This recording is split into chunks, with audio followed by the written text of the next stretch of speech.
After your sudden death, you are reborn as a blade of grass on a cliff, unable to move and left to wait for death. It isn't until you see a young man preparing to jump off the cliff that you realize your chance has arrived. For 2 years, exposed to the elements, you have been nothing more than a bystander, watching cultivators betray one another, fight to the death, and cast their corpses over the cliff. Just as you thought you would wither away here, a vast torrent of information suddenly flooded your consciousness. Mystic spirit skill loaded. The cultivation technique was incredibly sinister. You couldn't practice it yourself, but you could condense a mana seed. As long as someone swallowed it, they could cultivate, and you would receive 10% of their cultivation power, all their techniques and skills, and even inherit everything they owned after their death. A blood-red mana seed condenses at the tip of your leaf. You look at the young man at the cliff's edge who, consumed by shame and anger, is about to take his own life and smile. Chapter 1: The Protagonist's Template. Lou felt as though he had just woken from a long, drawn-out dream. In that dream, he was a corporate drone running himself ragged, spending his days either juggling social obligations or endlessly revising proposals, until he finally dropped dead at his desk. When he awoke again, he was stunned to find himself transformed into a small blade of grass, growing all alone on a sheer cliff face. At the same time, as he regained consciousness, a cultivation technique called Mystic Spirit Skill appeared within his mind. This technique was quite peculiar, requiring one to absorb the sun's radiance by day and bathe in the moon's glow by night, using one's own spiritual energy to condense a mana seed, thereby granting others a foundation for cultivation. Simply put, swallowing the grass seeds he condensed would grant one a foundation for cultivation, much like a cultivator possessing a mana root, enabling them to practice immortal arts and pursue eternal life. After delving deeper into this technique, Lou was genuinely stunned by its wonder and eerie nature. While the technique offered no direct benefit to his own spiritual power, it contained many profound mysteries and could nurture 2 types of seeds. The first is the mana seed, which Lou named as such. This mana seed not only benefits others but also enhances Lou's own strength. When the recipient breaks through a cultivation level, Lou receives approximately 10% of that breakthrough as a feedback, and the cultivation techniques and skills the recipient practices are also reflected back to Lou. Furthermore, Lou could project his divine sense onto the mana seed within the recipient at any time, using it to observe and learn about the outside world, as well as communicate with the recipient without restriction. Should the recipient die, the essence of their entire lifetime of cultivation would become Lou's property. The mana seed could be cultivated once a year. It resembled a red cherry and appeared ordinary. The second type is the puppet seed, which requires a living human sacrifice. It is condensed using the victim as flesh, blood, bones, and soul as a vessel. While ingesting this puppet seed offers numerous benefits such as serving as a substitute for the mana root, the recipient will gradually lose their sense of self and eventually transform completely into a manifestation of Lou. There is no limit to the number of these puppet seeds that can be produced. However, the fresher the sacrifice, the better. The puppet seed is green, brimming with vitality and imbued with a luminous aura, resembling a rare treasure from the realm of immortals. After 2 years of absorbing the energy of the sun and moon, Lou finally managed to condense 2 mana seeds. However, rooted to the mountain rock, he was unable to move even with the mana seeds. He found it difficult to take the first step in his cultivation. When will someone come to help me escape this predicament? As he finished his morning cultivation, the tender leaves on Lou's body swayed gently in the sunlight. During this time, he had gained a preliminary understanding of this world from the immortals who occasionally flew by on their swords. This was a world where one could cultivate to become an immortal, and the cliff where he resided belonged to the Lunar Guild.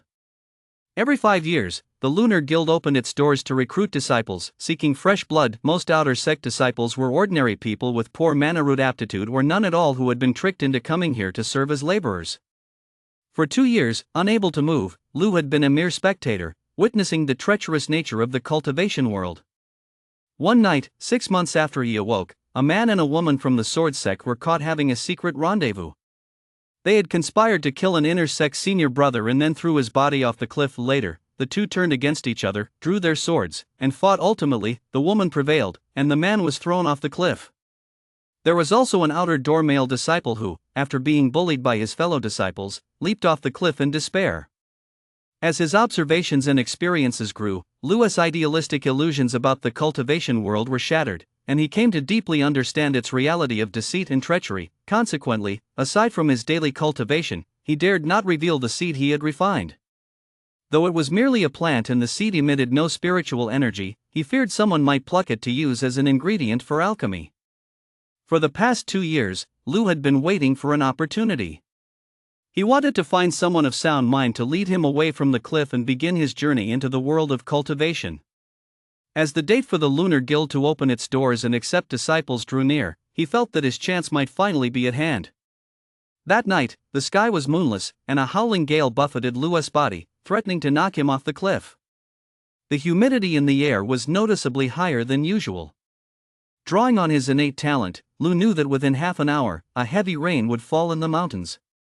Sure enough, a rumble of thunder echoed from the clouds, and a bolt of lightning split the sky, illuminating the night sky above the cliff as bright as day. "Father, I've let you both down. I've brought shame upon our family." On the cliff's edge, Ran, a youth clad in coarse cloth, gazed down at the precipice with tears in his eyes, his voice filled with anxiety and resentment. Ran was a child from Wang village. Under the jurisdiction of the Lunar Guild, his father was an honest and hard-working carpenter. Ran had been clever and quick-witted since childhood, earning praise from everyone around him, and his fourth uncle, Wang Tianhai, was particularly fond of him.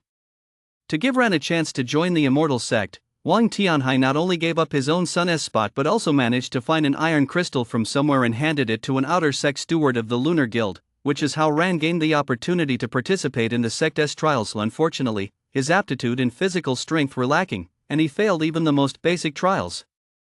Meanwhile, Wang Zhua, the son of his maternal uncle who had also participated, was handsome, wealthy, and exceptionally gifted. He was immediately admitted to the inner sect. Disheartened, Ran returned home. His father, who valued his reputation, had assumed his son would surely be accepted into the sect and had even hosted a lavish banquet. Unbeknownst to him, his son had failed the selection and was instead mocked by the gossiping villagers.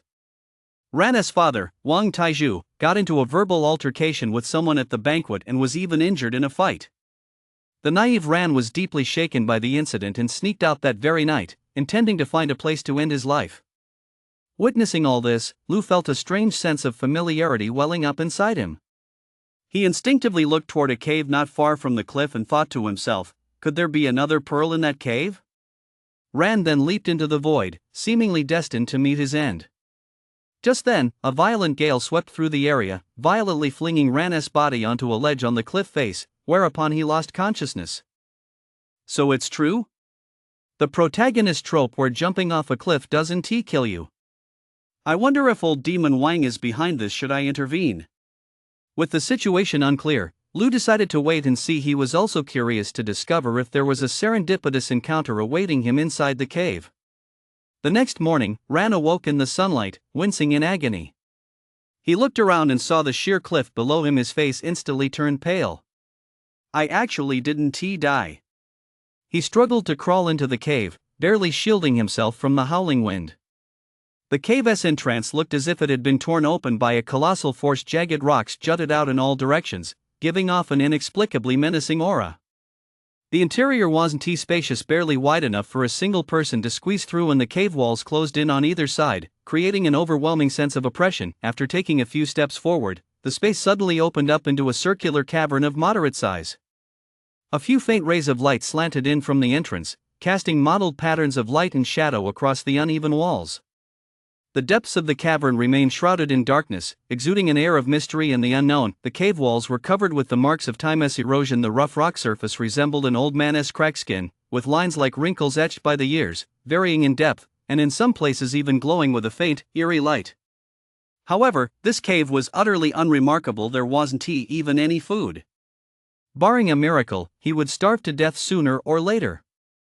Ran was overcome with regret. The thought that his parents might be searching the world for him sent a wave of panic through him.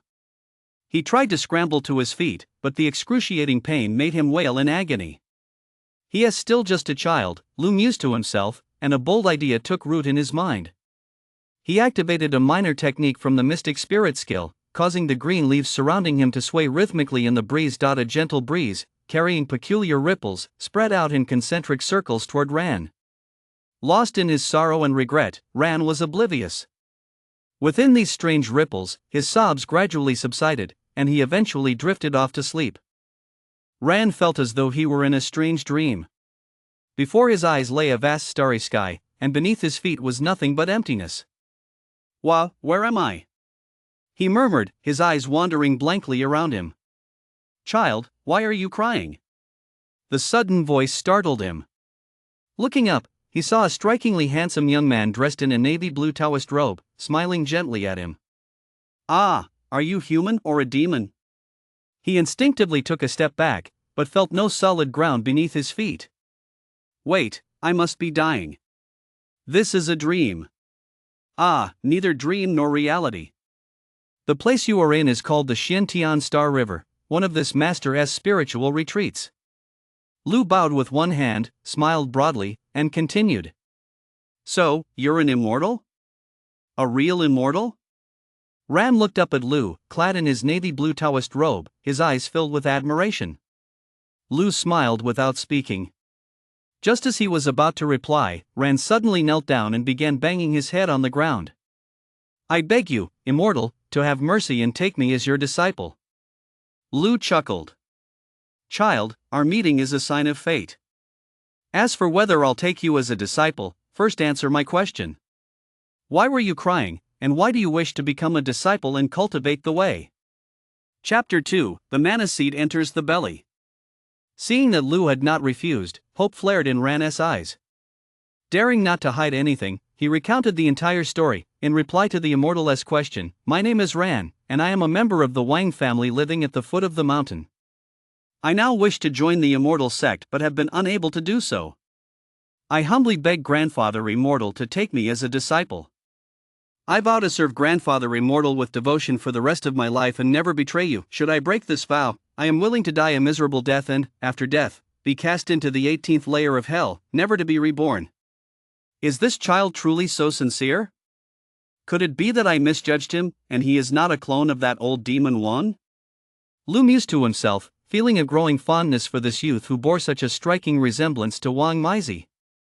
Very well, regardless of the truth, this child has a pure and kind nature. He would make a fine investment. Now that I've met him through the mystic dream technique, it would be a pity to let this opportunity slip away.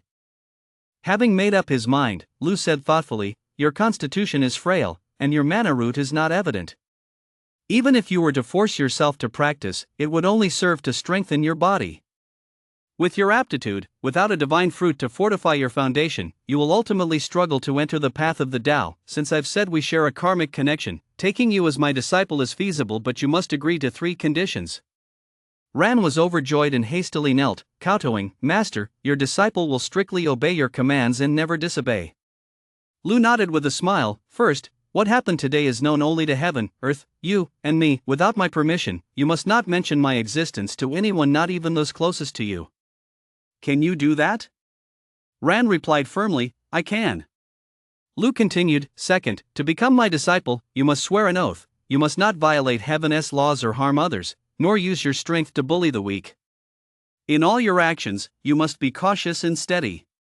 Should you one day have disciples of your own, this rule must be strictly enforced." Ran replied, "Yes."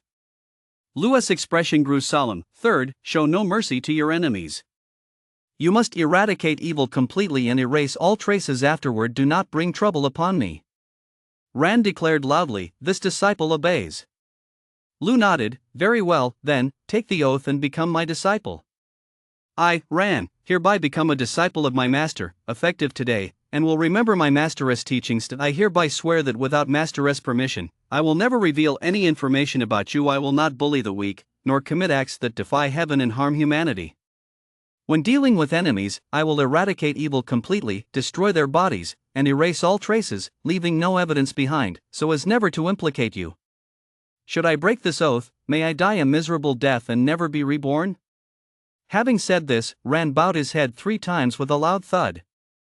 Seeing this, Lu smiled as he gestured to help Ran up. Swinging his flywhisk, he spoke, "Since you are my disciple, you must know my name. My surname is Lu, and my title is Mysterious and Sublime Immortal of Virtue and Morality. You need only remember this. There is no need to proclaim it to others. Furthermore, I am merely a projection in this sanctuary and will dissipate shortly. Close your eyes, and I shall bestow upon you the ways of the Tao. Ran closed his eyes as instructed and immediately felt a milky white glow land on his forehead before vanishing in an instant. Immediately afterward, a vast flood of knowledge surged into his mind. It took a full incense stick's worth of time before he opened his eyes again. The mystic sense skill? Thank you, Master, for bestowing this technique. Ran hurried to bow in gratitude, but Lu stopped him. No need for such formalities. This mystic sense skill is not a cultivation method in itself, it must be practiced in conjunction with the mana seed. When you awaken, a red fruit will appear before you. Remember, swallow it without hesitation. Then, using the mystic sense skill as a foundation, allow the mana seed to dissolve into your mana pool, gradually replacing your current mana root. The longer you cultivate, the better it will strengthen your foundation, eventually rivaling your mana root. From then on, you must practice daily until the mana seed is fully transformed into your mana root. Remember, without my permission, this technique must not be passed on to others, otherwise, you may face great calamity and risk your life. Ran nodded emphatically, then heard Lu say, this technique has another remarkable benefit. When combined with the mana seed, it allows you to communicate with my divine consciousness at any time. Have you taken my words to heart? Ran nodded. Yes, Master. I have engraved them in my heart. Lu flicked his flywhisk. In that case, wait until you awaken. With that, the starry sky gradually faded, and everything seemed like a dream. When Ran opened his eyes again, he actually saw a rosy red fruit rolling toward him from a short distance away. Is this the mana seed? He looked around in disbelief. Everything appeared as it had before, yet he had clearly mastered the energy channeling method of the mystic sense skill. This was clearly no dream. Recalling his master's instructions, Ran did not hesitate for a moment. He picked up the cherry-like fruit and placed it in his mouth. The mana seed melted the moment it touched his tongue, and a stream of pure energy flowed down his throat, settling within his mana pool. Truly a wondrous object of the immortals, he mused. Daring not to delay, he immediately began circulating the techniques of the mystic sense skill, sitting cross-legged to regulate his breath. Whether it was a mere illusion or not, Ran felt the pain throughout his body subside as he cultivated, and even his hunger vanished without a trace. Lu had witnessed Ran swallow the mana seed and saw it gather in his mana pool. A sudden intuition arose within him, as if he were mysteriously connected to this disciple as fate. Through the mana seed, he could even sense the flow of Ran's meridians and mana. A gentle breeze swept across the hilltop, causing a single, unremarkable blade of grass to sway in the wind. A resilient young man was taking his first difficult steps on the path of cultivation. It wasn't until the following morning that Ran's eyes suddenly lit up. As if guided by some unseen force, the green energy swirling around him circulated through his body with each breath before entering his mana pool, where it settled quietly. After a night of arduous practice, he had finally succeeded in channeling the energy into his body. Now, as he gazed inward with his mind's eye, he could clearly see within his mana pool a red fruit, rooted there like a seed and connected to his very bloodline. Moreover, he instinctively realized that this fruit served as the bridge of communication between him and his master. At the same time, Lu's spirits soared. Did it work? The very moment Ran successfully channeled the energy into his body, Lu distinctly sensed a trace of a special power emanating from his plant form. His heart leapt with joy. He knew his plan had succeeded. The most difficult step had been taken. Next, he would do everything possible to protect this novice cultivator as he continued to grow. After all, the higher Ran's cultivation reached, the more Lu would gain. However, Lu was at a loss as to how to proceed. The mystic sense skill was merely a cultivation technique. Once mastered, it would run automatically, but it did not directly enhance a cultivator's combat prowess. In fact, its cultivation speed was far inferior to the techniques stored in the sect's archives. If Ran wanted to achieve anything on the path of cultivation, he would have to rely on a legitimate immortal sect. First, he could cultivate spells and improve his combat skills. Second, he would need to learn alchemy, artifact forging, formation techniques, and even the cultivation of spiritual plants. Alternatively, he could follow the path of a cultivator family and obtain resources from the black market, but the risk was far too high. Perhaps I can first earn my initial capital within the sect, then, with the sect's backing, quietly pursue the path of a cultivating family. He had made up his mind and waited quietly for Rand to finish his cultivation. Once the euphoria of his first cultivation session had faded, Rand opened his eyes again. At that moment, he felt all his pent-up frustration vanish. Everything around him seemed full of vitality, and even his field of vision had broadened considerably. As he stood up, he realized that the injuries from his fall had already healed for the most part. This cultivation method was truly miraculous. Filled with immense excitement, he immediately focused his mind and addressed the mana seed within him. Disciple Rand humbly thanks Master for imparting the teachings. Lu, however, experienced a peculiar sensation, as if a voice message had appeared in his soul space. Is this the chat version? Lu, there is no need for that. Through the mana seed, I've already vaguely sensed your situation. Since you've reached the novice stage, you've established a foundation in the Tao. You must not slacken your efforts. You should cultivate even more diligently from now on. Additionally, I have 2 pieces of advice. Are you willing to hear them? Rand, please speak, Master. Lu, for a cultivator to achieve anything, wealth, companions, techniques, and location are all indispensable. Of these, wealth is paramount. If you wish to go further, the path of a solo player is not suitable for you. The mystic sense skill I have taught you is not specialized for the novice stage of spirit absorption. You will need other cultivation methods to practice. Therefore, my first suggestion is to find a sect to rely on, as a starting point for amassing wealth. Second, as the saying goes, where there is a will, there is a way.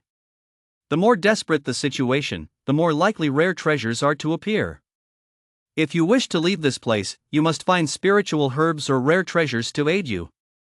You may search the cave thoroughly. Remember, look carefully. Do not overlook even a dull, gray stone bead or any other jars and vials. He deliberately emphasized the dull, gray stone bead, hoping to see if Rand could find Wang Mazi's golden finger. If he actually found it, that would be concrete proof. He would have to be twice as careful from now on. After all, given Wang Mazi's celestial fiend, lonely starred destiny, he feared he might be sacrificed to the heavens as early as the 2nd episode. Upon hearing this, Rand refocused his mind, feeling that his master's actions were indeed mysterious and unfathomable, fully embodying the demeanor of a true sage. The sunlight was perfect at that moment, flooding the cave with light. He entered the cave under the sun's rays. The barren interior lay fully exposed, and he spotted a naturally formed pool of water.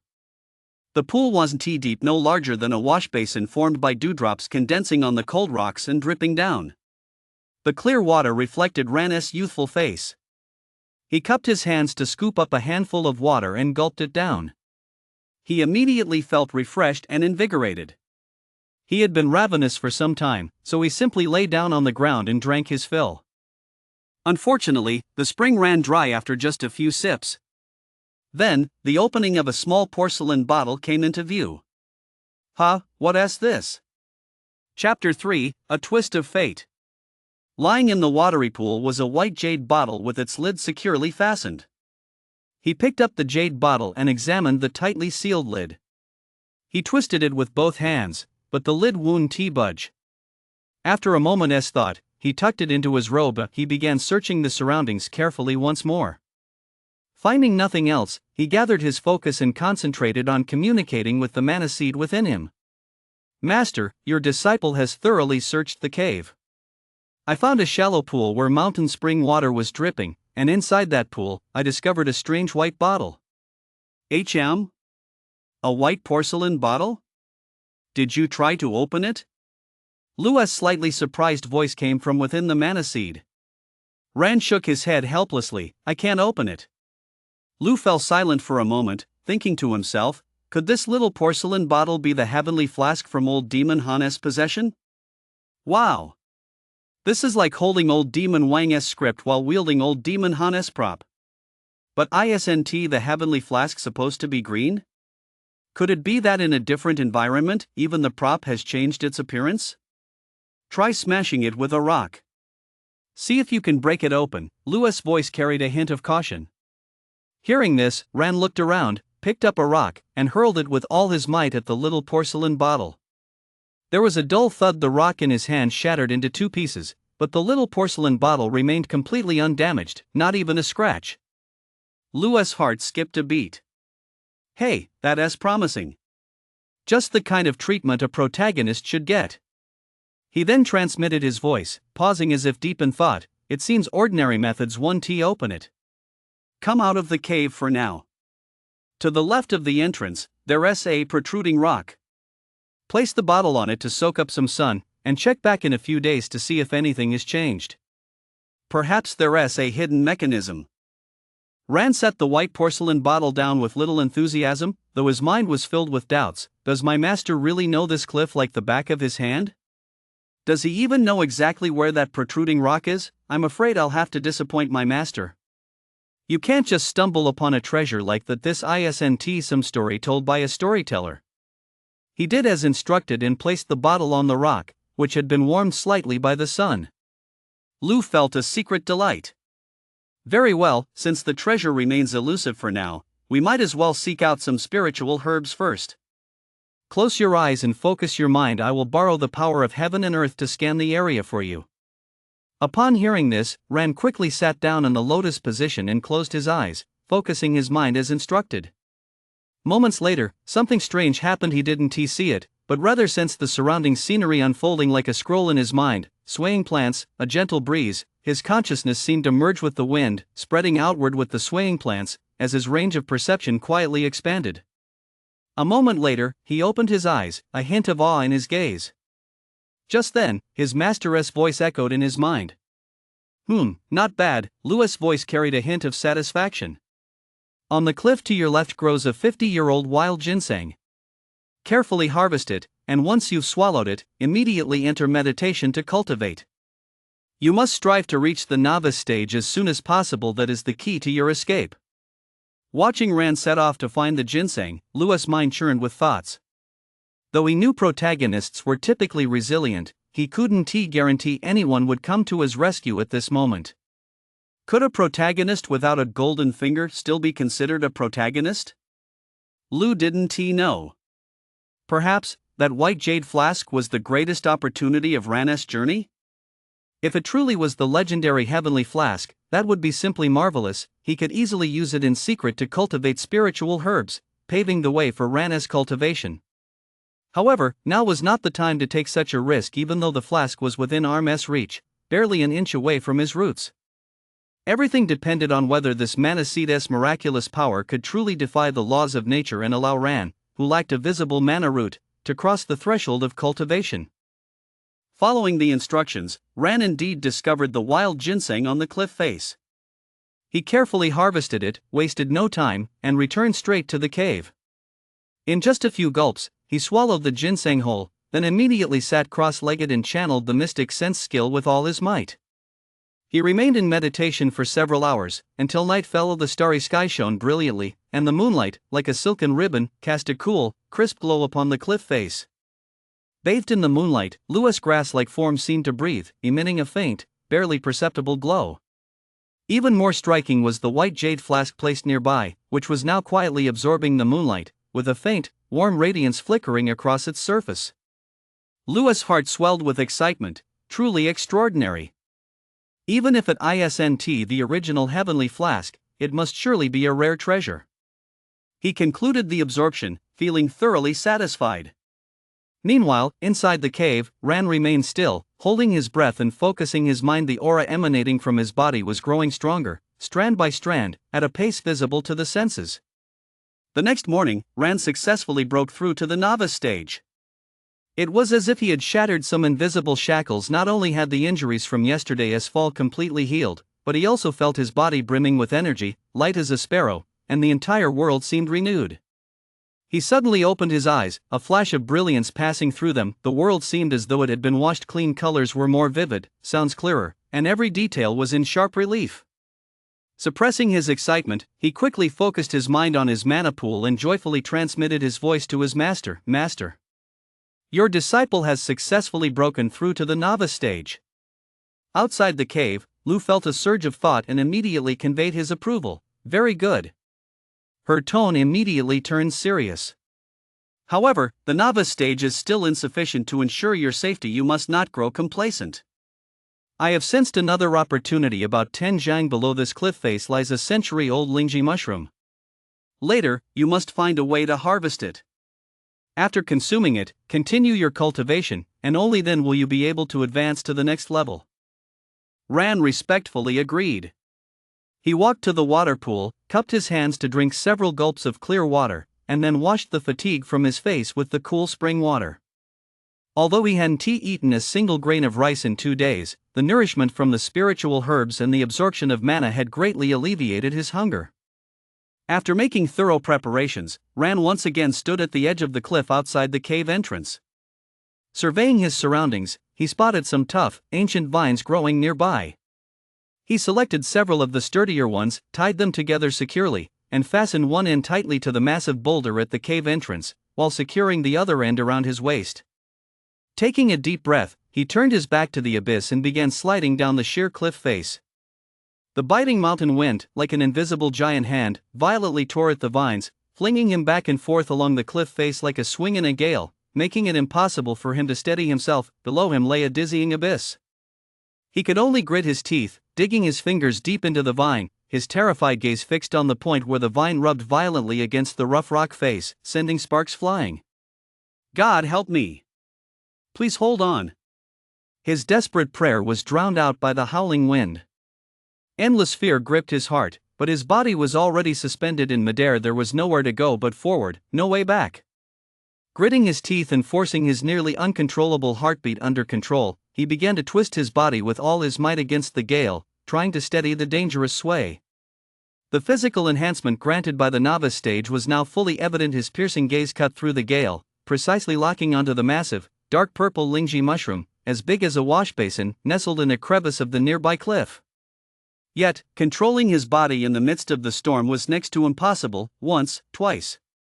Each time he gave it his all, trying to push off the wall to get closer. His fingertips nearly touched the thick mushroom cap, only to be violently shoved away by a sudden gust just as he was about to succeed, his efforts falling just short. Now! Seizing a moment when the wind briefly subsided, Ran tensed his core, his body springing upward like a bowstring. His right hand shot out like lightning, seizing the Reishi root with precision and yanking it violently. Snap!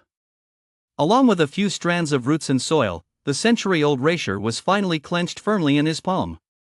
I did it! Just as ecstasy surged through him, before Ran could even shout his triumph, his face suddenly turned ashen. Above his head, where the vine strained by immense friction and weight joined together, a bone-chilling creak echoed. Several of the thickest, most crucial vines snapped in unison. Ah!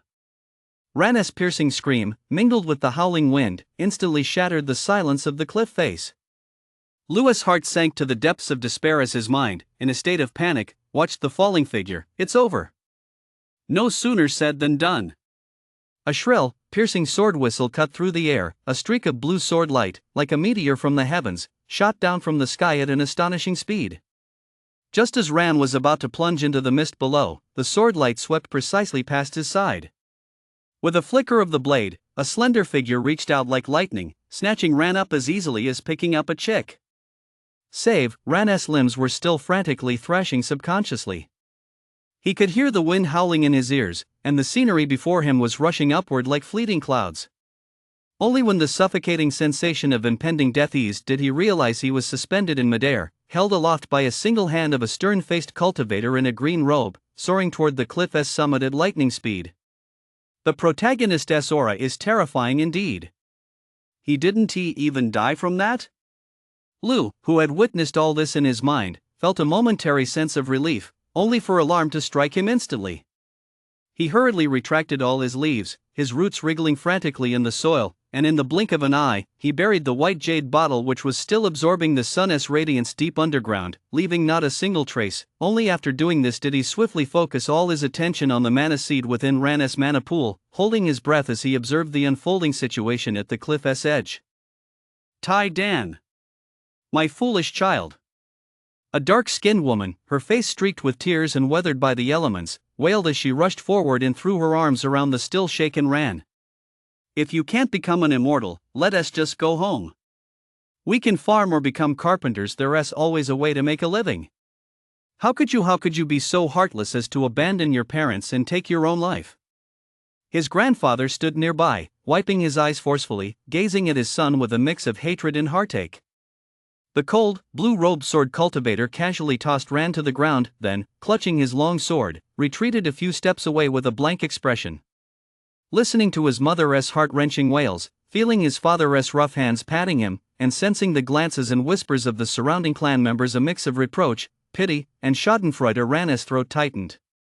His lips trembled, but not a single word came out. He looked down at the century-old Lingji mushroom he clutched tightly in his hand, one that had sprouted during his adventures, and recalled the journey he'd taken in just these past 2 days, from despair to a miraculous encounter, climbing back up from the depths of despair. In an instant, a profound sense of disorientation overwhelmed him, as if a century had passed since the days of his naive youth. "Father, mother, it is your son who has been unfilial, causing you both such worry and fear." He finally found his voice, dropped to his knees before his parents with a thud, and bowed his head deeply.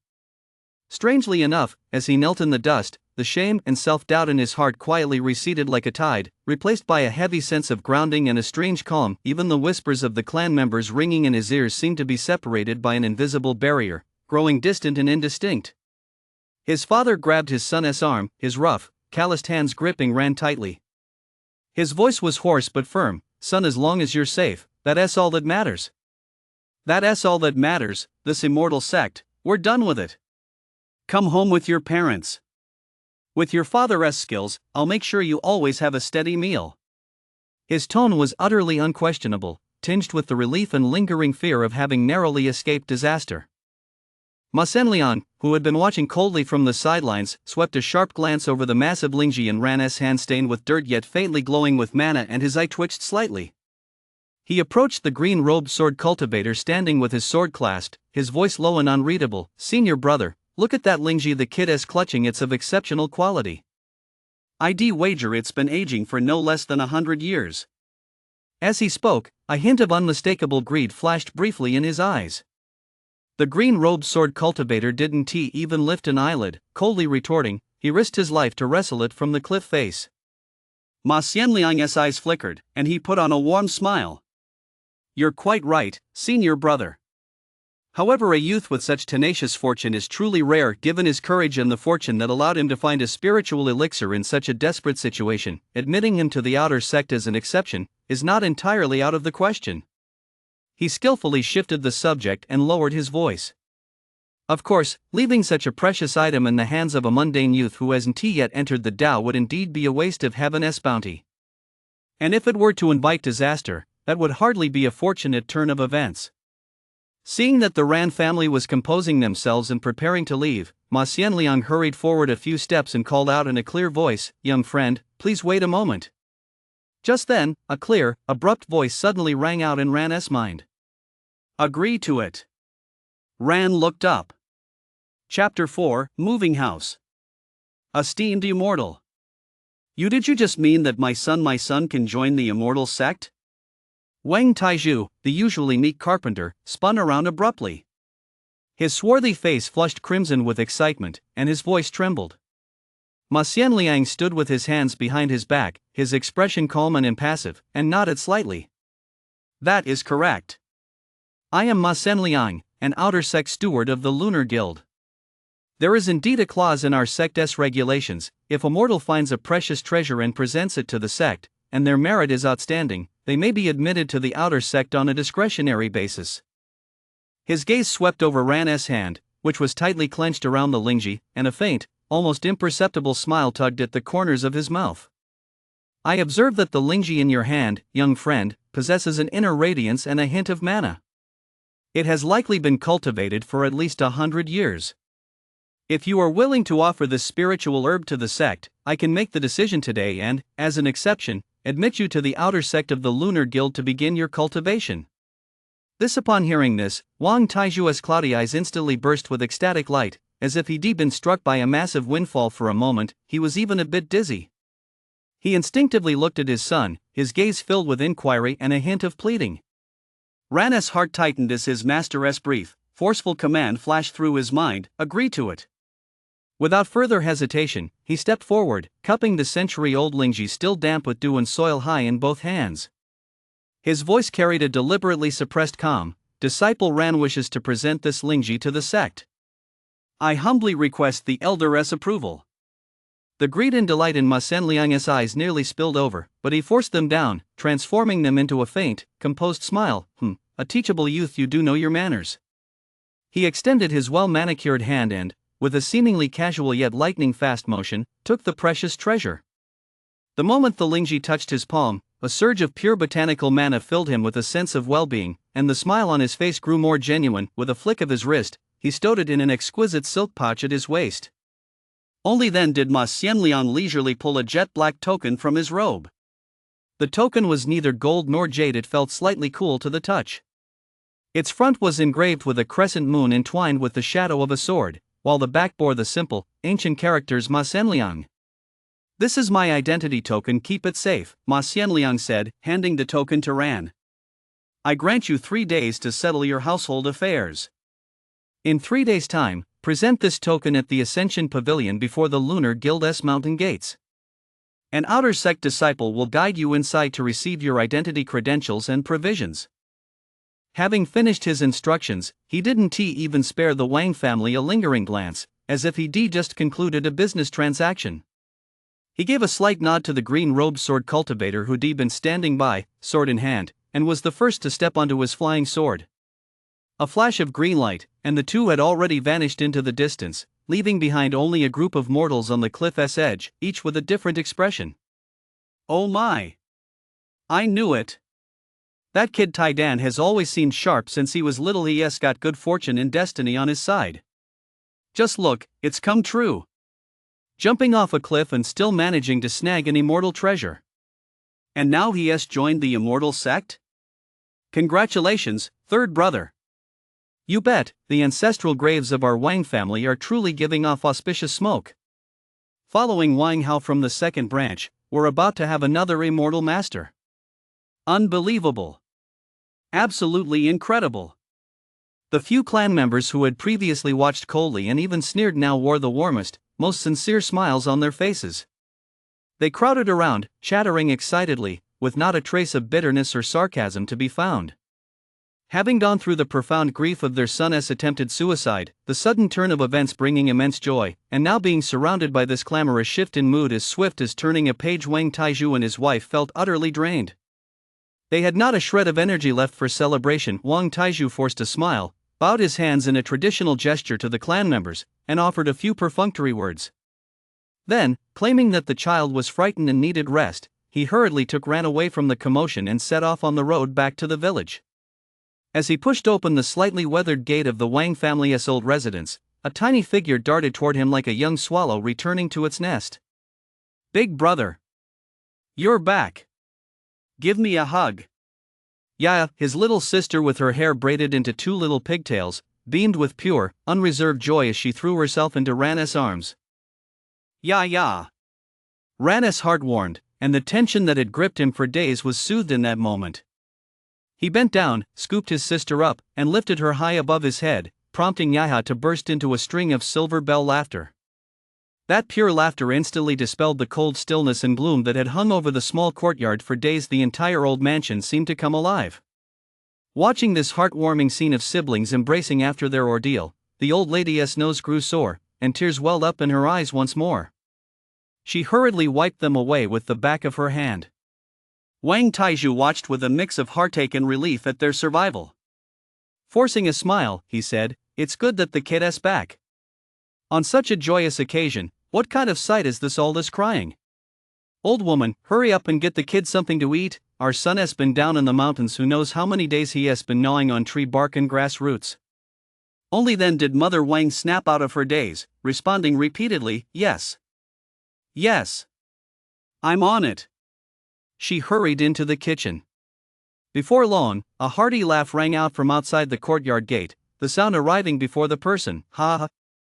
Third brother, I hear our little lucky star, Tai Dan, is back?" Ran looked up to see a tall, ruddy-faced man striding in with a thick beard that nearly covered half his face and a hint of a swashbuckling air about him. It was his fourth uncle, Wang Tianhai, who had made quite a name for himself in the Sihai gang. Fourth uncle. You're finally here. Wang Taizhu, as if he'd found a pillar of strength, hurried forward, grabbed Wang Tianhai's burly arm, and said, his voice choking up, this time, we really owe it all to you. If UNT insisted on leading a search party and bringing in that Taoist master, that boy Taidan, he might have really, as he spoke, tears welled up in his eyes again. Hey! Third brother. We're family, no need for formalities. Wang Tianhai frowned, slapping his older brother's shoulder hard. Taidan is my own nephew, I watched him grow up. How could I just stand by and let something happen to him? That would make me no better than a beast. He waved his hand dismissively, his expression darkening slightly. Still, this whole affair has served as a wake-up call for us. Our branch of the family is weak and isolated within the clan. We're not united. When trouble strikes, there are more people standing by to gawk and make snide remarks than there are to actually help. He turned his gaze to Ran, who was holding Yaya, and a look of relief spread across his face. Thank heavens! Thank heavens the kid is back safe and sound, now I can rest easy. I don't care about that nonsense about a divine calling anymore, just peace and safety is enough. Taidan, from now on, just stick with your father and learn carpentry, or... He paused, then pounded his chest boldly. Join your father in the Four Seas gang. With your fourth uncle's old face to back you up, I guarantee no one will dare bully the two of you. After hearing his younger brother's enthusiastic plans, Wang Taizhu lowered his head and remained silent for a moment before speaking in a low voice. Fourth brother, there's something I didn't get a chance to tell you. Taidan he has found his divine calling. When he jumped off the cliff, he found an ancient Lingji mushroom and presented it to that immortal steward earlier. They agreed to make an exception and accept him as an outer door disciple. Oh? Wang Tianhai's thick eyebrows shot up, his bushy beard twitched, and his bell-like eyes widened in astonishment. He looked at Wang Taizhu, then at the composed Ran, and recalled the way Steward Ma had taken the Lingji before leaving. It suddenly clicked, and he burst into an even louder laugh. Ha ha ha ha ha. 100-year-old Lingji? Good heavens! That's a treasure fit for an ancient immortal. No wonder. No wonder. Excellent. Wonderful. Double good fortune. We absolutely have to have a few cups today. Third brother, quick, where's your wife? Bring out a couple of hearty dishes. I want to have a proper drink with my promising nephew. Oh, and speaking of which, I've got something to discuss with you. At the small wooden table, 3 cups of frothy village brew went down their throats, a spicy, warm current rushing straight to their chests and bellies. Wang Tianhai set down his coarse earthenware cup, pressed his thick palm against the table's edge, and the smile faded from his face. With a rare air of solemnity, he looked at Wang Taizhu. Third brother, now that Taidan has entered the immortal gate, it's like a carp leaping through the dragon gate. Our family's status has risen accordingly. With this connection, who in the surrounding villages or even in the Four Seas city would dare to look down on the Wang family from now on? He shifted his tone, his eyes growing sharp, but as the old saying goes, it's not the thief who steals that we fear, but the one who has his eye on the prize. There'll always be plenty of envious people. With this precious gem in our possession, this old family home has actually become a hotbed of trouble. I came over today not only to see Taidan, but also to have a proper talk with you about this. In my opinion, we should move as soon as possible. Move far, far away. Third brother, what exactly are you thinking? His gaze was intense as he waited for his elder brother's reply. Wang Taizhu's grip on his wine cup tightened suddenly, his knuckles turning white as he said bitterly, move. I'd love to leave tonight. The farther away from that bunch of heartless ingrates, the better. Just look at the looks on their faces. He slammed his fist down on the table, then deflated suddenly, letting out a long sigh. But, fourth brother, you know how little we have. This ramshackle place isn't worth much. Moving into the city, the cost of buying or renting a house, he rubbed his face with his rough palms, his expression full of worry. Put. Third brother, what are you worrying about? I'm right here. Wang Tianhai pounded his chest, his voice booming like a bell.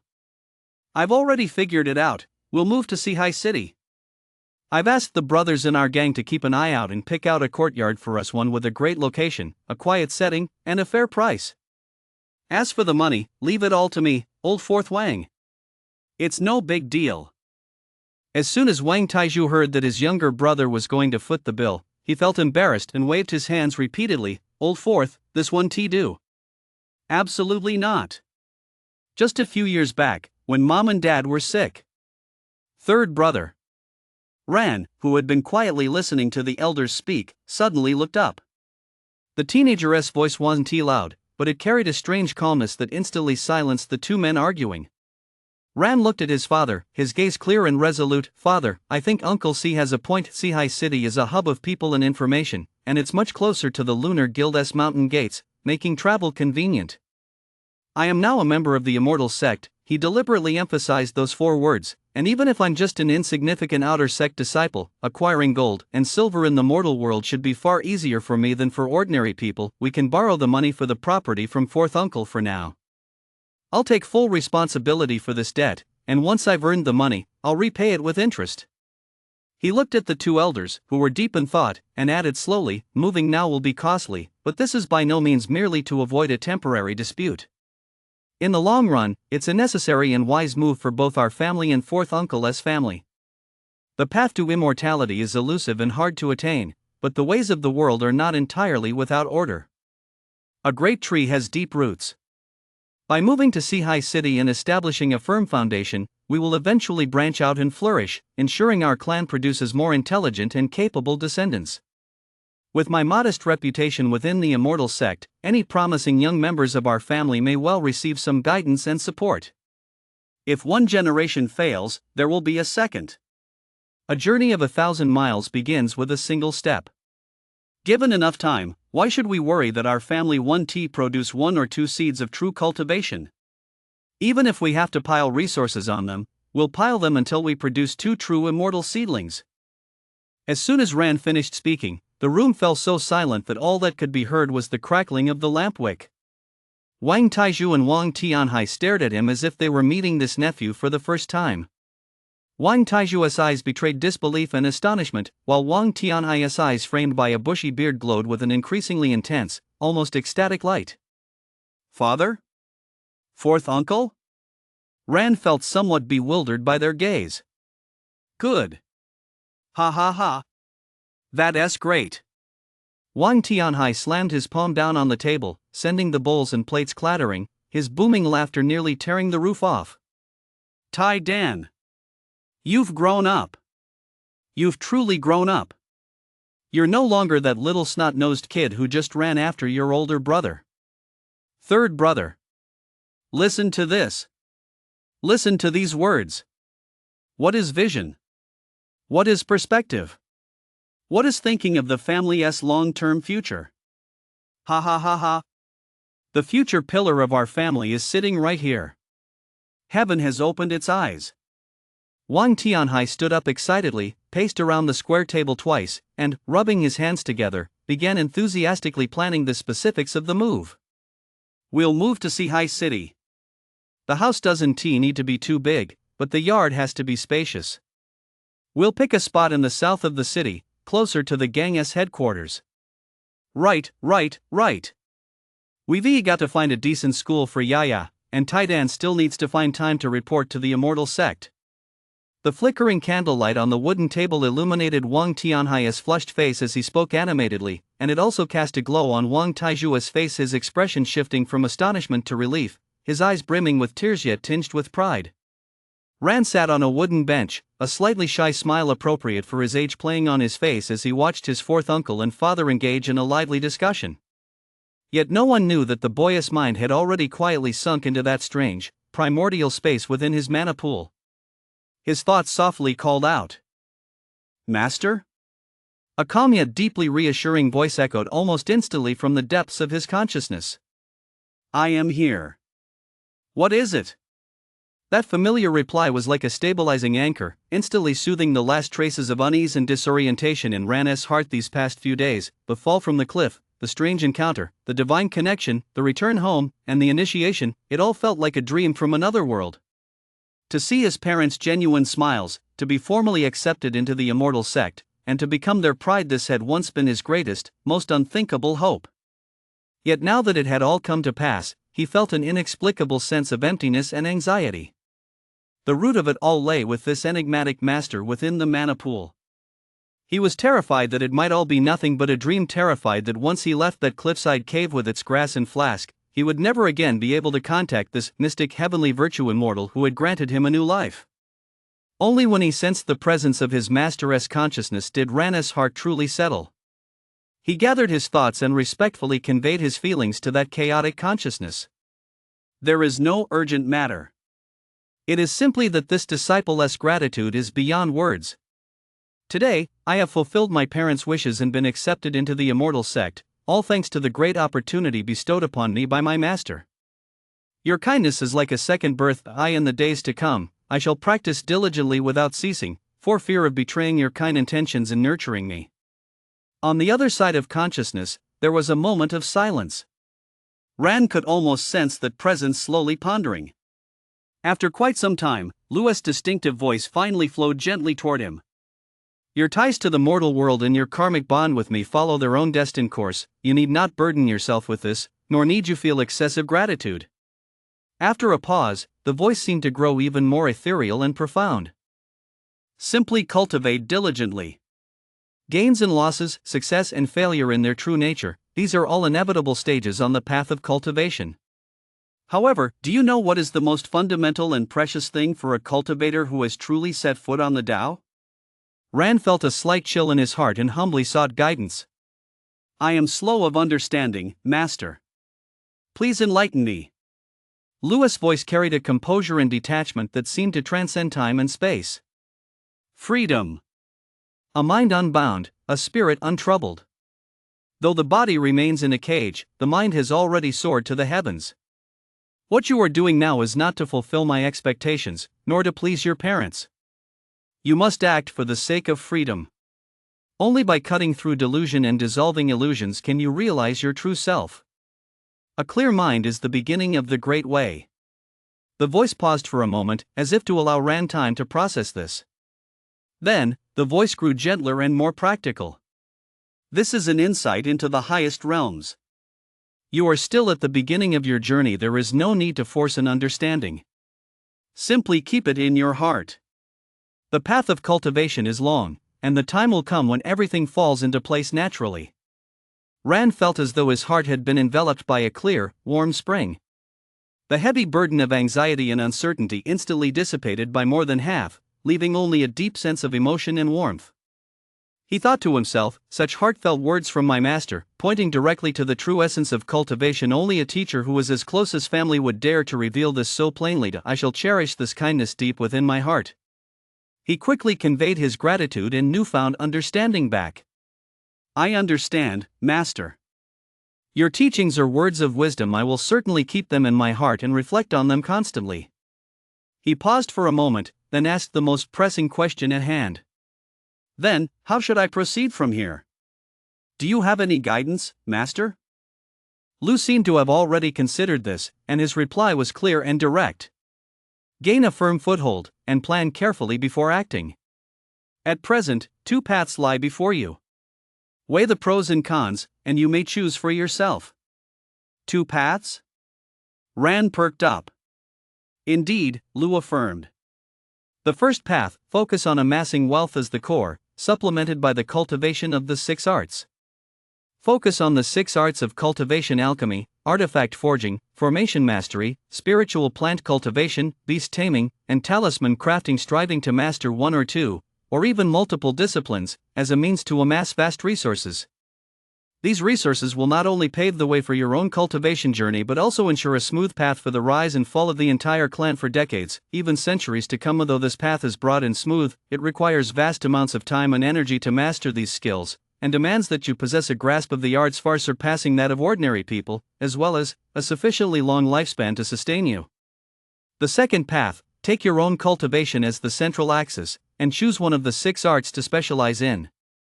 Devote the vast majority of your time and mental energy to raising your cultivation realm. At the same time, you must carefully select the art within the 6 arts in which you excel most or which holds the greatest value, such as alchemy or talisman crafting, striving for precision, specialization, and depth. Use this art as a foundation to secure the resources indispensable to your own cultivation. Once your cultivation reaches a certain level, such as the late foundation stage or even the core stage, and you possess sufficient ability to protect the clan, you may then redirect more of your energy toward training the clan's younger cultivators and accumulating resources. Lua's thoughts flowed like clear spring water, analyzing the pros and cons with crystal clear clarity. These two paths have different focal points. The costs incurred in the early stages and the heights achievable in the later stages are also distinct. Your foundation is weak, and your mana root is not prominent. Judging by common sense, mastering all 6 arts would likely be beyond your capabilities and would consume too much of your resources. Upon hearing this, Ran did not hesitate. This disciple has considered it as well. I am fully aware of my own foundational abilities and innate talents. I understand the principle that one cannot bite off more than one can chew. Therefore, I choose the second path, taking cultivation as the foundation and selecting a single art to master.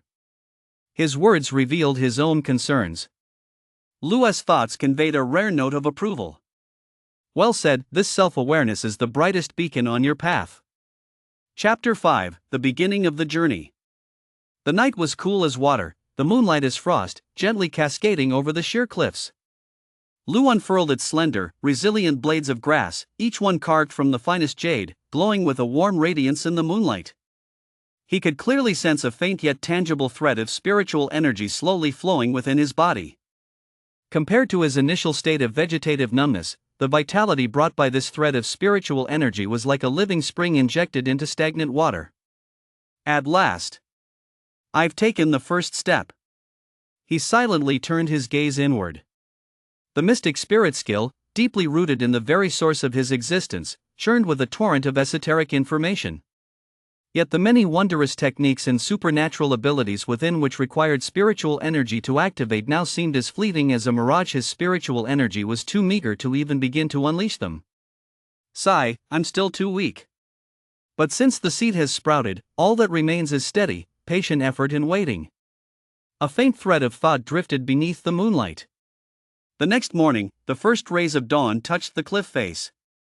Lu bathed in the morning light as the grass blades swayed gently, as if dancing. The veins of every leaf stretched out, greedily capturing that wisp of the purest, most young purple chi contained within the morning light. As the sunlight fell upon the leaves, the fine downy hairs seemed to breathe, drawing the essence of the sun into their bodies in delicate strands. 3 hours later, the morning dew had long since evaporated. Lu ceased the circulation of the mystic spirit skill, and the blades of grass retracted their sharpness, appearing slightly more tranquil. He carefully sensed within himself that thread of spiritual energy had grown a tiny bit, yet it remained as faint as a speck of dust. It's still too slow. Relying solely on the share provided by Ran, it will likely take an eternity to condense enough power to allow this grass form to move freely, let alone attain spiritual energy comparable to the novice stage. A flicker of impatience crossed his mind, but he quickly suppressed it, his thoughts growing clear and cold. I must find more hosts. The more, the better. As soon as the thought formed, Lua's grass roots began to wriggle silently through the damp soil. Moments later, a small white porcelain bottle, speckled with fresh mud, was carefully pushed beneath the grass leaves by the roots. As a spirit of plants, I cannot directly practice human cultivation techniques. The mystic sense skill is useless to me. The only things I can rely on are the natural mana of this world, and... His gaze focused on the small white flask. This flask absorbs the radiance of the moon and stars day and night. Perhaps the contents within hold the key to my rapid advancement? But is this truly the legendary heavenly flask? Lua's mind was filled with doubt and anticipation. Without further hesitation, the leaf at the tip of his stem extended softly and deftly, like 2 tender green fingers. With a gentle nudge, it silently pried open the tightly sealed lid. Inside the flask, a drop of milky white liquid, no larger than a pinky fingernail, floated quietly, emitting an extremely faint yet pure, soft white glow. It took nearly 7 days to condense just this one drop? The quantity is far too small. I hope its efficacy doesn't let me down. He did not apply it directly to his own body. Instead, he carefully guided his roots to dig up a common wild grass seedling nearby, one that had just sprouted but looked wilted and listless from lack of water. Then, he tilted the bottle with great care. The drop of milky white liquid, as if alive, slid slowly and steadily from the bottle's opening, landing precisely at the base of the young grass's tender leaves. Plop! The soft sound was almost inaudible. The milky white liquid did not spread out into the soil. Instead, it remained suspended, like a plump dewdrop, resting quietly at the junction of the young grass's stem and roots, its gentle glow gradually fading. Lou watched intently. 1 hour, 2 hours. The expected frenzy of growth and rapid maturation did not occur. The sapling's wilting did not immediately subside, its leaves remained drooping. Could it be not the essence of the heavenly flask? Lou's heart sank, and a sense of disappointment spread through him. But he did not give up. He lowered a tough blade of grass and, with the utmost gentleness, brushed against the sapling's leaves and stem, attempting to guide the droplet of liquid into the area of its main root. As he guided it, a miracle occurred. The dormant glow suddenly flared to life. The vitality at the sapling's roots, which had been on the verge of exhaustion, ignited with a boom as if dry kindling had been struck by a spark. The once withered, yellowed roots transformed from deathly gray to a healthy, tender white at a speed visible to the naked eye. Immediately afterward, these newly born roots burst with astonishing vitality, greedily and frantically burrowing into the moist soil all around, establishing a firm foundation in what seemed like the blink of an eye. The milky white liquid was rapidly consumed in the process, as if it had merged with the new root system. But the transformation did not stop there. Bolstered by this powerful life energy, the young wild grass began to grow upward at a speed far exceeding that of nature. Tender leaves unfurled, stems stood tall, and the foliage swiftly shifted from a pale yellow to a lustrous emerald green. The transformation continued for nearly half a day, until the afterglow of the setting sun had completely faded and moonlight once again shrouded the cliff face. Only then did this metamorphosis of life seem to reach a point of saturation and come to a halt. Lou carefully examined this wild grass, which had miraculously recovered and nearly doubled in height. Conclusion: its vitality is extraordinarily vigorous, its roots and stems incredibly robust, and its leaves so thick and lustrously green that they bear no resemblance to ordinary weeds. Regret: there is no sign of increased age. The degree of root lignification and the complexity of the leaf veins show no change, nor has any morphological or spiritual mutation occurred. It remains a mundane weed. Experiment number 1 is essentially a failure. Lou realized in his heart, the liquid in this small bottle is vastly different from the green liquid of the heavenly flask rumored to accelerate aging and promote mutations in spiritual herbs. It lacks the miraculous effect of acceleration. Rather, it resembles a revitalizing essence or supernutrient solution, an incredibly potent substance capable of fundamentally reshaping a plant's functions and endowing it with extraordinary vitality. For someone like me, currently focused on aging spiritual herbs, it's practically useless. A sense of disappointment was inevitable. Lou silently screwed the cap back on, then used his roots to drag the porcelain flask deep back into the soil, where he buried it once more. He began another round of long, patient waiting for the liquid to condense over the next 7-day cycle. Outer sect of the Lunar Guild, Disciple Quarters. Amidst a range of low hills built along the contours of the mountains, countless small courtyards with identical blue-tiled roofs were arranged like squares on a chessboard, neat yet exuding a touch of chill. The courtyard walls were not high, allowing a faint glimpse of the scenes within, most of which were simple and unadorned. Wispy manna mist rose into the air. Not far from the dwellings lay the endless, lush green terraced fields of Spirit Valley, undulating like waves in the mountain breeze. Ran, a newcomer, spent most of the day sorting out all the initial formalities, registering his identity jade tablet, recording his blood soul aura, and receiving instruction on the sect's basic precepts. Finally, he received his initiation supplies from the expressionless attendant disciple, a low-grade mana crystal that felt bone-chillingly cold, a palm-sized, heavy burlap seed pouch, a palm-sized, low-grade gray cloth inventory bag, and a dark iron token engraved with the words Lunar Guild. Outer Sect Disciple Ran. Out of curiosity, he probed the inventory bag with a wisp of spiritual energy. The interior space was small, barely a foot square. There wasn't much inside, a smooth, jade green scroll and a black jade scroll with a much deeper hue. Listen. The outer sect steward in charge of the handover spoke rapidly, his tone tinged with habitual impatience. Outer sect disciples may not have to cram into bunk beds and work in the mines like the menial laborers, but you're still subject to every rule and chore. See those courtyards over there? Free lodging, but don't trash the place. The green jade slip contains the sect's most basic texts, the art of channeling chi and basic sword techniques, for cultivating your spiritual energy and self-defense. The black jade tablet contains the outline of basic spirit plant cultivation. Everything you'll need to make a living is in there. Learn it as soon as possible. The disciple fixed ran with a sharp gaze. Once you've mastered it, report to the spirit plant stewardess hall at the West End. Choose a plot of land for yourself. The first year is free, a trial period. But starting the second year. He held up 3 fingers and waved them. You must hand over 150 gene of properly weighed spiritual grain to the sect every year. Got that? Not a single gene less. Of course, if you're skilled and grow more than that, the sect's external affairs hall will take the surplus and convert it into contribution points. Sword techniques, elixirs, talismans, there are plenty of good things in the sect. It all depends on whether you have enough contribution points to spend them.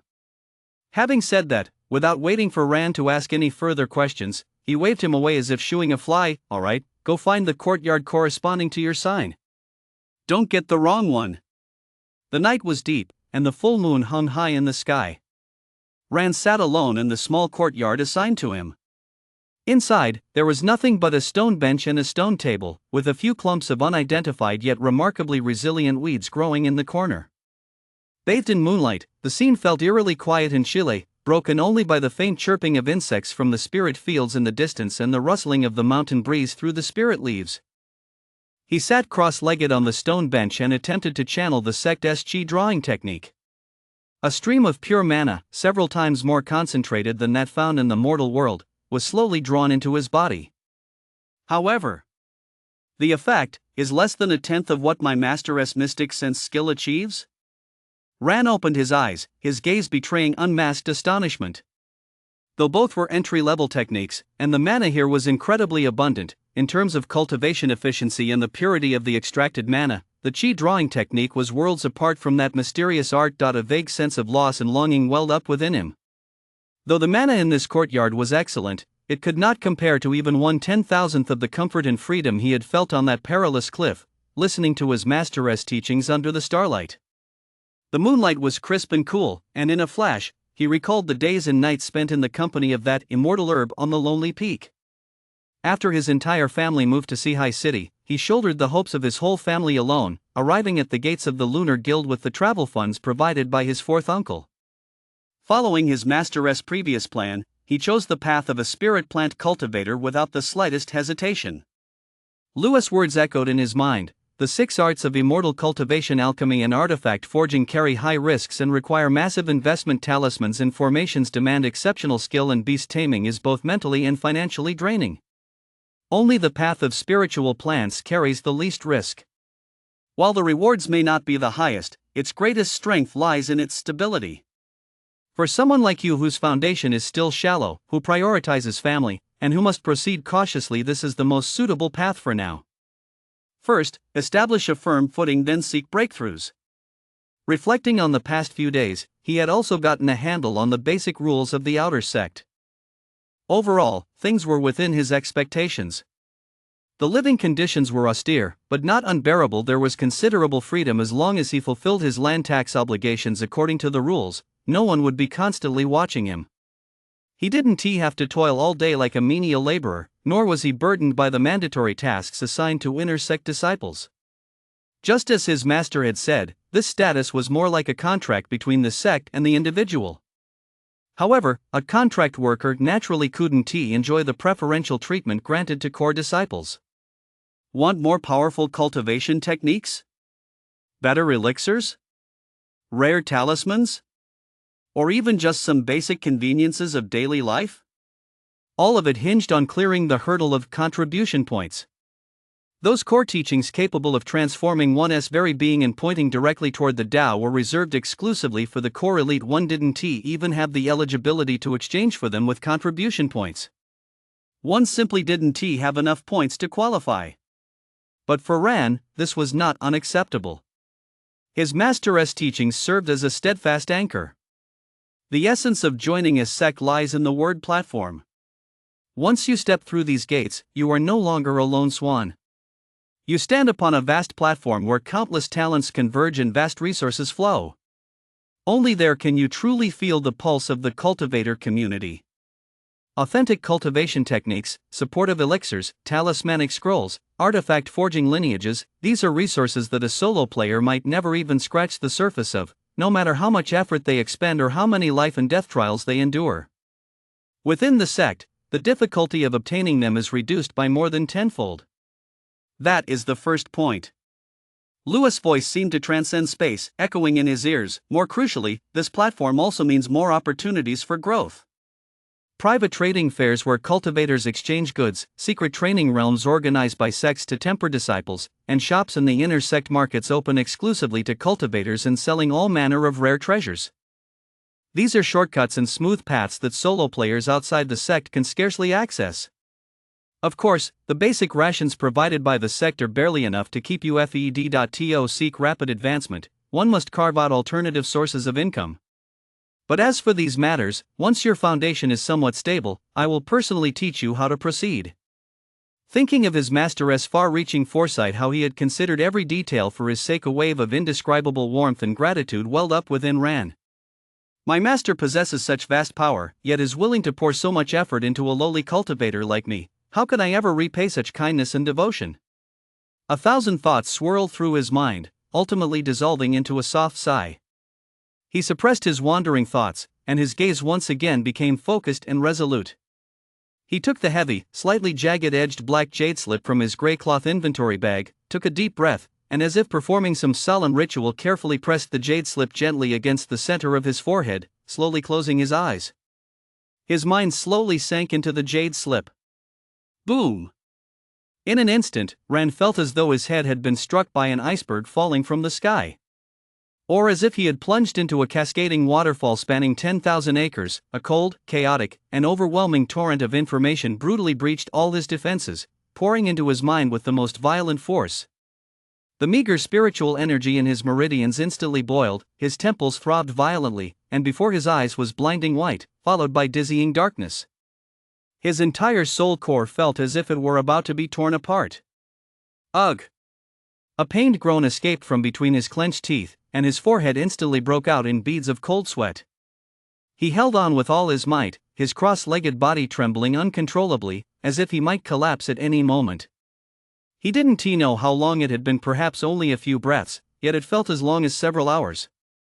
The violent onslaught of information finally began to subside. The light and shadows before his eyes dissipated, and the dizziness slowly faded. In their place, the names, incantations, spiritual energy circulation paths, and diagrams of the 3 foundational techniques appeared clearly in his mind. 3 techniques. The Minor Cloud and Rain Technique, a foundational technique for spirit plants. It channels the water mana of the heavens and earth, condensing it into a spirit rain imbued with subtle nourishing power. When poured over plants, it promotes rapid sprouting, robust growth, and nourishes their very essence. The Earth Chi Technique, a foundational technique for spirit plants. It connects with the gentle earth elemental chi within the earth's veins to nourish the plant's root system, promoting robust growth and enhancing its efficiency in absorbing nutrients from the soil. Gunmetal Sword Chi, a basic offensive spell. It condenses gunmetal chi into a razor-sharp sword aura, swift as thunder and fast as lightning, used to exterminate pests, fungi, and other small harmful demonic creatures that infest spiritual plants. 3 free basic spirit plant spells? Ran was somewhat surprised by the sect's generosity. This does save me the initial expense of contribution points. It's just a pity that with my current meager cultivation at the novice stage, casting these spells will likely be extremely taxing. It seems I'll have to start with the Little Cloud and Rain formula, which consumes the least energy. His gaze drifted toward the terraced fields of spirit grain outside the courtyard, bathed in the hazy moonlight, a faint yet resilient light flickering deep within his eyes. Tomorrow, I'll rent a small plot of spirit farmland and plant these seeds. Farming may be mundane, but it is the foundation, the very bedrock of my existence. As long as I plant the seeds and have a fixed plot of land, perhaps I'll be able to contact my master with a slightly calmer heart? The moment this thought crossed his mind, Ran's heart was suddenly filled with an unprecedented sense of urgency. In just a few short days, the loss of his master's constant guidance, a voice of gentle wisdom he had grown accustomed to, left him feeling an indescribable emptiness and disorientation at every moment. Ran, hold on. This is just the beginning, he shouted silently to himself, banishing the fatigue and dizziness brought on by mental exhaustion. Closing his eyes once more, he cleared his mind of distractions and began to visualize and simulate the spiritual energy circulation, incantations, and hand seals of the little cloud and rain technique over and over again in his mind. Not far away, beneath the moonlight on the cliff, Louis' consciousness sensed the intermittent fluctuations of thought emanating from Ran, the arduous registration, the exhausting adjustment, the relentless practice of the little cloud and rain technique. He perceived that faint yet incredibly stubborn persistence and effort, and a thread of extremely complex emotion tinged with a touch of relief yet permeated with boundless sigh flowed silently through his grassy form. This kid is really giving it his all. Chapter 6, 1 year. A spring breeze swept through the small courtyard, carrying the fresh scent of new sprouts from the Spirit Valley. A year had left a transformative mark on Ran. His once swarthy complexion had shed the marks of wind and sun, becoming smooth and luminous. He had shot up considerably in height, his figure now as straight and sturdy as a young bamboo shoot. The most striking change was in his eyes. They had shed the naivety of youth, gaining instead a transcendent depth and serenity. At that moment, he was intently tending to a peculiar grapevine climbing the bamboo trellis in the courtyard. The vine was twisted and gnarled, its leaves a deep violet with golden veins shimmering through them. The grapes themselves resembled solidified amethysts, emitting a faint spiritual glow. This was the amethyst grape he had painstakingly cultivated, a rare treasure known even within the outer sect for its ability to purge impurities and slightly replenish mana. Senior Brother Wang, you have received a letter. A menial disciple stopped respectfully at the courtyard gate. Ran halted, the faint green spiritual light dancing at his fingertips, the gentle glow from the earth chi formula used to nourish the plants, and brushed his finger across a plump amethyst grape, replying in a warm tone, "Thank you, junior brother." Once the menial disciple had left, he unfolded the letter. Elegant handwriting met his eyes, carrying the unique aura of a young girl. To my dear brother, from your sister Xin. All is well at home, please rest assured. Father has acquired a small shop in the southern part of Sihai City, named Lingmu Xian, specializing in exquisite wooden crafts. Business is decent, and our daily needs are well provided for.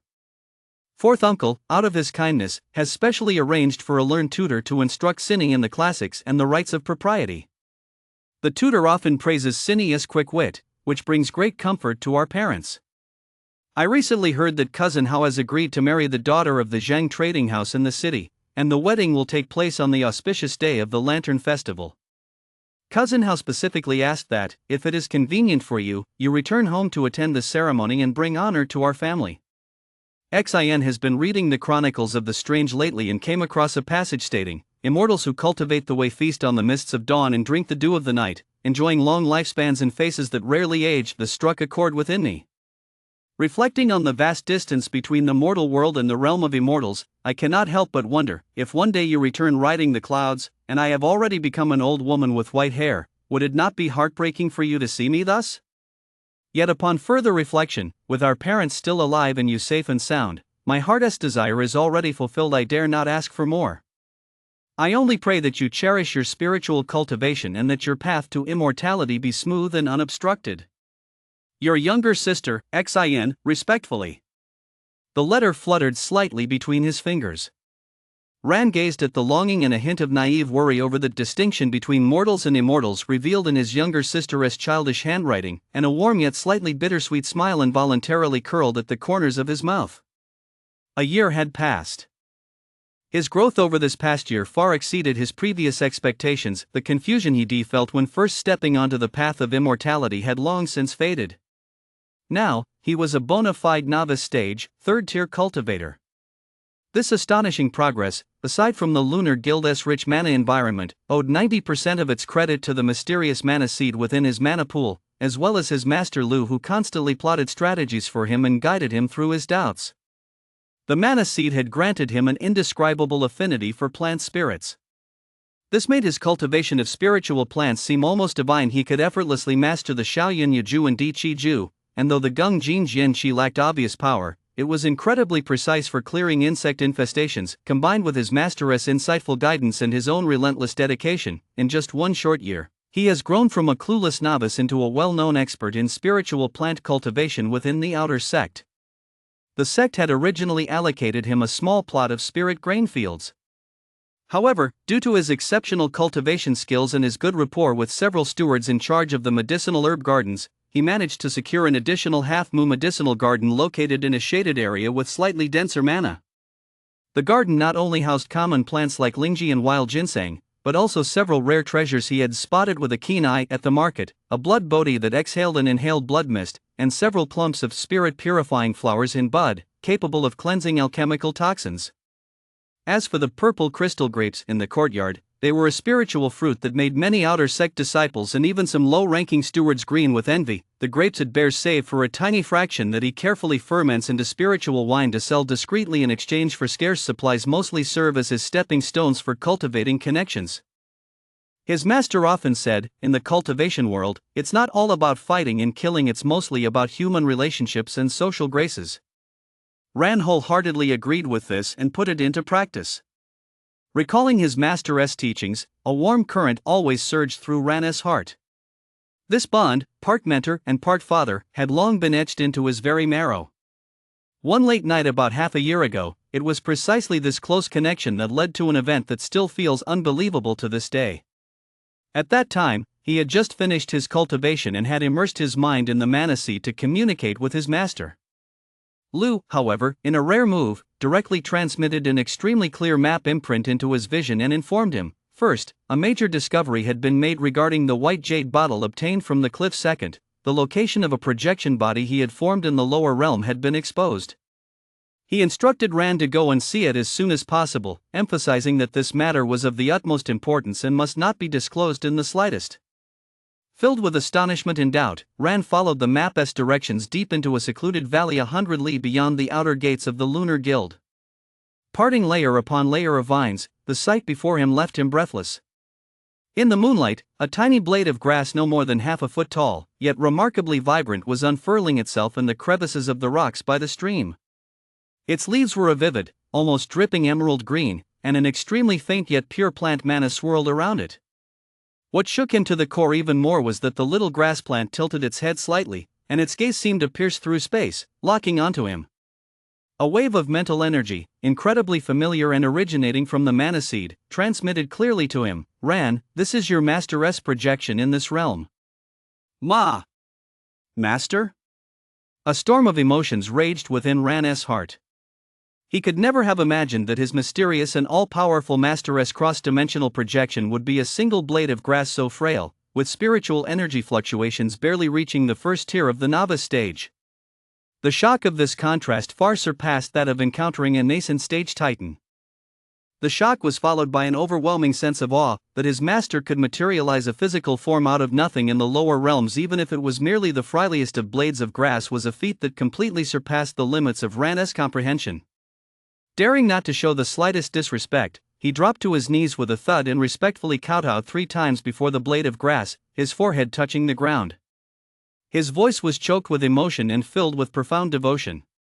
Disciple Ran pays homage to the master's divine presence.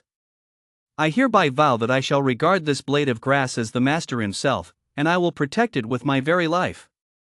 If the master permits, I wish to escort your divine presence back to the herb garden, offering my utmost devotion and filial piety. Foolish child, there is no need. Lu's the grass's thoughts were gentle and calm, yet carried a hint of finality. This place is most suitable, I have my own plans. Follow me. The little plant's roots moved nimbly through the crevices, leading Ran through a series of twists and turns before finally slipping into a crack in the mountain wall, perfectly concealed by natural vines. Upon entering, Ran's eyes widened in astonishment. Deep within the crevice lay a hidden world. A small, naturally formed cave where the mana was far denser than outside had been transformed into a thriving medicinal garden. Dozens of spirit herbs, each with a unique form and shimmering with radiant light, grew in a harmonious arrangement. Though not particularly old, their quality and aura were exceptional, and among them were several mid-tier spirit herbs he'd only ever seen in the illustrations of the outline for beginner spirit plant cultivators jade tablet. This master, Ran, was speechless, his envy so intense he nearly drooled. Compared to this place, his own little herb garden was nothing more than a patch of weeds. Louis' grass leaves swayed gently as his thoughts reached out. Which ones do you like? Just take them. This generous attitude made Ran overjoyed. He thickened his skin and selected two extremely rare mid-grade herbs, the spirit nurturing grass and the foundation strengthening flower, both of which were scarce on the market. Lou naturally agreed. Then, Lou carefully retrieved the white jade bottle Ran knew all too well from beneath a smooth, cool white stone. The lid opened, and a drop of milky white liquid, as smooth as jade and radiating alluring spiritual fluctuations, was guided to Ran's lips. This is the essence distilled from the jade bottle. It can purify the soul core, nourish spiritual awareness, and perhaps even enhance insight. Try taking it. Ran did not dare to delay and swallowed it as instructed. The liquid melted the moment it touched his tongue, transforming into a gentle, clear stream that surged directly into his sea of consciousness. He quickly closed his eyes to sense it. A moment later, he opened his eyes, looking somewhat bewildered. Master. Your disciple. Your disciple feels that the sea of consciousness seems a bit clearer, but it seems, as for the improvement in insight, it seems not very noticeable? Ha? Louis' mental voice carried a distinct note of disappointment and mild anger. Such an essence, and you simply swallowed it whole without any noticeable effect? What a waste! Your foundational comprehension is as dull as rotten wood? Enough, enough, enough! That drop of essence was clearly extremely precious, so it was only natural that the master was disappointed. Ran shrank his neck, feeling guilty, yet he also felt a warm sense of being valued because the master had been willing to bestow such a treasure upon him. This face-to-face encounter became one of the most cherished secrets in Ran's heart. Although the grass form master's cultivation was equivalent to only the first layer of the novice stage, seemingly weak, Ran knew full well how terrifying his true nature was. To condense a cross-dimensional projection even for the lowest tier grass form was a feat bordering on the realm of immortal and demonic legends. He understood even more clearly that for the master to dare take such a risk to meet him, he must have an absolute backup plan. Lou certainly had his advantages. On one hand, over the past year, he had gained a thorough understanding of Ran's character and level of dependence through the mana seed, ensuring the risks were manageable. On the other hand, after his grass form cultivation had painstakingly broken through to the first tier of the novice stage, he had finally managed to activate a life-saving secret technique from the mystic spirit skill, the immortal fission technique. This technique allows a small segment of the main root to be separated and buried deep within the Earth's veins, imbued with a trace of the source soul's imprint. Should the main body be completely destroyed by an unstoppable external force, this root seed would slowly draw nourishment from the Earth's mana, eventually sprouting anew after a period of time, thereby preserving his consciousness. The cost is the complete loss of his cultivation, requiring him to start over from scratch. On the safe side, he spared no effort, even at the cost of draining his vital energy, to forcibly separate a full 6 root seeds, burying them at different locations spread across hundreds of miles. This was already his current limit. If he had separated even one more, his plant form, which had only just reached the novice stage, would likely have disintegrated on the spot. For Ran, his master's guidance over the past year had been nothing short of imparting everything he knew, far surpassing the typical master-disciple relationship. The affinity with plants granted by the mana seed allowed him to master the various techniques of a spirit plant cultivator, from the foundational 3 incantations to some of Louis' self-created seed nurturing secrets to perfection. Even more valuable were the survival skills: how to recognize the radiant aura of spiritual treasures, how to disguise oneself and protect oneself in dangerous terrain, how to track and counter opponents, and even how to completely erase all traces. What astonished Ran most was a technique Lou had devised: split mind, shared intent, by harnessing the mana seed's mystical ability to interconnect. This method allowed him to simultaneously cultivate spiritual plants, channel various spells to nourish the crops, and split off a thread of his consciousness to silently practice his arts, absorbing mana for cultivation. Multitasking with complementary efforts, he maximized his efficiency to the utmost. Yet the foundation of all these achievements remained the mana seed within his body. As his cultivation advanced, he gained a deeper understanding of the mana seed's extraordinary nature.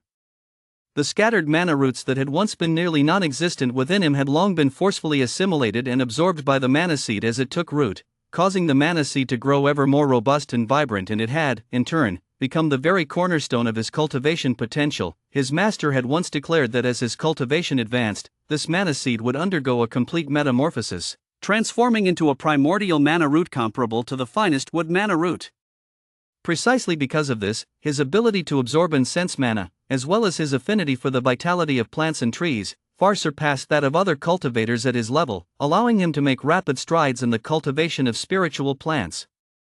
His master also taught him to leverage this extraordinary affinity to precisely snag bargains at various solo player markets and outer sect bazaars, where he had acquired numerous overlooked rare medicinal seeds at extremely low prices, greatly enriching the collection in his medicinal garden. Whenever he discovered a treasure, he would use the opportunity of transplanting it to naturally visit his master's secret herb garden, where he would listen to the latest teachings while receiving from his master's hands those newly cultivated, rare seedlings bearing unique cultivation marks. Lewis' ability to comprehend all laws and transform the ordinary into the extraordinary never ceased to amaze her, and it seemed as though any bottleneck in cultivation or any conundrum in herbal pharmacology was trivial in his master's eyes. He could dissect them with effortless clarity. Thanks to this profound guidance, within just a year, Ran had distinguished himself among the outer disciples.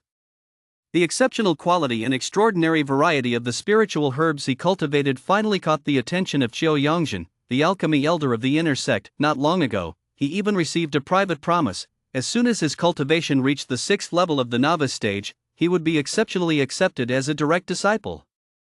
Although his master remained as level-headed as ever in his assessment, what Qiu Yongzhen values is the worth of your talent. He wants to use you to obtain better alchemy ingredients. This is a transaction of interests. He may not treat you as a disciple with genuine sincerity. But Ran didn't care in the least. In his heart, the supreme position of master belonged to none other than Lu, the true immortal of the mystic heaven and virtue. As for becoming Qiu Yongzhen's disciple, it was merely to learn the art of alchemy. Reading his little sister's letter, Ran felt both comforted and lost in thought. His cousin Hao from his 4th uncle's family was getting married. It was time to make a trip home. More importantly, his little sister, Xin, was already 6 years old. A thought swirled and took shape in his mind. Mana seeds were hard to come by, and for his master to obtain one would surely be a risk that defied the heavens. But, for his own little sister, could he bring himself to ask?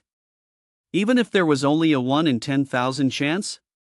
He took a deep breath, his fingertips pressing firmly against the lines that mentioned the distinction between immortals and mortals, and the inevitable passage of time. As if he had made up his mind: no matter what, I'll ask only once. If it's too much to ask of my master, I'll never bring it up again. He slowly closed his eyes, his mind sinking completely into the mana seed within his mana pool, that jade-like gem, brimming with boundless vitality and bonds. 100 li away, in a hidden mountain cave, Lu's grass form hovered above a patch of newly cultivated starlight flowers. The tips of the grass drooped slightly, radiating the pale blue spiritual light of the little cloud and rain art, condensing a dew-like, pure spiritual essence to nourish the flower buds. Suddenly, the grass leaves paused, and the spiritual light receded. It turned quietly toward the lunar guild, sending an intangible thought across the void. What is it? Ran's voice carried a barely perceptible tremor as it echoed directly within the mana seed's consciousness.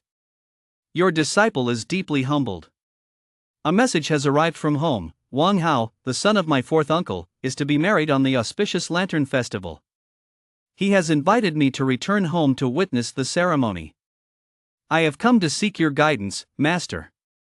Lewis thought, detached yet tinged with a hint of teasing, replied, such mundane social obligations, you may handle them as you see fit. Is there anything else? Could it be that you're reluctant to part with this master's divine nectar? This light-hearted banter calmed Ran's nerves somewhat, but as he considered the request that followed, his heart tightened once more. Master, this disciple does indeed have a matter that I dare not withhold. My younger sister, Wang Xin, has now turned 6. She is at the age of the foundation stage, when one begins to sense the heavens and earth. He paused, the anxiety in his thoughts almost tangible. I dare to ask, might I request a mana seed for XINR? He struggled to finish his words, then quickly added, I am well aware that mana seeds are exceedingly rare, and that every time you bestow one, Master, it must cost you immeasurable effort. If it is truly inconvenient, I beg you, Master, not to be swayed by my personal feelings. I would never dare harbor any resentment. Louis' grass form stood silently before the flower bed for a moment. This kid, he actually thinks mana seeds are so hard to come by. If he knew this old weed of mine could chug out one every year, he'd probably be scared out of his wits. Yet his thoughts were transmitted calmly and without a ripple. Oh?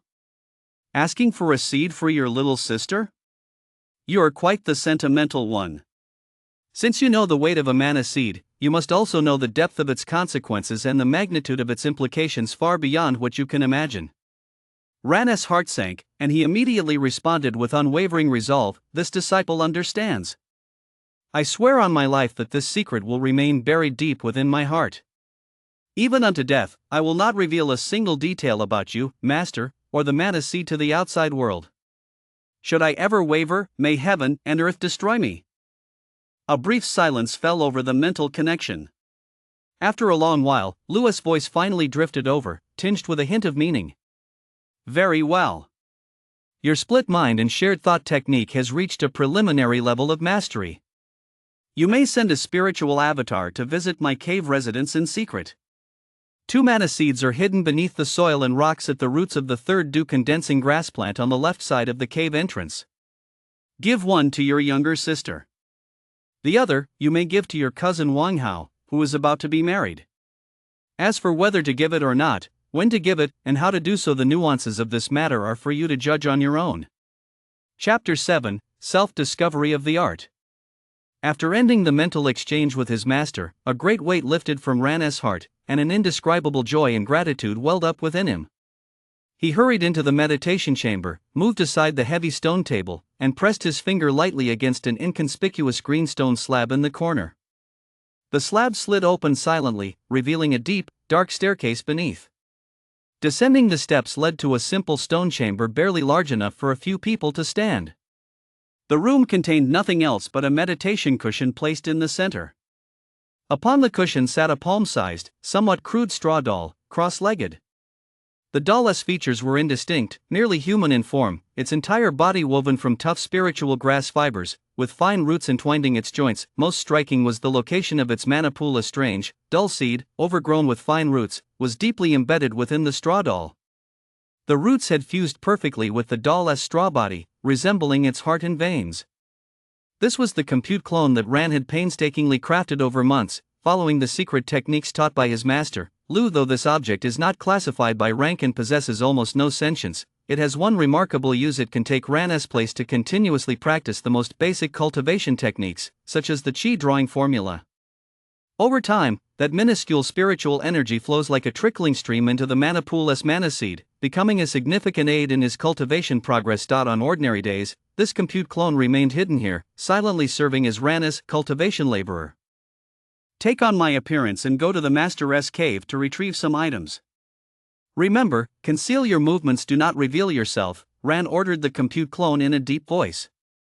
The compute clone stiffly raised its head, its empty eye sockets turning toward Ran. Then, its rough, grass-like hands began clumsily forming a complex spell seal.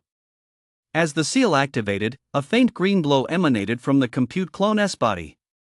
Its form rapidly expanded and stretched as if inflating, the coarse grass stems twisting and shifting until its facial features gradually came into sharp relief. Moments later, a Ran virtually indistinguishable from the original stood within the secret chamber. This shape-shifting technique was also a secret art created by Lu. Relying on the mystical connection between mana seeds, Ran could project a thread of his consciousness onto the compute clone, making its speech and behavior nearly identical to his own, sufficient to pass as the real thing. Lu held this technique in the highest regard. This is the very foundation of preserving one's life and safety. The cultivation world is fraught with danger at every turn. If you can use a pseudonym, never use your real name. If you can use a clone, never risk your true form. This puppet clone technique is our sect's closely guarded secret, treated with the utmost caution and reverence. Ran's true form sat cross-legged on the meditation cushion, eyes closed and mind focused. A thread of his consciousness, like an invisible strand, instantly traversed space and entered the compute clone's body. The previously somewhat vacant gaze of the Ran clone suddenly became lively. He flexed his wrists, nodded in satisfaction, then stepped out of the secret chamber, carefully replacing the stone slab and setting the stone table back in its place. Just as he was about to slip quietly out of the courtyard, a clear yet slightly haughty voice rang out from beyond the gate. Ran, come out to see me. The compute clone Ran furrowed his brow slightly and pushed the door open. There, suspended in midair just outside the gate, stood a youth clad in the blue robes of an inner sect disciple, his feet resting on a flying sword. The youth was strikingly handsome, with an innate sharpness in his brow, none other than Wang Zhuo, the son of the Wang clan patriarch. In just 1 year, the progress of this Wang clan prodigy had been nothing short of terrifying. He had leaped from an ordinary youth to become an inner sect elite at the 7th level of the novice stage, capable of flying on a sword with ease. It was said that among the newly admitted inner sect disciples, his combat prowess consistently ranked in the top 3, making him the talk of the town. Seen your brother Wang Zhuo? The compute clone Ran wore a perfectly measured look of surprise, his tone calm. Since you're not deep in the inner sect refining your cultivation, how do you have the time to grace the humble abode of this outer sect spirit plant cultivator? Could it be that your cultivation has advanced significantly, and you're looking for a spirit plant cultivator to spar with and test your progress? Facing this prodigy of their own clan, the compute clone avatar showed no fear. After a year of trials, Ran's temperament had long since settled into calm composure. Observing Wang Zhuo's condescending demeanor, he could only find it somewhat amusing. You! Wang Zhuo's expression darkened, a flash of anger crossing his eyes before he forced it down, snorting coldly, "Humph! I had intended to hear that you joined the outer sect and gained Elder Chio's favor. Out of kinship, I came specifically to offer my congratulations and see just how much progress you've made as the spiritual plant master.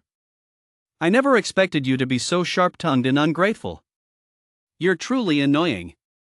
Before his words had even finished, he had already summoned his flying sword, transforming into a streak of green light as he shot skyward without looking back. Ha, I really must thank senior brother for his concern. The compute clone Ran watched the receding streak of light, a playful curve forming at the corner of his mouth. No sooner had the words left his mouth than a dusty inventory bag fell from the sky, landing with a thud right in front of the courtyard gate. The compute clone Ran bent down to pick it up and probed inside with his spiritual sense. 3 low-grade mana crystals lay quietly in the corner, alongside a jade bottle labeled Chi-gathering pill. He twitched his lips, shook his head, and chuckled, "Ha, that stubborn little brat." Wang Zhuo was a man of exceptional talent, yet his temperament was as stubborn as a child's.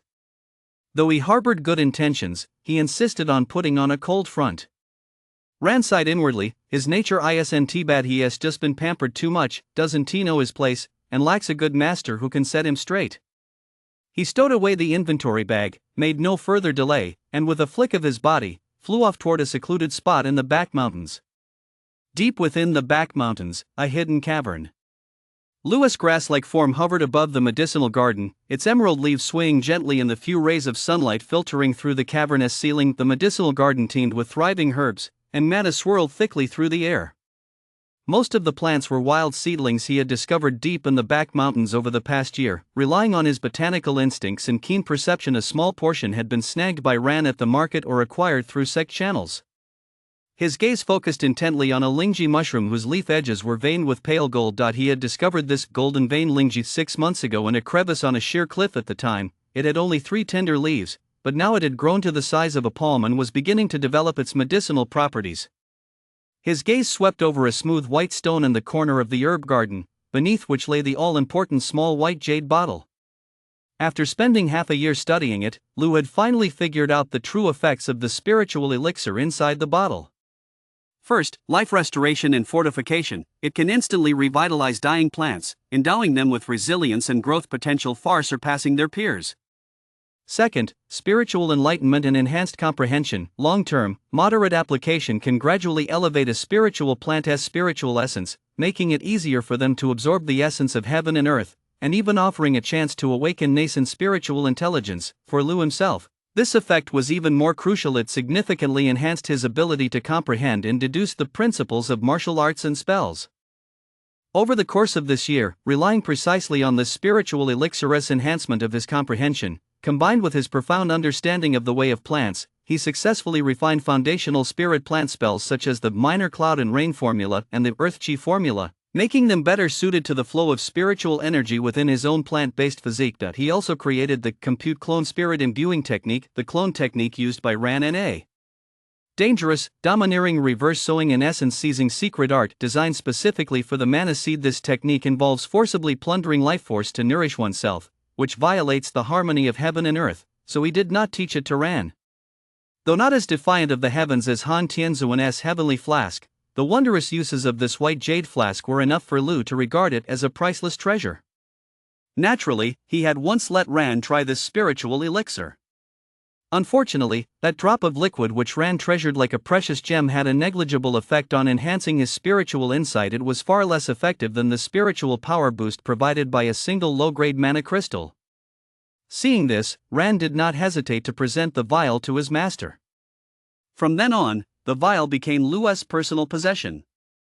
Recently, Lu's research focus has shifted to fundamental cultivation techniques. The mystic spirit skill is a supreme method for consolidating one's foundation, but it is not a technique for increasing spiritual power. His plant-based physique, with meridians and acupoints vastly different from those of human cultivators, makes ordinary human cultivation methods completely unsuitable for him. Strangely enough, however, any spell or technique Ran had learned, he could instantly grasp its essence through the connection of the mana seed and execute it without hindrance, as if the limitations of his plant-like body were of no effect upon him. This gave him a profound insight. He decided to use the spirit elixir to enhance his comprehension, personally observing and analyzing the flow patterns of spiritual energy within his own leaves and roots, and combining this with the Lunar Guild basic chi drawing technique provided by Ran to perform reverse engineering, in an attempt to create a cultivation method unique to plant spirits. If successful, he would break free from his passive reliance on mana seed shares and gain the ability to independently absorb the world's mana and advance his cultivation. At this moment, he was conducting a crucial test. A jade green leaf gently brushed against a wild ginseng plant, over a century old and brimming with mana. Its roots, like the most nimble fingers, instantly wrapped around and enveloped it. Immediately, a deep, ink green glow enveloped Lu, swirling to form a miniature vortex that firmly encased the ginseng. The ginseng withered at a visible pace as the vast essence of plants and mana it contained was forcibly extracted and stripped away, transforming into strands of pale golden light that were greedily absorbed and refined by Lu's roots and leaves. A faint sizzling sound filled the cavern, the rhythm of energy being rapidly converted. The entire process lasted roughly half an hour. When the final wisp of golden light vanished into the plant's body, the century-old wild ginseng had been completely reduced to ashes, vanishing without a trace. Upon Lu's plant form, the deep green glow suddenly retracted inward, only to erupt into a soft yet dense white halo. The halo persisted for several breaths before slowly dissipating, leaving the plant form looking even more vibrantly green, faintly exuding an aura of resilience. Novice stage, 3rd tier. It worked! A surge of immense joy welled up within Lu. This confirmed the correctness of his theoretical approach. The embryonic form of this cultivation technique, which he had tentatively named the Swallow Heaven Spirit Art, had preliminarily proven that a plant-based body could actively devour and refine the essence of plants and herbs containing mana, transforming it into its own energy. Just as he was about to focus his mind to carefully discern the subtle changes during the absorption and refinement process and further refine the technique, a familiar, respectful voice called out from the cave entrance. "Master, your disciple Ran requests an audience." Chapter 8, Human Bonds. The 8th day of the first lunar month. While the lingering atmosphere of the mundane New Year festivities had not yet faded, for cultivators, it was merely an ordinary day in the long river of time. Ran carried an exquisite wicker basket lined with soft spiritual herbs, upon which were neatly arranged 2 clusters of plump, juicy purple crystal grapes shimmering with a violet glow. He knocked on the gate of the outer sect steward, Ma Xianliang. "Senior Uncle Ma, disciple Ran has come to pay my respects." Ran's voice was clear and resonant, carrying just the right amount of respect. Ma Xianliang opened the door. His gaze swept over the grapes shimmering with purple light, and a gentle smile appeared on his face. It's Ran, isn't it? Come in. These purple crystal grapes are quite a rarity in the outer sect these days. It seems I'm in for a treat today. He took the wicker basket and placed it on the stone table in the courtyard with a seemingly casual gesture. For someone at the foundation stage like him, the spiritual energy within these grapes was meager. They truly served only to satisfy his appetite. Yet, within the inner sect of the Sword Sect, where personal connections were often thin, this gesture of goodwill was particularly precious. After over a year of deliberate cultivation, Ran had long left an impression on Ma Xianliang as sensible, quick-witted, and promising. His exceptional skill in cultivating spiritual plants had even caught the attention of Qiu Yongzhen, the inner sect's alchemy elder, which further elevated Ma Xianliang's regard for him. Moreover, this young man's cultivation progress was no slouch either. He had reached the 3rd level of the novice stage in just 1 year. Though not a prodigy, he firmly held a position in the upper middle tier. The sect needed sword cultivation prodigies who shone with brilliance, but it also needed pragmatic talents like Ran, those who understood management and could take root at the grassroots level. Sit. Ma Xianliang gestured for Ran to take a seat. After a few casual remarks, he shifted the conversation, his tone carrying a hint of guidance. Look at you, young man. You seem quite concerned with clan affairs lately. Do you intend to mentor the younger generation of the clan? Ran's heart stirred slightly, but his expression remained sincere. My uncle has keen insight. The elders at home do indeed have this intention, but this disciple knows full well that cultivation is the foundation. I dare not put the cart before the horse. My father and 4th uncle suggest that once my foundation is somewhat stable, or after I've gained a modest reputation within the sect, we may then proceed with this plan gradually. For now, the clan's top priority is to expand our lineage. If we can produce 1 or 2 more young disciples with decent mana roots, and with a generation or 2 of accumulation, we might achieve some modest prominence. Of course, all of this hinges on this disciple living up to the sect's nurturing, reaching the foundation stage, and perhaps even achieving accomplishments like those of you, uncle. Upon hearing this, Ma Xianliang's eyes gleamed with even greater admiration. Stroking his beard, he nodded, excellent. Take it step by step. What a fine approach. Neither arrogant nor hasty, prioritizing a solid foundation. It is rare for an elder in your family to possess such insight. It seems the fortune of your Wang family is gradually rising. He paused, as if weighing his words, then continued, in that case, I shall grant you a small favor. He took out a green jade talisman and handed it to Ran. This is the Talent Scout's token. By custom, such assignments are typically given to inner sect disciples or direct disciples.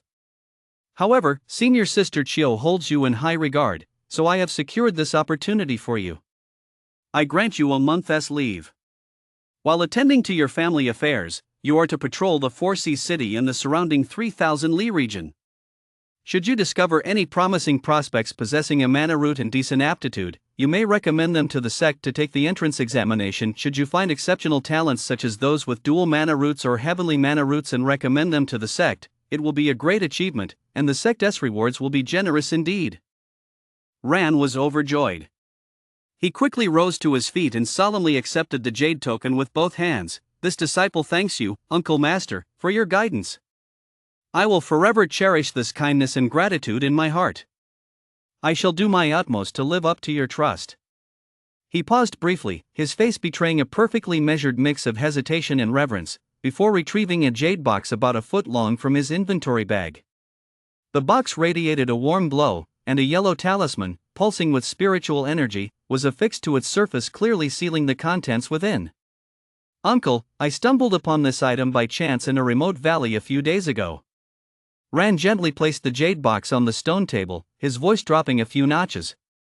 Judging by its appearance, it bears some resemblance to the crimson gold rapier described in the classics.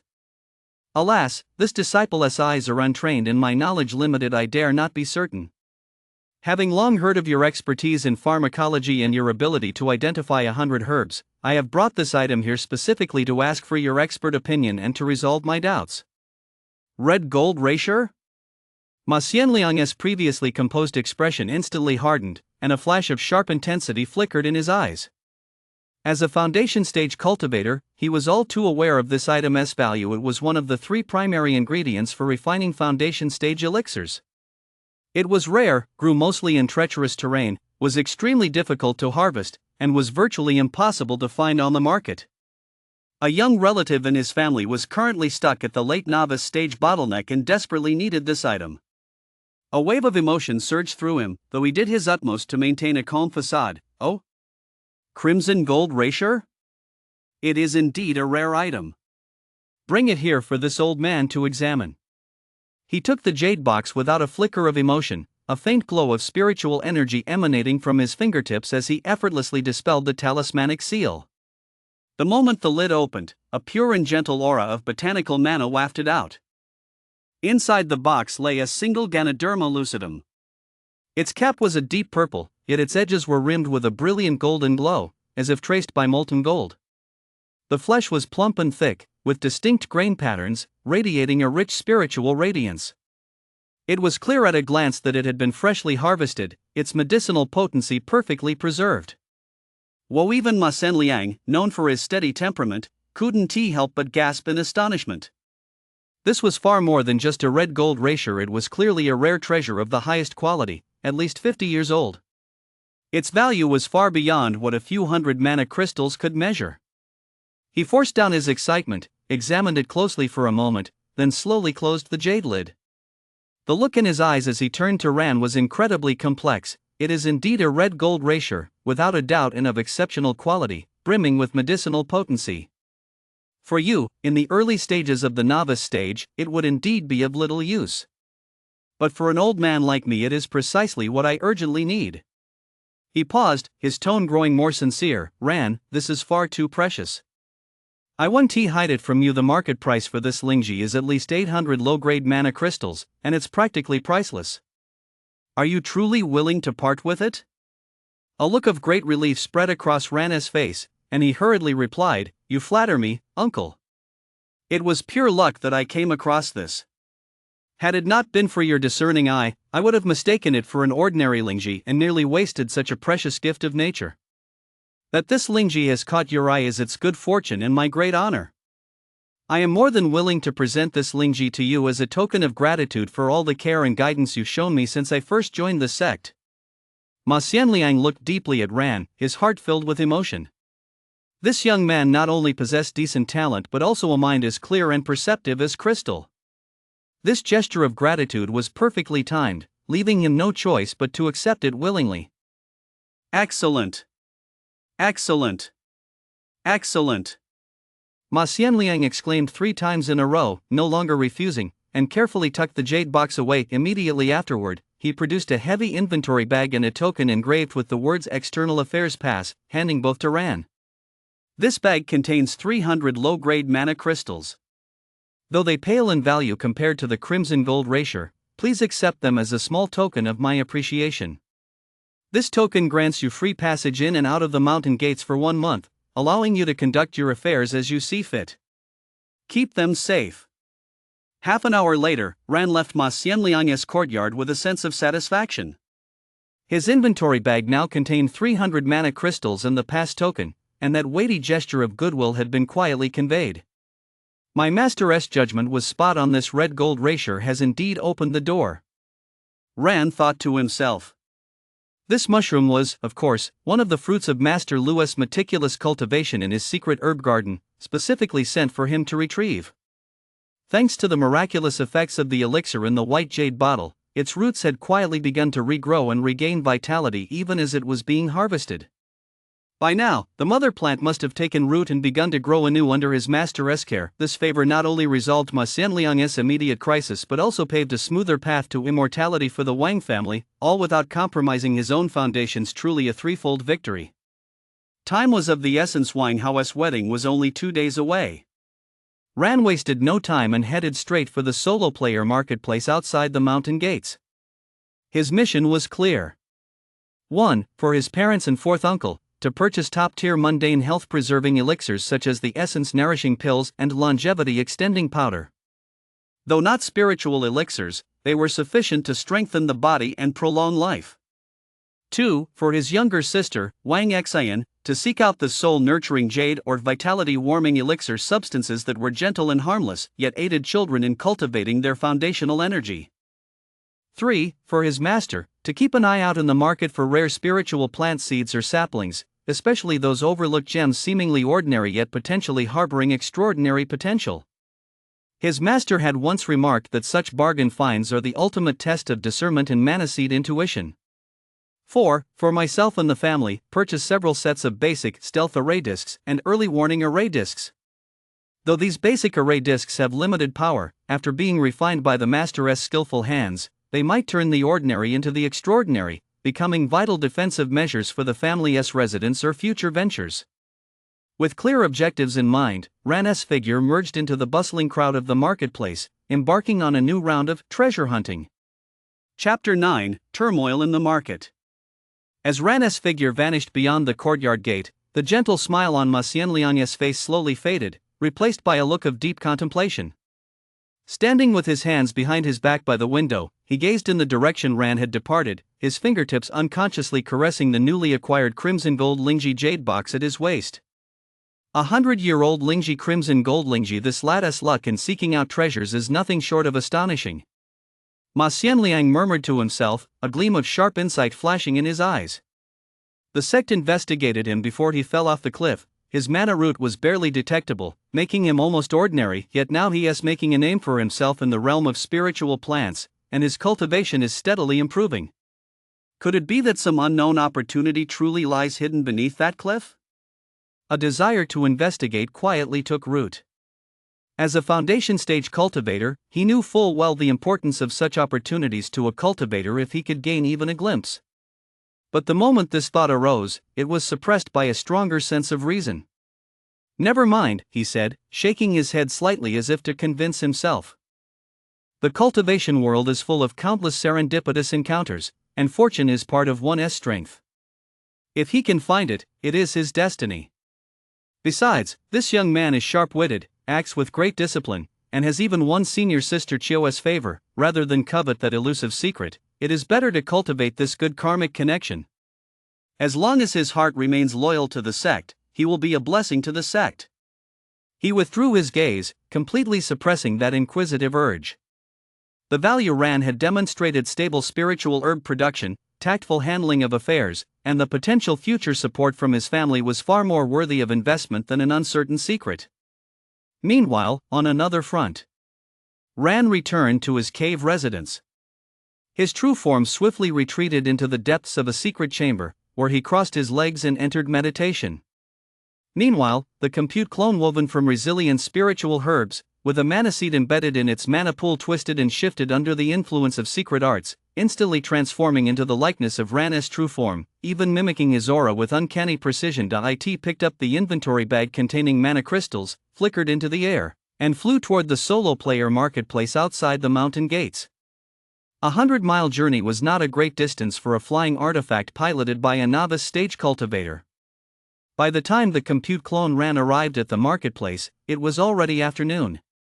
This frostleaf gathering, established by a mysterious late foundation stage solo player, was one of the key gathering places for solo players in Frostcold State. The marketplace had strict rules strictly prohibiting magical duels, which attracted many low-level cultivators seeking trade or shelter.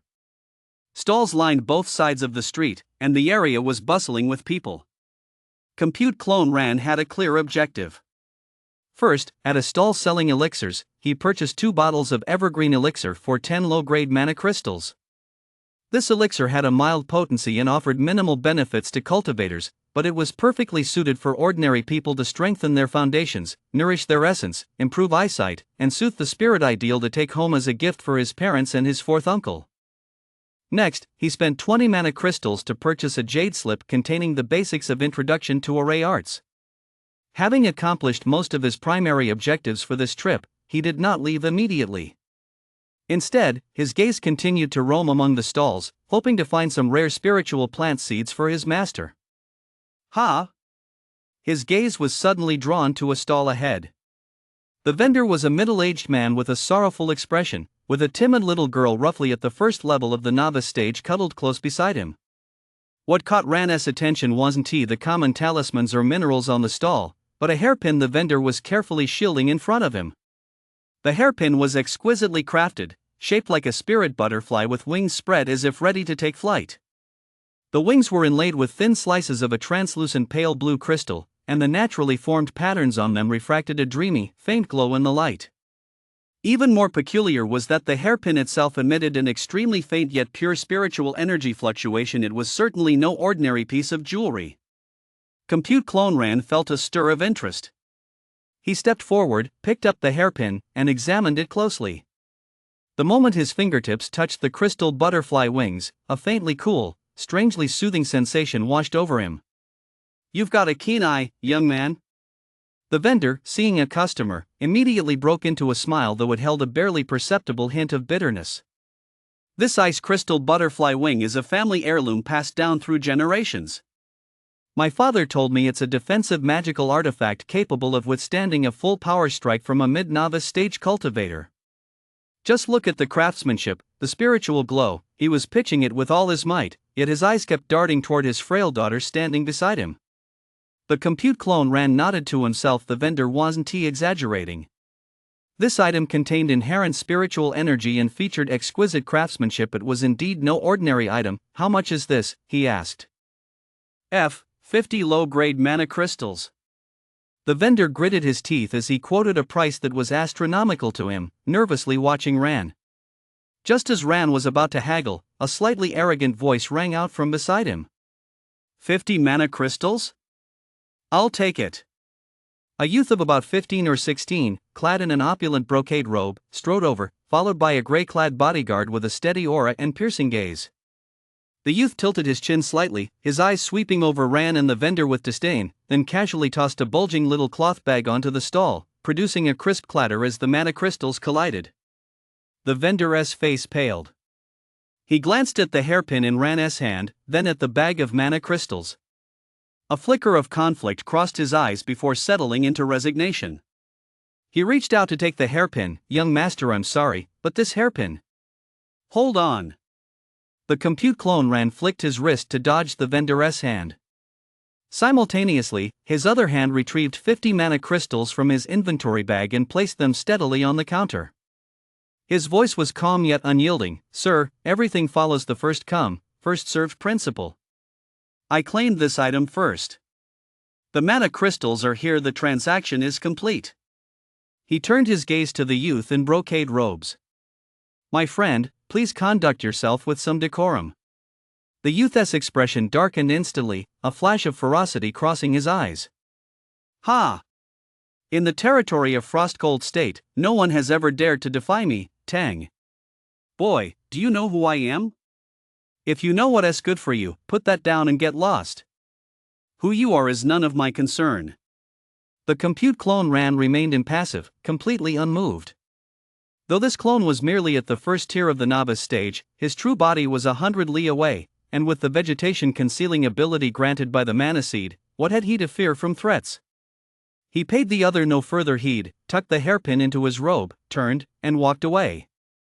With a flick of his body, he activated the light body technique and swept toward the exit of the marketplace. "How dare you!" Tang's face turned ashen with rage, and in his fury, he laughed bitterly. "Woo yeah! Keep your eyes on him. I'll see just which fool dares to provoke me." "Yes, young master." A gleam flashed in the eyes of the gray-clad guard named Wuya. His figure moved like a ghost, silently following behind, while at the same time flicking his finger. A wisp of pale gray powder, invisible to the naked eye, had already settled silently on the hem of the Compute Clone's Ran garment. The Compute Clone Ran moved with blinding speed. Once he had left the market district, he chose to flee through valleys with dense forests and complex terrain. After about half an hour, he landed in a secluded valley surrounded by towering ancient trees and tangled vines. He swiftly dispelled the transformation spell, revealing the palm-sized true form of the Compute Clone. Immediately, it slipped into the trunk of a towering ancient tree, one that required 3 people to encircle as if merging with water, vanishing without a sound. The scent of plants and trees perfectly masked its presence, leaving only a faint trace of spiritual energy that blended seamlessly with the tree's own vitality. However, barely the time it takes to drink a cup of tea had passed when two figures tracked him down like maggots clinging to bone, none other than Tang and his guard. Woye. The aura cuts off right here? Tang furrowed his brow, scanning the quiet valley before his gaze finally settled on the massive ancient tree. Woye, are you certain we didn't lose him? Woye closed his eyes and concentrated, his nostrils flaring slightly. After a moment, he stated with certainty, "Second young master, the aura I marked with the Qianji-in secret technique vanished right here. That man seems to have merged with this ancient tree." Merged with the ancient tree? The art of wood transformation? A flicker of surprise crossed Tang's eyes, which quickly turned into a cold sneer. "Humph, a mere trick. Drag him out for me." "As you command." A cold gleam flashed in Woye's eyes as he pulled a pill the size of a pigeon's egg entirely pitch black from his robe. He let out a sharp whistle. A strange bird, no larger than a sparrow with feathers as black as ink, dove from the sky and landed on his shoulder. Woye fed the black pill into the bird's beak. The bird swallowed it in one gulp, and an eerie red glow immediately flared in its eyes. "Go!" Wu Yi pointed at the ancient tree. The black bird let out a piercing shriek and flapped its wings toward the ancient tree. Like the most precise hunting dog, it circled the trunk several times before suddenly coming to a halt directly above Ran's hiding spot. Its sharp beak glinted with a cold, metallic sheen as it aimed at the tree trunk and began pecking at it rapidly with a peculiar rhythm. Thud! Thud! Thud!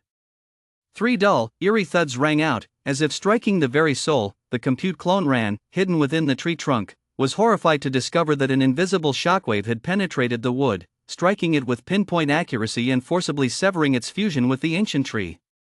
The wood fibers writhed and rejected it as if alive, instantly squeezing it out from inside the trunk. "Cheap!" The blackbird let out a triumphant shriek, its crimson eyes locked firmly on the exposed compute clone. "You wretched beast, you're asking for death." The compute clone Ran was overcome with a mix of shock and rage. Though it felt no fear, it knew full well that it must not be captured alive. The dim mana seed at the mana pool suddenly glowed faintly. A golden sword aura, coalescing in all of its current spiritual power, shot forth like lightning tearing through the night sky. Accompanied by a piercing shriek, it slashed fiercely toward the eerie blackbird at a speed surpassing the limits of the novice stage. This was the lethal secret technique Liu had refined by combining the Gangjin sword chi with the spiritual properties of plants and trees, the Gangjin evil slaying slash. Its razor-sharp edge far surpassed that of any other technique of its tier. The blackbird's spiritual senses were keen, but the Gangjin evil slaying slash was simply too fast. It barely had time to let out a short, mournful cry before the golden sword beam sliced it into mid-air, sending spatters of filthy blood flying. "How dare you!" The guard, Wu Ye, flew into a rage. He hadn't expected this seemingly weak target to possess such a devastating counterattack. His reaction was lightning fast. The moment the compute clone Ran released its sword energy, a gaunt hand reached out through the air. Mystic Yin Slaughter Palm. In an instant, a howling, icy wind erupted. A massive ghostly claw, condensed from dense black mist, materialized out of thin air. Carrying a bone-chilling cold and a nauseating stench of decay, it descended like a mountain, crushing down upon the compute clone Ran, which had just released its sword energy and was in that critical moment where its old power had faded and new power had not yet surged, clutching down with brutal force. Thud! It was as if crushing a ball of straw. The moment the ghostly claw closed, the compute clone avatar Ran didn't even have time to struggle before it was completely consumed and crushed by that terrifying Yin slaughter chi. It turned into a puff of fine straw dust, along with the mana seed avatar and the mana pool, both reduced to dust within the ghostly claw. 100 li away, at the outer sect's cave residence of the Lunar Guild. Ran's true body, sitting cross-legged in meditation, suddenly snapped his eyes open. Guh! A gush of crimson blood spurted from his mouth, staining the front of his robe. His face instantly turned as pale as paper. A searing, tearing pain surged from his mana pool, as if something vital had been forcibly ripped out. It was the backlash from the complete annihilation of his mana seed clone. This is bad. Ran's mind was shaken to its core, a chill running from the soles of his feet straight to the top of his head. The destruction of the clone was the least of his worries. What was truly terrifying was that embedded within that compute clone was the mana seed clone bestowed upon him by his master. This object was of the utmost importance. If the enemy detected any hint of it or even followed the trail back to its source, the consequences would be unimaginable. Overwhelming fear gripped him in an instant. He forced himself to endure the excruciating pain and dizziness, recklessly gathering his wits and channeling all his consciousness into the warm, central mana seed deep within his mana pool, like a drowning man clinging to his last lifeline. Master, I have a matter of life and death to report. The clone has been destroyed. The mana seed avatar has also. A hidden cavern in the back mountains. Lewis Plantform, currently immersed in refining and optimizing the Swallow Heaven spirit art, felt its emerald leaves tremble violently. A violent throbbing and stinging sensation originating from the very source of the mana seed, like a cold, venomous snake, instantly transmitted itself to the depths of his consciousness. Ha! Lewis' thoughts suddenly turned as cold as 10,000-year-old ice. He instantly severed all connection with the destroyed clone to prevent any possible reverse tracking. At the same time, Ran's thoughts, filled with panic and fear, surged toward him like a tidal wave. He quietly listened to Ran's incoherent account, his mind showing not a trace of panic, but rather a calmness that seemed to see through everything. Only after Ran had finished did he slowly transmit his thoughts, yet his first question was unexpected. Where is that ice crystal butterfly wing hairpin right now? Is it on your main body, or was it destroyed along with your clone? Chapter 10, Confidence. Ran's voice, tinged with a hint of confusion and an instinctive flutter, echoed in Lewis' mind. This disciple does not know, but that ice crystal butterfly wing hairpin gives me a faint, yet profound sense of destiny, as if it was meant to belong to me, a gift destined by fate. Lewis' grass form swayed gently within the cave, its emerald leaves glimmering with a pensive light in the dimness. The mental connection fell into a brief silence. Destined to be mine? Compensation? A thought circled in the depths of Lewis' consciousness. This disciple of mine bears what appears to be the protagonist template surviving a fall from a cliff. He should have obtained the jade flask capable of defying heaven and altering fate. Heavenly flask? His original aptitude was inferior even to a mixed mana root of 3 elements. Had he received the elixir within the flask that enhances comprehension and aptitude, it would have perfectly compensated for his shortcomings. However, I had already replaced his inconspicuous mana root with a mana seed, planting it in his mana pool to reshape his very foundation. The overwhelming power of the mana seed rendered the potion's effects on him negligible. Now, encountering this ice crystal butterfly wing hairpin, which triggers such a strong sense of destiny. Could it be that the Tao of this realm, sensing that the protagonist's golden finger had been snatched away, is offering another form of compensation? His thoughts were in disarray, but with the hairpin lost, there was no way to verify it. Fortunately, only the compute clone avatar had been captured. Lu had long prepared a contingency plan. Among the puppet arts he had taught Ran was a forbidden seal containing a self-destruct core, the 2nd-generation mana seed, which could be activated in the worst-case scenario to erase critical traces. However, this was a last resort. He, Lu, was no longer the weak blade of grass on the cliff face who could only wait passively. The Swallow Heaven spirit art was finally complete. This was a domineering cultivation technique unique to plant spirits, forged through his blood, sweat, and tears. It was built upon the mystic spirit skill and combined with the mana seed's ability to devour the essence of all things, forcing its creation. Though still somewhat crude, it had already addressed his greatest weakness, his inability to actively cultivate and increase his cultivation base. With cultivation now in his possession, he could even barely cast a few of the innate divine abilities within the mystic spirit skill that had previously been restricted by his cultivation level. This was the very confidence that allowed him to dare to remove Ran's tail.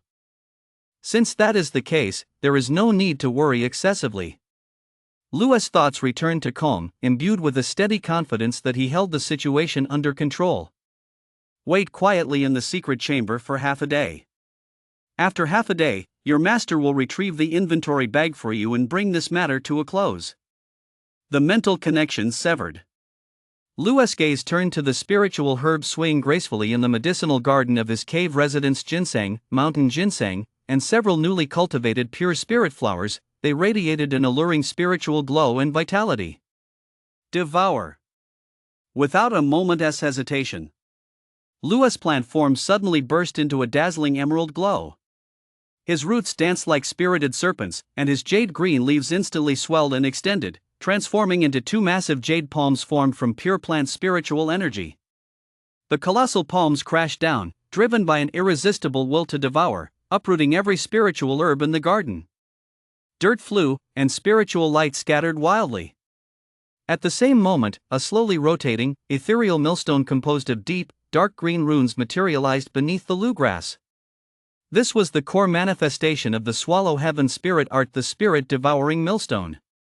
The jade-green giant palms forcefully pressed the struggling spiritual herbs into the millstone's entrance.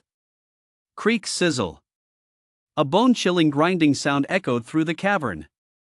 The spiritual herbs' tough roots and stems, their thick leaves, and the vast essence of plants they contained shattered and disintegrated inch by inch under the millstone's terrifying crushing force. As fragile as glass, the purest essence of life and botanical mana were forcibly extracted and stripped away, transforming into dense, tangible streams of emerald green, surging like 1,000 rivers flowing into the sea, madly pouring into Lua's body, roots, and leaves. Mana surged wildly within the cave, forming a small vortex of mana.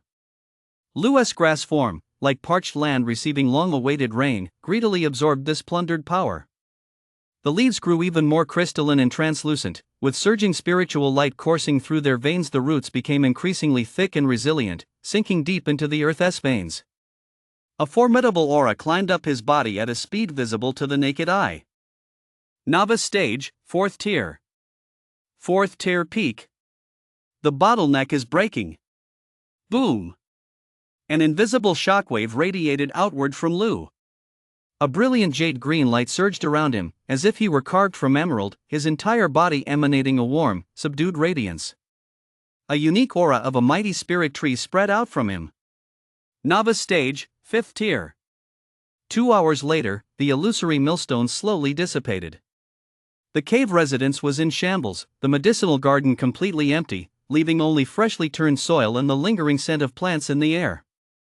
Lu felt the surging, colossal spiritual energy within him far surpassing what he had possessed before, yet his mind held little joy. Instead, it was tinged with a hint of regret. What a pity! The spiritual herbs in this cave residence were simply too few, and their age far too ordinary. Even after devouring such a quantity, I'd barely managed to break through to the 5th level of the novice stage. His gaze swept over the empty herb garden. Having reached this level of cultivation, I can attempt to preliminarily condense and gather a trace of the mother chi of all things. Though it falls far short of the heavenly flask's miraculous ability to reverse time and hasten the maturation of all things, if I succeed, accelerating the growth of spiritual plants and shortening their maturation cycles should be no great feat. A soft sigh echoed through the cavern. Immediately afterward, a clear mental command traversed the space. Ran, come to my cave residence at once. Ran, who had been waiting anxiously in the secret chamber, heard the voice as if it were the sound of a celestial melody, his eyes blazing with intensity. Without hesitation, he set off immediately. After leaving the sect, he did not head straight for the back mountain. Instead, he changed his route several times through the woods and even slipped into a small stream, drifting downstream for several miles. Only after repeatedly confirming that no one was following him did he slip into the hidden cave where Lu resided, as silent as a ghost. Disciple Ran pays his respects to the master. The moment he entered, Ran dropped to his knees with a thud and, facing the small blade of grass now a vivid, almost dripping green and radiating a much stronger aura, he respectfully bowed his head 3 times, his forehead striking the ground with a thudding sound that fully expressed the awe and gratitude in his heart. Lu had observed Ran's cautious movements all along. He gave the blade of grass an imperceptibly light tap, a hint of approval flowing through his thoughts. Rise. He cut straight to the chase. I ask you, with the puppet avatar destroyed and the mana seed's fragment annihilated, what are your plans moving forward? Ran rose, his expression solemn, clearly having given the matter deep thought. I report to you, Master. The avatar ran amok and failed to self-destruct its core. This is a grave oversight on my part. At present, the threat remains unresolved, and I cannot rest easy. After much deliberation, I see only 2 paths. First, to take the offensive. To track them down and utterly annihilate those 2, eliminating the threat once and for all. Yet the strength of their guards is unfathomable. Even if I were to go in person with my full power, my chances of victory would be less than 30%. Second, to lie low and bide my time. I shall abandon the Clan S expansion plans, devote all available resources, and focus entirely on breaking through to a higher realm. Once my cultivation is sufficient, I will rely on my memories to track down their whereabouts and, with lightning speed, wipe them out and reclaim any secrets that may have been compromised.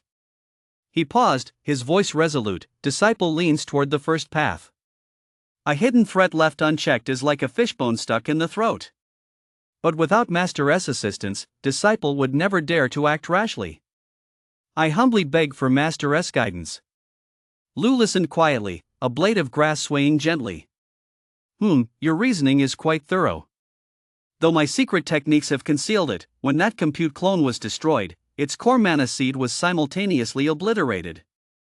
The likelihood that the enemy could have glimpsed its secrets is less than 5%. However, Lua's tone suddenly turned icy, carrying a sharp edge that brooked no argument. This 1 in 10 risk concerns my very foundation. It must not be tolerated. Therefore, I shall personally intervene this time to sever this threat for you.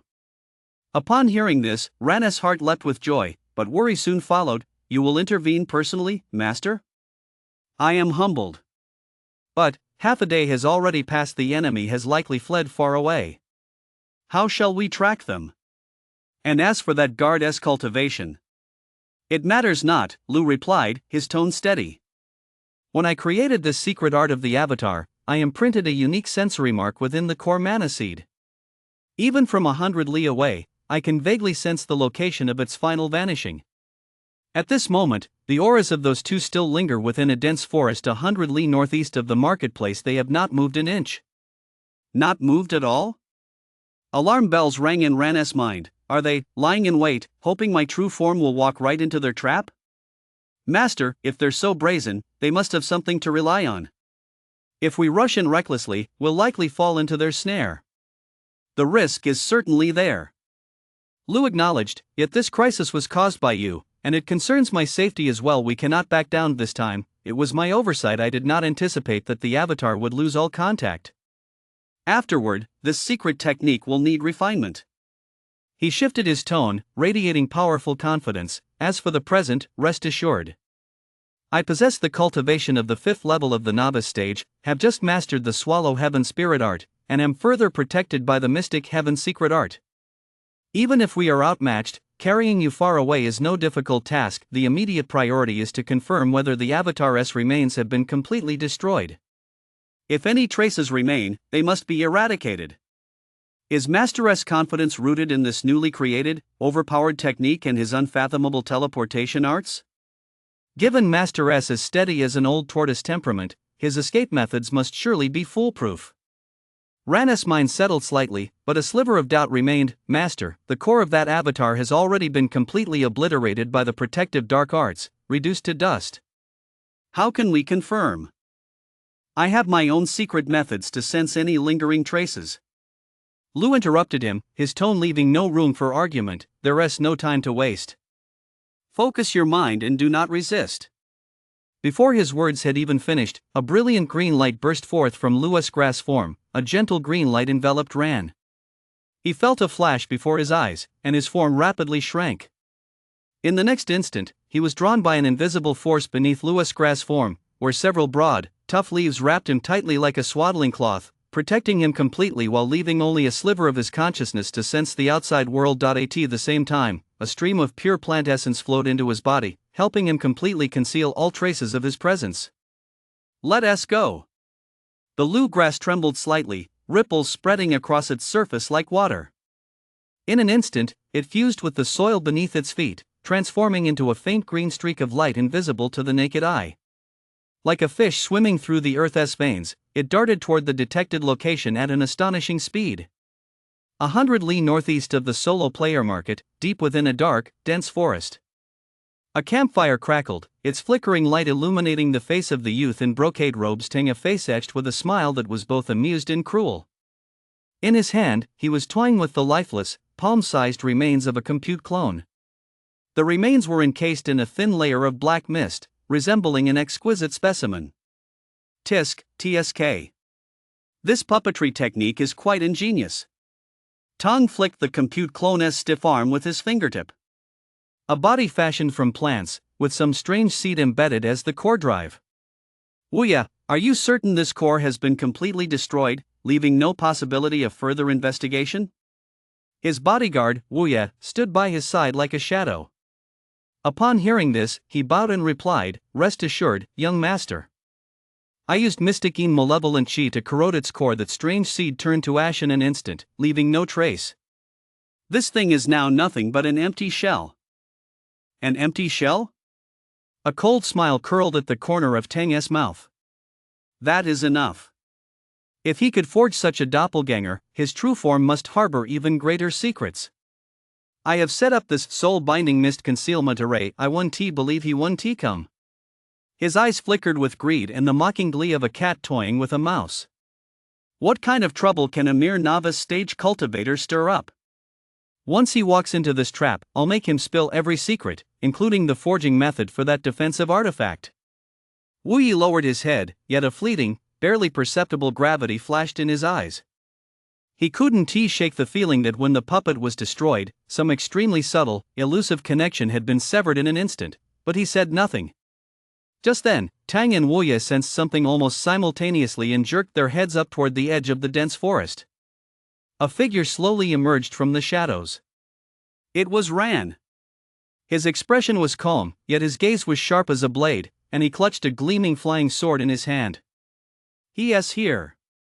A gleam of excitement flashed in Tang's eyes as he crushed a jade talisman in his hand. Hum! The surrounding space rippled and warped. A massive amount of thick white mist surged out of thin air, instantly enveloping 100 zhang radius. The mist swirled, not only blocking their vision but also subtly suppressing spiritual energy and impeding their spiritual perception. It was the trap he had set in advance, the spirit sealing mist concealment formation. Clap, clap, clap.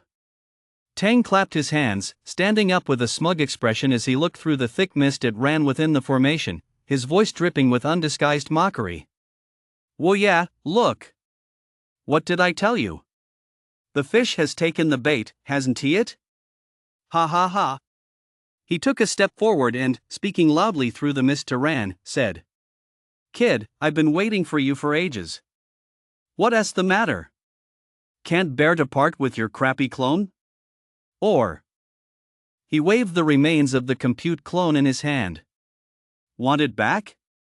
Trapped within the thick fog, Ran felt his spiritual energy flow sluggishly, and his spiritual sense was severely suppressed. Yet there was not a trace of panic on his face. Instead, he spoke coldly. "How did you determine I would definitely come?" Ha ha ha ha. Tang laughed as if he'd heard the funniest joke in the world. "A worthless novice stage waste who managed to forge an external avatar. Do you know what that means? It means you spent every last penny and got incredibly lucky just to get one. If it were me, I'd never be willing to let it go like this, so you had to come. To come and die." His tone suddenly turned harsh, laced with condescending arrogance. "Boy. Hand over the secret technique for crafting this avatar, along with the blueprints for that defensive artifact you're wearing. I, Tang, might show mercy and let you keep your body intact considering the merit of your gift." "Tang?" Ran repeated the name under his breath, his gaze as cold as frost. "What a bold claim. Is this measly mist formation all you've got to keep me here?" "Got?" Tang seemed amused, bursting into uncontrollable laughter. "Ha ha ha ha. I am Lord Tang. That is my greatest confidence.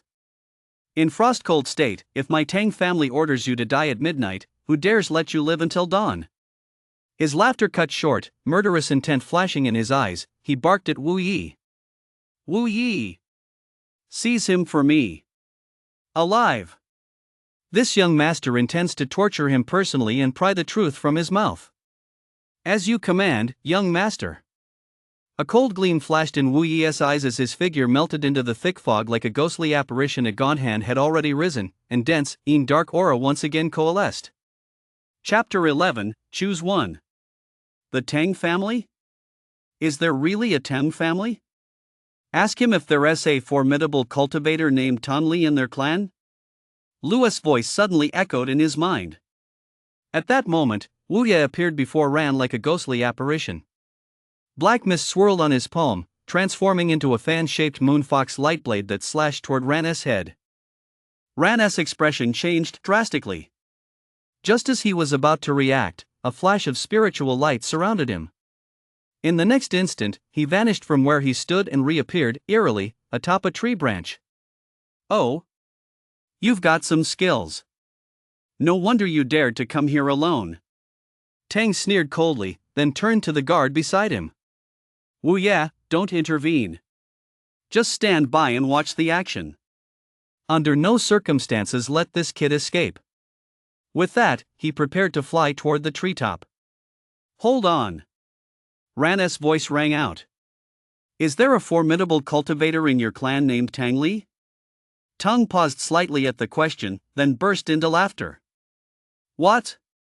Trying to use that hypocrite to butter me up now?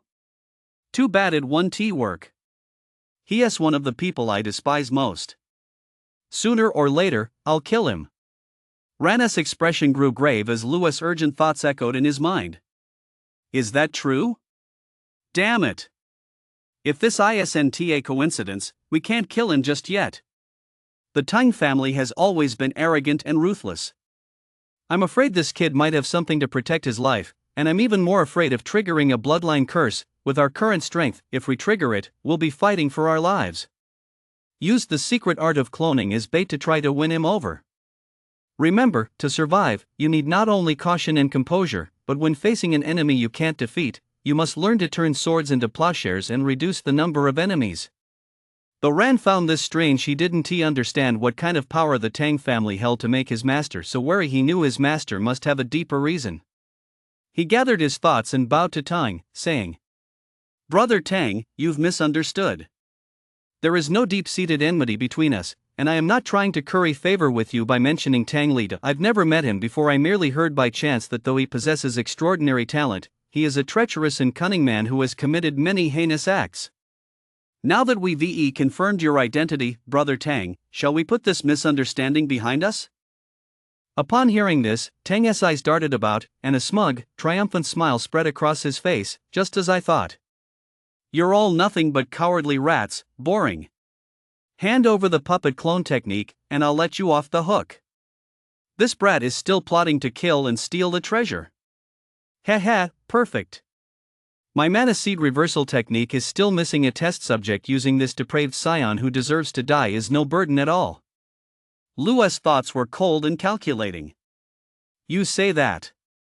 Upon hearing Lua's words, Ran furrowed his brow, then let out a cold laugh. That's easy enough to arrange. However, Brother Tang, aren't you planning to kill me and silence me once you've obtained the clone technique? Heh, what a clever scheme. Before his words had even faded, a brilliant spiritual light erupted around Ran. The restraining array surrounding them suddenly stalled, and the mana in the air seemed to boil. Below, the guard Wu Ye's expression turned ashen. In a flash, he appeared on the tree trunk where Ran stood. His palm opened wide, and surging black mist spread out, opening a blood-red maw like a giant serpent and lunging straight at Ran. Ran didn't even glance at him. Forming a seal with his hands, he growled, "Bind." In an instant, countless vines shot out like arrows from a bow, sweeping from Ran's side to engulf Wu Ye and Tang. These vines were as tough as iron, effortlessly shattering the restraining array and sealing off all their escape routes in the blink of an eye. In less than 3 breaths, the two were bound tight as dumplings.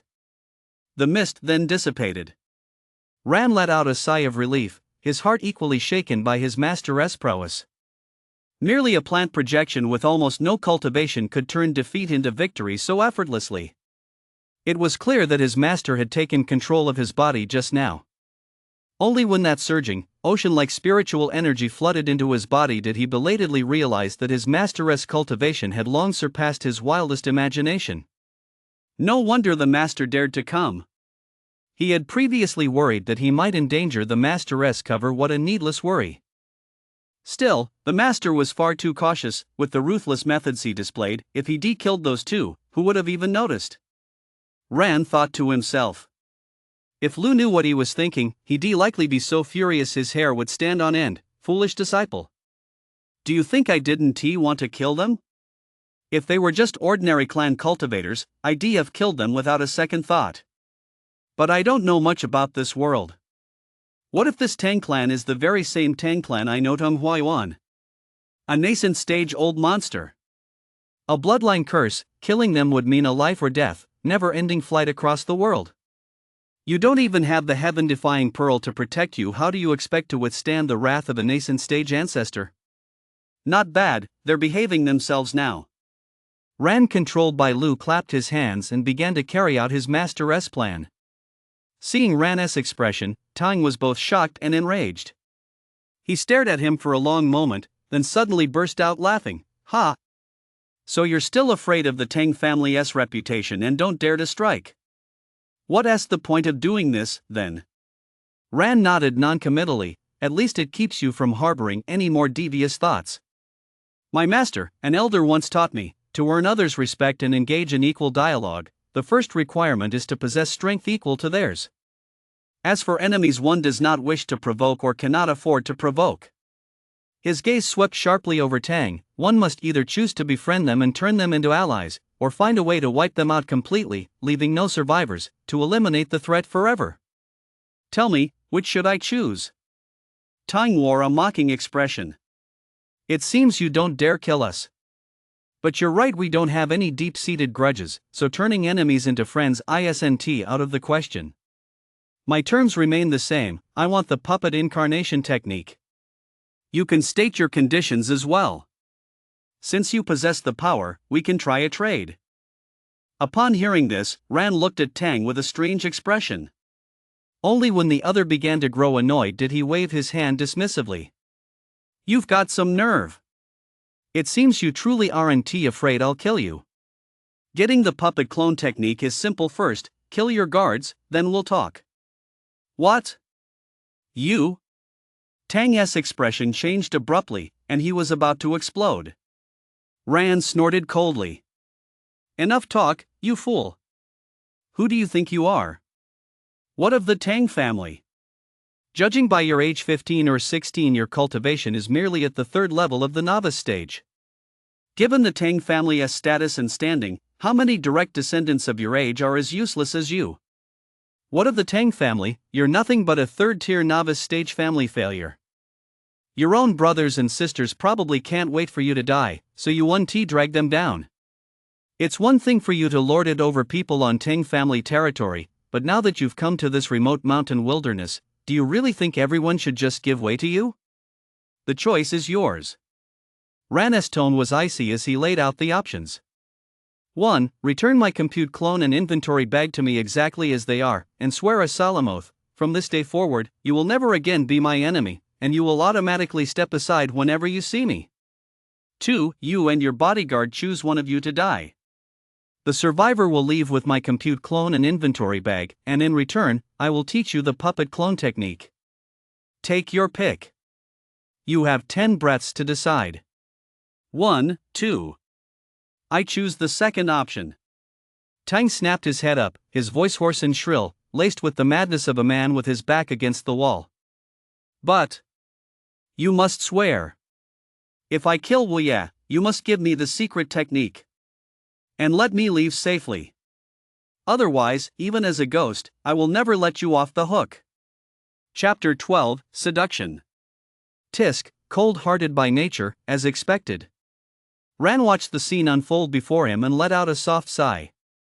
He walked over to the guard standing beside Wu Ye, gazing at the venomous hatred flickering in the man's bloodshot eyes. His heart remained largely unmoved, yet a complex sense of melancholy welled up within him. He crouched down, looking at Wu Ye bound by vines and ashen-faced, and asked in a low voice, "Is it worth it? To risk your life for someone like that?" The burly man did not answer. He merely forced his eyes to turn, his gaze falling on Tang, who was similarly bound but had regained some composure not far away. His voice was hoarse and deep. "Young master, you must take care of yourself from now on." With that, he closed his eyes and offered his neck to be struck. Ran stared at the burly man in surprise, struggling to comprehend such almost foolish loyalty. Just then, Lu's calm voice echoed in his mind. There's no need to overthink it. Such guards may not truly be loyal to such a wastrel, they are merely bound by the Tang family, with neither their lives nor their futures their own to control. In today's situation, if he dies for his master, the Tang family might treat his kin kindly for him. This may be the best possible outcome. Moreover, Lu's thought carried a hint of coldness. This man has aided tyranny. The innocent blood on his hands is likely no small matter. He deserves to die. There is no need for sympathy. My disciple, remember this: in the cultivation world, the strong prey on the weak, and deceit and treachery are ever present. When dealing with enemies, you must sweep them away like autumn winds sweeping fallen leaves, eradicate them completely. To harbor a woman's mercy, or that pointless motherly compassion, will ultimately bring endless calamity, harming both others and yourself. Though Rand did not fully grasp the meaning of the term Mother Mary complex, the coldness and resolve in his master's words were crystal clear. He suppressed the faint pangs of reluctance in his heart, and his gaze hardened.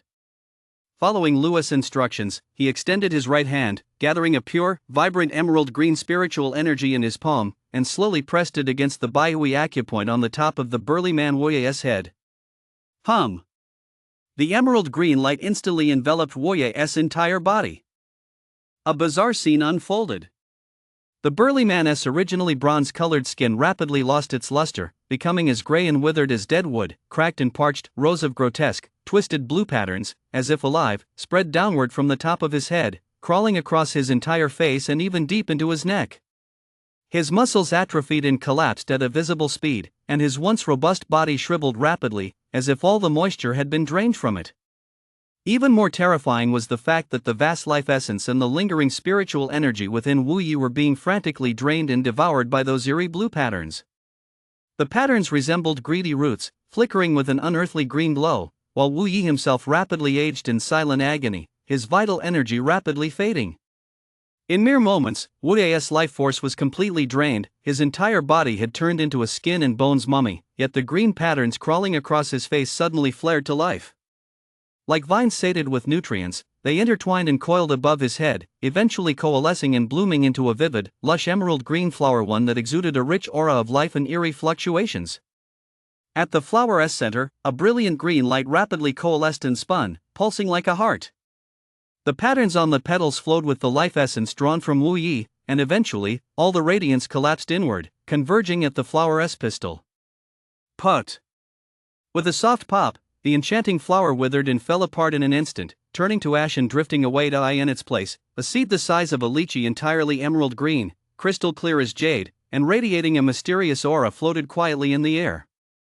It emitted a plant-based mana that shared the same origin as the mana seed within Ran's body, yet was purer, more domineering, and carried a hint of an indescribable, sinister aura. Is this the new mana seed? Ran's heart trembled violently. He could clearly sense the connection between this seed and his own mana seed, yet he also distinctly felt the difference. Its color was deeper, its aura more domineering, and it carried a nearly predatory, sinister quality derived from the essence of untamed life. He instantly grasped his master's intent. His master's methods straddle the line between good and evil, unconstrained by worldly norms. This seed is the generous gift prepared for Tang. If outsiders were to learn of such a method refining a living person into a seed, his master would surely be branded a peerless demon lord, the likes of whom are seen once in a millennium. Having spent much time with Lu, he knew full well that his master was by no means a villain who slaughtered the innocent indiscriminately, nor was he a soft-hearted do-gooder.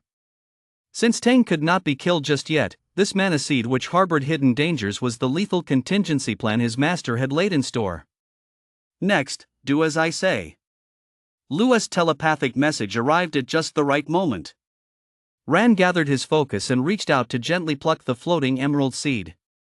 It felt warm to the touch, yet carried a faint, barely perceptible chill. He walked over to Tang, who was bound by vines and had watched the entire scene, his face now deathly pale, and crouched down before him. A complex, inscrutable expression crossed his face as he sighed. I really don't know what kind of luck you've stumbled upon, kid, to have caught my master's eye. He fixed Tang with an intense gaze, his voice carrying a mesmerizing, almost hypnotic power. Tung, I ask you. Do you want your cultivation to skyrocket overnight, to be completely transformed? Do you want to one day wash away the label of useless and make everyone who looked down on you take notice? Do you want to trample your enemies, especially your cousin Tangli, underfoot, letting them taste the humiliation themselves? Do you want to tell those who once looked down on you, what goes around comes around, don't look down on a poor young man?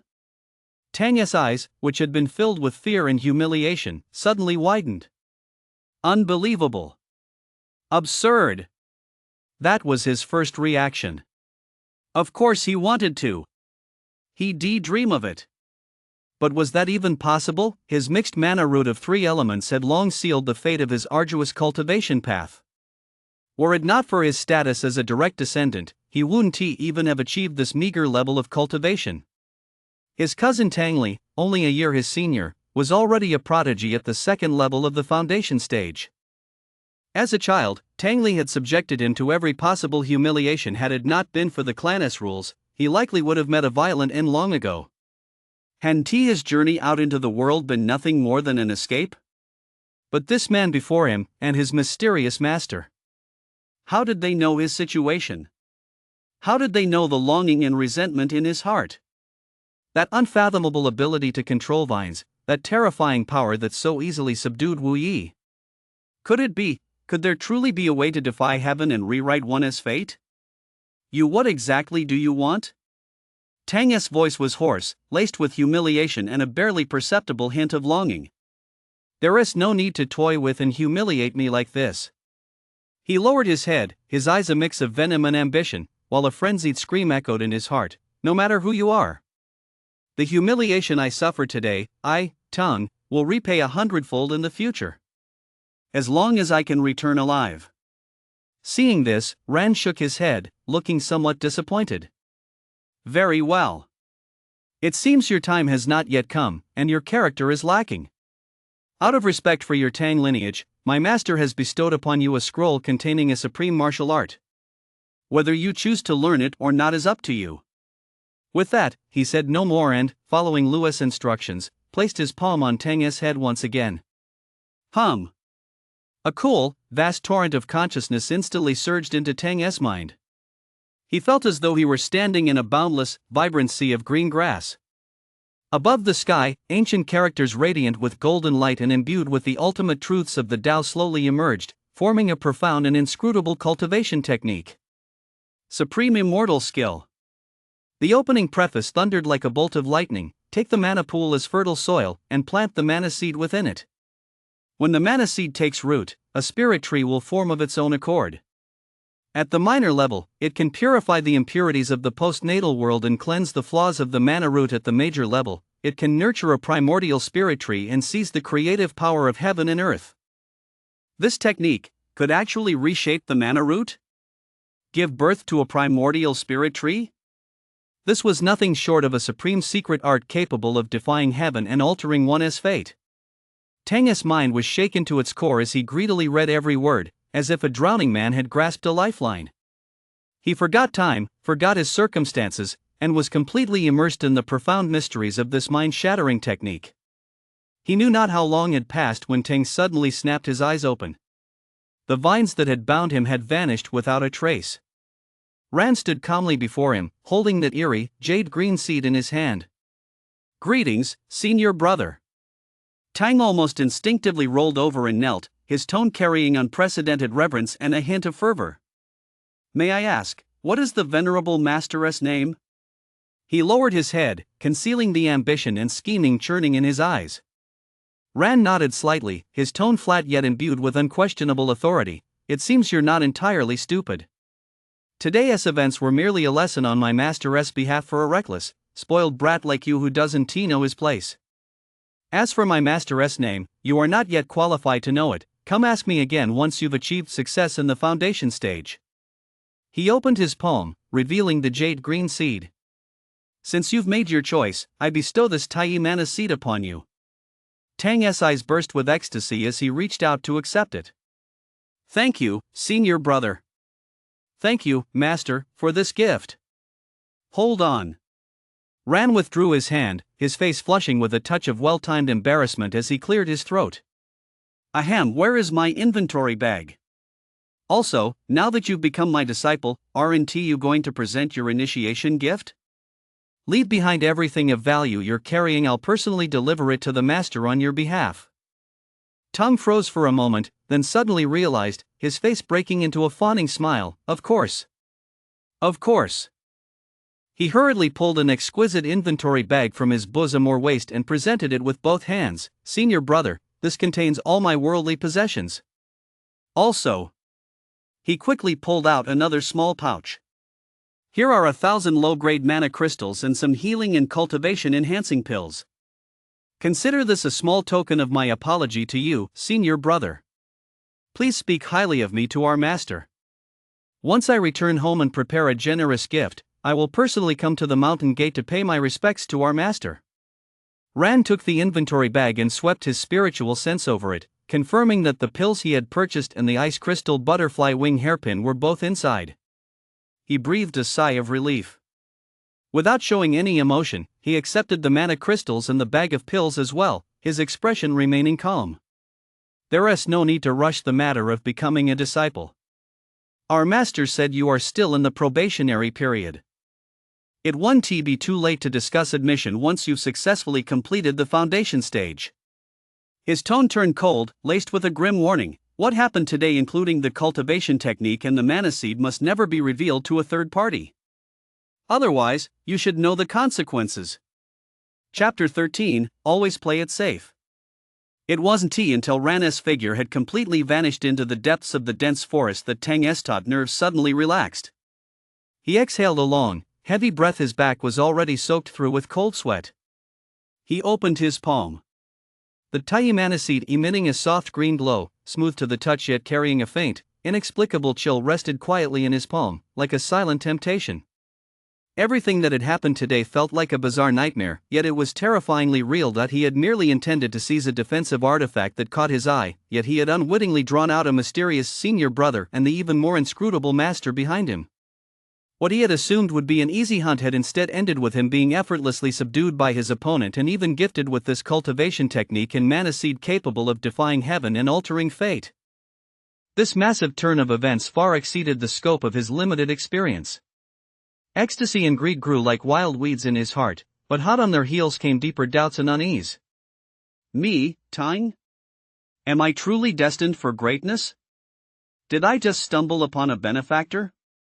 Have I been granted this colossal opportunity? He sneered inwardly, instantly dismissing the absurd notion. A free lunch from the sky is either a trap or poison. If I were in their shoes, anyone who set such a scheme against me would be a mortal enemy, a fight to the death. Why would I give them an opportunity in return? Unless, what they're after is far more valuable than Tung himself. His eyes flickered as his thoughts raced. The Tang family. They fear the Tang family so much that they won't dare kill even a worthless reject like me. Perhaps they're trying to use me to gain a foothold with the Tang family? Or are they coveting the Tang family's resources? But this supreme immortal skill, this mana seed, these are very real. They didn't even make me take a great oath of the heart demon, nor did they plant any restrictions. Such confidence is simply too arrogant. In any case, the initiative is now in my hands. For now, my strength is meager, so I can only bide my time. But with this heaven-defying technique, the outcome remains to be seen. That so-called senior brother is laughable, pretending to be profound when he is actually so naive. And that elusive master to casually produce such a technique, he must be some ancient monster who has lived for untold ages and has gone senile, right? Haha, there will be an opportunity if I ever do meet him. I'll find a way to squeeze even more benefits out of him. At this thought, a flash of ruthlessness and greed crossed Tang's eyes. He hesitated no longer, carefully tucking the jade green mana seed close to his body. His gaze swept over the spot where Wu Ya had turned to ash, and a cruel smile curled at the corners of his mouth as he muttered to himself. Wu Ya, rest in peace. This young master, will take good care of your family. When the day comes that I have perfected my divine arts, the very first person I will slaughter for you is that senior brother who plays at being a mystic, along with his master who hides behind a veil of secrecy to avenge you and wash away this humiliation. Before his words had even faded, the blue flying sword at his feet flashed with a brilliant light, transforming into a streak of light. It shot out of the dense forest which had brought him such profound shock and humiliation at top speed, racing toward the territory of the Tang family. Meanwhile, on his way back to the sect, Ran's brow was furrowed, and he hesitated several times, as if on the verge of speaking. The doubts in his heart were as tangled as a ball of yarn, causing him immense distress. It wasn't until he reached the entrance to Lu's cave residence on the back mountain that he finally couldn't hold back any longer. Master, there are a few things I don't understand, and it's really weighing on me. Inside the cave, Lu's grass-like form swayed gently as a thought transmitted to him, tinged with a hint of resignation. Ask if you must. I'm in a decent mood today, so we'll see if I answer. Ran's heart leapt with joy, and he hurriedly replied respectfully, yes. Your disciple is slow of wit, but there are 3 matters I wish to ask. First, Master, why did you not simply eliminate that scourge, tongue? He is cold-hearted by nature, cruel and bloodthirsty. Even if he were to receive the greatest of benefits, he would never be grateful. Your disciple fears that raising a tiger will only invite disaster, and it will eventually turn on us. Second, I had assumed that mana seed was the key means by which you were keeping him in check. Yet you did not force him to refine it on the spot, nor did you impose any restrictions upon him. By letting him leave so easily, what if he reveals today's events upon his return and attracts the Tang family as true powerhouses? Would we not then be in grave danger? Thirdly, if you truly fear the Tang family not at all, why not simply slay him and put an end to it all at once? Wouldn't that save us the trouble? The blades of Lu's grass swayed slightly, as if sighing silently. A moment later, a steady voice resounded in Ran's mind. The fact that you've considered these points shows that the lessons I've taught you, think twice before acting and plan carefully before moving, have taken root in your heart. Well done. Your concerns are all valid. However, the Tang family has deep-rooted foundations. There must be a nascent stage ancestor presiding over the clan. Their direct descendants' soul plaques are surely enshrined in the ancestral hall. If Tang were to die and his soul plaque shatter, the nascent stage ancestor's divine sense would reach us in an instant, chasing our souls to claim our lives. At that point, neither you nor I would have any escape. We'd be trapped with no way out. Our only option would be to flee to the ends of the earth. This boy, we cannot kill him. Upon hearing this, Ran's heart sank. Nascent stage ancestor. Soul tablet. Only then did he understand the source of his master's apprehension. As for not imposing restrictions and letting him go so easily, Lu's thoughts carried a hint of strategic composure. It is not that I am arrogant, but rather that I deeply understand the principle that too much is as bad as too little. The Tang family has deep-rooted heritage. It's impossible to guarantee that their core disciples aren't imbued with protective or surveillance restrictions planted by their elders. If I were to rashly impose restrictions, and if the family's powerful figures were to detect it, it would be no different from exposing my own weaknesses and inviting disaster upon myself. Therefore, I have left a more covert and harder to detect backup plan on that mana seed and the supreme immortal skill. First, should Tang attempt to disclose the cultivation manual's incantations to others, or forcibly imprint them with his divine sense, all memories of the technique within his mind will vanish instantly. Even the crucial memories from our encounter in the dense forest today will be erased along with them. Second, as his memories of the technique vanish, that mana seed will spontaneously disintegrate, turning to dust, and lose all its supernatural properties. This ensures our secrets remain secure to the greatest extent possible. Lu paused, his tone carrying a hint of deeper meaning. You're right that green mana seed is indeed a contingency plan I prepared with great care, but its purpose extends far beyond that. Once Tang begins absorbing the mana seed's spiritual energy to cultivate the supreme immortal skill, the mana seed will grow in symbiosis with his mana pool, like a parasitic vine, drawing upon the essence of his spiritual energy to quietly reshape his very foundations. At the same time, it will also serve as a hidden anchor. As long as he begins his cultivation, no matter where he is, his cultivation level, spiritual energy fluctuations, and even some of his intense emotions and thoughts will be perceived by me through the subtle connection between the mana seed. If he behaves himself, this mana seed will be his opportunity to defy heaven and alter his fate. If he harbors ulterior motives, then it will be a sword hanging over his head. This is a strategic move. Success is welcome, but failure is no great loss. There's no need to dwell on it. For the time being, I must seek out a more secluded cave to practice in seclusion. During this period, you must not contact me. We'll discuss everything once you've settled your family affairs and taken care of your parents and loved ones. Furthermore, Lewis' tone grew serious. On my way back just now, I refined the compute clone spirit transfer technique. Once you return, immediately and completely destroy that old puppet in the secret chamber. Then, following the new method I've taught you, forge a new compute clone avatar. Remember this well. The martial world is treacherous, and the realm of cultivation is fraught with danger at every turn. If you can use a clone, never use your true form. If you can use an alias, never reveal your true face. This is the very foundation of preserving your life and safety. You must not be complacent. Before his words had even faded, a concentrated beam of jade green spiritual light shot from Lewis' body and instantly vanished into Ran's brow.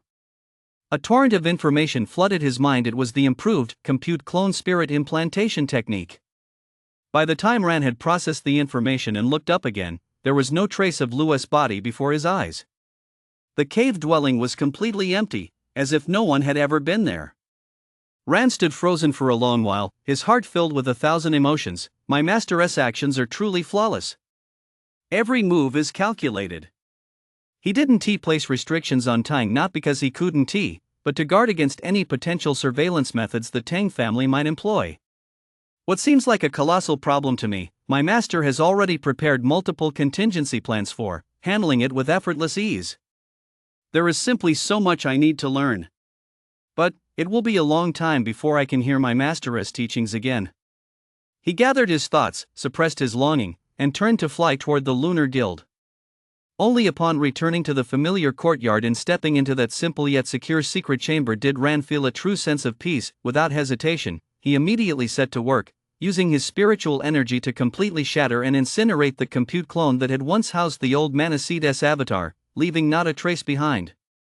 Then, he sat cross-legged, closed his eyes, and focused his mind, beginning to contemplate the compute clone spirit implantation technique his master had recently taught him. This technique was even more intricate than before and demanded higher quality spiritual materials, requiring ghost-infused grass, a plant imbued with Yin Sha energy as its primary ingredient. This contemplation lasted nearly half a day. When he opened his eyes again, it was already late at night. The secret chamber was utterly silent, with only the moonlight streaming through a crack in the window, casting a few strands of pale radiance. He instinctively pulled the ice crystal butterfly wing hairpin which he had lost and then recovered from his inventory bag. The pale blue crystal, shaped like a butterfly wing, shimmered with an ethereal glow under the moonlight, emitting faint yet pure spiritual energy fluctuations. As his fingertips touched the crystal, an indescribable sense of familiarity and a stirring from the depths of his soul surged once more, as if this hairpin had always been a part of him. Ran furrowed his brow, his fingertips gently caressing the cool crystal butterfly wing, his mind filled with doubts. What is so mysterious about this hairpin? Why does it feel so familiar to me? Chapter 14, The Fish Takes the Bait. The State of You, Ancestral Lands of the Tang Family. Tang piloted his blue flying sword, landing before the imposing complex of family buildings. Before him lay a vast circular plaza, its ground paved with warm, lustrous spirit jade that shone like a mirror. Surrounding the plaza, 5 spirit peaks shrouded in mana stood like loyal sentinels, guarding the central, most sacred area, the residence of the Tang family's direct line and the main hall. Here, the mana was so dense it seemed almost tangible, and every breath carried the fresh scent of plants. Exotic flowers and rare herbs dotted the landscape, while spiritual birds and auspicious beasts strolled leisurely about, creating an atmosphere of divine grace. As the dominant force in Yu Kingdom's cultivation world, the Tang family possessed profound heritage. Not only did they control several of the kingdom's finest spiritual veins, but their nascent stage ancestor, Tang Huayuan, had also employed the colossal divine power to move mountains and fill seas, relocating the core of the spiritual veins to this very spot and establishing this peerless 5 stars encircling the moon's spiritual formation. The core area is naturally where the mana is purest and most concentrated. Only those of the direct bloodline are permitted to reside there. As a direct descendant, Tang, though of low cultivation, had been allotted a small courtyard on the edge of the core area where the mana was relatively sparse to live in with his mother. His father, Tang Yuan Feng, had once been a rising star among the Tang family's direct line, a full brother to Tang Lizi's father, Tang Yuanhua, who was currently at the height of his influence. Tragically, Tang Yuanfeng died in a brutal vendetta in his early years, leaving only 3-year-old Tang and his mother to fend for themselves. Had Tang possessed exceptional talent, he might have earned some respect under his father's legacy. However, he happened to be a good-for-nothing with a mixed mana root from 3 different lineages. To make matters worse, his mother's personality changed drastically after her husband's death. She grew to despise Tang and became entangled in an affair with a powerful collateral line cultivator from outside the clan. Eventually, she remarried and left, leaving only a loyal old servant to care for the young Tang. For the past 10 years, Tang's life in the Tang family had been nothing short of a struggle. The direct descendants viewed him as a burden, and even the servants and attendants had gradually lost their respect for him. The moment he set foot on the ground, he felt several gazes filled with contempt and mockery sweeping over him. Not far away, a lavishly dressed playboy, the son of one of the Fuji clan's elders, spotted him and his eyes lit up. A malicious smirk curled at the corners of his mouth, clearly signaling his intent to pick a fight. Tang remained expressionless, his gaze as cold as frost. Without so much as a glance at them, he turned on his heel, leaving behind an indifferent silhouette as he strode swiftly toward his secluded courtyard. "Tsk, he sure runs fast." Seeing that Tang had already walked far away, the playboy curled his lip in disappointment, his interest waning. In the Tang family, bullying useless individuals like Tang was a commonplace occurrence. The entire Tang family adhered to a ruthless law of the jungle, where the strong were revered and the weak were eliminated. The clan's elders had always turned a blind eye to such squabbles among the younger generation.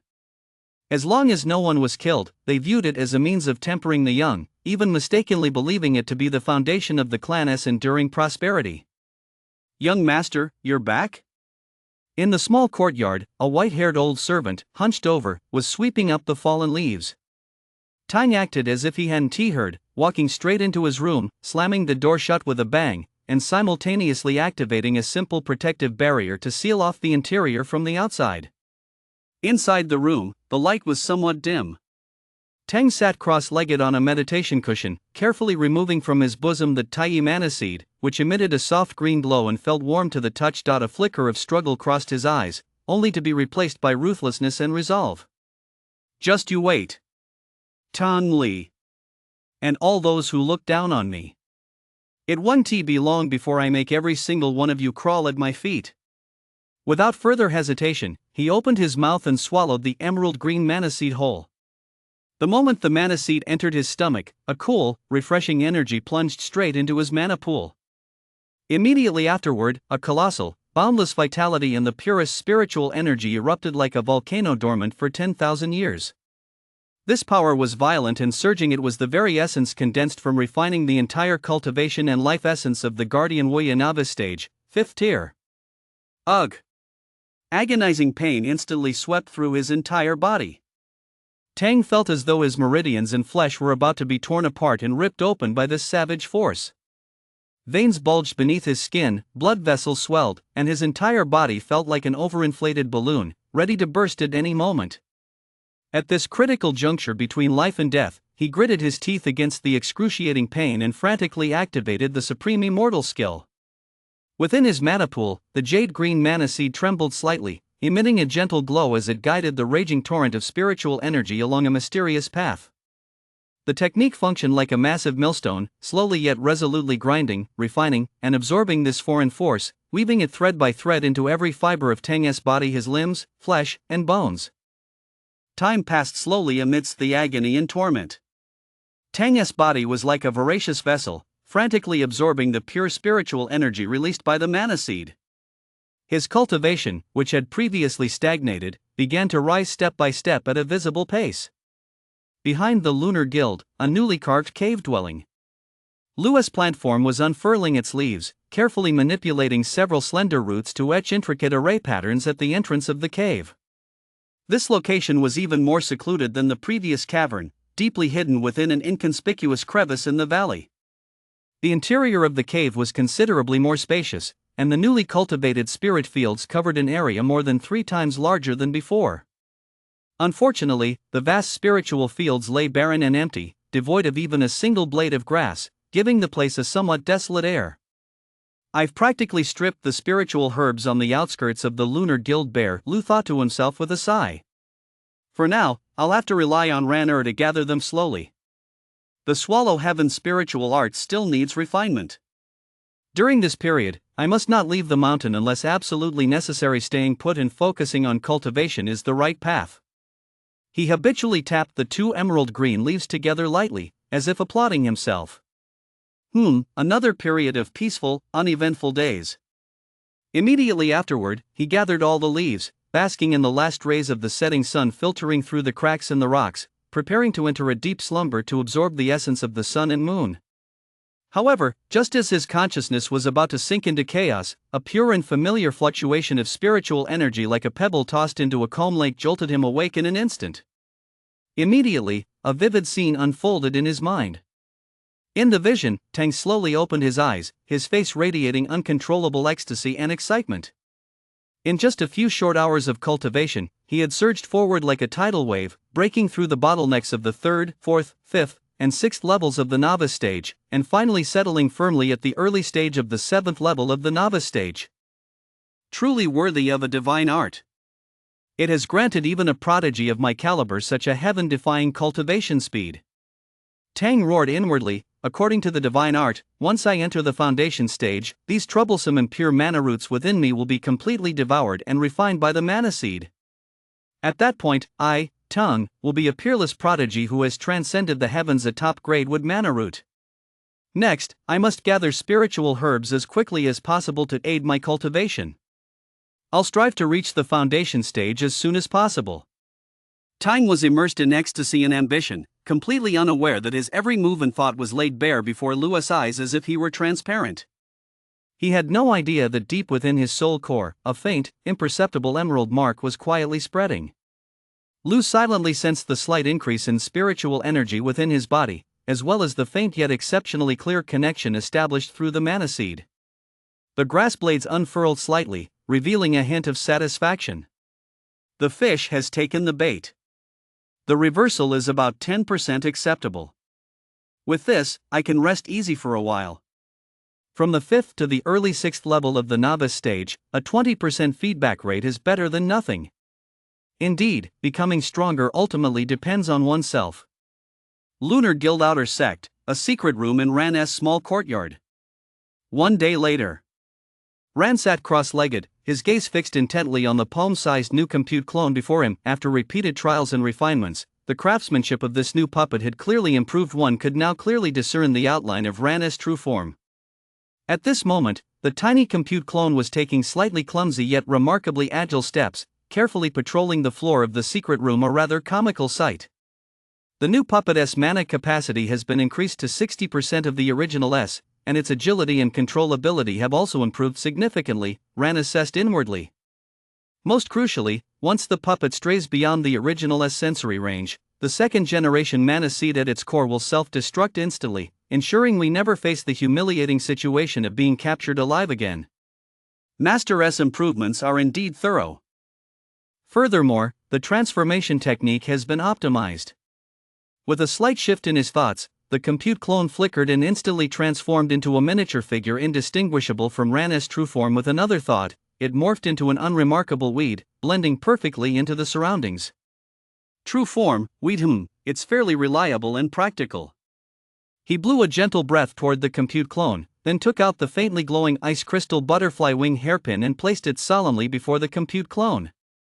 Next, you have 2 tasks. First, to continuously practice the cultivation technique. Second, to carefully study this hairpin and uncover its mysteries.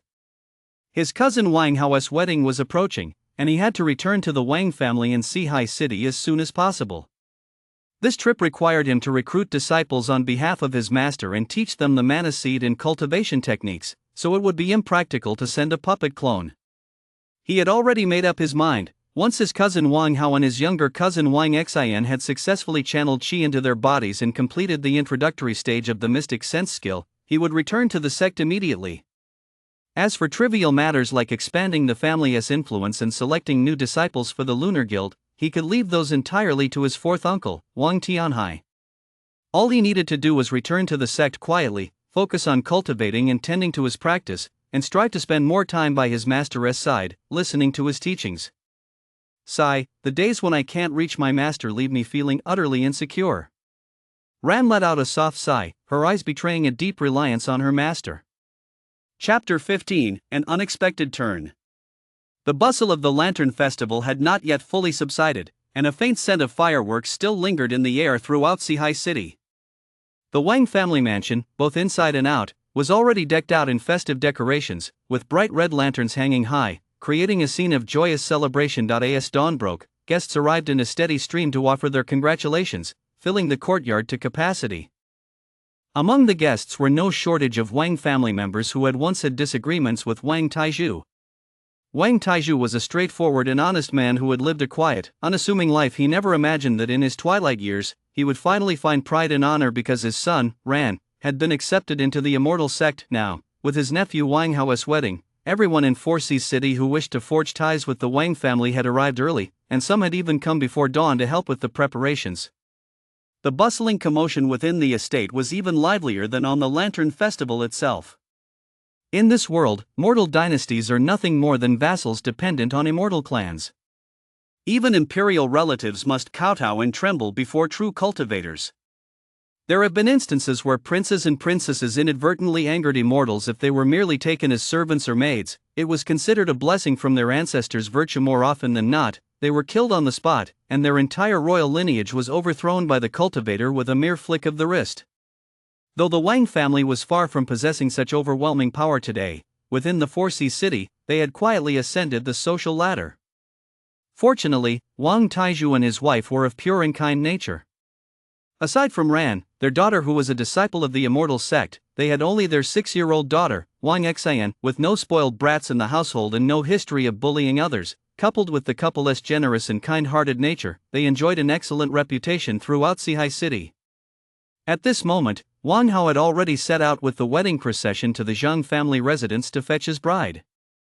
The crucial task of managing the comings and goings and attending to the guests naturally fell to Uncle Wang Tianhai, who was known for his tact and diplomatic skills. Wang Taizhu and his wife, Mrs. Li, stood at the mansion gate, their faces beaming with joy. Their youngest daughter, Wang Xian, dressed in a beautiful new gown, stood on tiptoe, gazing longingly at the sky. "Mother, why isn't brother back yet? If he is any later, we'll miss the auspicious time for the banquet to begin," the little girl pouted. Mrs. Li ruffled her daughter's hair affectionately. "You little rascal, all you ever think about is the banquet. Look at you, your cheeks are getting so plump. Be careful or you'll get too fat to get married someday." "Oh, mother! Don't mess up my bun." Wang Xian hurriedly shielded her hair. Just then, a sudden gasp erupted from the crowd. "Look! An immortal! An immortal is flying in. It's the Wang family's young master. How handsome he is!" A streak of aqua blue sword light sliced through the air, landing steadily before the mansion gates. As the light faded, Ran's tall, upright figure emerged. Clad in a brocaded robe and standing upon a flying sword, he carried an otherworldly air about him, a stark contrast to the dark-skinned, unassuming youth he had been just a year ago. "Brother! Brother!" Wang Xian waved her little hands excitedly.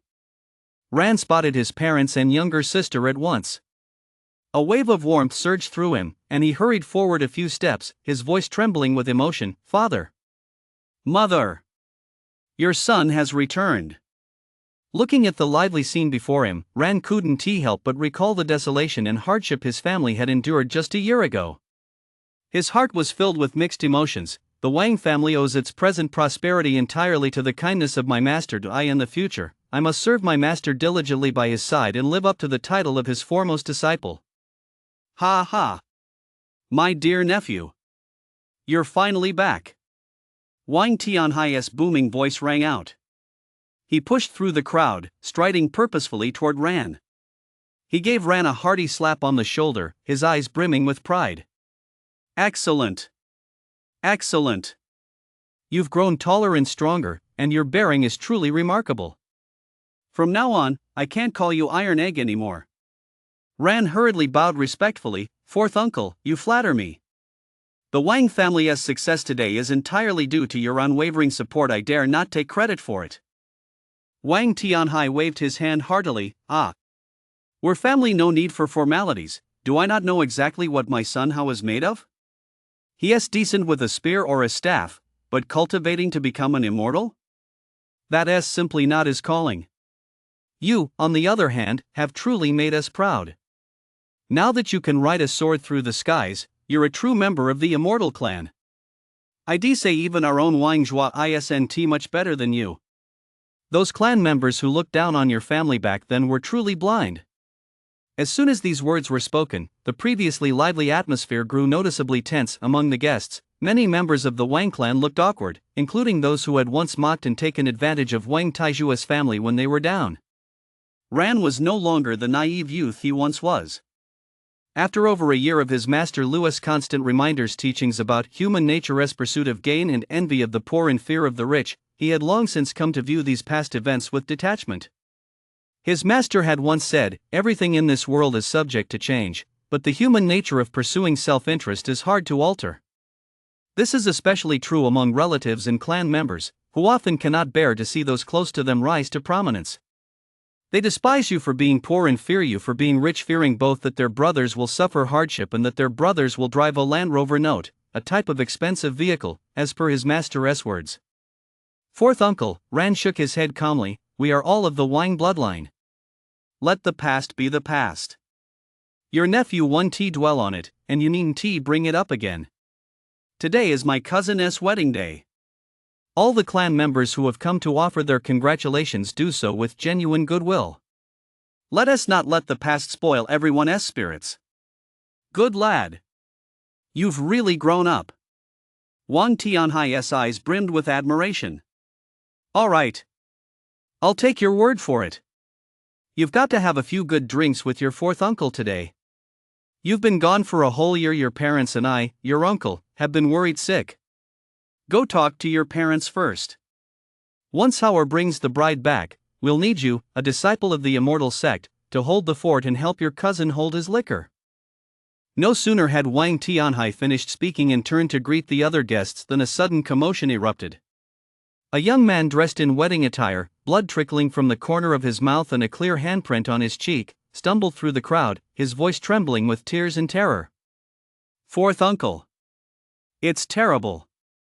Something terrible has happened. Brother Hao was beaten up at the Zhang family's place. And in someone's trying to hijack the wedding." "What?" Wang Tianhai's tiger-like eyes widened, and a murderous aura erupted instantly. A middle-aged martial artist beside him, dressed in a blue, form-fitting outfit and exuding a fierce aura, a leader of the Four Seas gang, roared in anger. "How dare they? Who dares to run amok on the Four Seas gang's territory?" Ran's brows furrowed instantly, a sense of foreboding welling up within him. The young man, gasping for breath, stammered out his plea. It's an immortal. Another cultivator." He said he'd taken a liking to Miss Zhang's potential and wanted to forcibly take her as his maid. Brother Hao revealed that Brother Ran is a disciple of the Lunar Guild, but that man wouldn't listen at all. Instead, he detained Brother Hao. He only let me return to deliver this message, saying to go find him at the Zhang residence when Brother Ran returns. He is waiting at the Zhang residence." Whoa! Every guest in the hall sucked in a sharp breath. Kidnapping a bride was rare enough, but daring to do so on the Wang family's wedding day, right under the noses of the Four Seas gang, was unheard of.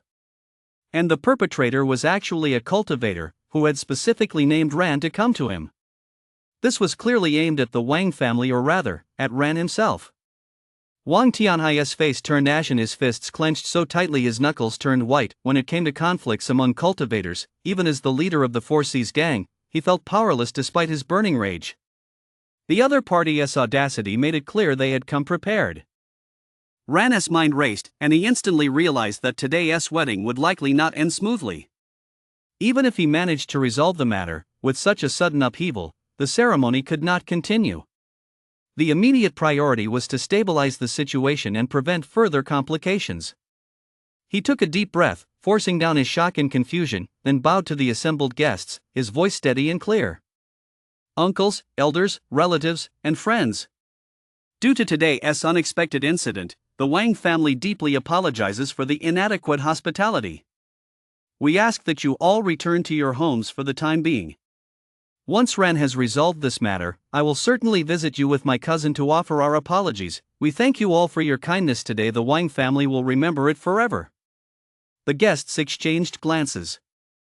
Though they were eager to watch the spectacle, seeing that the matter involved the immortal realm and that Ran had issued a dismissal, they knew it would be inappropriate to linger. One by one, they offered words like "Young Master Wang, you're too kind and take care," then took their leave. Soon, the commotion died down, and the vast hall was left with only Wang Taizhu and his wife, Wang Xian, Wang Tianhai, and a few key members of the Wang family. The atmosphere was so heavy it felt as though it could be cut with a knife. Wang Taizhu looked at his son, his lips trembling slightly as he hesitated to speak, his eyes filled with worry.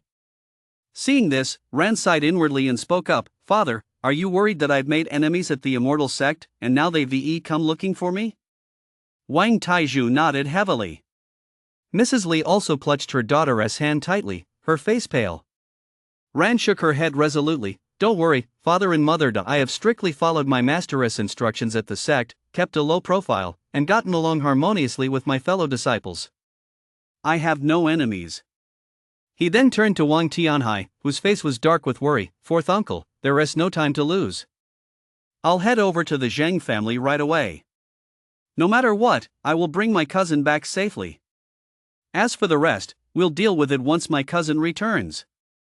Chapter 16, Maturity. Ran finished speaking and turned his sharp gaze toward the messenger boy. Afu, did that man give his name? Or mention which immortal sect he hails from?" Afu racked his brain, then suddenly slapped his forehead. He said he is from the Tang family. He said the Tang family fears no immortal sect. He told me to just take you to see him." "The Tang family?" Ran's pupils suddenly contracted. "The Tang family? The Tang family again? Damn it! Is the Tang family a persistent ghost that won't go away? Or are you, kid, just naturally incompatible with the Tang family? I just dealt with one Tang, and now another one shows up?" Lua's thoughts, tinged with irritation and concern, exploded in Ran's mind in an instant. This sudden voice sent a jolt through Ran's heart. Immediately, a warm current surged through his entire body. "Master! Though he told me not to contact him for the time being, he has always been quietly watching over me. Master, how should we handle this?" Ran called out urgently in his mind. Lua's calm thoughts responded swiftly. "Go check it out first. The Tang family has always been arrogant and ruthless. They never let go of what they've set their sights on. If we wait another 6 months, once I've fully taken control of that pawn of Tang's, handling this matter will be a piece of cake. But right now, I'm not by your side, and you're going in person. Remember, your own safety comes first. Get to the scene first, and play it by ear." Ran understood immediately and wasted no time. He grabbed the still shaken Afu, and the aqua-blue flying sword at his feet burst into a brilliant glow, transforming into a streak of light as he raced toward the Zhang residence. The Zhang family was considered wealthy in Sihai City in the past. Their courtyard had been elegant, always bustling with guests, yet now, the vast courtyard lay in utter chaos. Broken dishes and scattered tableware littered the ground, festive red silk banners hung in tatters, and an oppressive, deathly silence hung in the air.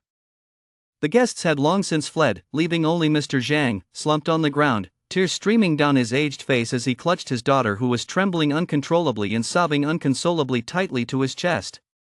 As for Wang Hao, he lay discarded on the cold blue stone slabs like a torn sack. His vital energy was sealed, leaving him unable to move.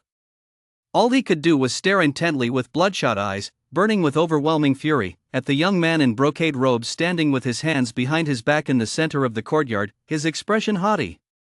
The young man seemed to sense something and looked up at the sky when he saw Ran descending on a streak of swordlight. A hint of undisguised scorn curled at the corner of his mouth. Ran landed in the courtyard. His gaze swept over his cousin Wang Hao, who was cowering like a beaten dog, and a surge of nameless rage instantly boiled to his head. But he took a deep breath, forcing down the churning fury, and his eyes regained their calm. He knew that anger solved nothing. "You're this kid's cousin? Training at some lunar guild?" The youth in the brocade robe spoke with deep disdain. as if he were talking about weeds by the roadside. Humph. It's just a run-down little sect founded by a core-stage cultivator. Does it even have the right to threaten this young master?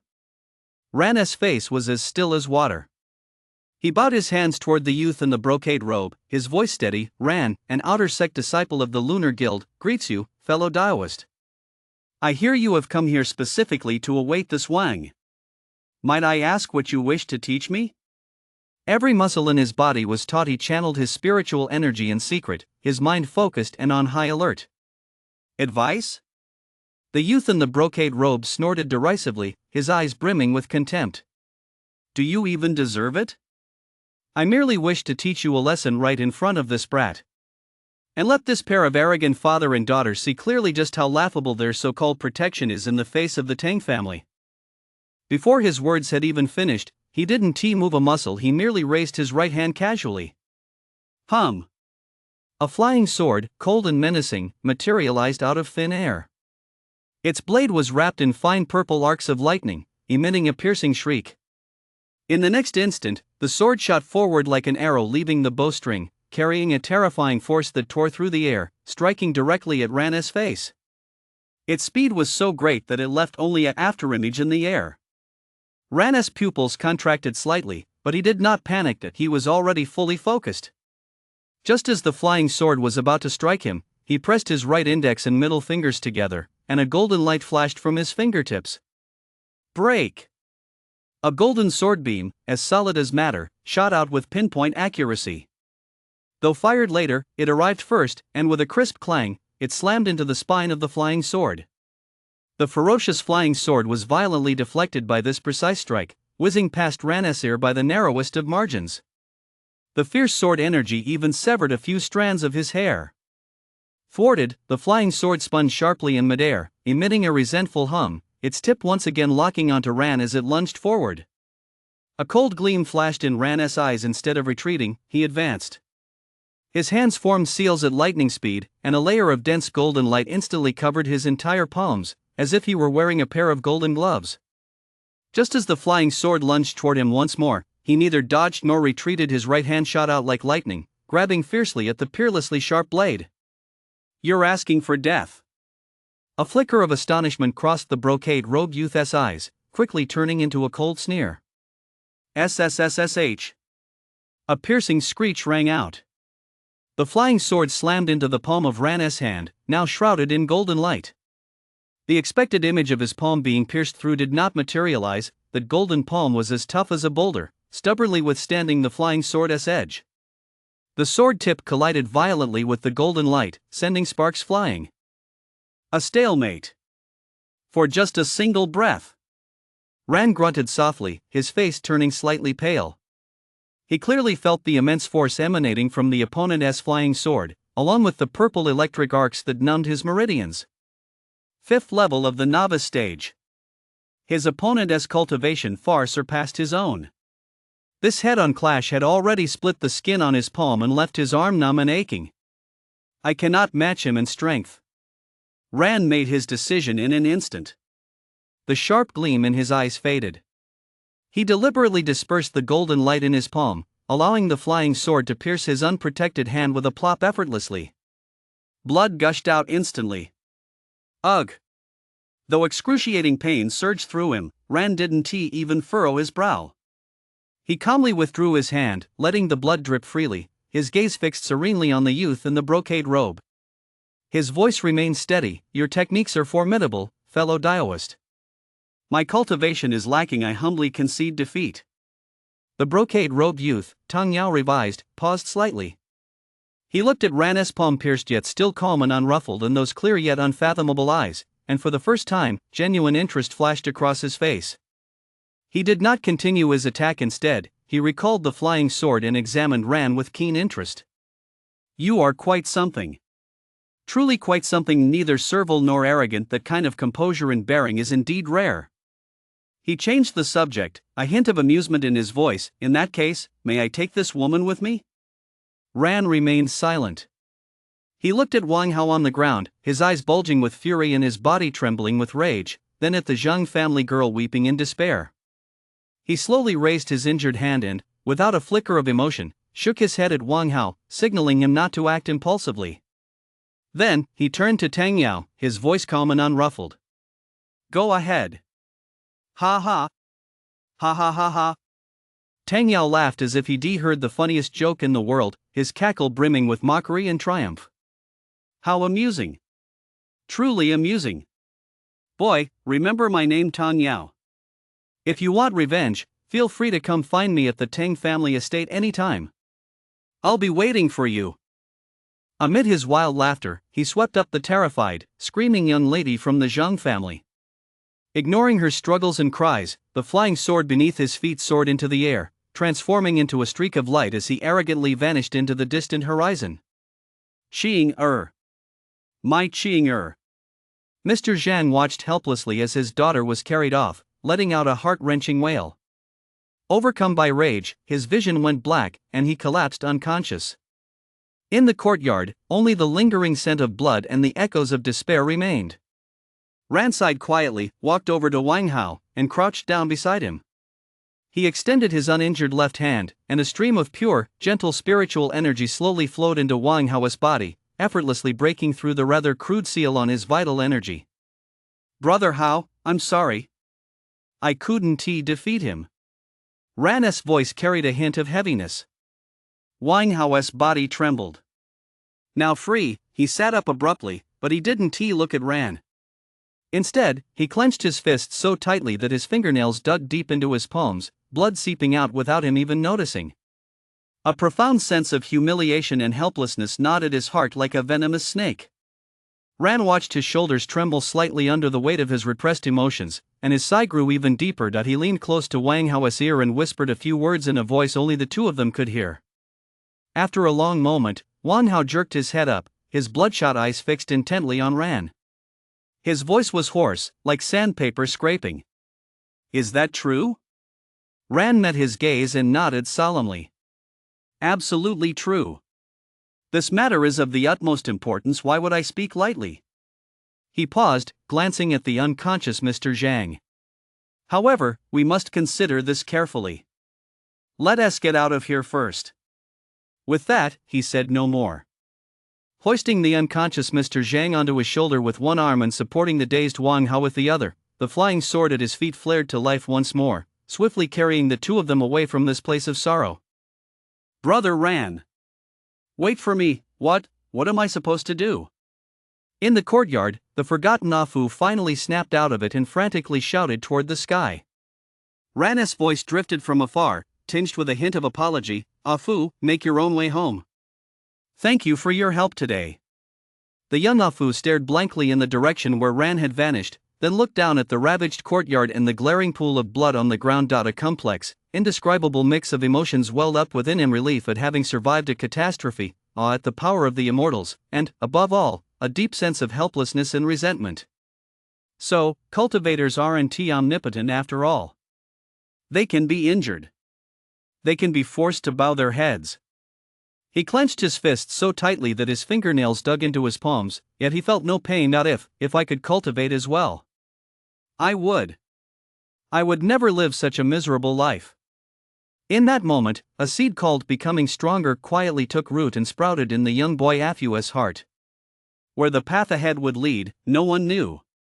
The Wang family courtyard. When he saw Wang Hao being brought back by Ran, dazed but unharmed, Wang Tianhai's heart, which had been hanging in his throat, finally dropped heavily back into place.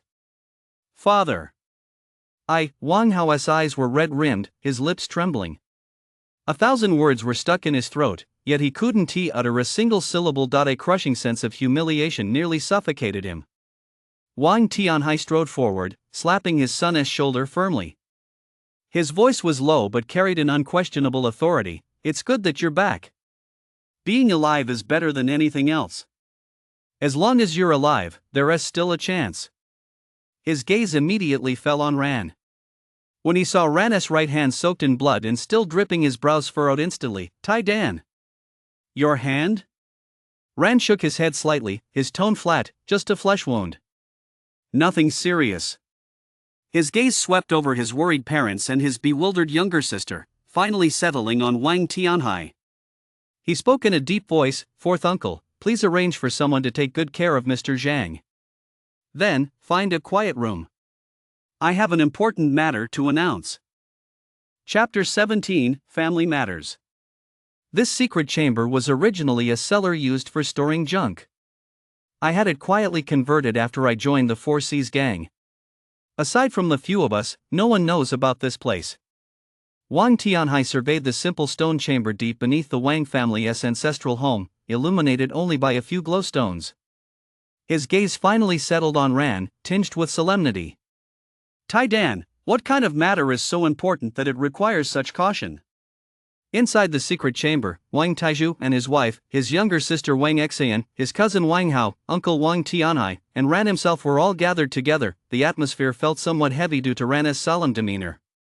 Ran took a deep breath, his gaze sweeping over the faces of his closest relatives, and said in a deep voice, "On this return to the sect, I have been assigned a mission to search the mortal realm on behalf of the sect for promising candidates with a destiny for immortality." He paused for a moment before explaining in detail. The sect's guidelines are as follows. Disciples with dual mana root or heavenly mana root aptitude may be directly admitted to the inner sect. For every successful referral of a dual mana root disciple, the sect will reward 50 low-grade mana crystals. For every successful referral of a heavenly mana root disciple, the sect will reward 300 low-grade mana crystals. As for youths with mixed mana root potential, the family may take them in first and grant them the sect's foundational technique, the minor 5 elements spirit absorption art. Once they have cultivated to the novice stage, they may then be introduced to the outer sect for further training. The moment these words were spoken, Wang Tianhai's eyes instantly flashed with a sharp gleam. Mana crystals. Cultivation techniques. Protection. He immediately grasped the immense value of this proposal. The Wang family could fully leverage this opportunity to secretly scout for and cultivate youths with mana roots. Not only would this secure generous rewards from the sect, but it would also allow the family to accumulate talent and gain the protection of the immortal sect. It was simply a golden opportunity for the Wang family's rise. Here is the proof. Ran flipped his hand, and a small, palm-sized, pale yellow banner embroidered with the sharp character 4 sword, along with a smooth jade slip, appeared in his hand. The banner emitted faint spiritual energy fluctuations, while the jade slip was engraved with the basic incantations of the minor 5 elements spirit absorption technique. As for how to find those with mana roots, Ran looked at Wang Tianhai. We'll need to rely on the 4C's gang's widespread network of informants and connections. Could you handle this, fourth uncle? Wang Tianhai suppressed his excitement and nodded with a composed expression. Rest assured. The 4C's gang has branches in every city of Frostcold State, with numerous informants. Carrying this out won't be a problem. Ran nodded. The Wang clan may appear prosperous now, but its foundations are still shallow. Our kin are scattered, and their hearts are not united. It won't be too late to consolidate them once we've amassed sufficient strength. My cultivation is still shallow, and I'm bogged down with sect affairs. I can't spare the attention. Fourth uncle, you're a master of diplomacy with extensive connections. It's most appropriate to entrust you with full responsibility for this matter. Wang Tianhai nodded vigorously, his eyes brimming with determination, but a hint of resignation soon crept into his expression. Tai Dan, you're right. It's a pity. The old clan leader has never favored our branch, and most of the Wang family are too preoccupied with their own affairs. Otherwise, given the Wang family's heritage, how could things have come to this? He shifted the subject and asked the crucial question, but we are all mere mortals. How can we tell who possesses a mana root and who lacks the destiny of an immortal? That is precisely the second matter I wish to address. Ran's expression suddenly grew incredibly grave, his gaze sweeping sharply over every relative present. This concerns the very survival of our Wang clan. Before I speak, I must ask all the elders and siblings here to take a solemn oath. Whatever is heard or seen in this secret chamber today must never be revealed to any outsider. Should anyone break this oath, they will be consumed by their own inner demons, their bodies will perish, their cultivation will vanish, and their souls will be scattered to the winds. Tai Dan. Wang Taiju's expression darkened, his voice tinged with reproach. You fool! Why make such a terrible oath? We are all family. Would we ever harm you? Third brother. Wang Tianhai raised his hand to silence Wang Taizhu. He looked directly at Ran, his expression grave. Tai Dan, is this truly necessary? Ran met his gaze, his tone unwavering. It must be done. If this secret is ever revealed, not only will our Wang family face utter destruction, but the entire sect will be implicated. The consequences would be unimaginable. Wang Tianhai fell silent for a moment, a flash of resolve crossing his eyes. Very well. Uncle Four trusts you. Without further hesitation, he raised his right hand first and solemnly swore an oath to the heart demon. I, Wang Tianhai, hereby swear that I will never reveal a single word of what I have seen or heard in this secret chamber today. Should I break this oath, may the heart demon devour my soul, and may I perish and my cultivation be annihilated. With Wang Tianhai leading the way, Wang Taizhu and his wife, though anxious, understood that their son would not speak without cause. Ultimately, under Ran's watchful gaze, they took the bewildered little Wang Xin by the hand and took the heart demon oath together. Wang Hao, too, did so without hesitation, his eyes brimming with resolve as he swore. Seeing that all his relatives had taken the oath, Ran's tense nerves finally relaxed slightly. He took a deep breath and carefully removed a jade box from his robe. Opening the lid, two strange seeds, each the size of a cherry, lay quietly within, translucent and radiating a soft reddish glow, exuding a refreshing, herbal fragrance. Father, mother, fourth uncle, brother Hao, and Xan Ran's voice carried a hint of nostalgia. Everything I am today stems from that life or death encounter a year ago. He began to recount. At that time, my heart was filled with despair, and I leaped off the cliff. By a stroke of luck, I landed on a protruding rock ledge. Though I survived, I lost consciousness. When I awoke, I found myself swept by a strange wind deep into a hidden cave. In that cave, I discovered a strange cultivation technique called Mystic Sense Skill, along with 3 of these mana seeds. Mystic Sense Skill is extraordinary.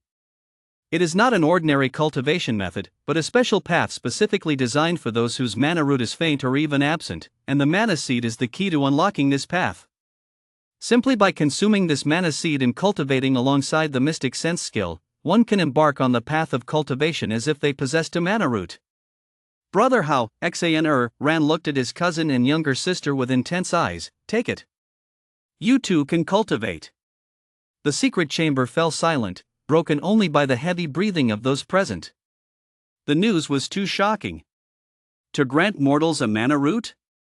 This was nothing short of a divine artifact capable of defying heaven and altering fate.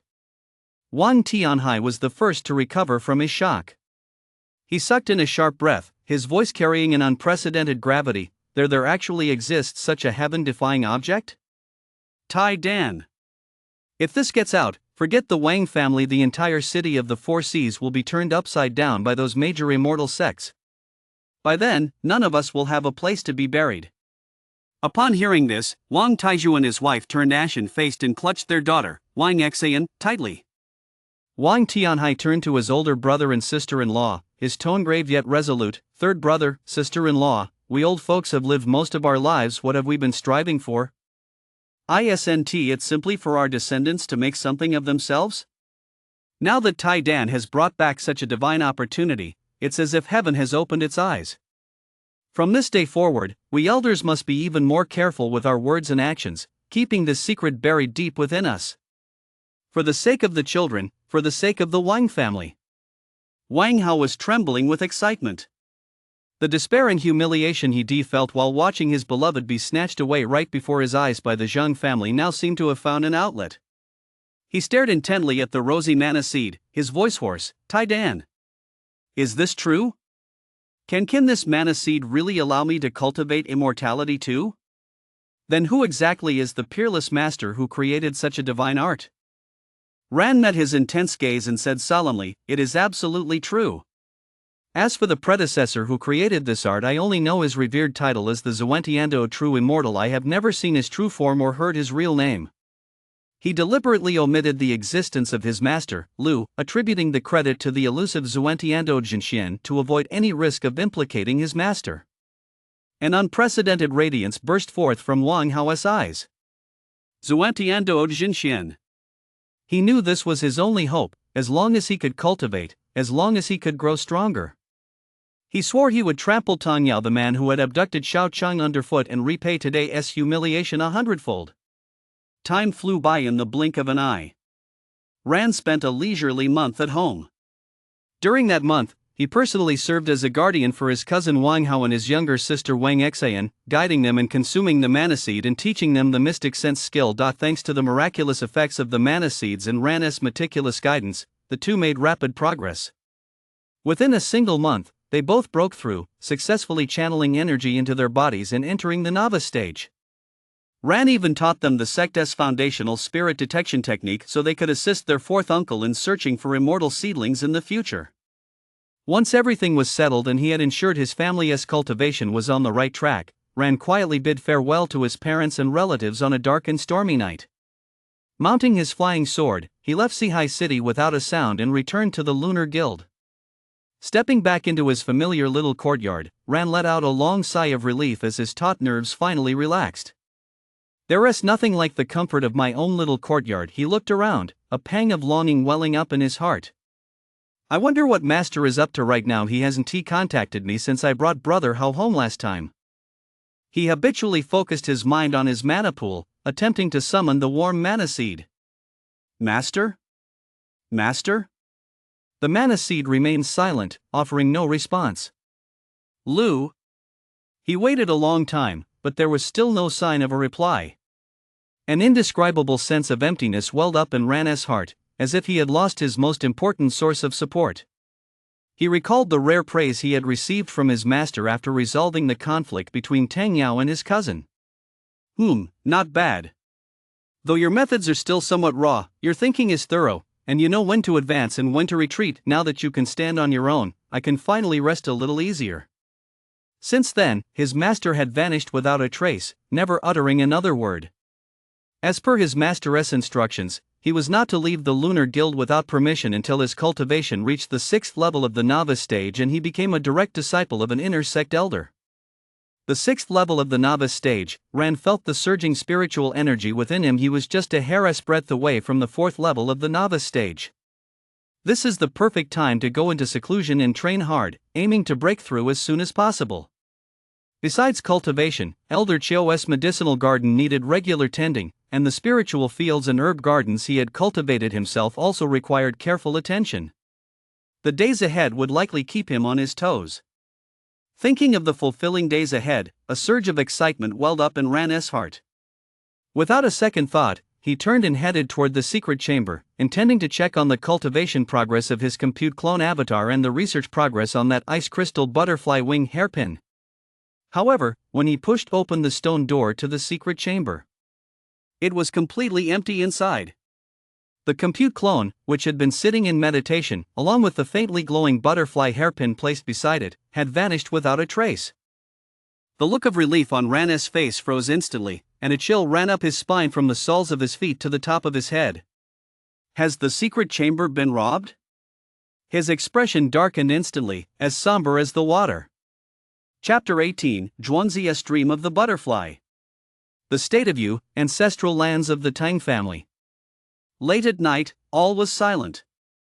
The cold moonlight fell upon the secluded courtyard where Tang lived, adding an air of loneliness and eeriness. Creak. The old door was gently pushed open. A cracked, hunched figure slipped into the courtyard like a ghost. It was none other than Tang's nominal old servant Wu Laoqi. Wu Laoqi's cloudy, aged eyes scanned the area warily, finally settling on Tang's tightly shut bedroom door. A faint yet steady fluctuation of spiritual energy seeped through the crack, indicating that the person inside was in the midst of cultivation. This kid, has he been taking the wrong medicine lately? Why the sudden change of heart, practicing day and night?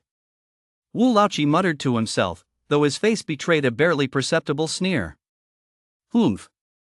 So what if he works himself to the bone?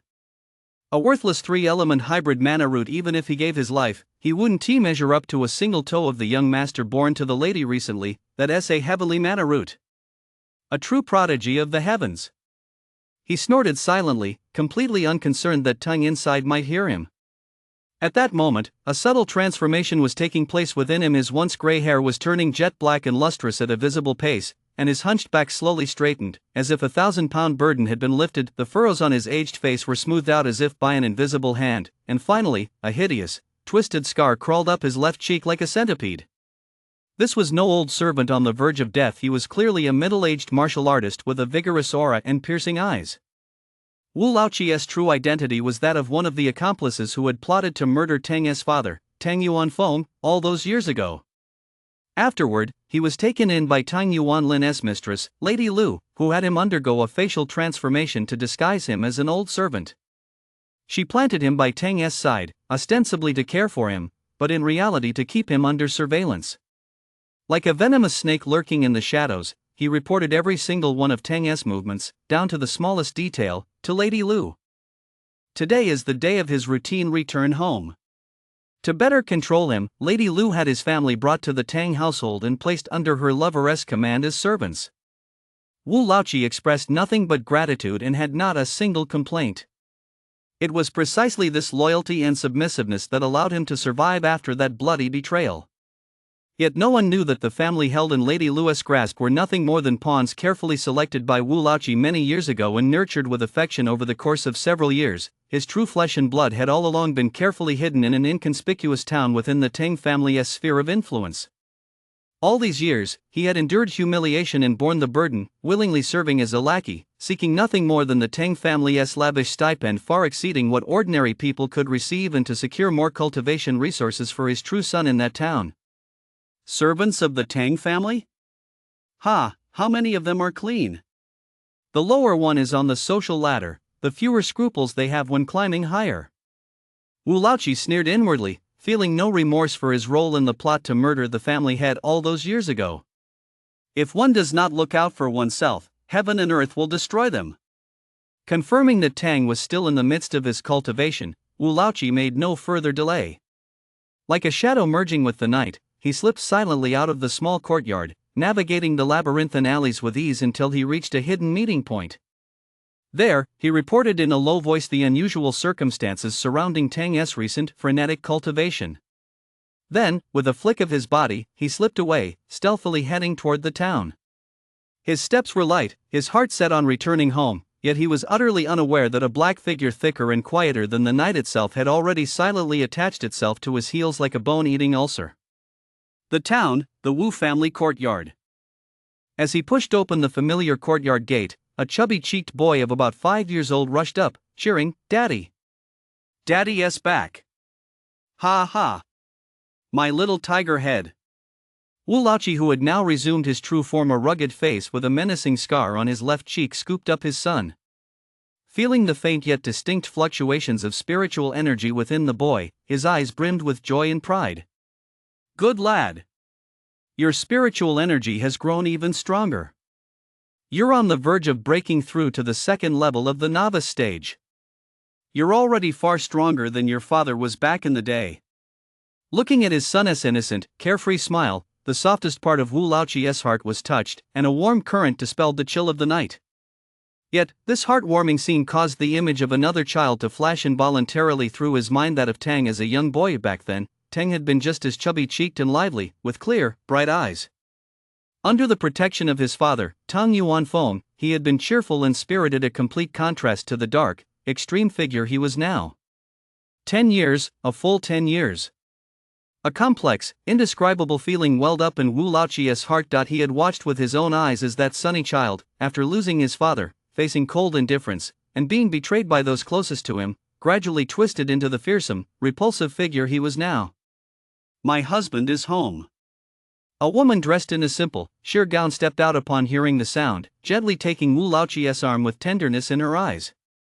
"Little Tiger Head knew you were coming back and was so excited he wouldn't go to sleep. Alan, thank you for your hard work." Wu Laoqi smiled as he embraced his wife, then ruffled his son's little head. "It's fine. Our little Tiger Head is now a novice stage cultivator. Staying up for a night or two is no big deal." The happy family of 3 walked toward the warm bedroom. Wu Laoqi pushed open the door, a relaxed, homecoming smile on his face. However, the smile froze on his face in an instant. Under the bright candlelight, a youth dressed in brocade robes, handsome yet wearing a slightly sinister smile, sat leisurely on the couple's bed. The youth surveyed the warm family of three with great interest, as if watching an amusing play. Clap, clap, clap. A sharp round of applause rang out abruptly, shattering the room's warmth. How deeply moving, what a lovely picture of family harmony. The youth's voice carried a chilling mockery, like the whisper of a demon, instantly freezing the warmth in Wu Laoqi's heart into ice. Young master? Wu Laoqi was struck as if by lightning. The blood in his veins seemed to freeze instantly. A bone-chilling coldness shot up from the soles of his feet straight to the top of his head. He stared in disbelief at the figure before him. Tang. How could he be here? How could he possibly know about this place? Tang slowly rose to his feet, a false smile bordering on pity playing on his face. He raised a finger to his lips.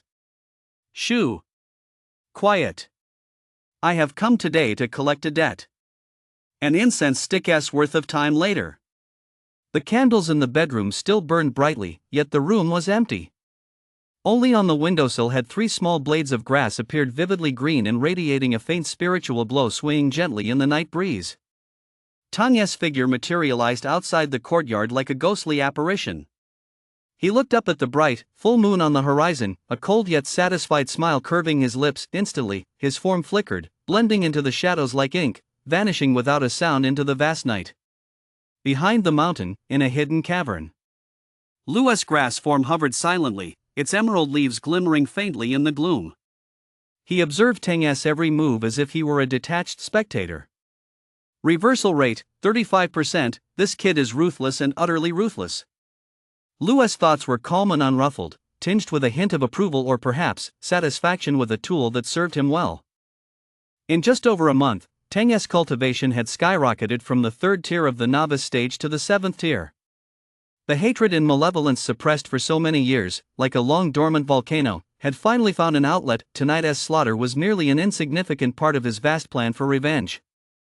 Using the domineering and unorthodox spirit-transforming return-to-origin technique from the supreme immortal skill taught by Lu, he forcibly refined the essence of flesh and blood in the souls of Wu Laoqi's family of three, ultimately condensing them into 3 living spirit herbs imbued with pure wood attribute mana. Such methods were cruel yet efficient. Returning to his secret chamber, Tang eagerly swallowed and refined the 3 living spirit herbs. A torrent of pure, primordial life essence and wood mana surged into his body, propelling his cultivation to soar once more. As if it were the most natural thing in the world, he effortlessly broke through the bottleneck of the 7th level of the novice stage, firmly stepping into the 8th level.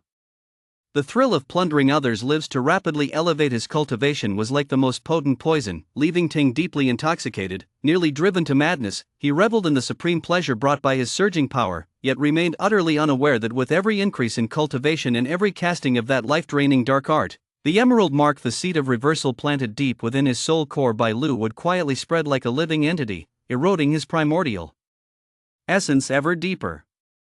Not bad. Truly worthy of being the stand-in chosen by this master, diligent and ruthless enough. Reversal at 35% progress is satisfactory. Next, I can try guiding him to do something more interesting. Lu mused inwardly. That night, Tang, meditating in the secret chamber, suddenly felt an intense, irresistible wave of drowsiness surge through him without warning. This drowsiness came on so violently, so eerily, that it instantly overwhelmed his will, leaving him unable to maintain even the most basic state of meditation. What is going on? Why am I so sleepy? No. I can't sleep. It feels as if something terrible will happen if I do. Alarm bells rang in Tang's mind, and he fought desperately against it, but his eyelids felt as heavy as lead. Eventually, in a state of indescribable drowsiness, he actually fell into a deep sleep. Then, he had a dream. A nightmare so vivid it felt real, filled with humiliation and rage. In the dream, he was no longer the high and mighty young master of the Tang family, but an insignificant, bullied collateral descendant within the clan. A peer named Tang Yao appeared again and again, like a recurring nightmare. Every time they met, Tang Yao would wear a contemptuous smile, humiliating him with the most vicious words and beating him with the cruelest methods. Time and again, he was knocked to the ground, his face bruised and swollen, blood streaming down his face, surrounded by the indifferent or gloating stares of his clan. He buried this searing hatred and humiliation deep within his heart like a venomous snake, silently accumulating it, waiting for the day it would erupt. Tong Yao. I will make you wish you were dead but never let you die. A roar filled with endless venom and murderous intent jolted Tang awake from his nightmare. He sat up abruptly, his eyes bloodshot, veins throbbing on his forehead, his entire body drenched in cold sweat. The murderous rage churning in his chest threatened to burst through his chest. Moments later, the wave of fury subsided slightly, and reason regained the upper hand.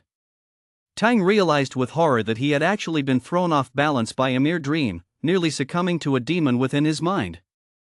That's it. It must be that my cultivation has risen too quickly, leaving my foundation unstable and giving rise to this inner demon. Tang Yao. Tong Yao.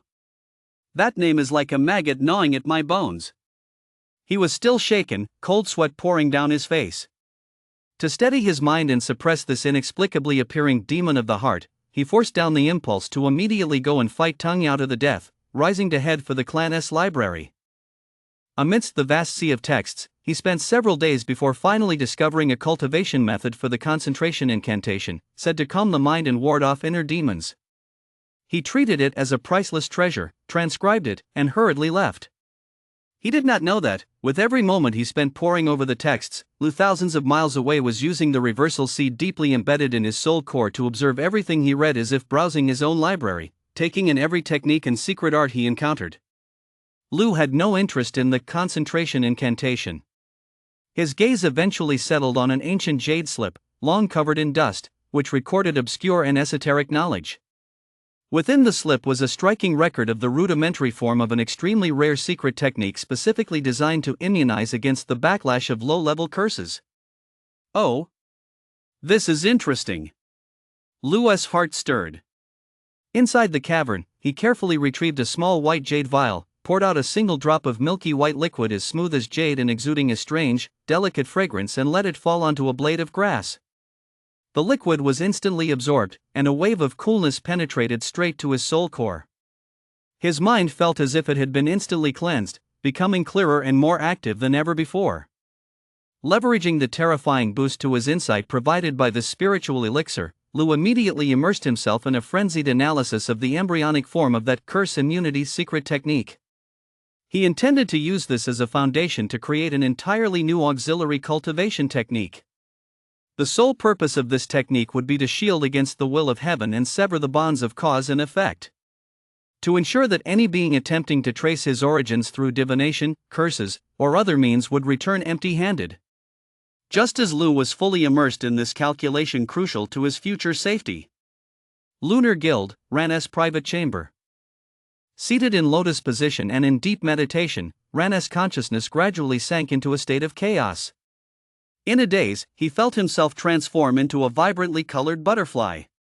His light wings unfurled in the gentle breeze as he fluttered freely among the colorful blossoms, sipping sweet nectar and basking in the warmth of the sun. Time seemed to accelerate. He experienced courtship, mating, and laying eggs. Finally, on a tranquil evening, he sensed life slipping away. His wings grew heavy, and he slowly settled onto a lush green leaf, his consciousness returning to eternal darkness. Was it Zhuangzhou dreaming of a butterfly, or a butterfly dreaming of Zhuangzhou? A brief yet complete butterfly-esque dream unfolded quietly within Ran's mind. Chapter 19, 8 Months. The first faint rays of dawn filtered through the cracks in the rocks, falling upon Ran's face. He slowly opened his eyes, a trace of drowsy confusion and disorientation still lingering in his gaze. Before him, a compute clone no larger than the palm of a hand and woven from resilient spiritual herbs sat quietly in the lotus position, its body enveloped in an extremely faint fluctuation of spiritual energy. This compute clone was none other than Lu's improved spirit-hosting compute clone. Though this puppet possessed no sentience, under Ran's mental guidance, it could autonomously practice the foundational technique, the Qi drawing technique. Its greatest benefit lies in its ability to continuously channel excess spiritual energy which Ran's own body cannot absorb during cultivation back to his main body through the core second-generation mana seed. Although this flow of spiritual energy is a mere trickle, far less vigorous than the main body's cultivation, its strength lies in its stability and endurance, ceaseless day and night. This was precisely Lu's original intention in designing this technique, to allow Ran to continue her cultivation while delving into the ways of spiritual plants, thereby maximizing the compensation for her lack of time and energy. The improved spirit hosting technique has even doubled the compute clone's spiritual energy storage capacity. A month ago, when Ran rushed back to the secret chamber, exhausted from his journey, only to find that his compute clone along with that mysterious ice crystal butterfly wing hairpin had vanished without a trace, he was truly filled with shock and suspicion. Had it not been for the clear mental connection he still maintained with the compute clone's core mana seed, he would have almost believed it had been stolen. Later, the compute clone avatar contacted him through the mana seed, feeding back a torrent of information containing the research findings and experiences of the past month. It was this very stream of data that dragged him into a bizarre dream. It was no ordinary dream. Within it, he felt as though he had been pulled into a strange dimension by that ice crystal butterfly wing hairpin. The flow of time was distorted in the span of a single night. He had fully experienced the entire life cycle of a spirit butterfly, from free of its cocoon, to soaring through the air, courting a mate, reproducing, and finally, withering away. Was Zhuangzhou dreaming of a butterfly, or was the butterfly dreaming of Zhuangzhou? He was the butterfly, and the butterfly was him. Dream and reality intertwined, indistinguishable from one another. Even more incredible was that when Ran awoke from this grand dream, he was startled to discover the pure spiritual energy cultivated and accumulated by the spirit butterfly in his dream had actually been transferred into his own body. Overnight, his cultivation had surged dramatically, and he had naturally broken through to the 4th level of the novice stage. Not only that, but a foundational breathing technique called the twining silk spirit art had appeared in his mind. This was precisely the method cultivated by the spirit butterfly in his dream, exquisitely profound and far surpassing any basic technique he had ever known. However, when he returned to reality and attempted to practice the twining silk spirit art, he failed. Spiritual energy stagnated within his meridians, flowing with great difficulty, lacking the smooth, effortless sensation he had experienced in his dream. Is it because my physical form is human, while the body in my dream was that of a demonic spirit? Is that why the technique doesn't work? Ran ran his fingers over the hairpin in his hand, a cool, butterfly wing-shaped crystal that shimmered with a faint glow. His brow furrowed as he struggled to find an answer.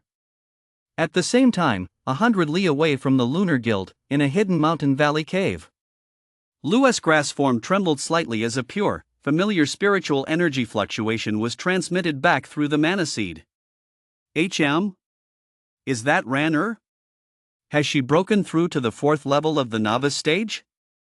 He was slightly surprised. Instantly, the subtle information exchanged through the mana seed allowed him to instantly see everything that had happened to Ran: that strange butterfly dream, the explosive surge in her cultivation, and that cultivation technique called the spirit art of entwined threads. Zhuangzi dreaming of a butterfly, or a butterfly dreaming of Zhuangzi? A single night's butterfly dream, and her cultivation skyrockets? Lu's mind was filled with astonishment and a touch of indescribable complexity. That kid, truly blessed by destiny. A simple hairpin bought with a few mana crystals actually hides such a game-changing opportunity? To accelerate time in a dream, experience the lives of other beings, and even bring back cultivation and techniques? This effect is practically comparable to a watered-down version of the heavenly flask time distortion. With this in hand, even a pig could be forced into becoming a nascent stage veteran. He suppressed the turmoil in his heart and focused his attention on the twining spirit art. Though this cultivation technique was merely a basic breathing exercise for spirits and monsters, its profundity and subtlety far surpassed the mystic sense skill he had bestowed upon Ran, and it was certainly incomparable to the Lunar Guild SG drawing art. It's at least a 5th grade technique. Unfortunately, it was created specifically for plant spirits and insect demons. The meridians and acupoints of the human race are vastly different, so forcing its practice would do more harm than good. Lu made a swift judgment. However, for my plant-based body, it is a priceless treasure. It's perfect for refining my swallow the heaven's spirit art. He hesitated no longer and immediately immersed himself in the contemplation of the twining silk spirit art. However, after only a moment, he stopped, feeling helpless. A bottleneck. I've hit another bottleneck. Lu's thoughts carried a hint of frustration. His emerald green leaves gently brushed against the small, smooth white jade bottle beside him. The spiritual elixir in this little bottle seems to have a limit to how much it can enhance my comprehension. Or perhaps my own cultivation level is too low. limiting the elixir's effectiveness? The slight improvement I'm getting now is merely a drop in the bucket. He pondered for a moment, and an idea emerged. The spiritual elixir is ineffective for me, but what about these compute clones? If I split off enough compute clone avatars, nourish them with the spiritual elixir to boost their comprehension, and then connect them via mana seeds to harness their power, wouldn't that be equivalent to possessing a massive compute clone computing cluster? As long as there are enough compute clones and the cluster's computing power is strong enough, simulating martial arts techniques, analyzing formations, and even simulating combat, all can be handled by the cluster. And my main body would simply reap the rewards. Brilliant! Absolutely brilliant! The more Lou thought about it, the more feasible it seemed. This way, I can minimize the risk of my main body being exposed. I need only find an absolutely secure hidden paradise and lie low until the end of time. Let the compute clone cluster do the work for me. Upon reaching this conclusion, he immediately halted his optimization of the anti-simulation formation and the Swallow Heaven spirit art, instead devoting all his efforts to building the compute clone cluster. To carry his art of survival through to the end, he even spared no expense of his spiritual energy to relocate his cave residence once more. This time, he chose a spot on the outskirts of the Lunar Guild's territory, beside an inconspicuous, fledgling spiritual vein, completely severing all ties with the outside world.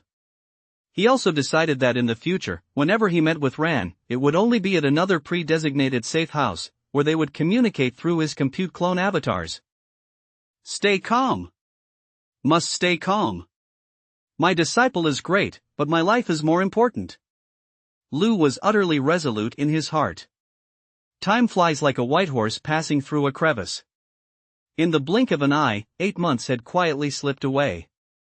On this day, Lou's physical body, deep within the cave residence and in the midst of simulating an array formation, suddenly trembled slightly. A torrent of spiritual energy more colossal and purer than before surged through the connection of the mana seed. Lou immediately halted his calculations and carefully sensed the source and intensity of this spiritual energy feedback. Is that Ran-er? And Tang? How-er? Xin-er? 8 months had passed, and the several mana seeds he had scattered abroad had finally yielded a bountiful return. Tang's seed of reversal, his cultivation has reached the peak of the 9th level of the novice stage. He is just one step away from the perfection of the novice stage. The emerald green reversal marked deep within his soul core has already eroded and covered nearly 80% of it. This youth is ruthless and merciless. He masters the supreme immortal skill with ease, plundering the life essence of others to enhance his cultivation. His progress is nothing short of terrifying. Wang Hao's second generation mana seed, novice stage, level 2. Steady and resolute, his thirst for revenge is his greatest driving force. Wang Xian's second generation mana seed, novice stage, level 3. The youngest of the trio, she possesses the best innate talent. Her affinity for the mana seed far surpasses Wang Hao's, and her cultivation speed is the fastest among the three. Ran primary mana seed, novice stage, level 6. In just 8 short months, she has broken through 2 minor cultivation levels. Her rapid progress far exceeds Lou's expectations. Clearly, the ice crystal butterfly wing hairpin has played an indispensable role.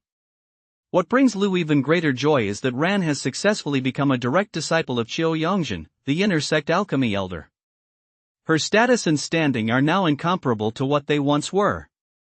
Excellent. Over the past 8 months, Ran had been able to use the ice crystal butterfly wing hairpin once every month to enter that wondrous butterfly dream realm for cultivation. With each use, Ran's understanding of the twining thread spirit art deepened, and these insights were passed on to Lou without reservation through the mana seed.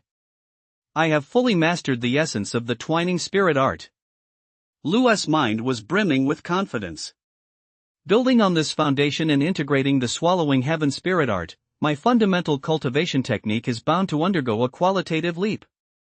The day of my breakthrough is not far off. Chapter 20, Trouble. The Tang family's ancestral lands in the state of Yu. Lately, Tang had felt a persistent unease.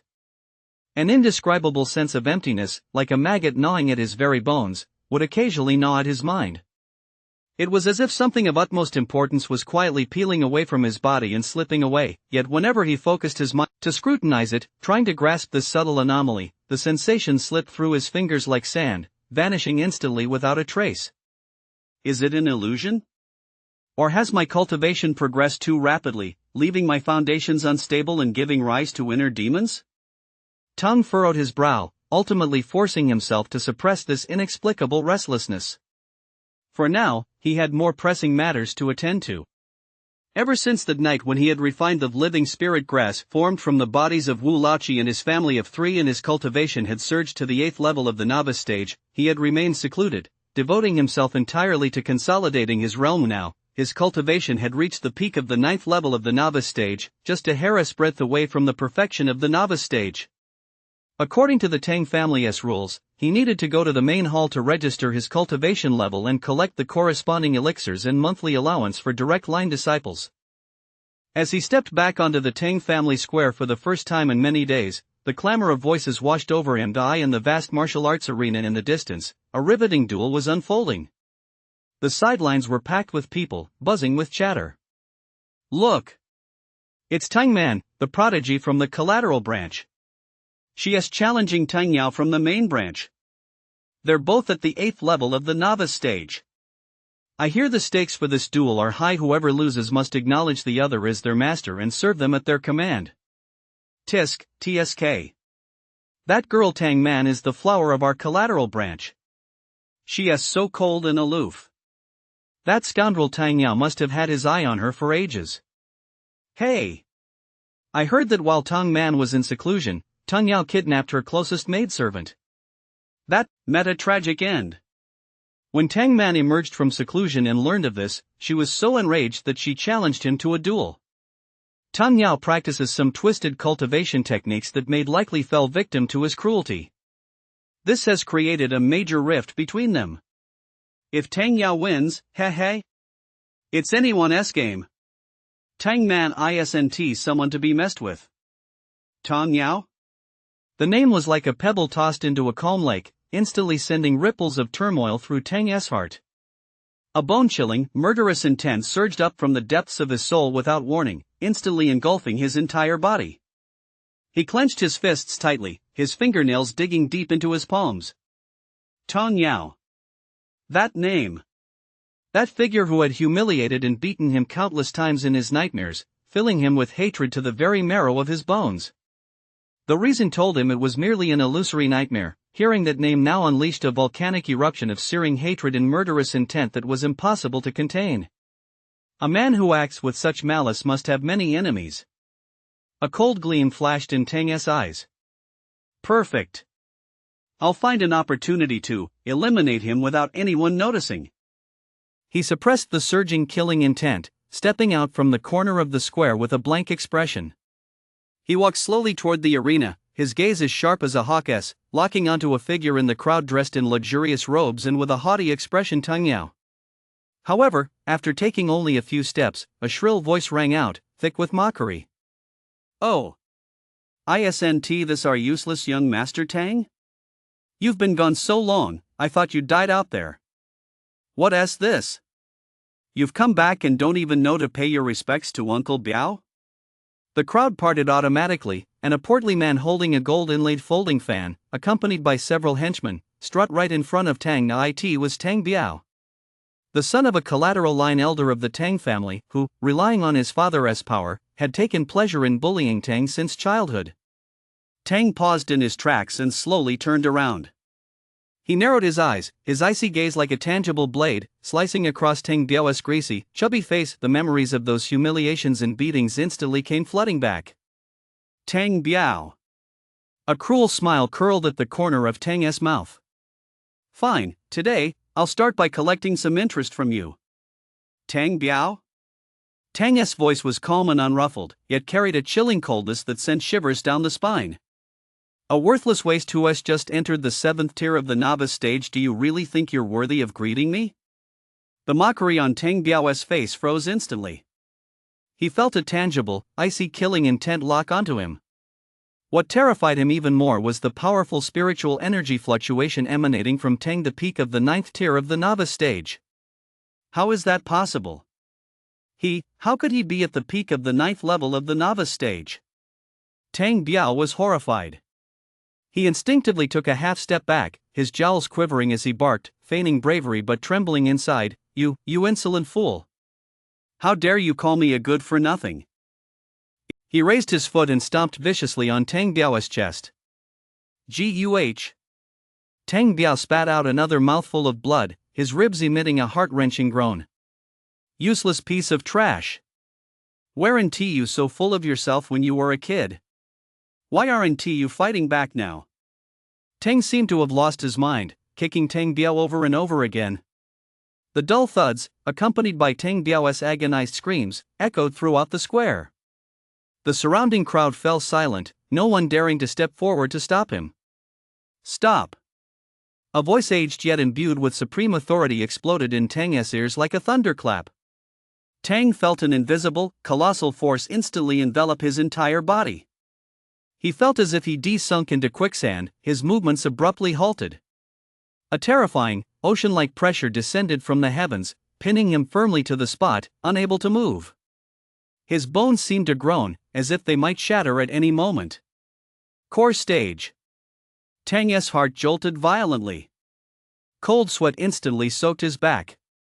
He struggled to turn his head and saw an elderly man dressed in a gray hemp robe, his features weathered and ancient, who had appeared behind him about 10 feet away at some unknown moment. The old man's hair and beard were entirely white, yet his gaze was as sharp as an eagle as it was the Tang clan's third elder in charge of discipline. Tang.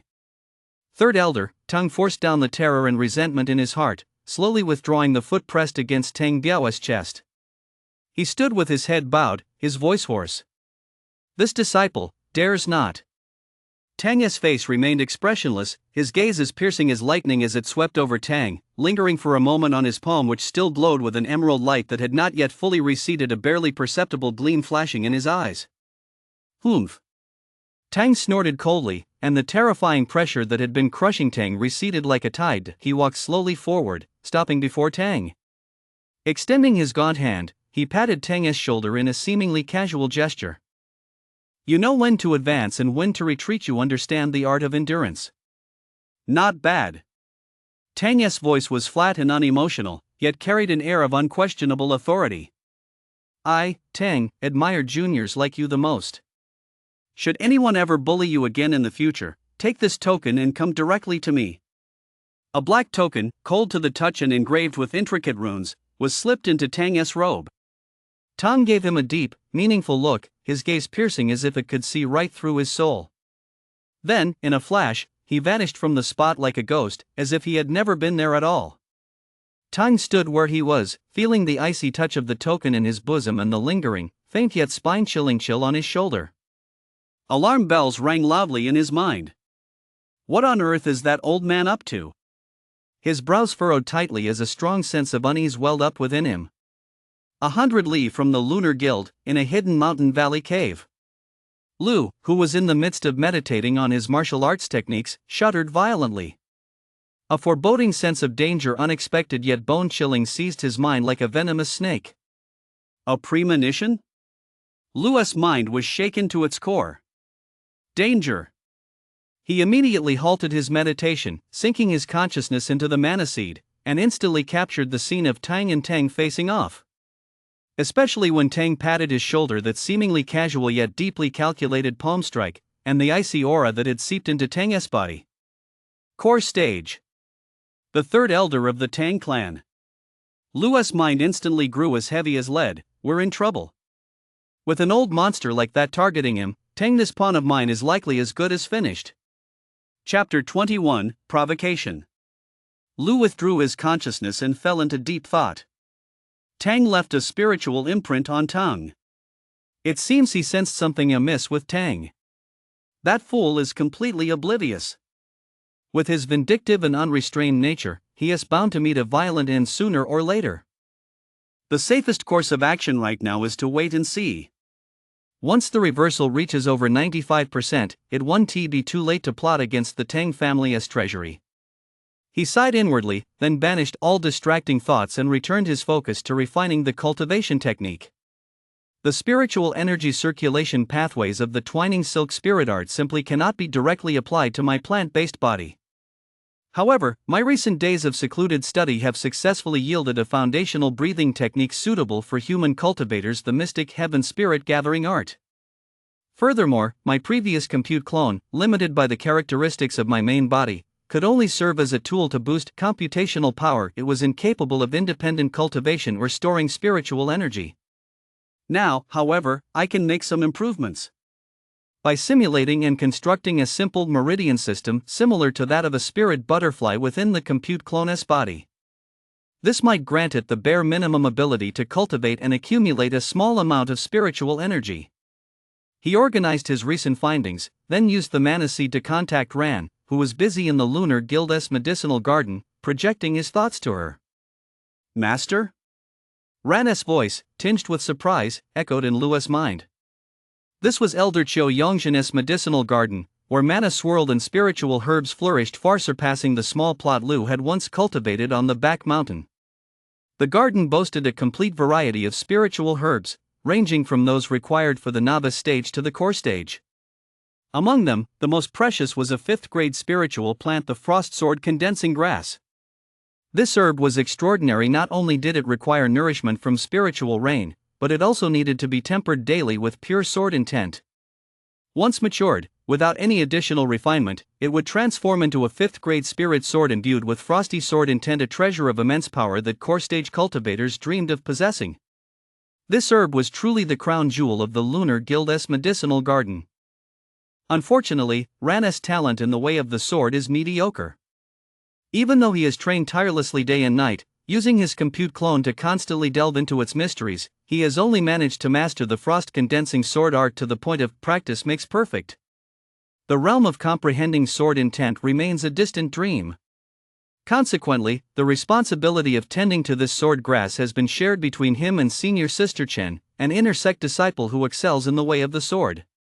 Ran is tasked with casting the spirit rain spell daily to water the plant, while senior sister Chen visits the herb garden once a month to stimulate the sword grass's growth with her own frost-condensing sword intent.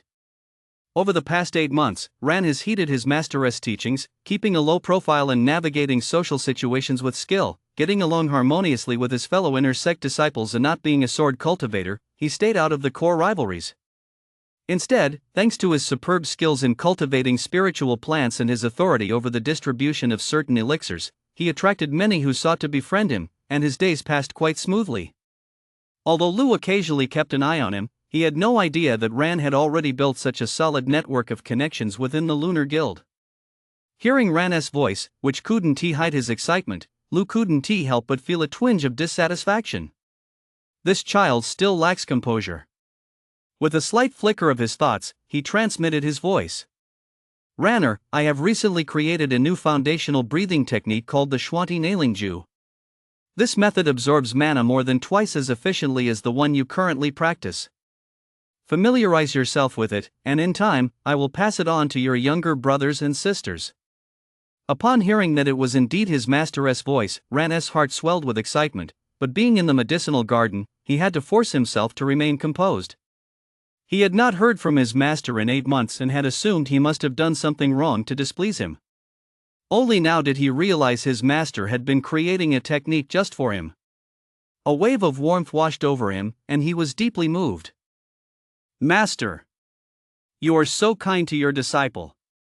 Sniff, it's been 8 months since we last parted, and I haven't received your teachings, Master. I've missed you so much." He paused, then added eagerly, "Oh, and Master, I haven't been idle these past 8 months. I've collected over 10 varieties of rare, top-grade spiritual herb seeds for you, and I even obtained a sapling of a 3rd-grade spiritual tea tree. And I've specially brewed quite a bit of spirit wine for you using spirit fruits and tonics. Master, please tell your disciple the location of your new cave residence, and I'll personally deliver it to you later." "Lu, is this what I was talking about?" He silently deducted a point from Ran's maturity score in his heart, but considering his sincere devotion, he ultimately agreed. "Very well, focus your mind and calm your spirit. I shall impart the location of the new cave residence along with the mystic heaven spirit absorption technique to you. Remember this well. When traveling abroad, rely heavily on your avatars and puppets. Use your true form with caution. Having said that, he transmitted the location of the cave residence and the essence of the cultivation technique via a mana seed imprint, then immediately severed the connection with Ran. Next, he needed to design a simplified meridian system for the compute clone so it could absorb and store spiritual energy. In the future, mundane tasks like tending the spirit fields and gathering the essence of plants and trees could be delegated to the compute clone. On the surface, everything seemed to be going smoothly, but a vague sense of unease lingered in Louis' heart, its source unclear. This made his desire to gather the materials for the Chaos Origin Grand Array all the more urgent, to the point where he had to divert a portion of his attention to constantly monitor Tang's movements. Since his awakening, his understanding of this world had relied largely on conjecture. To truly comprehend and integrate into this realm, taking human form was the only path forward. To rashly reveal himself in his plant form would be nothing short of courting death. Therefore, even though Tang posed a risk of exposure, he proceeded with caution, methodically executing his plan to possess Tang's body. He had a gut feeling that the day Tang reached the foundation stage would be the day he seized the opportunity. However, this Tang seemed to possess a natural talent for courting disaster. When Louis' mind turned once more toward Tang, he couldn't help but sigh inwardly. I'm afraid my carefully laid plans are about to hit a snag. The Tang family ancestral grounds, in a corner of the square. Only after Tang had left did he realize that Tang Biao had already been carried away by his henchmen and had vanished without a trace, but he didn't care. When he had severely wounded Tang Biao moments ago, he had quietly implanted a greenwood tracer within him. This tracer was silent and imperceptible, harmless and undetectable, yet it allowed him to sense Tang Biao's location at any time. Once Tang Biao left the Tang family's territory, it would be time to collect the debt. Today was merely a matter of collecting some interest. His gaze shifted to the arena. There, the fierce battle between Tang Yao and Tang Man had reached its conclusion. At the cost of severe injuries, Tang Yao had narrowly won by a single move. Under the watchful eyes of the disciplinary elders, he forcibly extracted a strand of Tang Man's soul blood, fulfilling the wager. Afterward, ignoring the dazed and disoriented Tang Man, he clutched his wound and staggered toward his own cave residence. Tang blended into the crowd, his icy gaze locking onto Tang Yao's retreating figure like a venomous snake, murderous intent churning in his eyes. Tang Yao, staggering ahead, seemed to sense something. He stopped abruptly and turned slowly. A playful smile tugged at his pale face as his gaze pierced through the crowd, landing precisely on Tang. His lips moved silently. Want to avenge that whore? Chapter 21, Provocation 2. Tang paid no heed to Tang Yao's silent provocation, merely curling his lips into a cold, mocking smirk. Seeing this, a surge of inexplicable rage flared up within Tang Yao. But his injuries were severe, and he urgently needed to return to his cave residence to tend to them. It was simply not the time to get entangled here.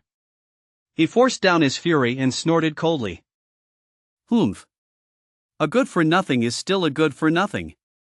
I thought that with a slight increase in cultivation, you might have some potential, but you're still just as pathetic as ever. With that, he made no further stop. Turning around, he dragged his heavy footsteps away, leaving behind a slightly disheveled yet still haughty silhouette as he staggered off. Tang's fists were clenched so tightly that his knuckles had turned white. Only when Tang Yao's figure had completely vanished from view did he slowly unclench them. Tonight is the night you die. A ruthless plan took shape in his mind. He made no further delay, turning to head toward the Tang Clan's Hall of External Affairs.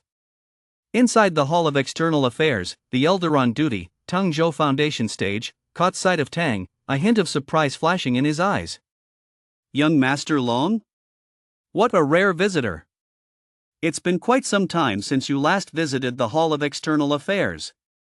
Tang looked at the middle-aged man before him with a complex expression.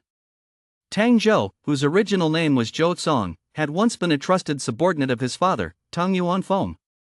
After his father's demise, this man successfully reached the foundation stage and was subsequently appointed by the clan to oversee the Hall of External Affairs. I've come to register my cultivation level, Tang said flatly. I have reached the peak of the 9th level of the novice stage and will attempt the foundation stage shortly. According to clan regulations, direct line descendants at this stage are entitled to 2 bottles of spirit nourishing pills and 1 foundation stage pill. Is there any discrepancy? Upon hearing this, Tang Zhou's face broke into a broad smile. Congratulations, young Master Long. Congratulations. With such remarkable progress in your cultivation, I'm sure second Master's spirit in heaven would be delighted.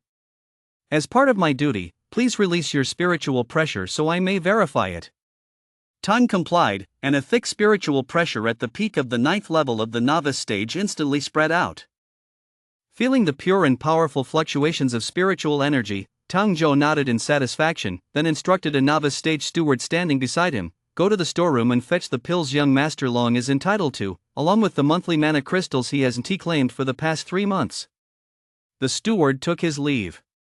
Tang Zhou then picked up a smooth white jade plate from the desk and said apologetically, "Young Master Long, according to protocol, we must verify your bloodline identity. Please place a drop of your essence blood on this jade plate." Tang furrowed his brow slightly, his tone turning cold. "What? Is there someone who dares to impersonate me?" Tang Zhou's smile was slightly awkward, but his tone remained firm. "Please calm down, young master. This is merely a routine procedure. I ask only that you cooperate." Tang snorted coldly and said no more. He released a wisp of spiritual energy from his fingertip, and a drop of crimson blood, rich with vital energy, fell onto the center of the jade dish. The jade plate instantly glowed with a soft white light, and a milky white halo slowly rose, enveloping the blood. After 3 breaths, the light faded, and the jade plate returned to stillness. By then, the steward had returned and respectfully presented a heavy inventory bag. Identity verified. Congratulations, young Master Long, on your imminent entry into the foundation stage. Tang Zhou's smile grew even broader. Here is your monthly allowance for the past 3 months, 6 bottles of nurturing essence pills and 600 low-grade mana crystals. Additionally, here are the rewards from this registration: 2 bottles of vitality nourishing pills and 1 foundation stage pill. Please inspect them, young master. Without so much as a glance at Tang Zhou, Tang swept his spiritual sense through the inventory bag. After confirming its contents, he casually rolled it up and stored it in his own inventory bag. Immediately, without looking back, he left the Hall of External Affairs and headed straight for his secluded courtyard. Watching Tang's indifferent retreating figure, Li Huai, the steward standing beside Tang Zhou, couldn't he help but mutter under his breath. "Boss, that young Master Long is way too arrogant. He is just a down-and-out direct descendant who hasn't contributed a single thing to the clan. What gives him the right to enjoy such resources?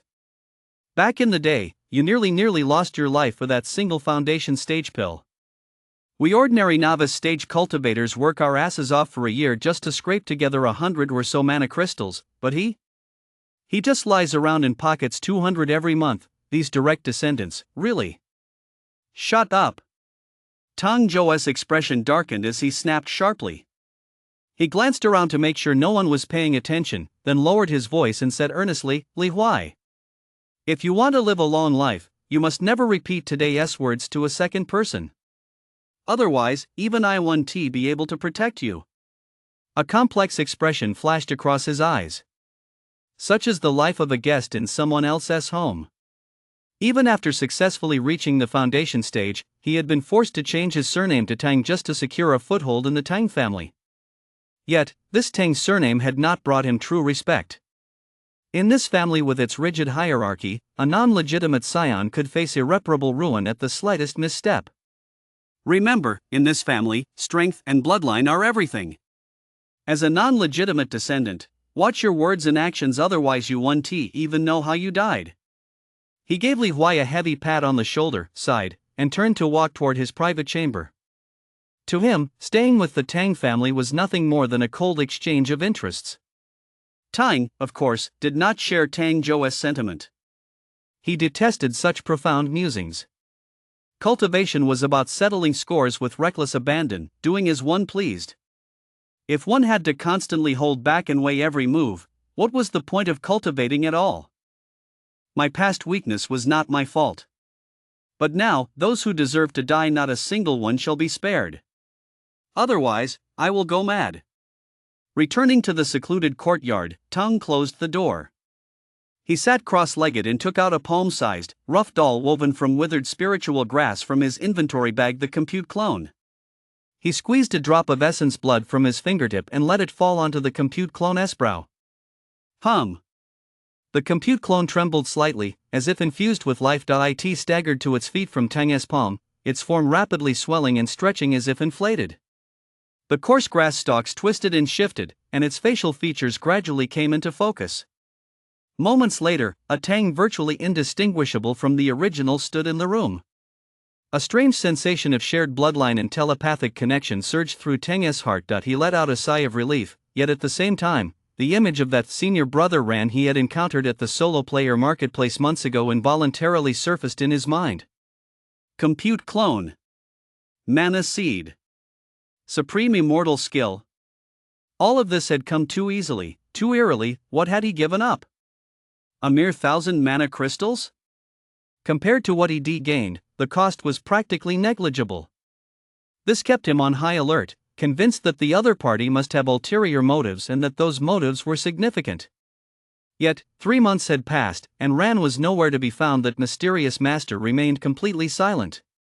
This eerie calm only made him feel more uneasy. But, the improvement in his cultivation was undeniable. Especially after refining the Wu Laoqi family, he could clearly feel that the emerald green mana seed within his mana pool was quietly sprouting new shoots. His affinity for the mana of heaven and earth had undergone a complete transformation. Could it be that I've truly been judging a gentleman by my own petty standards? Could it be that Ran and his master are actually naive do-gooders who know nothing of the world? The thought flashed through his mind, only to be immediately suppressed. He gathered his focus, channeled a thread of consciousness into the compute clone avatar before him, and ordered in a deep voice. "You will meditate and cultivate here. If any outsiders come to investigate, you will handle them." The compute clone Tang nodded slightly, then walked to the meditation cushion, sat cross-legged, closed his eyes, and entered a state of deep meditation, as faint fluctuations of spiritual energy began to emanate from his body. Meanwhile, Tang's main body retrieved a black conical hat from his inventory bag that could conceal his aura and put it on. With a slight shift of his thoughts, he activated the earth-traveling escape technique described in the Supreme Immortal skill. A faint earth-yellow glow emanated from his body, and his form sank silently into the ground as if merging with water, vanishing without a trace. Tang Yao's cave residence. Tang Yao, clinging to his last breath, staggered back to his equally desolate courtyard. Like Tang, his parents had long since passed away. Due to the unique nature of his cultivation method, which required him to absorb vast amounts of a woman's essence, he had a terrible reputation within his clan. Now, in this courtyard, there was only one young woman, Zhang Qingqing. Zhang Qingqing was the daughter of the Zhang family of Sihai City. Originally betrothed to Wang Hao, she had been forcibly abducted by Tang Yao. At first, she was terrified, resisted, and even attempted to take her own life. But as months passed, under Tang Yao's threats, inducements, and deliberate training, her mindset had quietly shifted to now, seeing Tang Yao return covered in blood and looking utterly exhausted. A flicker of concern involuntarily welled up in her heart, and she hurried forward to meet him. You're injured?" Chapter 22, The Scheme. Tang Yao lifted his head, his pale face was etched with coldness and impatience. "Get back to your cultivation. Don't stand here and get in my way." He roughly brushed aside Zhang Qingqing's hand as she tried to support him, staggered forward a few steps, and pressed his palm against the invisible protective barrier at the entrance to the cave residence. Hum. A circle of soft white light rippled outward, revealing the familiar courtyard behind the barrier, where rockeries and flowing water could be faintly seen. Tang Yao stepped into the circle of light, his figure vanishing as the barrier closed, returning to its transparent, invisible state. This was merely the most basic illusionary barrier a novice stage, third-tier cultivator could break through it with ease. Zhang Qingqing stood where she was, her pearly teeth clenched against her lower lip. She gazed in the direction Tang Yao had vanished, her eyes misting over with a mix of hurt and confusion. She should have hated him for ruining her life, but seeing him so gravely wounded and frail, a tinge of unwarranted sorrow welled up in her heart. "Never mind. Someday, I'll figure all this out. She took a deep breath, suppressed her churning emotions, turned toward her room, activated her own illusionary barrier, and vanished into it. Silence returned to the small courtyard. Moments later, a patch of unremarkable earth shifted slightly, softening as Tang's head emerged silently. He scanned his surroundings warily, his gaze lingering briefly on the door through which Zhang Qingqing had vanished. A flicker of confusion crossed his eyes. This woman, is she still alive? How could Tang Yao, who practices such heretical arts, have spared her until now? But he did not dwell on it. For now, there were more pressing matters at hand. He donned his conical hat, his form blending into the shadows as he effortlessly passed through the illusionary barrier which was as good as non-existent to him, a novice stage 9th rank peak cultivator, and stepped into Tang Yao's cave residence. The moment he entered, a thick stench of blood and a chill of darkness hit him like a wave. Who is there? A sharp shout rang out. A cold, menacing glint flashed like a venomous snake striking, appearing silently beside Tang's neck. Tang's pupils contracted slightly, yet his face betrayed no fear. Though the dagger was fast, with his current cultivation and physique, it stood no chance of breaking through his defenses. His body flickered, leaving an afterimage behind as his true form materialized ghost-like in the center of the cave residence, facing Tang Yao, who was leaning against a soft couch, his aura weak yet his gaze fierce. You're so badly injured that I can't even muster much enthusiasm to kill you. Tang's voice was flat as he casually tossed out an array flag. Hum. An invisible wave instantly engulfed the entire cave. Second-grade absolute perception array. Blocking all spiritual sense detection and sound transmission between the inside and outside. Tang Yao set down the blood-stained dagger in his hand. He did not seem surprised by Tang's appearance. Instead, he pulled a mocking smile and said in a hoarse voice, "It's you? You want to kill me? Ha, I don't think we have any grudge between us, do we?" Tang removed his conical hat, revealing a cold face, and shook his head slowly. "I don't know. It's just that the moment I laid eyes on you, I felt a strong urge to tear you to pieces." He paused, his gaze slicing across Tang Yao's face like a blade. "Your eyes disgust me. We are of the same kind, but I hate that there is another me in this world."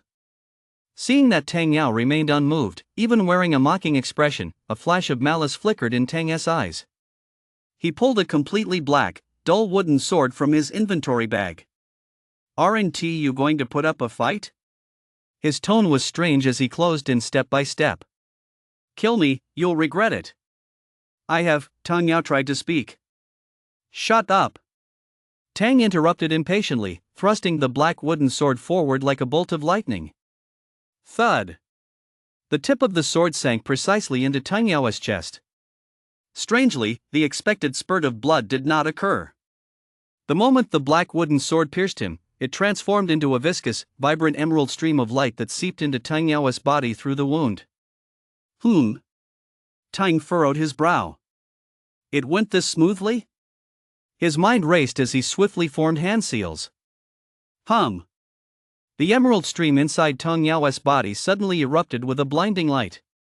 Countless fine, living like green vine-like shadows spread and twisted wildly across Tang Yao's body. They greedily devoured Tang Yao's flesh, spiritual energy, and even the essence of his life. Tang Yao's body withered and shrank at a speed visible to the naked eye. In just a few breaths, his entire form vanished completely, leaving behind only a fist-sized, emerald-green orb that radiated a rich aura of life and pure spiritual energy. However, just as Tang Yao vanished completely, a chilling, venomous, soul-shaking aura erupted without warning within the cave dwelling. That aura instantly coalesced into a hideous, contorted ghostly face, roaring silently with overwhelming hatred. Like a maggot gnawing at the bone, it slammed viciously into Tang's brow.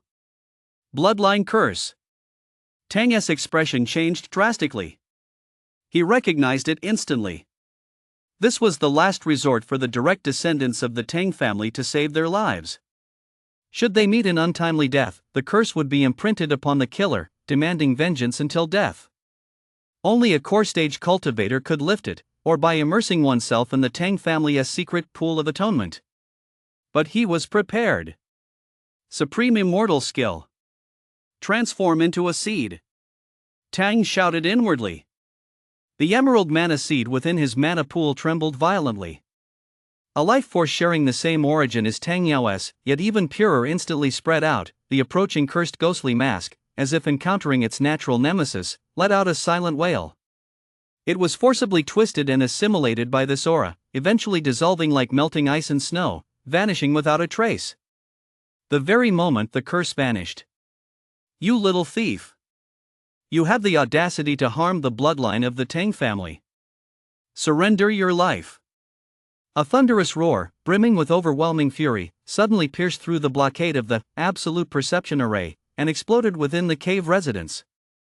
Immediately afterward, an overwhelming, unstoppable, and terrifying pressure descended like the sky itself collapsing. A colossal palm, formed from pure spiritual energy and vast enough to obscure the heavens, descended from the vaulted ceiling of the cave residence with a crushing force, carrying an aura of utter destruction. Core stage. Tang's soul nearly fled his body. He instinctively tried to flee, only to discover with horror that the wood and earth mana around him seemed to have been completely frozen and drained. He was like an insect trapped in amber, utterly immobilized. Boom! The colossal palm struck. The entire cave residence shook violently. Debris flew everywhere. Dust and smoke filled the air. Tang barely had time to cross his arms in front of him before he was violently hurled away by an irresistible force. His conical hat shattered, his clothes were torn to shreds, and he slammed into the stone wall of the cave, spitting out a mouthful of blood. "Ha! It's you?" Through the dust, Tang Yuanshan's voice carried a hint of surprise. Tang struggled to his feet, wiped the blood from the corner of his mouth, his eyes blazing with fury. Spiritual energy surged wildly within him as he prepared to fight to the death. Just then, a cold, unfamiliar voice pierced his mind like a fine needle. "Southeast. Escape." Tang's pupils contracted. Before he could even think about the source of the voice, he suddenly realized that the mana restraining him had loosened slightly. Facing life or death, he hesitated not a moment. He unleashed the full power of the supreme immortal skill within him, his form transforming into a blurry, earth-yellow streak of light as he fled frantically toward the southeast. In an instant, he broke through the remaining restrictions of the cave residence and vanished into the night. Above the ruins of the cave residence, Tang Yuanshan stood suspended in midair, gazing in the direction Tang had vanished. A barely perceptible curve formed at the corner of his mouth. With this old man's spiritual imprint and that modified bloodline curse in place, let us see where you can possibly escape to? He sneered inwardly, then feigned locking onto a specific direction before leisurely pursuing it. He was in no hurry to catch Tang. What he wanted was to play the long game and thoroughly uncover the secrets of that bizarre cultivation technique. Deep within the Tang family ancestral hall. In the main hall, where countless spirit tablets were enshrined, dim candlelight flickered. Tang, the Tang family patriarch, sat upright on a meditation cushion.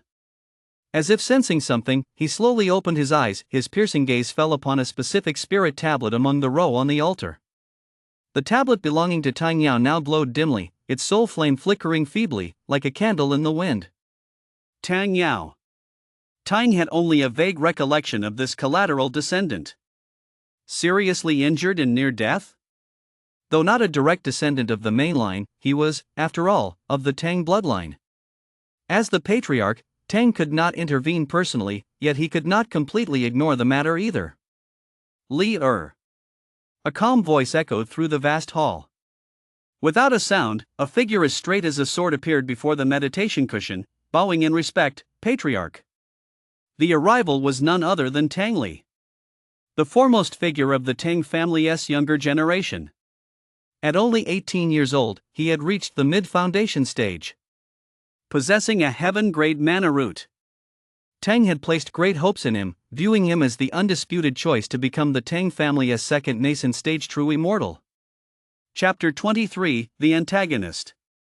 A wave of disappointment welled up in Luo's heart. Though he knew Tang had a hot-headed temperament and found it hard to exercise restraint, he hadn't expected him to refuse to wait even this short while. Fortunately, through the mana seed's connection, he had already learned that Tang Yuanshan had imprinted a divine sense mark on Tang, so he was prepared for this. But the plan he pinned his hopes on having Tang infiltrate the Tang family's treasury to steal array materials was about to fall through. So close, if only he bought a little more time, he could have successfully reached the foundation stage. Lu suppressed his emotions. Never mind, I'll help him deal with this immediate trouble first. With a slight flick of his thoughts, he transmitted a message through the mana seed to Tang, who was fleeing for his life. Continue fleeing toward the southeast. Your compute clone is already waiting ahead to assist you. I possess a secret technique that can transfer the spiritual imprint on your body to the compute clone. Focus your mind and carefully grasp the subtleties of this art. The Tang family ancestral home, a quiet chamber. Great-great-grandson Tang Li pays his respects to the patriarch. A figure as upright as a drawn sword bowed in salute. The young man had a handsome face, his brow bearing a composure and sharpness uncharacteristic of his age. He was none other than Tang Li, the rising star of the Tang family's younger generation. At just 18 years old, he was at the mid-stage of the foundation stage, possessed a heaven-grade mana root aptitude, and was deeply favored by Patriarch Tang. Tang looked at his great-grandson before him, a figure of exceptional bearing, whose features faintly echoed his own youthful vigor, his eyes brimming with satisfaction. Lear, there is a matter I need you to attend to. He spoke slowly, producing a jade pendant entirely crimson in color, with faint patterns of flame swirling within it. There is a collateral branch descendant in our clan named Tang Yao, whose fate is currently unknown. Reports indicate this was the result of infighting among our own kind, and the perpetrator is Tang, a member of your own bloodline. He handed the jade pendant forward. This is the Scarlet Flame pendant. It contains a projection of my magical power, capable of withstanding a full-force strike from a nascent stage cultivator. Take this pendant and seek out Elder Yuan Shan to investigate the matter thoroughly and handle it as you see fit. Tang Li stared intently at the jade pendant, which radiated astonishing fluctuations of fire essence. Overjoyed, he hurried forward and accepted it respectfully. Thank you, ancestor, for your generous gift. May I ask, do you have any instructions regarding that, Tang? Tang paused briefly in thought. This old man has long established a clan rule: conflict among clan members is permitted. But the abuse of private punishment or the taking of life is forbidden. The law enforcement hall has ironclad laws governing all such matters. However, his tone shifted slightly, tinged with a hint of coldness. Since you are the one handling this matter, if it is determined that Tang indeed harmed a fellow clan member in broad daylight, then strip him of his cultivation, purge his bloodline, and execute him on the spot. Tang Li's pupils contracted slightly before he regained his composure, replying in a deep voice, "Liu understands." He bowed once more and withdrew from the meditation chamber. After Tang Li had left, a cultivator clad in dark, form-fitting robes and wearing an iron mask emerged silently from the shadows of the chamber. He bowed respectfully to Tang. "Ancestor, although young Master Li possesses exceptional talent, he is still young and inexperienced in the ways of the world. Is it wise to let him handle this matter alone?" "It matters not." Tang waved his hand, his eyes filled with expectation.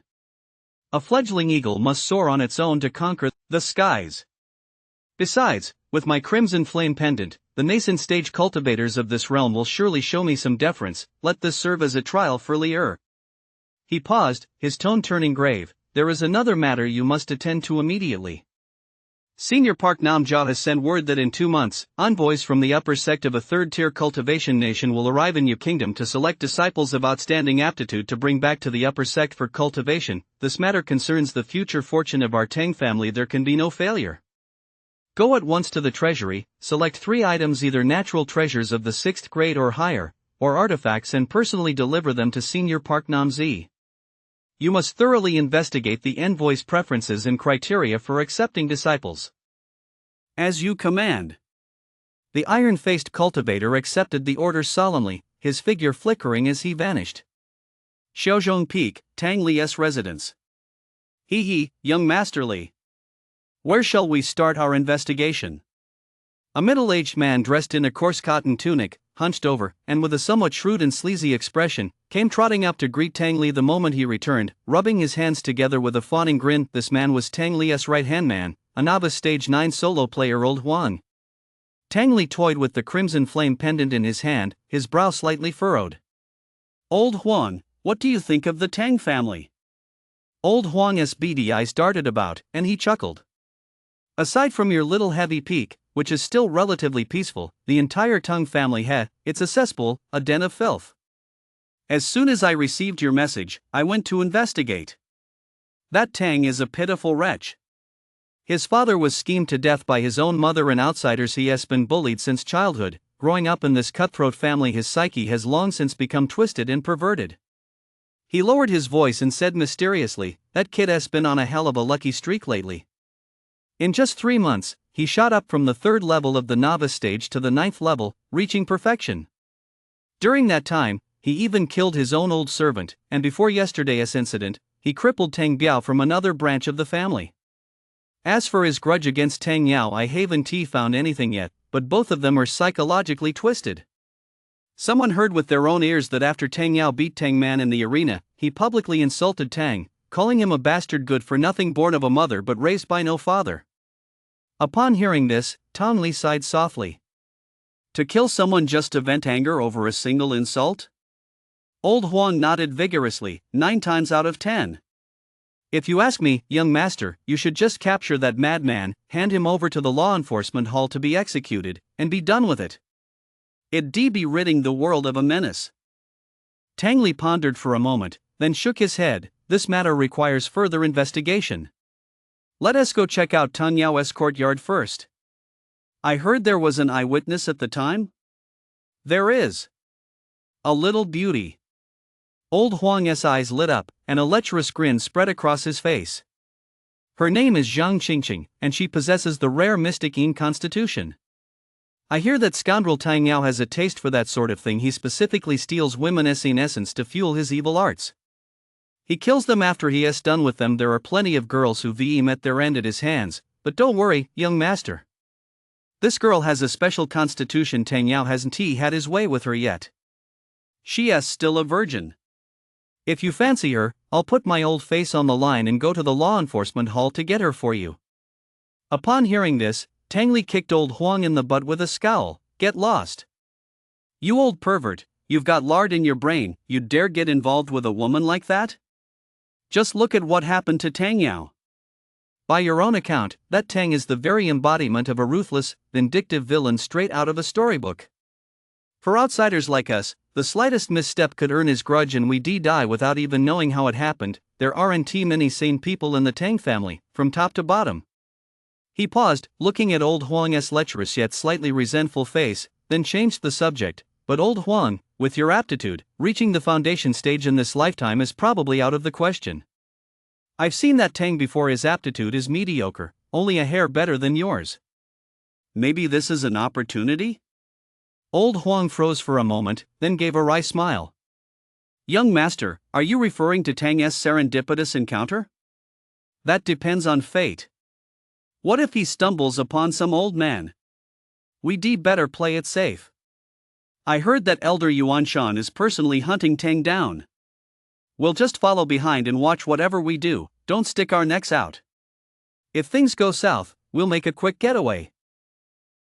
You're right. Tang Li nodded in agreement. Let us do it. First, we'll go to the law enforcement hall and check on that Zhang Qingqing. The Tang Clan's Hall of Law Enforcement, dungeon. Dark, damp, and bone-chillingly cold. Zhang Qingqing curled up on the cold stone bed, her arms tightly wrapped around her knees, her eyes vacant and dazed. She still hadn't fully grasped what had happened.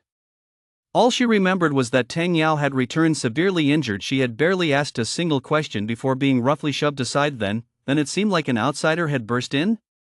And then, a palm strike came crashing down as if the heavens were collapsing. By the time she crawled out from the rubble, Tang Yaozhong was gone. All she saw was a figure wearing a conical hat, Tang fleeing in disarray, and then she was dragged without a word by the men of the law enforcement hall into this dungeon where the sun never shines. Apart from a middle-aged man with a lecherous gaze who kept glancing at her while questioning her and who had visited just once, no one paid her any mind. Fear, like a cold, venomous snake, coiled around her heart. Father! I want to go home. She buried her face in her knees and began to sob silently. Chapter 24, Coincidence. This is Shaozhong Peak. The mana here is decent, and it's quite secluded. Young lady, you may rest assured and cultivate here. I'll have the junior disciples on the peak bring you everything you need for food, clothing, and daily necessities shortly.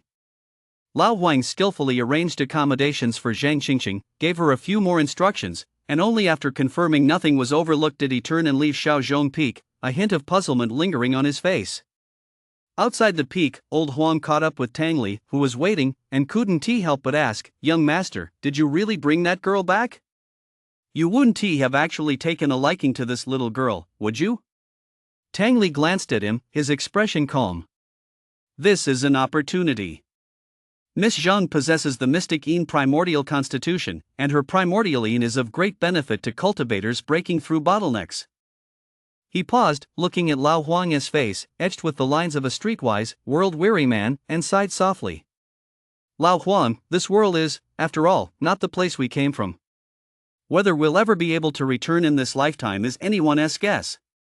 My talent may not be top tier, but as long as I'm careful and cautious, reaching the core stage is within reach, but you're different." His tone carried a hint of barely perceptible concern. "With your aptitude, whether you reach the foundation stage in this lifetime depends entirely on fate and serendipity. What I'm doing might seem like taking advantage of Miss Zhang's vulnerability.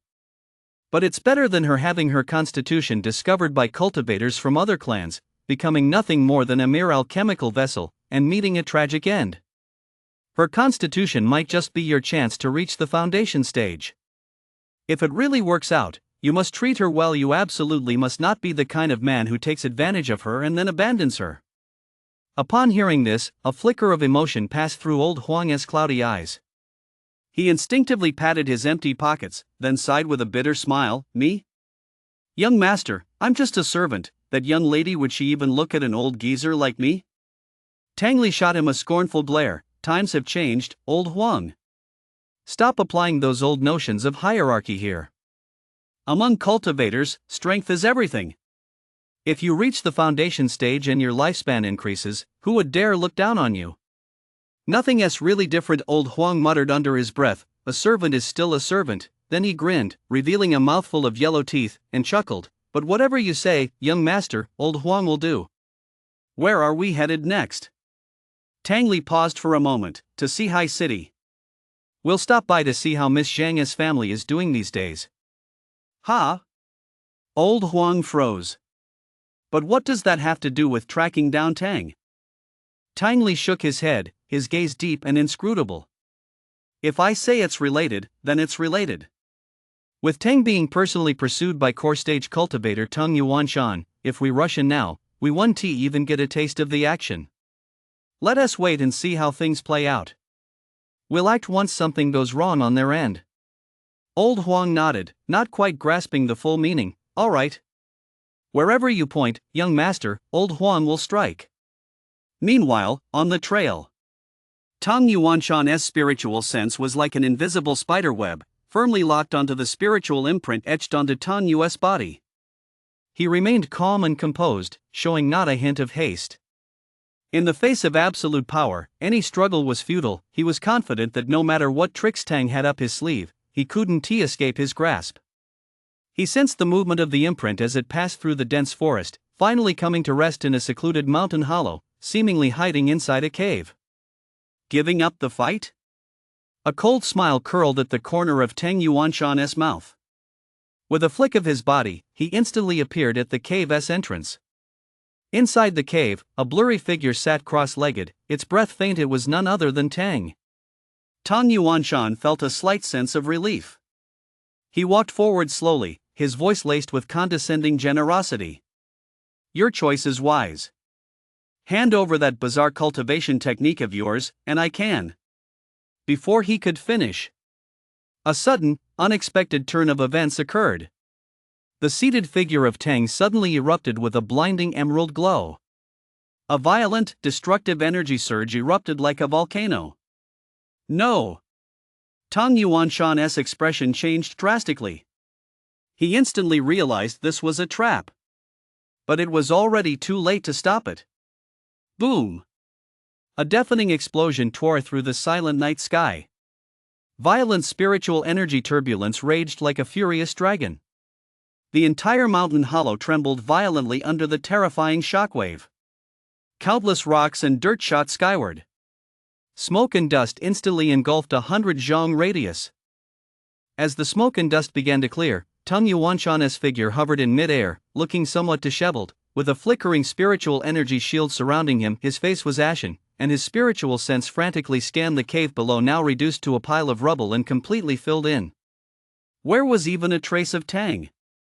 All that remained at the site was the pure yet slightly sinister plant mana that had dissipated after the compute clone's self-destruction.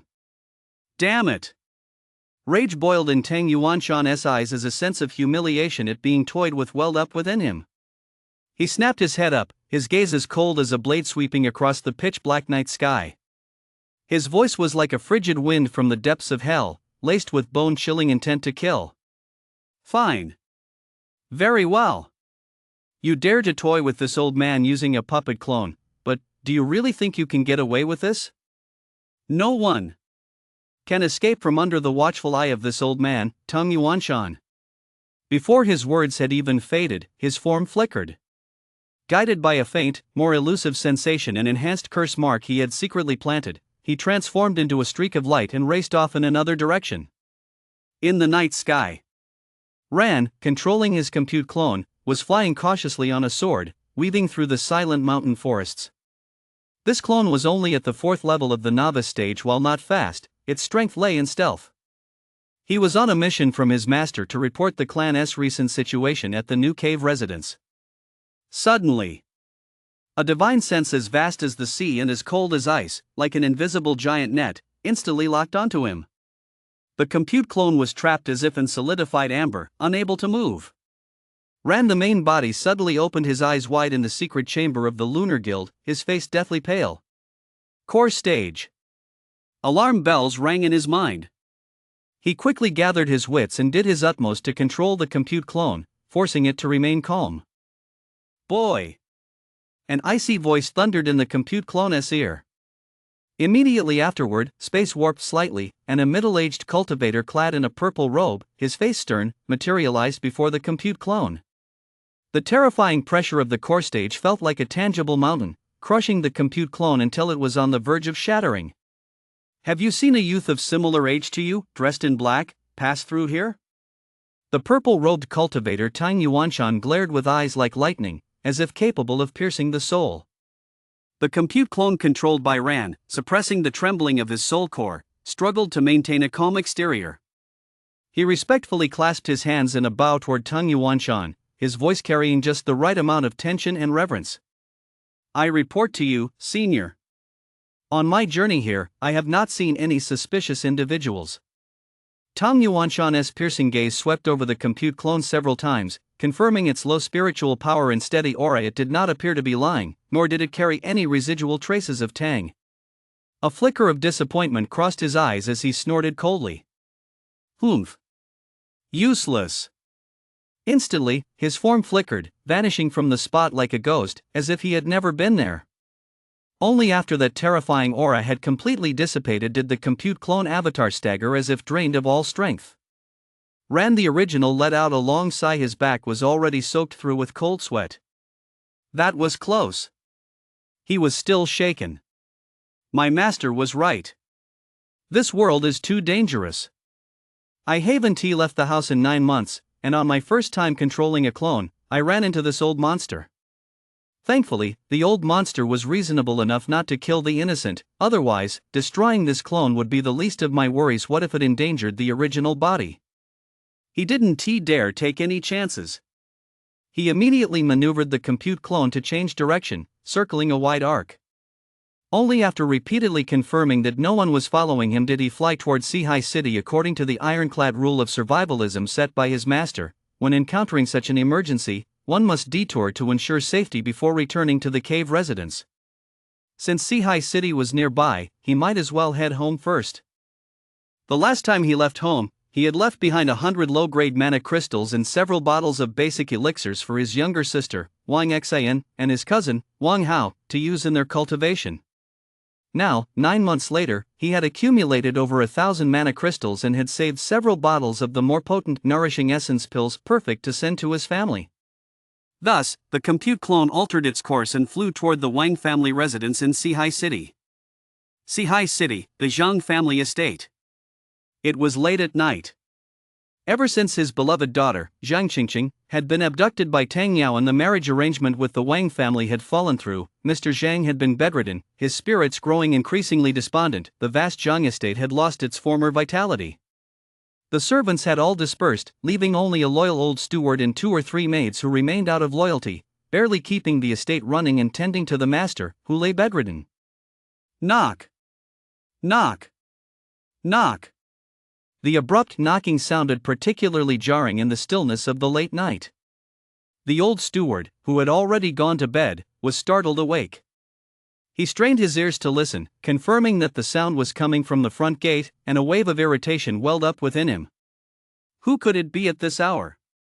He threw on his robe, rose, and shuffled unsteadily to the gate, pulling the bolt open with a touch of annoyance. Outside the door stood a young gentleman tangly dressed in a blue brocade robe, his demeanor as gentle and refined as jade, accompanied by a middle-aged man, old Huang, wearing a coarse cotton tunic and sporting a somewhat shrewd, worldly expression. The old steward's anger faded by more than half the moment he saw Tang Li's bearing. Suppressing his displeasure, he asked, "Gentlemen, what brings you here so late at night?" Old Huang stepped forward, his face plastered with his usual obsequious grin. "Heh, pardon the disturbance, old man. May I ask if this is Miss Zhang Qingqing's residence? We are from the Tang family, and we come specifically to..." The Tang family? The moment the old steward heard the words Tang family, his expression changed drastically.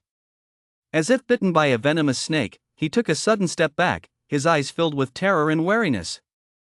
What are you here for now?" "My young mistress has already been abducted by your Tang family. Now the Zhang family is under the protection of the Wang family. Don't even think about causing trouble again." Old Huang was taken aback for a moment, then quickly realized that it was Tang Yao's previous misdeeds that had made the Zhang family loathe the very mention of the Tang family. Just as he was about to speak up to explain, he suddenly sensed a novice stage spiritual energy fluctuation emanating from the sky. A figure, riding a streak of swordlight, landed silently atop the Zhang family compound's wall. The arrival was none other than Wang Hao. Compared to the spirited young man from 9 months ago, who had been preparing to marry his bride, the Wang Hao of today exuded a much more composed demeanor, his brow bearing a lingering hint of gloom and resolve. After Ran's departure, with the clan's affairs piling up, his father, Wang Tianhai, had intentionally tasked him with handling numerous matters as the acting clan head, allowing his cultivation to steadily advance to the 3rd level of the novice stage. Tonight, upon hearing that Mr. Zhang's condition had worsened, he had come specifically to pay his respects. Little did he expect that the moment he arrived above the Zhang residence, he would detect the presence of cultivators from the Tang family. His gaze swept sharply over Tang Li and old Huang at the courtyard gate. His voice was steady, tinged with a barely perceptible wariness. "Wang Hao of the Wang family of Sihai City, affiliated with the Lunar Guild. Greetings, fellow cultivators. May I ask what brings you two from the Tang family to the Zhang residence at this late hour?" Chapter 25, Procreation is a clan's foremost priority. "Oh? Is this the rumored fiancé of Miss Zhang Qingqing?" Tang Li sized up Wang Hao before him, a fleeting trace of surprise flashing in his eyes. Didn't he old Huang say this man was just an ordinary mortal? How did he suddenly transform into a cultivator at the 4th level of the novice stage? It seems this humble Wang family harbors some secrets of its own. On the way to Sihai City, old Huang had already reported every detail he managed to uncover about Wang Hao. A commoner suddenly stepping onto the path of cultivation was somewhat unexpected to Tang Li, though not entirely incomprehensible. The cultivation world of Yu Kingdom was vast, and cultivators remained a minority. In the vast sea of humanity, there were bound to be some slip-throughs, those possessing a mana root yet remaining undiscovered. Perhaps Wang Hao had always possessed decent aptitude. He had simply recently seized an opportunity to embark on the path of cultivation. He bowed slightly to Wang Hao, his demeanor composed and imbued with the characteristic reserve of a scion of a distinguished family. "I am Tang Li of the Tang family.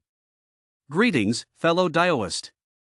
I have come here at the request of Miss Zhang Qingqing to inquire after her family." "Qingqing, is she doing well at the Tang residence?" Wang Hao's body jolted violently, his voice carrying a barely perceptible tremor.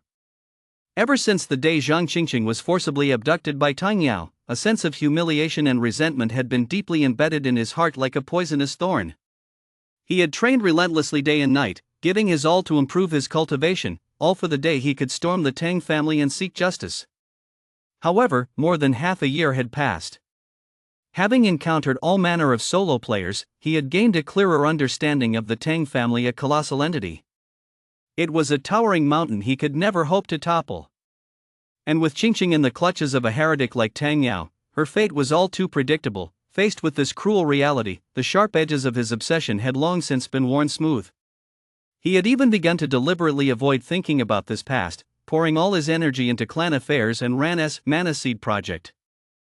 Now, upon suddenly hearing news of Zhang Qingqing, the emotions he had forcibly suppressed surged up instantly, leaving him overwhelmed with mixed feelings. Miss Qingqing is safe and sound. There is no need for you to worry, fellow Taoist. Tang Li spoke gently, then feigned surprise. From what you say, fellow Taoist, could it be that you and Miss Qingqing are old acquaintances? Wang Hao took a deep breath, suppressing his churning emotions. His voice regained its usual calm, though it carried a hint of coldness. Qingqing is my betrothed. On the very day of our wedding, she was forcibly abducted by members of your Tang family. Is that so? Tang Li's face promptly betrayed expressions of shock and realization. I see. Then Tang Yao truly deserves to die. Fellow Taoist Wang, you may rest assured Miss Qingqing has now escaped her suffering and is cultivating peacefully on my Xiaozhong Peak. Given time, if fate permits, the two of you may yet be reunited. What? Tang Yao is dead? And Qingqing, has she also embarked on the path to immortality? Wang Hao was shaken to the core, his eyes brimming with disbelief. The news was too sudden, completely overturning his expectations. Indeed. Tang Li nodded. I was just about to inform Miss Zhang's family of this news. Would you care to accompany me, fellow Taoist Wan? Wang Hao fell silent for a moment, casting a complex glance at Tang Li before slowly shaking his head. He took a smooth jade vial from his robe and handed it to Tang Li. Now that I know my old friend is safe, I am at peace. This is a Changchun pill, which strengthens the body's foundations and prolongs life. Please deliver it to Uncle Zhang on my behalf. He paused, his tone tinged with earnestness. Also, I ask that you treat Miss Qingqing well in the future. The mountains are high and the rivers long, let us part ways here. With that, he gently pushed the jade vial toward Tang Li. He cast one last, lingering glance at the silent gates of the Zhang residence, then his figure melted into the night. With a touch of relief and a hint of indescribable melancholy, he vanished at the end of the long street. The Wang family courtyard. Wang Hao returned home deep in thought, only to be surprised to find his cousin Ran there. Brother Hao. You're back. Ran's face bore a trace of weariness from his long journey, but his spirits remained high. I just returned a short while ago and was reporting the results of this trip to Fourth Uncle.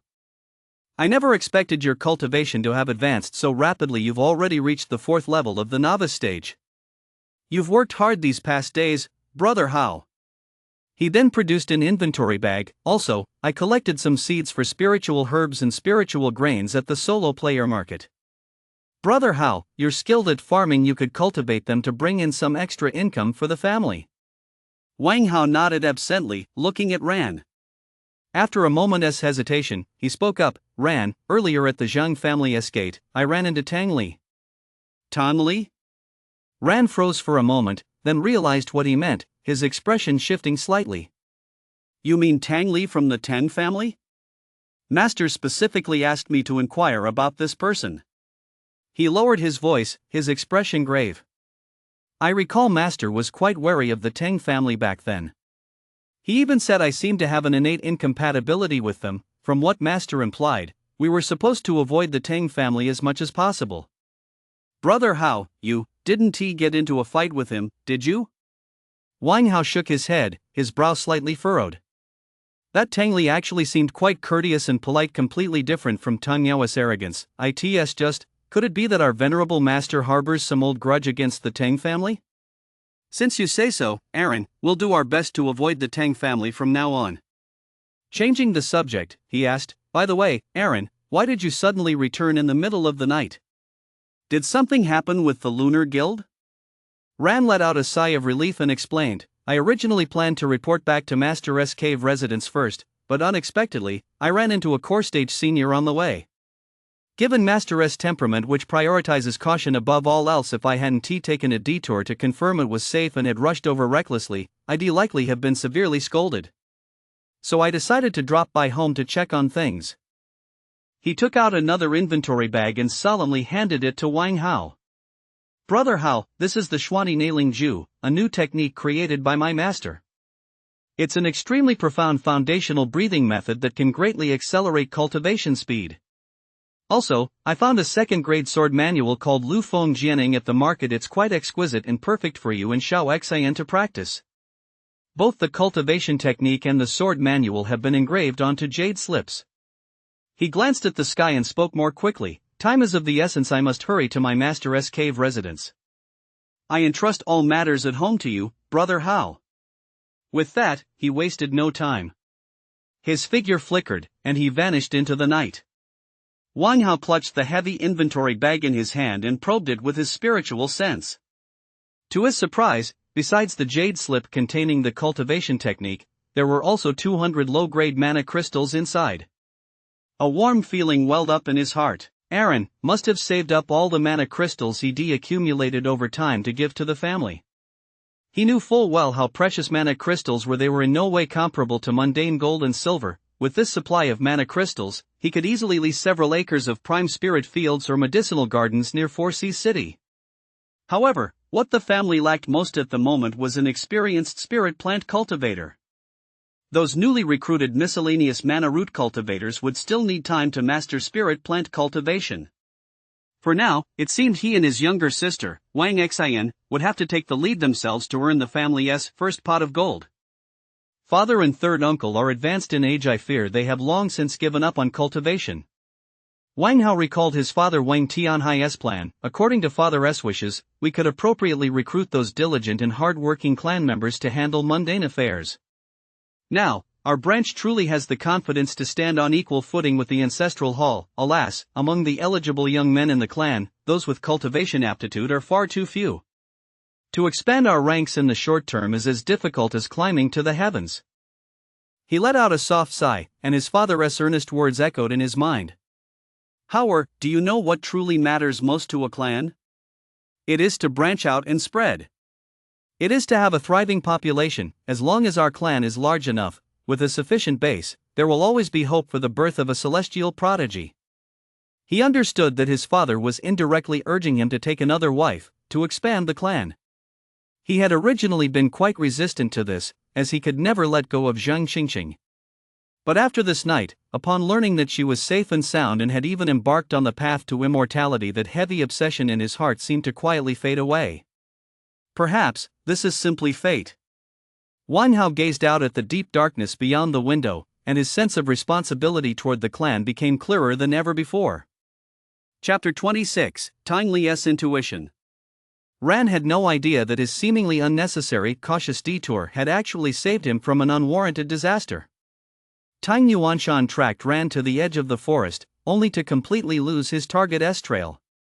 Just then, the compute clone avatar controlled by Ran appeared nearby. Its cultivation fluctuations at the 4th level of the novice stage instantly alerted Tang Yuanshan. HM? 4th level of the novice stage? An unfamiliar aura, and appearing here of all places? Suspicion immediately arose in Tang Yuanshan's mind. He did not reveal himself immediately, but pretended to leave while actually concealing his form. He sent a strand of his divine sense, like an invisible spider's thread, to quietly attach itself to the compute clone, secretly tracking its movements. He followed it all the way, watching as the compute clone entered the city of the Four Seas and then stepped into the Wang family mansion. After careful investigation, Tang Yuanshan finally confirmed this youth's aura was pure, and the trajectory of his spiritual energy was clear, completely different from Tang's cultivation method, which carried that strange, unearthly scent of plants and trees. Though his cultivation level was low, his foundation was solid. He clearly followed the orthodox path of an immortal sect disciple and was definitely not the Tang he was looking for. It seems I was being overly suspicious. Tang Yuanshan felt even more disappointed. Having lost Tang Estrail, searching for him in the vast expanse of Yu Kingdom was like looking for a needle in a haystack. This filled him with rage, yet he was powerless to do anything about it. Finally, sensing Tang Li's aura in Sihai City, he left a telepathic message and returned to the Tang family residence with a grim expression. Sihai City, the Zhang family mansion. Tang Li listened patiently as Mr. Zhang chattered on. Upon learning that his daughter, Zhang Qingqing, was not only safe and sound but had also embarked on the path to immortality and had even been accepted as a disciple at the Tang family's Shouzhong Peak, Mr. Zhang's previously ashen face instantly lit up with radiance. His spirits lifted considerably, and he tugged at Tang Li's sleeve, talking non-stop. That boy, Wang Hao, he is a fine young man. He and Qingqing grew up together. They were a perfect match. Ah, fate is a cruel thing. Mr. Zhang sighed deeply. After that incident, though neither family said it outright, this match is completely off the table. I was so disheartened that I entrusted all my business in the city to the Wang family to manage, hoping only to eke out a meager existence and see out the rest of my days, a small way of making amends to the Wang family. He paused, a hint of satisfaction crossing his face. But the Wang family has been so kind. Every month, they send a steward with the profit shares and the ledgers.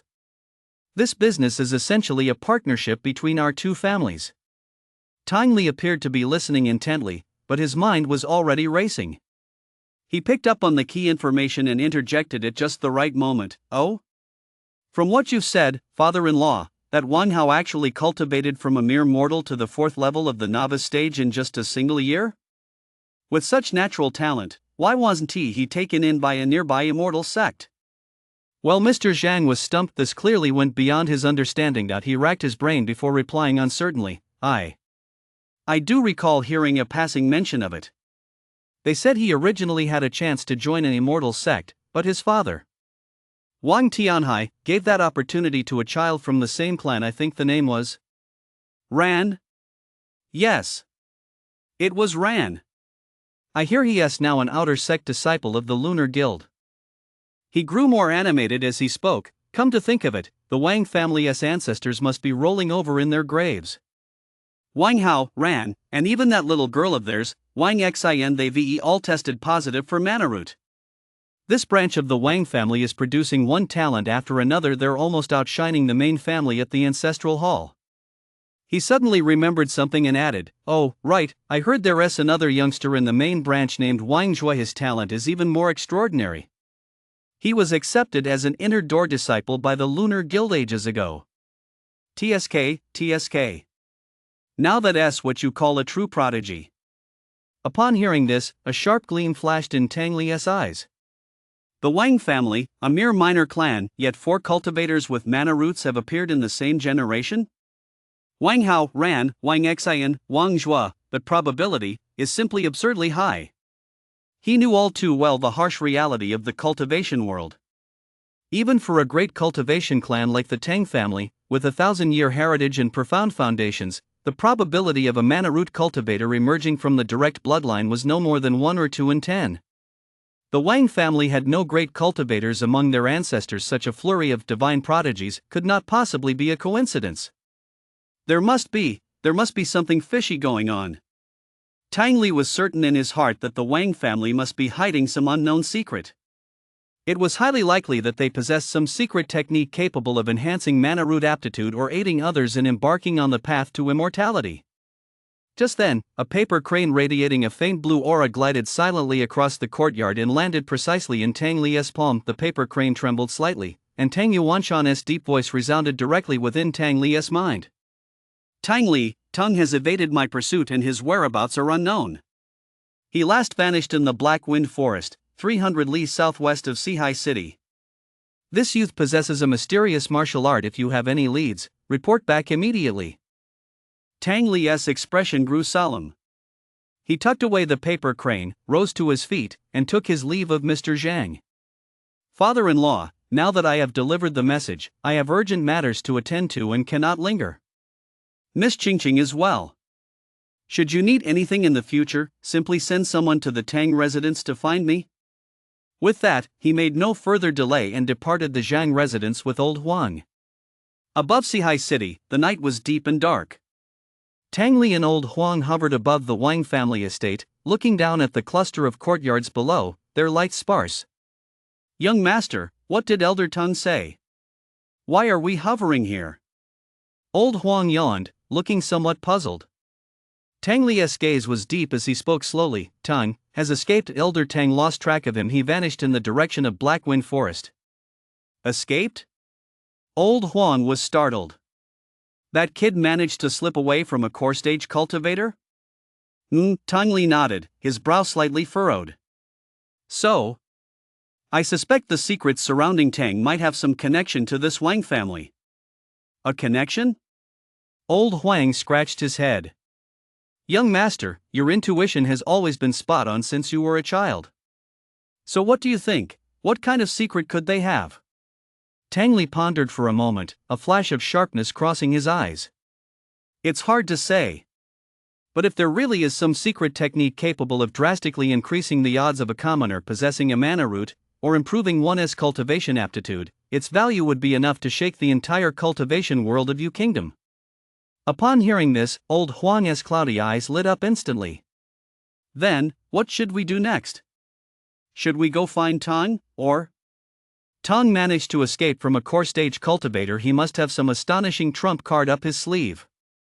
It's too risky to pursue him recklessly. Tang Li shook his head decisively.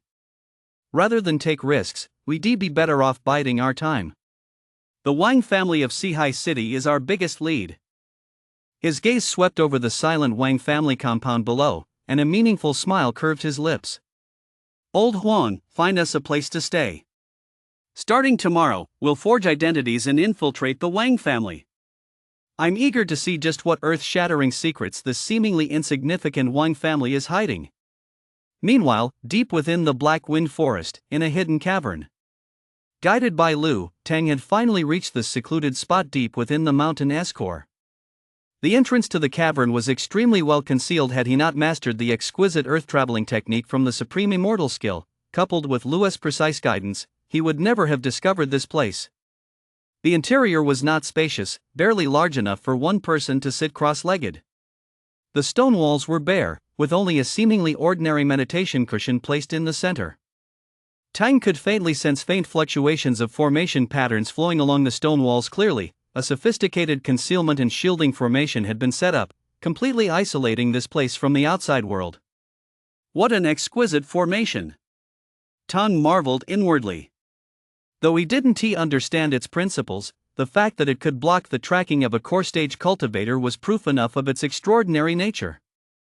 This finally allowed his taut nerves to relax, and a sense of relief at having narrowly escaped death welled up within him. However, as he looked around, he furrowed his brow slightly. The mana here is far too sparse. Accustomed to the thick, almost tangible mana environment of the Tang family's core region, the concentration of mana within this cavern felt like a desert. At the foundation stage, progress here would likely be twice the effort for half the result.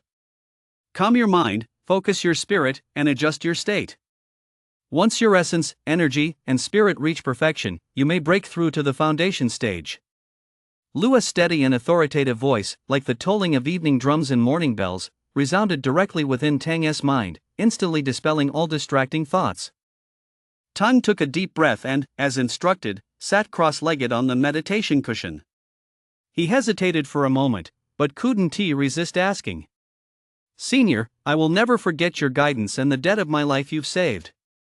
But there is still one doubt in my heart. Might you be able to clear it up for me?" 100 li away, in another, even more secluded cave, Lu's straw figure swayed slightly, his thoughts carrying a hint of calm anticipation. "Foolish child. At this point, you still cannot guess this old man's identity? If you are this dull-witted, even if you somehow reach the foundation stage, you shall never set foot within my sect." Upon hearing this, Tang's heart gave a sudden jolt. Just as I thought. It is that mysterious master.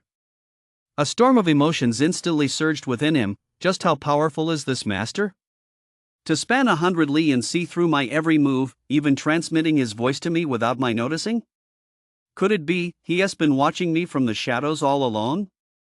But why would he help me like this? What is he after? He absolutely refused to believe in kindness without a motive in this world. Especially in the treacherous cultivation realm. Countless thoughts flashed through his mind, but on the surface, Tang immediately composed himself, his face displaying just the right amount of surprise and reverence, his voice trembling with a hint of excitement. "It is you, Master. This disciple is slow-witted and failed to grasp your deeper meaning sooner. I am deeply grateful for your life-saving grace, and I shall never forget it for as long as I live." Chapter 27, Entering the Inner Sect. As Lu listened to Tang's heartfelt words of gratitude, a subtle sense of satisfaction welled up within him. Reversal progress, 90%. This kid's acting skills are becoming increasingly polished. If I weren't monitoring the mana seed's reversal, I might have been fooled by his display of sincerity. So far, though the plan had hit a snag, Tang's impulsive killing had drawn Fujiyama, it remained largely under control.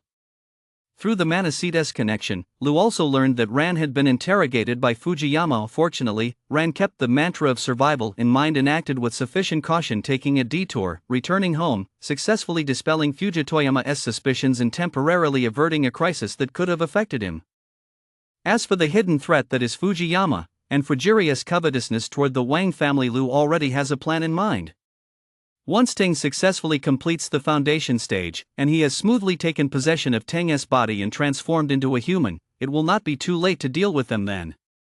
For now, Tang is the key. With a slight flicker of his thoughts, he transmitted his voice to Tang through the mana seed, his tone carrying a hint of inscrutability. No need for formalities. Should you succeed in reaching the foundation stage, your master shall bestow upon you an even greater blessing. With that, he decisively severed the connection with Tang and turned his attention to Ran, who was currently making his way toward the new cave residence.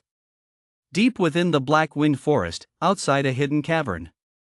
Following Lu's guidance, Ran arrived at the foot of an unremarkable, desolate mountain. He looked around warily, and only after confirming no one was following him did he form hand seals and chant an incantation. An earthy yellow spiritual glow emanated from his body, and his form seemed to merge with the rocks as he slipped silently into the mountain's depths. The moment he entered the cave, a surge of pure mana several times more concentrated than that of the Lunar Guild's outer sect swept over him. Ran's spirits soared as he looked up to find a whole new world within the cavern. The cave wasn't particularly spacious, but its layout was ingenious. Most striking of all was a gushing spring at the center. The water was crystal clear, yet radiated a bone-chilling cold. White mist swirled around the spring's source, condensing into tiny ice crystals that drifted down, shrouding the surrounding area in a veil of icy mist. This was, in fact, a rare eye of the Yin spring. Embedded in the cave walls are dozens of glowstones emitting a soft white light, illuminating the entire space as if it were broad daylight. Beside the Yin spring, a strange little tree, crystal clear throughout and resembling an ice sculpture or a piece of jade, grows quietly. It stood barely a foot tall, its branches twisted and gnarled, its leaves resembling the purest blue crystal. It slowly drew in and exhaled the cold, white mist emanating from the spring's eye, appearing both mysterious and sacred. Not far from the spring's source lay a cultivated medicinal garden spanning about 300 square meters. Though the variety of spiritual herbs was limited, mostly common species like lingji, yellow jujube, and wild ginseng, every plant was brimming with vitality, clearly carefully selected seedlings. Ran recognized at a glance that the spiritual energy fluctuations of these seedlings shared the same origin as the medicinal plants in his master's other garden. They had clearly been transplanted here after his master had used a secret technique to condense their seeds. And at the heart of the cave residence, naturally, was the Lu plant, suspended above the Yin spring, its emerald leaves unfurling as it caught a sliver of faint starlight filtering through the rock crevices. The Lu plant had grown significantly since Ran first saw it. What had once been just 4 or 5 tender leaves had now sprouted into more than a dozen. The leaves were a vivid, almost dripping emerald green, with clear veins, exuding a rich vitality that appeared even more vibrant against the backdrop of starlight and cold mist. The spiritual energy fluctuations emanating from it had astonishingly reached the 8th level of the novice stage. My master truly is a hidden gem. This 8th tier of the novice stage is likely just the tip of the iceberg. Ran was certain of this, and his reverence for his master deepened even further. He hurried forward, knelt respectfully before the floating blade of grass, and solemnly bowed his head 3 times, his voice filled with sincere longing. Master! Your disciple has finally seen you again. For over half a year, I have been unable to serve at your side or receive your teachings. I have been truly restless, longing for you day and night. He raised his sleeve, pretending to wipe away tears that weren't there. Lua's thoughts, tinged with a hint of exasperation, echoed in Ran's mind. Enough, enough! I taught you this flattery myself, and now you're using it back on me word for word? Not a shred of originality. Get up! Ran chuckled sheepishly and stood up, only to have his gaze immediately drawn to the small ice crystal tree beside the shadow spring. He couldn't help but marvel. Master, this new abode of yours is truly extraordinary. The eye of the Een spring is already a rare treasure, and this spirit plant beside it is even more wondrous. I'm so ignorant I've never seen such a marvel before. As he spoke, he moved curiously toward the small ice crystal tree, wanting to get closer for a better look. Stop! Don't touch it! Lua's voice suddenly turned stern. This is the shadow-rotten rebirth fruit, a 5th-grade spirit plant. Though it appears pure and pristine, it is in fact incredibly toxic. Its branches, leaves, and even the cold air it emits all contain the shadow-rotten chi, which has a powerful corrosive and corrupting effect on the soul core. Your soul core is currently as fragile as that of a newborn infant. If it comes into contact with even a trace of it, your soul will be obliterated in an instant. Not even I could save you. Upon hearing this, Ran's face turned deathly pale. As if stared down by a venomous snake, he stumbled back several steps, keeping a safe distance from the beautiful yet deadly spiritual plant, and patted his chest in relief. A 5th-grade spiritual plant? That SA treasure even nascent stage ancestors would covet. Master, you're truly incredible. You can find such a divine object just by randomly searching a cave residence. His eyes were filled with awe and admiration. Lua's thoughts carried a hint of resignation. It's not that I'm so great. As a spirit of plants and trees, I have a natural affinity for high-grade spirit plants. Finding it was merely a stroke of luck. This fruit is still in its early stages of growth, otherwise, this barren valley wouldn't have been able to nurture such a spirit plant. He changed the subject and asked sternly. Ranner, seeing such a precious treasure, what is the first thing that comes to mind? Ran's eyes lit up, and he blurted out, We're rich. Master. We're going to strike it rich. Lu. After a brief silence, Lua's mind exploded with frustration, as if scolding a wayward disciple. Foolish. Don't you understand the principle that possessing a treasure invites disaster? The emergence of such a treasure, if its aura leaks out, will attract the covetous eyes of nascent stage cultivators, or even ascension stage old monsters. At that point, neither you nor I will have a place to be buried. Our top priority is to find a powerful formation or restriction. We must immediately set up a protective array capable of completely shielding this treasure's aura and blocking the prying eyes of high-level cultivators. Otherwise, this treasure won't be a stroke of luck, it'll be a death warrant. Ran shrank back at the scolding, the excitement fading from his face as worry took its place. You are absolutely right, Master, but formations or restrictions capable of blocking detection by nascent stage or even ascension stage cultivators, with my meager novice stage cultivation, I can't even begin to fathom such things. Just because others can't do it doesn't mean you can't. Lua's thoughts carried a near blind certainty. You are blessed with great fortune and profound opportunities. In the future, spend more time wandering the solo player market and cultivator trade fairs. You might just stumble upon a great opportunity. It's just a formation. When the time is right, it will be delivered right to your doorstep. Ran was completely baffled. Where does Master get this mysterious confidence in me? But adhering to the principle that Master is always right, he immediately nodded in agreement. Yes. This disciple will strictly follow your orders. I will certainly keep an eye out.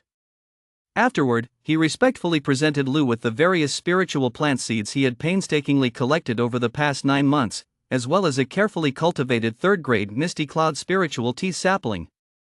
Then, under Lua's personal supervision, he circulated the mystic heaven spirit gathering art for one full cycle to confirm that the technique was functioning correctly. Finally, he reported every detail of recent events at home to Lu Wang: how's cultivation progress, Wang Xan's obedience and maturity, the cultivation of the family's spirit fields, and the progress in recruiting solo players to learn spirit plant cultivation. Only when he truly had nothing left to say was he shooed out of the cave residence by an impatient Lu. Though the meeting was brief, Ran felt immensely satisfied. It was as if a drifting ship had found its harbor. The emptiness in his heart, born of prolonged solitude, was instantly filled, and even his confidence in cultivation grew by several degrees. The compute clone quietly returned to the secret chamber in the Lunar Guild's courtyard. Ran's original body opened his eyes, ending his meditation. As he stepped out of the chamber, the first light of dawn was already breaking on the horizon.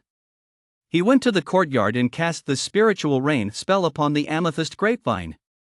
A fine mist of spiritual rain fell, and the grape leaves unfurled in the morning light and mist, looking lush and vibrant. Afterward, he went to inspect his spiritual fields. A vast expanse of verdant spiritual grain spread its leaves under the morning sun, greedily absorbing mana and dew, growing vigorously. After completing these daily tasks, Ran returned indoors and changed into a brand new brocade robe embroidered with pale silver cloud patterns. He summoned his aqua blue first-grade flying sword, infused it with spiritual energy, and the blade glowed with a clear light.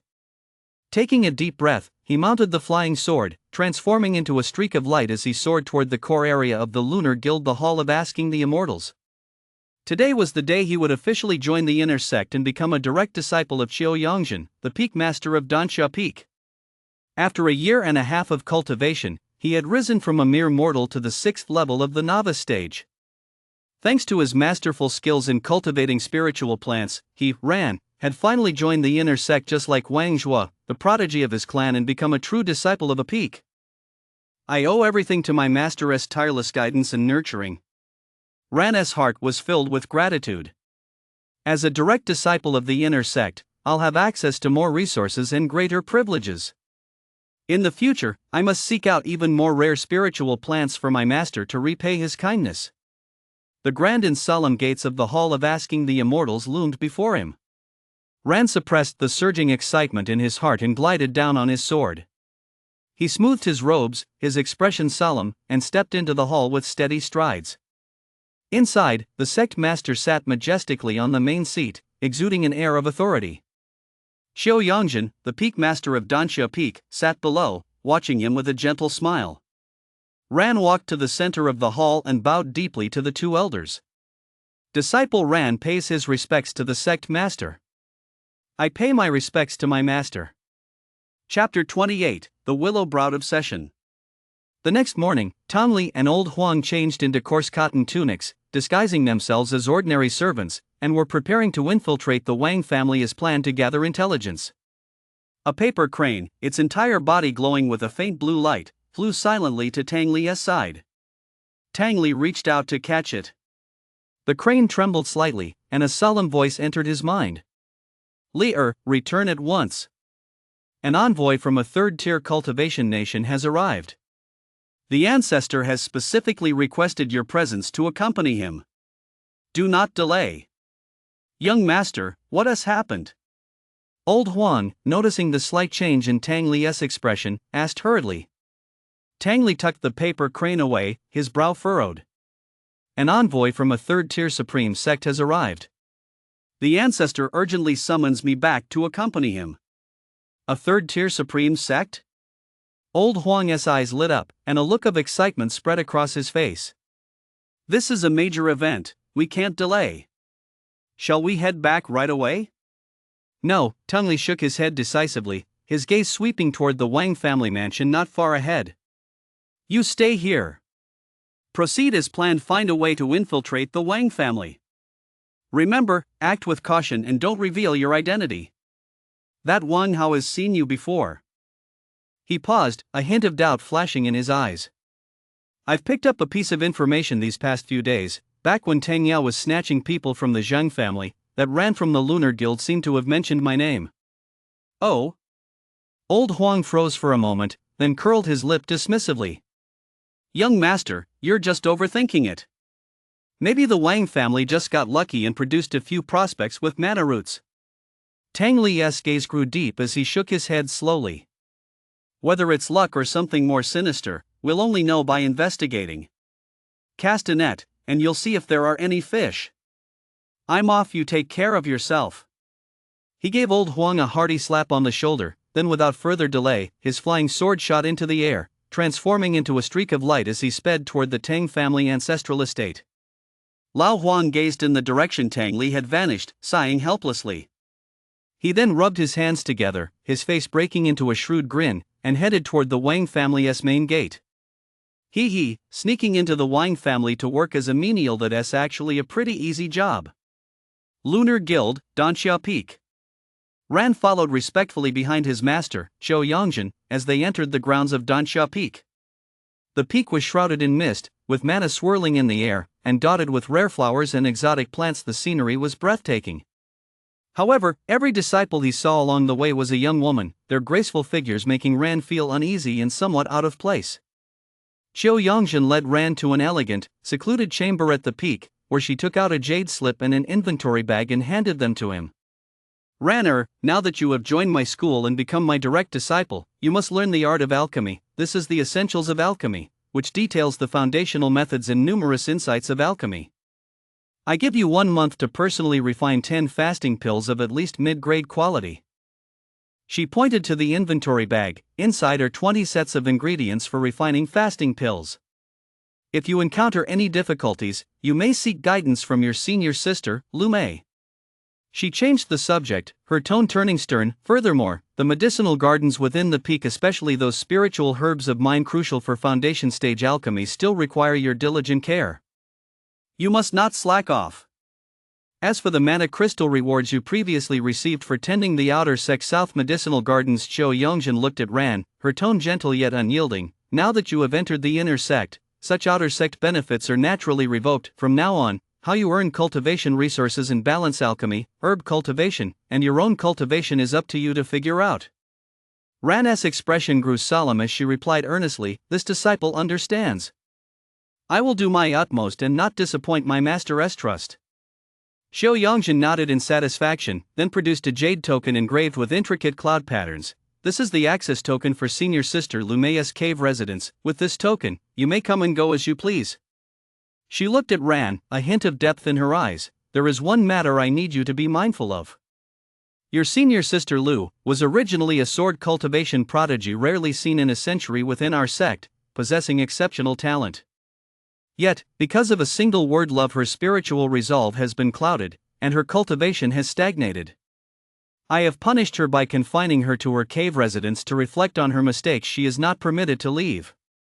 She paused, her tone tinged with a barely perceptible earnestness. You are thoughtful and gentle in manner.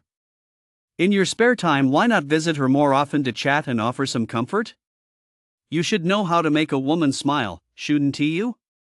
Upon hearing this, Ran looked up in astonishment. Cheer up, senior sister Lu? A look of unease crossed his face. This disciple knows a little about that. But I've heard that senior sister Lu has a cold temperament and is especially aloof toward men. Not long ago, she even personally wounded an inner sect senior brother who wouldn't leave her alone. This disciple won't get slashed by her sword, will I?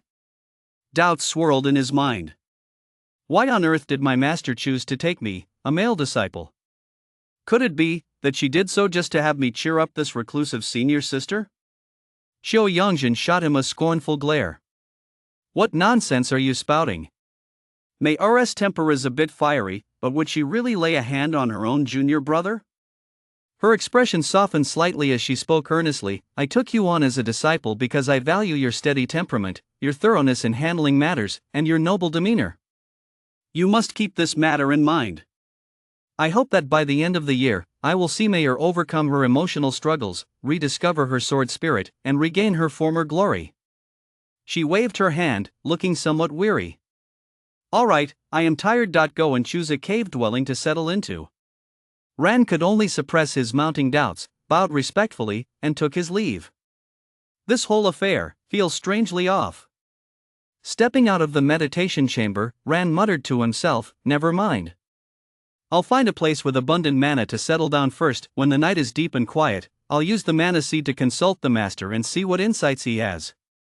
Becoming an inner sect direct disciple truly made a world of difference. First, he no longer needed to pay spiritual grain to the sect annually. Instead, he could receive 30 caddies of spiritual grain each month as a benefit. He was also supplied with 2 low-grade mana crystals and 5 nourishing essence pills every month. Second, he could choose his own cave residence in the mana-rich areas of Dansha Peak, cultivate private spiritual fields and medicinal gardens, and keep all the proceeds for himself. No taxes required. Furthermore, he could select a 3rd-grade sword technique at no cost and receive a set of 2nd-grade protective formation arrays. All cultivation manuals, classics, and miscellaneous knowledge jade slips in the scripture hall below the foundation stage could be borrowed and studied for free. These benefits far surpass those of an outer sect disciple. Especially the sect S classics that Master Lu had long yearned for, they were now within easy reach. As for the monthly reward of 1 mana crystal from the medicinal garden, if it's gone, it's not worth mentioning. In high spirits, he returned to his outer sect courtyard to pack his belongings and move into the inner sect. Unexpectedly, as soon as he reached the courtyard gate, he saw a crowd that had been waiting for quite some time. Upon seeing him return, they immediately surrounded him enthusiastically. "Senior Brother Wang! Congratulations on your promotion to inner sect true disciple. I am Chen Ergo from the Menial Labor Division. You once graciously instructed me on the art of cultivating spiritual plants. This is a small token of my appreciation. Please accept it with a smile." "Senior Brother Wang! Look at this, I heard you like collecting seeds of rare flowers and plants? This is a 7-colored violet spirit seed that my Yin family's caravan specially sourced from the Valley of 10,000 Flowers. Please accept it." "Senior Brother Wang." Deep within the Black Wind Forest, in a hidden cavern, Lu withdrew his thoughts from Ran, a hint of satisfaction lingering in his mind. He has finally been accepted into the inner sect without a hitch, though the timing was a bit rushed. I wonder how far this lad will go within the inner sect. As for that Lu Mei, a thought flickered through his mind. That name seems somewhat familiar. Could it be that she'll have some connection with my disciple in the future? As for this potential romantic entanglement, Lu was actually quite pleased by the prospect, though he often found Ran a bit slow on the uptake when it came to social graces. Over the past 3 years, Ran had grown from an ordinary mortal into an inner door disciple at the 6th level of the novice stage. His character, perseverance, and even his talent in the art of spiritual plants were all above average. If Ran could really win over that aloof Lu Mei, Lu mused inwardly, then the 4th mana seed I'm about to refine might not have to wait so long for its destined host. As for the emerald green mana seed on Teng's body, it was nothing more than a puppet seed that Lu had forcibly refined by combining the supreme immortal skill with a reversal technique. Its sole purpose was to plant a fatal seed for the eventual takeover of Teng's physical body.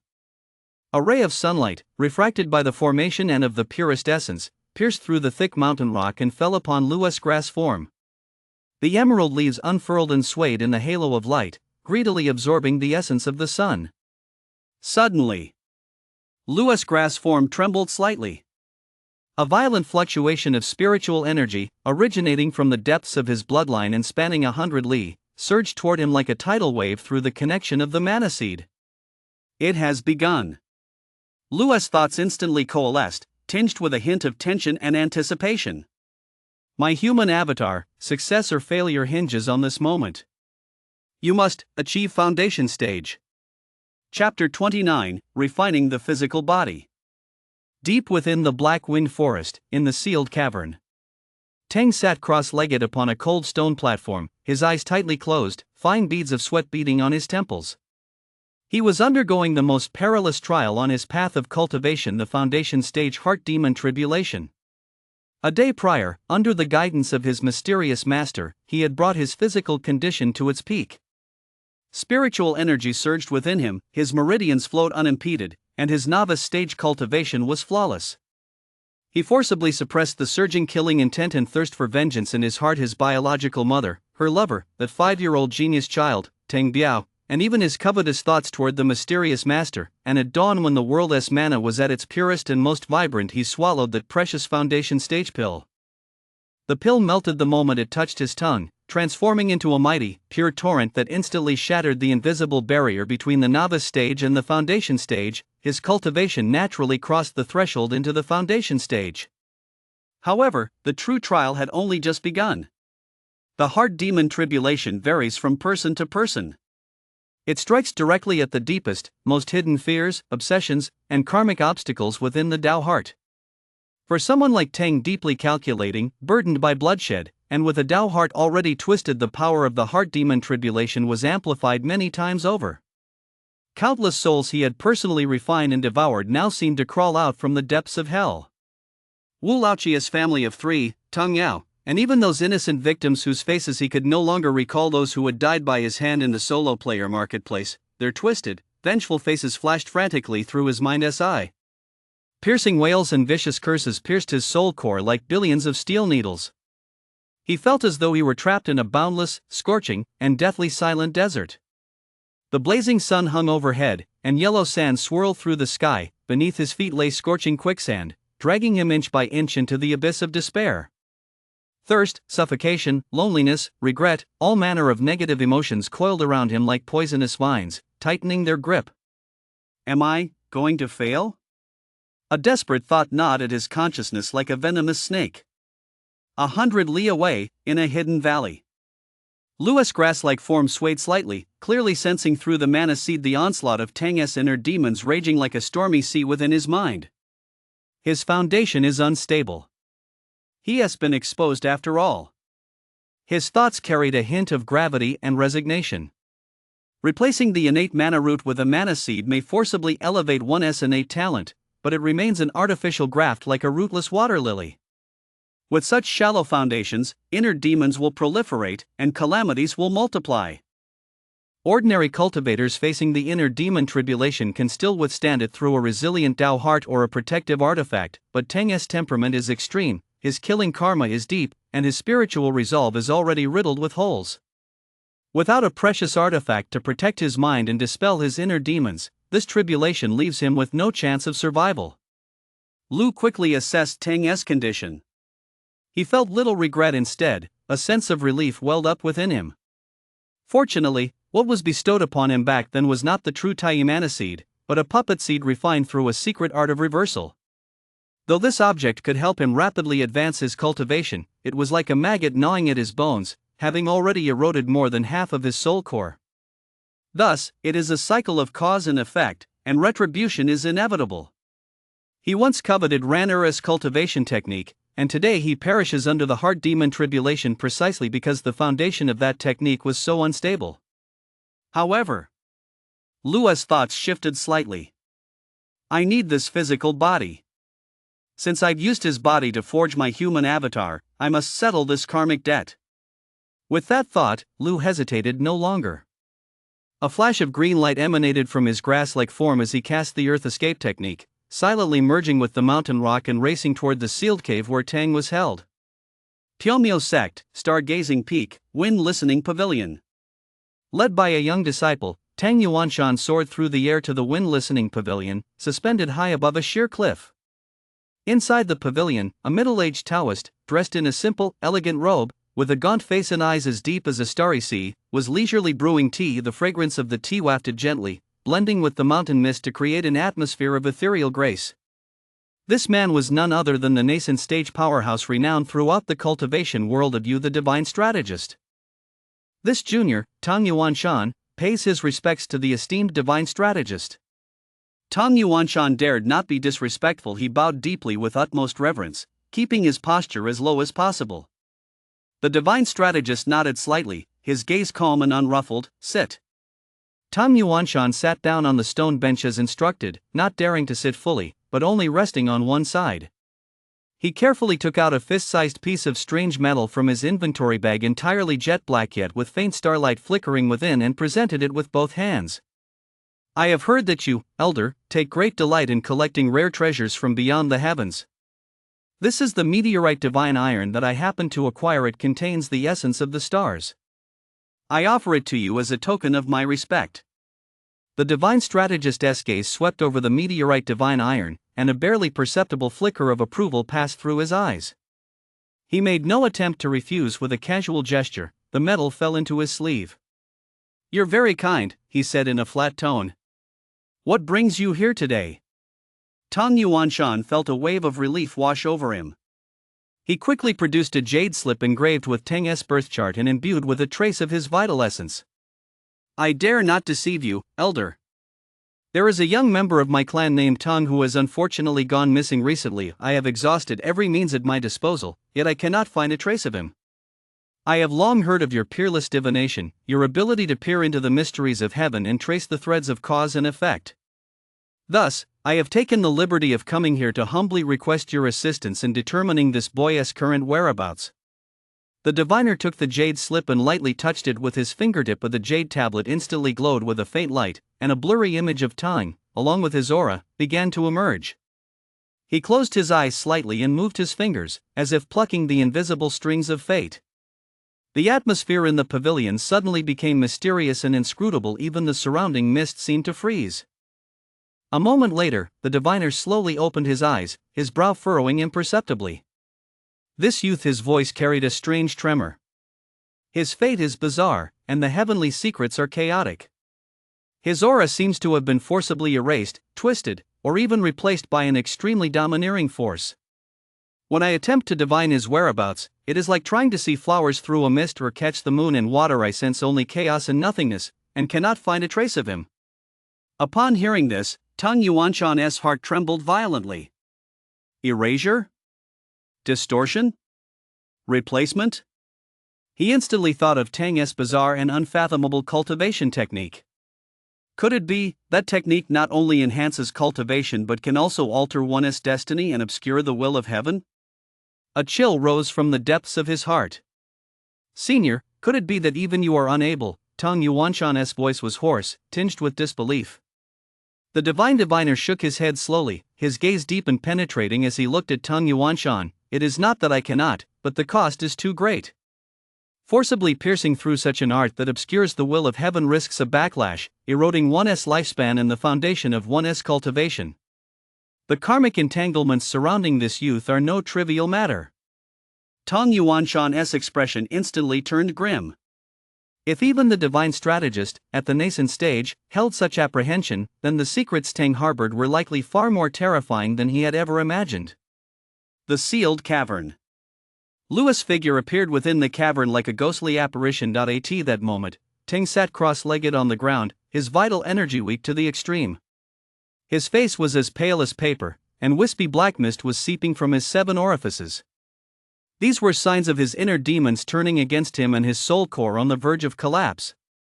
Within his sea of consciousness, the tiny flame of the soul representing his soul core flickered like a candle in the wind, teetering on the brink of extinction. Deep-seated obsession, corrupt intentions, a tainted Taoist heart, that he cannot survive this calamity is also predestined. Lu sighed inwardly. "Your past covetousness of my disciple's cultivation technique was the cause today. Your death at the hands of the inner demon calamity due to the technique's unstable foundation is the consequence. However, I wish to use your physical body to forge a human avatar. This is the cause. Having taken your body, I must resolve this karmic debt." With a slight flicker of his intent, he transmitted a gentle yet clear thought through the puppet seed deeply embedded within Tang's soul core. "Foolish child.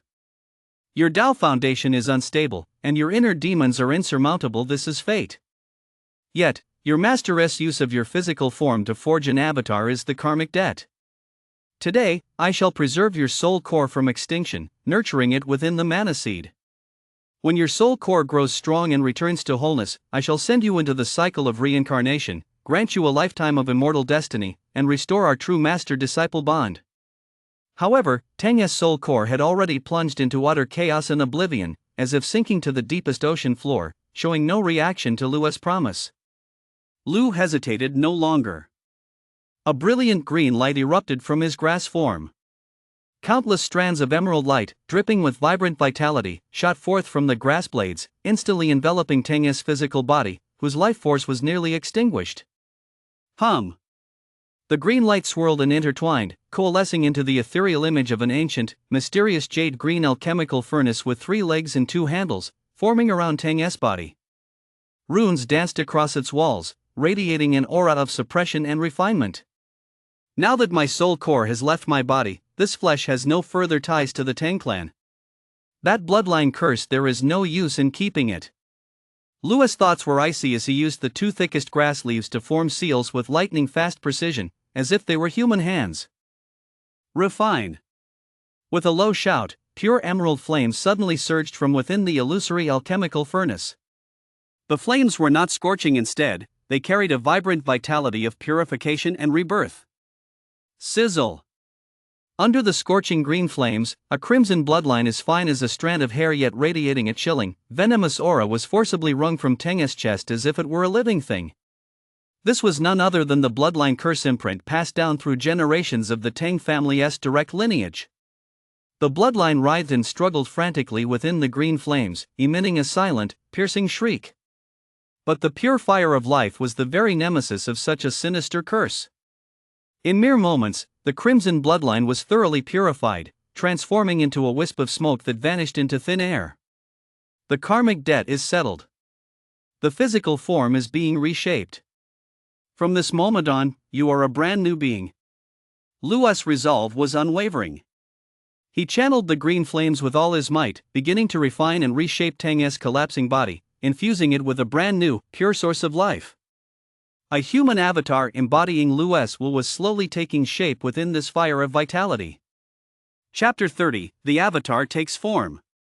The Tang family ancestral hall of spirit tablets. An elderly servant, his hair and beard entirely white and his face as still as a deep well, stood hunched over, carefully wiping the hundreds of spirit tablets enshrined on the sandalwood shelves with a plain white cloth. Each spirit tablet represented the life and death of a member of the Tang bloodline. Suddenly, snap! A crisp cracking sound rang out, jarring the silence of the hall. The old servant's movements paused briefly as he slowly raised his head.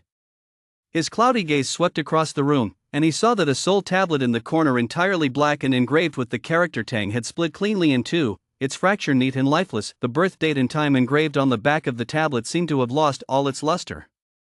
The old servant's face betrayed not the slightest emotion, as if he were merely disposing of a common piece of trash. He walked forward slowly, bent down to pick up the two halves of the broken tablet, and made his way to the niche of forsaken souls in the corner of the hall, casually tossing them inside. Then, he walked to the massive family genealogy enshrined in the center, turned to the page for the 8 main branches, found the name Tang, and, lifting a wolf hair brush dipped in thick ink, drew a jarring black line heavily across his name. Only after the ink had dried did the old servant realize that this direct line of the clan, since the passing of Tang's father, Tang Yuan Feng, had been reduced to Tang alone. Now that Tang was dead, this branch had been completely extinguished. He fell silent for a moment, then picked up the brush and wrote in the blank space at the end of the genealogy. Tang, the 8th generation direct descendant of the Tang family, defied clan regulations and harmed his own kin. On the day of Bingyin in the month of Wushu of the Jechen year, he met his end and his soul was extinguished. His name is hereby expunged from the clan registry.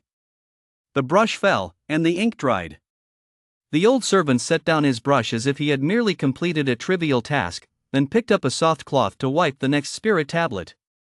Just then, steady footsteps sounded from outside the hall. Fifth uncle. Hearing the voice, the old servant paused, turned, and looked at the arrival. It was Tang Li, who had rushed back, covered in dust from the journey. A faint smile touched the old servant's face as he bowed slightly. Young Master Li, you flatter this old man. As a man under sentence of death, I am unworthy of your address as uncle. I appreciate your kindness from before, but this ancestral hall is a place of peace and tranquility. I have grown accustomed to it. Tang Li stepped forward quickly, taking the old servant's arm in a sincere tone. Uncle Wu, why do you speak so? As for the events of those days, I know full well where right and wrong lie.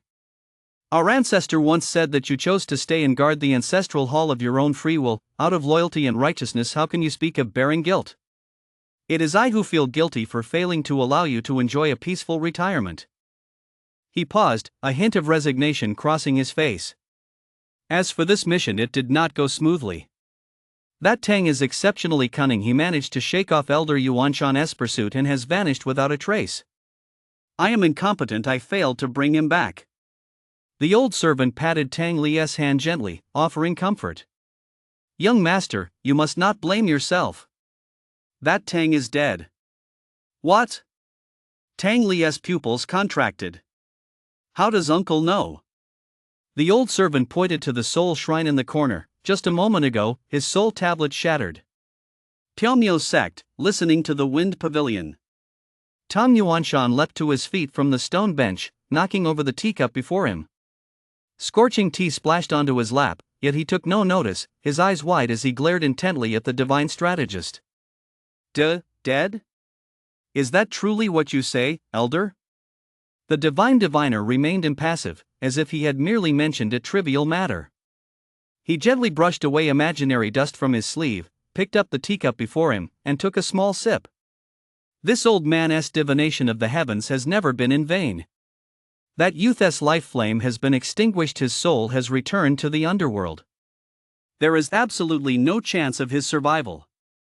Young friend, do you not believe this old man? Only then did Tang Yuanshan realize he had lost his composure. He quickly suppressed the storm raging within his heart, took a deep breath, and, forcing himself to remain calm, bowed his hands in apology. Forgive me, elder. I was simply too shocked. Though this youth has committed a grave error, he is, after all, of the Tang family bloodline. May I ask, elder, do you know where he met his end?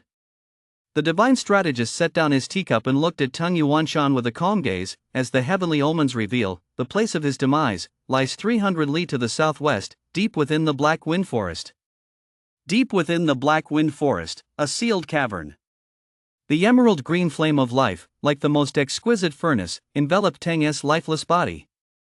Flesh, bones, and even the remnants of his soul, under the forging of this pure and mighty life energy, melted and reconstitution like ice and snow.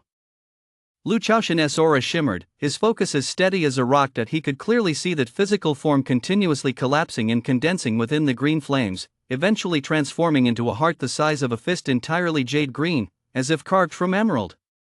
A radiance shimmered across its surface, while within, a galaxy seemed to swirl, pulsing steadily and powerfully to some mysterious rhythm. Hum. Above that emerald heart, a faint yet utterly pure white speck of light flickered gently, like a candle flame in the wind. It was the last remnant of Tang's soul core, stripped of all memories, emotions, and karmic burdens, leaving only the most primordial spark of spiritual light. Lu extended a jade green leaf, gently cradling that faint white light, her thoughts tinged with a touch of complexity. Foolish child. You were obsessed all your life, burdened by the karma of killing, your spiritual heart clouded. To end up like this is simply the cycle of cause and effect. Yet, your master used your physical form to forge a doppelganger that was the cause. Today, I protect your soul core from extinction, nurturing it within the mana seed. When your spiritual essence is replenished, I shall send you into reincarnation, granting you a lifetime of immortal destiny and binding us as master and disciple. That is the effect. The karmic bond between us as master and disciple is now settled. Using the secret art of the Zhuantiang Yunling Ju, he infused a thread of pure, gentle primal essence of plants and trees into that speck of soul core, helping to stabilize its form. Then, he carefully placed this pure soul core into a soul-nourishing wooden box designed to nurture it. Having done all this, Lu poured his entire focus onto that emerald green heart. A wondrous sensation of shared bloodline and mutual understanding instantly flooded his consciousness. This heart would be the foundation of his future human avatar. Without further hesitation, Lu's grass form burst into brilliant light. A strand of soul core, refined to the utmost and imbued with a portion of his primordial will, shot forth from his grass form like an arrow leaving the bowstring, instantly sinking into the beating emerald heart. Thump! Thump! Thump! The heart's beats suddenly grew loud and powerful. Like the pounding of war drums, they echoed throughout the entire cavern. On the heart's surface, a faint yet brilliant crack suddenly appeared. Hum! In an instant, multicolored auroras burst forth from the crack. The essence of life, concentrated to its utmost, surged and gathered within the cavern like a tidal wave, forming a massive, slowly rotating vortex of mana. At the center of the vortex lay that emerald heart. Crack! The heart shattered completely. The radiance and mana collapsed inward with frenzied intensity. At the very center of that light, a tiny, curled-up infantess silhouette no larger than the palm of a hand, with skin as translucent as jade slowly materialized. The infantess' tightly closed eyes snapped open. They were clear, pure eyes, untouched by the dust of the world. He opened his tiny mouth and took a mighty gulp of the surging mana vortex. Whoosh! Like a giant whale drinking water. The sky-filling radiance and the vast life-giving mana transformed into a torrent, all pouring into the infantess' mouth. The infantess' body grew at a speed visible to the naked eye. Bones stretched, flesh and blood swelled. In the briefest of moments, no more than the time it takes for a stick of incense to burn, he transformed from a delicate, porcelain-skinned infant into a youth of 15 or 16. The rosy glow faded, and the mana settled. In the center of the cavern, a youth clad in simple white robes materialized from mana stood quietly. He held himself tall, with arched brows and starry eyes. His lips were red, his teeth white, and his skin as smooth as jade. A spiritual energy fluctuation characteristic of the foundation stage radiated from his entire body. His features bore a striking 7/10 resemblance to Lua's soul form before he had taken human shape, only he appeared far younger and more handsome, with not a trace of tang remaining. The youth Lua's avatar curiously flexed his limbs, feeling the vitality and strength of this brand new body, his face betraying uncontrollable excitement and joy. Is this the body of a human? Flesh and blood, a beating heart, how truly wondrous. He tried speaking, his voice clear and melodious. I can speak. He turned to look at the main body, the grass-like form floating above the shadow spring, radiating a soft green glow, his eyes brimming with gratitude and affection, his smile bright and sincere. Main body. It's done. We succeeded. From now on, you'll never have to worry about being mistaken for a spiritual herb and dug up for alchemy. I, your avatar, will venture out into this colorful world on your behalf. The leaves of Lua's main body trembled slightly, his thoughts filled with relief and anticipation. This clone had perfectly inherited his will and part of his essence, yet it was an independent and vibrant life of its own. What delighted him even more was that 50% of the clone's cultivation gains would be channeled back to the main body. This meant he had finally overcome the insurmountable barrier that prevented a plant-based body from practicing human cultivation techniques. With a slight flicker of his thoughts, a blade of grass rolled up a pre-prepared inventory bag and tossed it toward the avatar. Catch this. Inside are clothes, a flying sword, and some basic elixirs I've prepared for you. From now on, you are. Boom! Before his words had even finished, the entire cave suddenly shook violently. The mountain walls cracked, and debris rained down. A powerful and hostile divine sense, like a cold tide, instantly swept across the entire mountain. No! We've been discovered.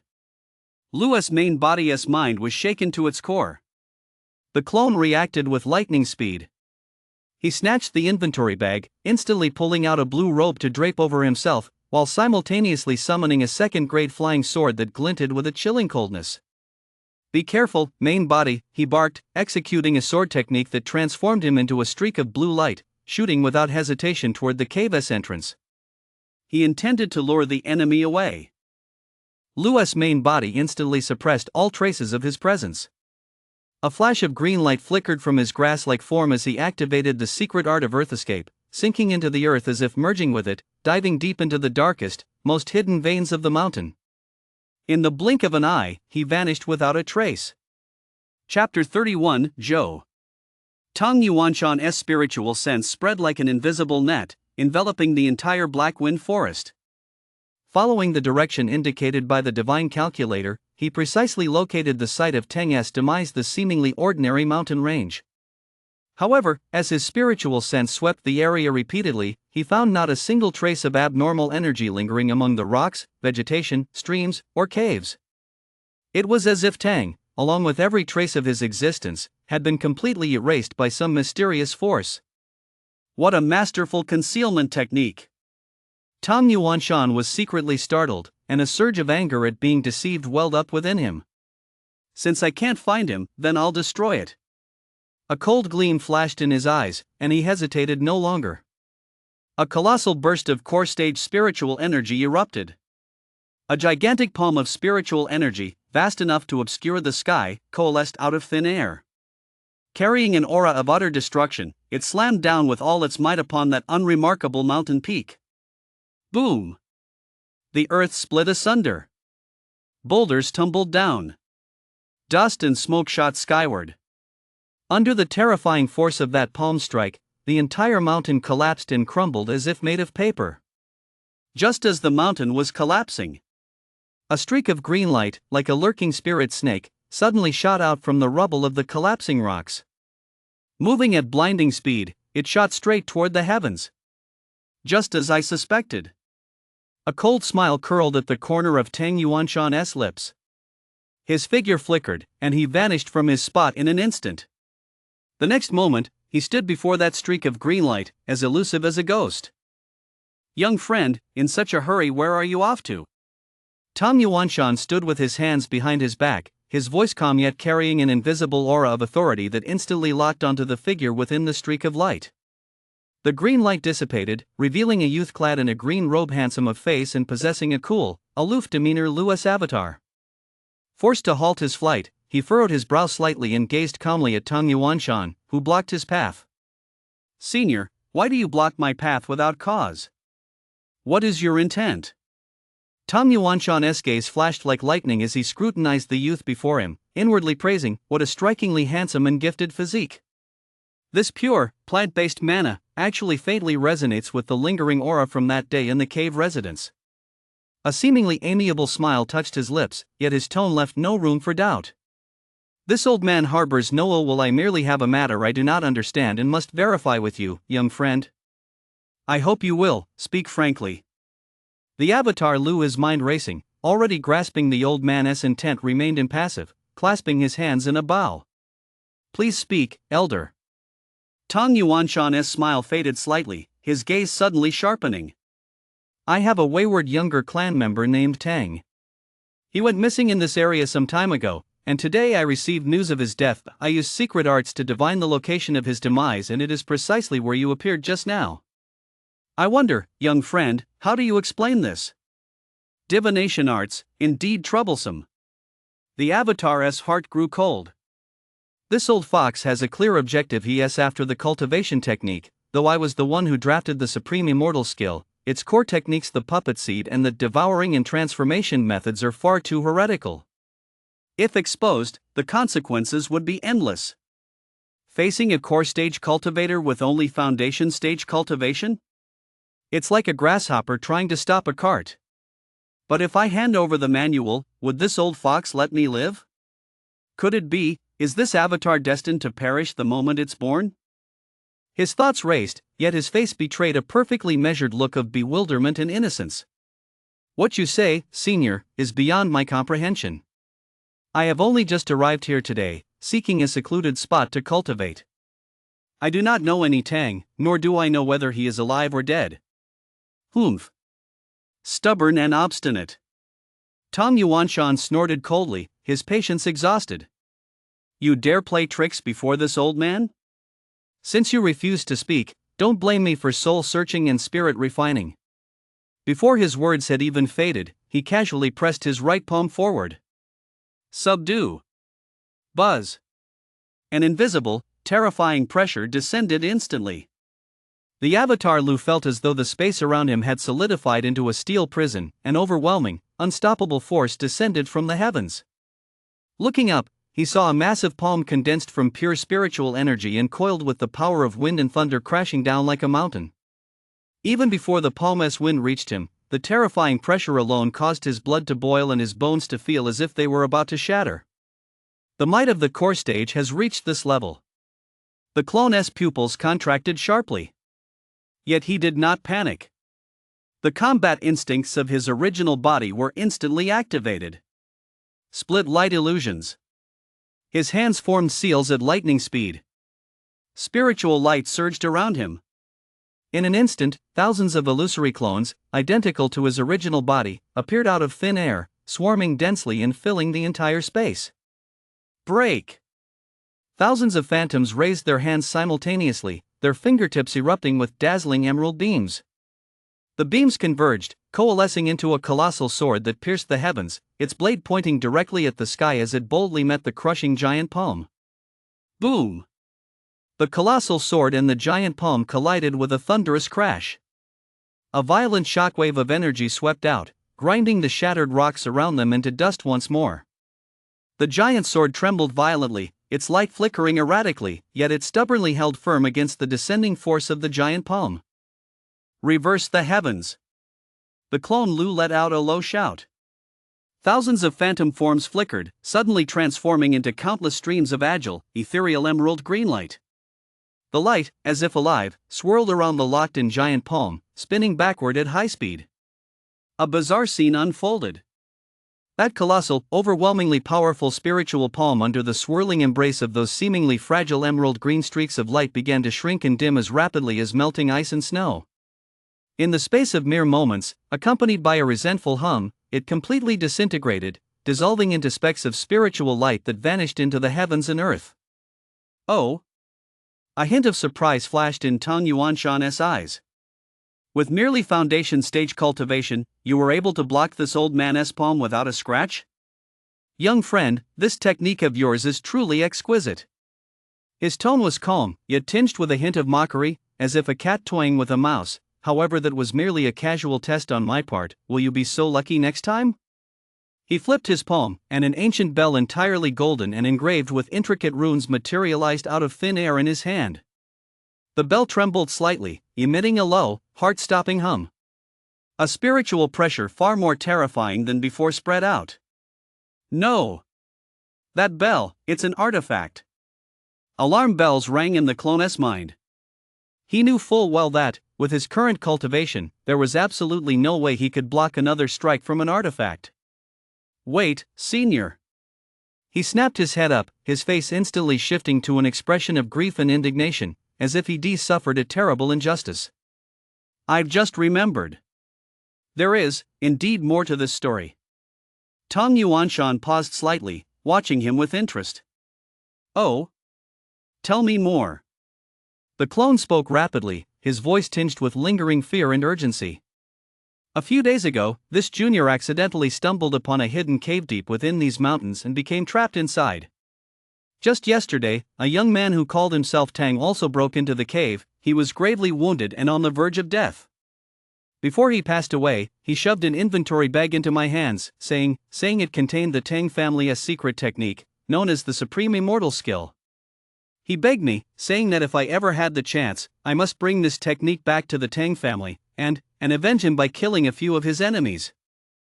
He paused, looking at Tang Yuanshan with caution. I wonder, senior, is the person you're looking for this brother Tang?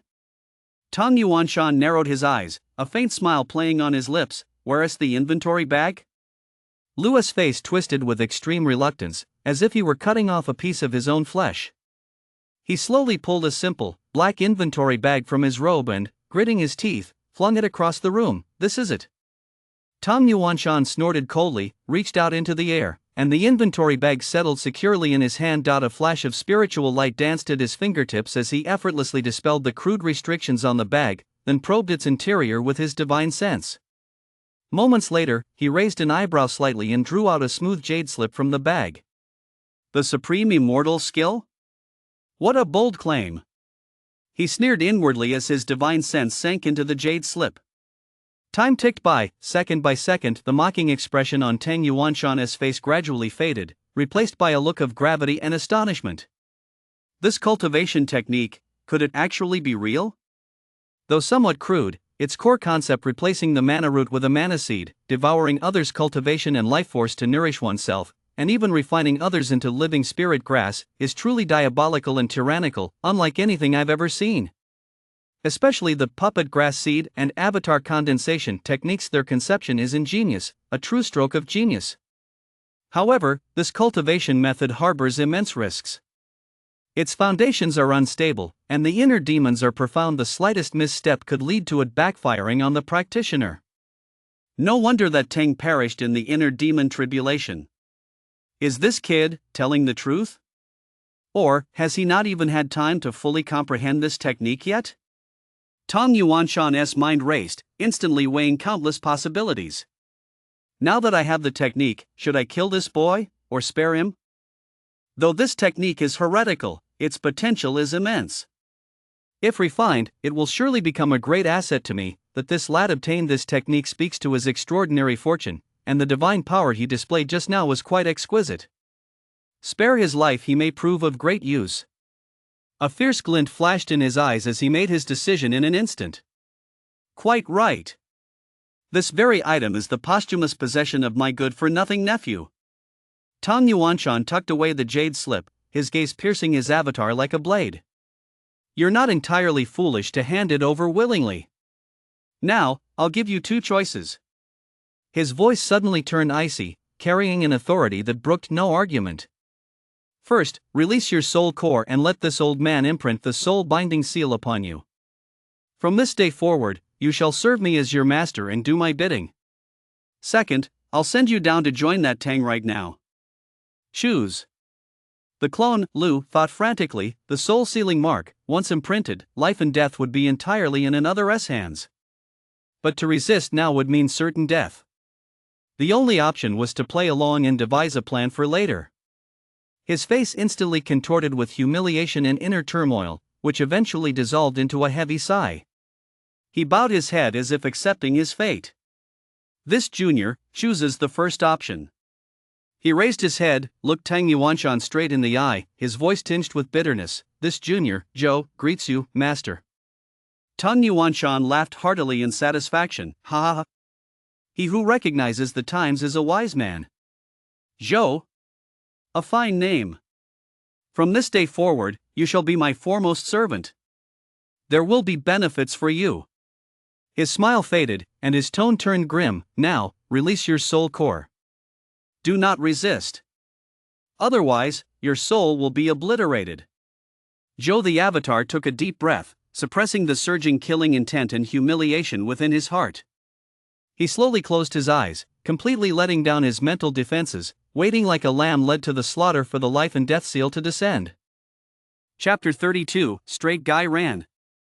An hour after Tang Yuanshan left the Black Wind Forest with his newly recruited servant Zhou, Lu's true form, a grass-like entity, emerged silently from deep underground, like a dormant plant spirit.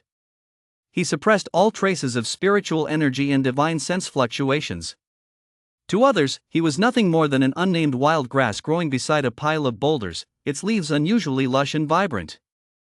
Even if Tang Yuanshan were to return and sweep his core stage divine sense over the area, he would merely perceive it as ordinary vegetation thriving with vitality. A plant-like form, concealing one's presence a unique advantage. Lu's mind was calm. A cultivator's spiritual sense finds it difficult to penetrate obstacles to directly probe their internal structure.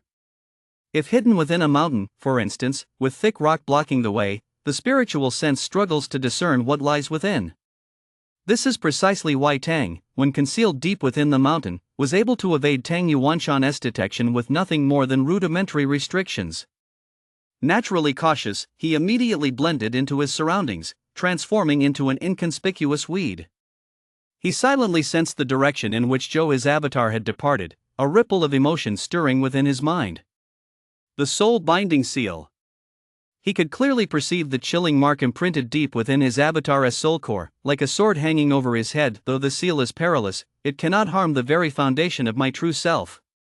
Even if the avatar perishes, it will cost me nothing more than a slight loss of cultivation. Yet, an indescribable sense of resentment still lingered in his heart. He, Lu, was certainly not one to repay evil with kindness. The humiliation of having his avatar forcibly seized and the soul seal implanted by Tang Yuanshan today would be repaid 100-fold in the future. Tang Yuanshan, let you gloat for now. Once my avatar grows strong and the mana seed matures, I will make you regret this day. He gritted his teeth in determination, then made no further delay. A faint green light flickered from his grass form as he cast the earth escape technique, silently returning to that hidden cave dwelling deep within the earth's veins. Inside the cave, the Yin spring still gurgled steadily, nourishing that mysterious fifth-grade shadow-rotten rebirth fruit. Lu's grass form hovered above the spring, absorbing the pure, icy mana, while his thoughts raced. Pinning all my hopes on the Wang siblings is still too slow. He assessed his own situation. My main body is at the 7th level of the novice stage, while my avatar is at the 1st level of the foundation stage. My cultivation is still too shallow. Relying solely on the trickle of spiritual energy fed back by Ran, Wang Hao, and Wang Xian is like trying to put out a fire with a cup of water. Though the swallow the heaven's spirit art has been modified to allow for gradual cultivation, the constraints of a plant-based body remain. Its efficiency is far inferior to that of a human form. A strong sense of crisis welled up within him. Especially that divine calculator, he was actually able to discern the location of Teng's fall. There are indeed those in this realm who are proficient in divining the workings of heaven and earth. If I were to be targeted by such an existence, the consequences would be unimaginable. I must move faster. Become stronger. His resolve was unwavering. The fourth mana seed is about to mature. This time, I must find a trustworthy person. An orphan is best. One with no family, no ties, only a steadfast heart devoted to the Tao and single-minded in cultivation. Such a person is the ideal recipient. He hesitated no longer and immediately contacted Ran through the mana seed. Ranner, I need you to keep an eye out for two things. First, methods for divining the workings of heaven and foretelling fortune and misfortune. Second, texts on profound formations and restrictions.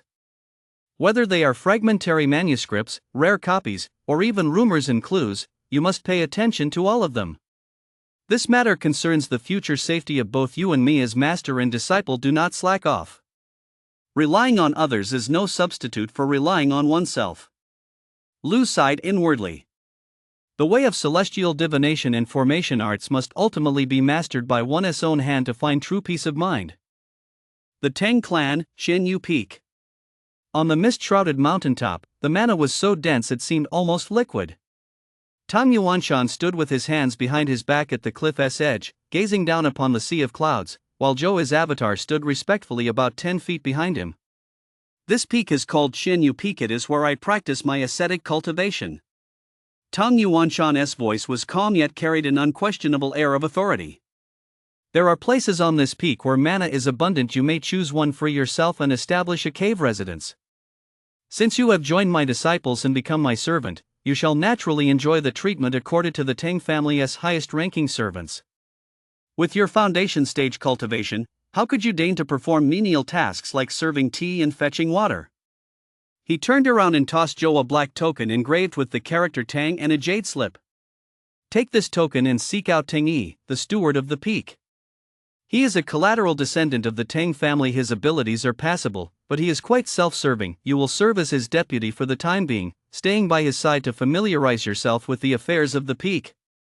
Keep a close eye on his words and deeds. If you notice anything amiss, report it to me immediately.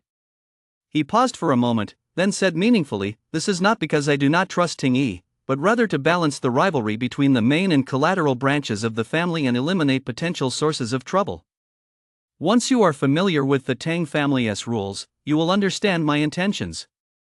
Zhou accepted the jade token and tablet with both hands, bowing deeply as he replied, This subordinate understands. I shall devote myself wholeheartedly and not betray my master's trust. Tang Yuanshan nodded in satisfaction, his tone softening slightly. The jade tablet contains the detailed regulations and personnel roster for the peak. Hand them over to Teng Yi. He will make the necessary arrangements. Perform your duties well. When the time is right, the position of steward of Xianyu Peak may well be yours to hold. He left behind a tempting promise. Zhou's face promptly lit up with excitement and gratitude as he bowed deeply. Thank you, Master, for your guidance. Yanzhou will dedicate his very life to repaying your kindness. A flicker of satisfaction passed through Tang Yuanshan's eyes. Saying no more, his form flickered and transformed into a streak of light, vanishing into the horizon. Only after Tang Yuanshan's figure had completely vanished into the sea of clouds did Zhou slowly straighten up. The excitement on his face faded instantly, replaced by a cold, calculating expression. Balancing the collateral branches of the main clan? How, old fox, you just want me to be your spy, keeping an eye on that Teng Yi? Steward of Xianyu Peak? A cold smile curled at the corner of his mouth. That Xianyu Peak, sooner or later, it will bear the Lu surname. Soul-sealing seal? Control over life and death? His inner scoff grew even colder. How could you know that this avatar of mine was born precisely to carry the will of my true self? Life and death, what are they to me? Just you wait, Tung Yuanshan. For the humiliation I suffer today, I will one day make sure your Tang family lives in constant turmoil. He gathered his focus and, following the token S guidance, made his way toward the council hall on the mountain S mid-slope where Teng Yi was located. Lunar Guild, Danxia Peak. Ran dragged his weary body back to his new cave residence halfway up the mountain. 3 days had passed since he became Qiu Yongzhen's direct disciple, and he had finally settled in. The location of this cave residence was excellent, not far from his master's alchemy pavilion or the core medicinal garden. Outside the cave lay his exclusive 20 mu of spiritual fields. 15 mu had already been planted with jade crystal spirit grain, which was thriving, while the remaining 5 mu were designated as a medicinal garden, sown with seeds of several common first-grade spiritual herbs. What pleased him most was a naturally formed depression behind the cave. Relying on his keen perception of plant mana, he spent several days searching and actually discovered a hidden cold jade spirit spring there. Though the spring's opening was small, it radiated an intense chill, and the water contained pure water and ice dual attribute mana, which was remarkably effective for nurturing certain specific spirit plants. He carefully transplanted the sapling of his only third-grade spiritual plant, the Misty Spirit Tea Tree, next to the spring. He then planted some common spiritual herb seeds around it. Looking at the sparse young shoots beside the spring, Ran couldn't help but feel a pang of regret. Such an exquisite cold jade spirit spring, yet it can only be used to cultivate these ordinary spiritual herbs. It truly is a waste of such a precious resource. After setting up the medicinal garden, Ran walked to the entrance of his cave residence. He took out 4 crimson formation flags, infused them with spiritual energy, and flung them into the air. Misty Rain Illusion Formation, activate. The array flags transformed into 4 crimson beams of light, precisely sinking into the Earth's energy nodes surrounding the cave residence. Amidst a humming sound, a transparent light barrier as thin as smoke and rippling with water-like patterns instantly rose, enveloping the entire cave residence along with the medicinal garden. Outside the barrier, wispy strands of white mist materialized out of thin air, blending seamlessly with the year-round clouds and mist of Danxia Peak, indistinguishable from one another. With this formation protecting us, I finally feel a bit safer. Ran exhaled in relief, his taut nerves easing slightly. He pushed open the stone door of the cave residence, passed through the front hall, and walked straight into the newly carved underground meditation chamber. Inside the chamber, he sat cross-legged on a meditation cushion. His compute clone stood quietly by his side. Ran gathered his focus and sank his consciousness into his mana pool. Within the mana pool, the mana seed bestowed by his master had taken root and sprouted, producing a leaf so lush and green it seemed to drip with vitality, its veins clearly defined. Strands of pure, gentle plant mana were emanating from the mana seed, nourishing his meridians and subtly improving his physical constitution. He could clearly feel his affinity with the mana of heaven and earth growing day by day, almost rivaling that of those geniuses with dual mana roots of the highest caliber. However, the improvement in his cultivation and physical constitution did nothing to ease the worries weighing on his mind. The task entrusted to him by his master, Qiu Yongzhen, pressed down on his heart like a massive boulder. Cheer up senior sister Lu Mei, help her overcome her romantic dilemma? Ran felt completely overwhelmed. This is harder than going to fight a foundation stage demon beast one-on-one. Senior sister Lu, she is a fierce woman who dares to draw her sword and strike even at intersect seniors. With my current cultivation, wouldn't I just be walking into a trap? Master, oh master, this task of yours, your disciple is truly powerless. With no other choice, he could only pin his hopes on his all-powerful master Lu. He took a deep breath and, with sincere devotion, communicated with the mana seed within his mana pool. Master, your disciple is in trouble.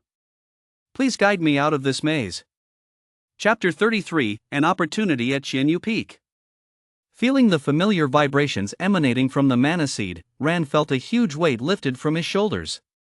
He immediately poured out all his worries. Master! Help me! Master Qiu, she told me to cheer up senior sister Lu Mei. She said I have to help her get over her heartbreak by the end of the year. I truly don't know what to do. Lu's telepathic voice carried a hint of exasperation. Don't you like beautiful women? Since Lu Mei was taken as a direct disciple by Qiu Yongzhen, her talent and beauty must be top-notch. Such an opportunity is something others would beg for. Why are you so afraid of it? Rand grimaced, his telepathic voice brimming with resentment. Master. Of course I like beautiful women, but senior sister Lu is famously an ice queen. I've heard she is aloof by nature and especially cold toward men. Not long ago, an inner door senior brother merely glanced at her a few times and was sent flying by her sword. He nearly lost his life. With my meager cultivation, wouldn't I just be walking into a trap? Master, you are all-powerful. You must have a solution. Please guide me out of this dilemma. Lu? This little disciple, why does he always get himself into such trouble? A hint of impatience flickered through his thoughts. I am not well versed in matters of the heart. Such romantic entanglements are for you to decide on your own. I have urgent business to attend to. Do not disturb me. Upon hearing this, Ran was instantly devastated, wailing in his mind. Master! You can't just stand by and watch me die. If senior sister Lu really cuts me down with her sword, who will pay their respects and serve you tea in the future? Who will care for you in your old age and see you off when you pass? Why? I have nothing but filial devotion, yet I'm destined to bury my own child. I am an unfilial disciple. I'll pack my things right away and go to senior sister Lu's place, to meet my death. Lu? What on earth is this nonsense? He decisively severed the connection with Ran. This kid's wit has certainly improved. Deep within the earth's veins, a hidden cave dwelling. Lu paid no further heed to Ran's lamentations, focusing his mind entirely on the more pressing matter at hand. Using two of the widest, thickest leaves rich with pure life force, he carefully wrapped Tang's faint, pure soul core. The soul core glowed like a soft white firefly, gently flickering within the leaves' embrace. He placed it gently upon a crystalline branch of the 5th grade spirit plant, the ethereal decay rebirth fruit, standing at the center of the cave. This wondrous spirit plant, carved as if from ice crystals, exuded a faint, chilling aura, yet possessed remarkable efficacy in nourishing the soul core. Its branches could nurture the soul, and its fruit could condense the shadow soul. It was the perfect breeding ground for repairing the soul core. With this spirit plant to nourish you, your soul core should stabilize and gradually recover. Lu's thoughts were gentle. From now on, you shall remain here and keep me company. With a slight flicker of his thoughts, a small, lustrous white jade vial flew out of his inventory bag. He tilted the vial, and a single drop of milky white liquid, radiating intense vitality, slowly fell, merging precisely into that tiny white soul core. Hum! The soul core trembled slightly, its glow brightening instantly. The original dullness faded, replaced by a hint of vitality. It worked! Lu felt a slight sense of relief.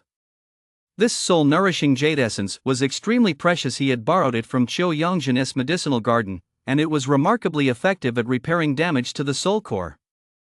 After tending to Tang's soul core, Lu made his way to the medicinal garden on the side of his cave residence. The garden was lush and vibrant with spiritual herbs. He plucked a pair of emerald green leaves, formed a seal with them, and murmured.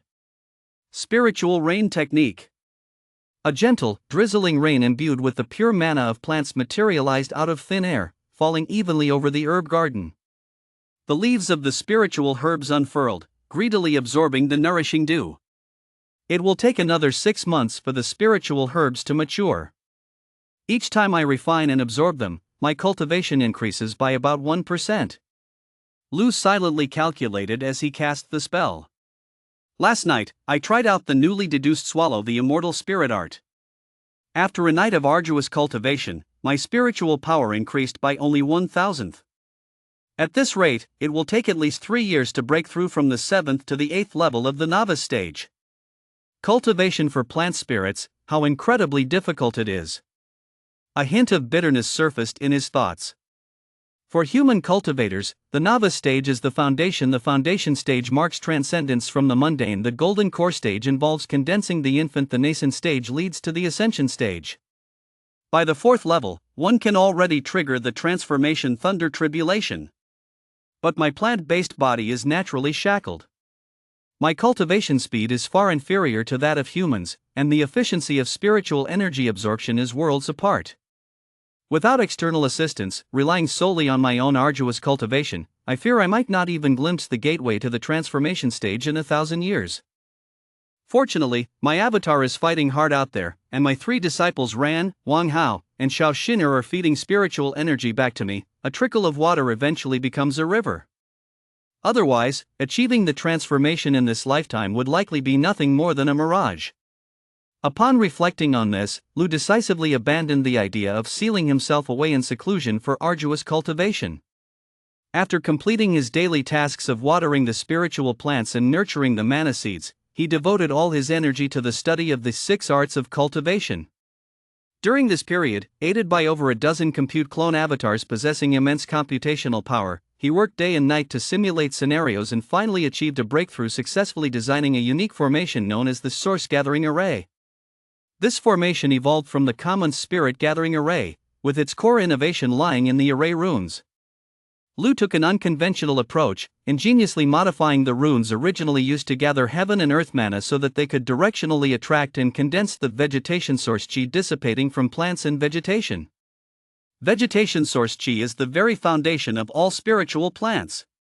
Not only does it accelerate their growth, but it also nourishes their essence and restores their vitality. To Lu, its value far exceeds that of ordinary mana. The key to this source gathering array lies in its core foundation mana crystals.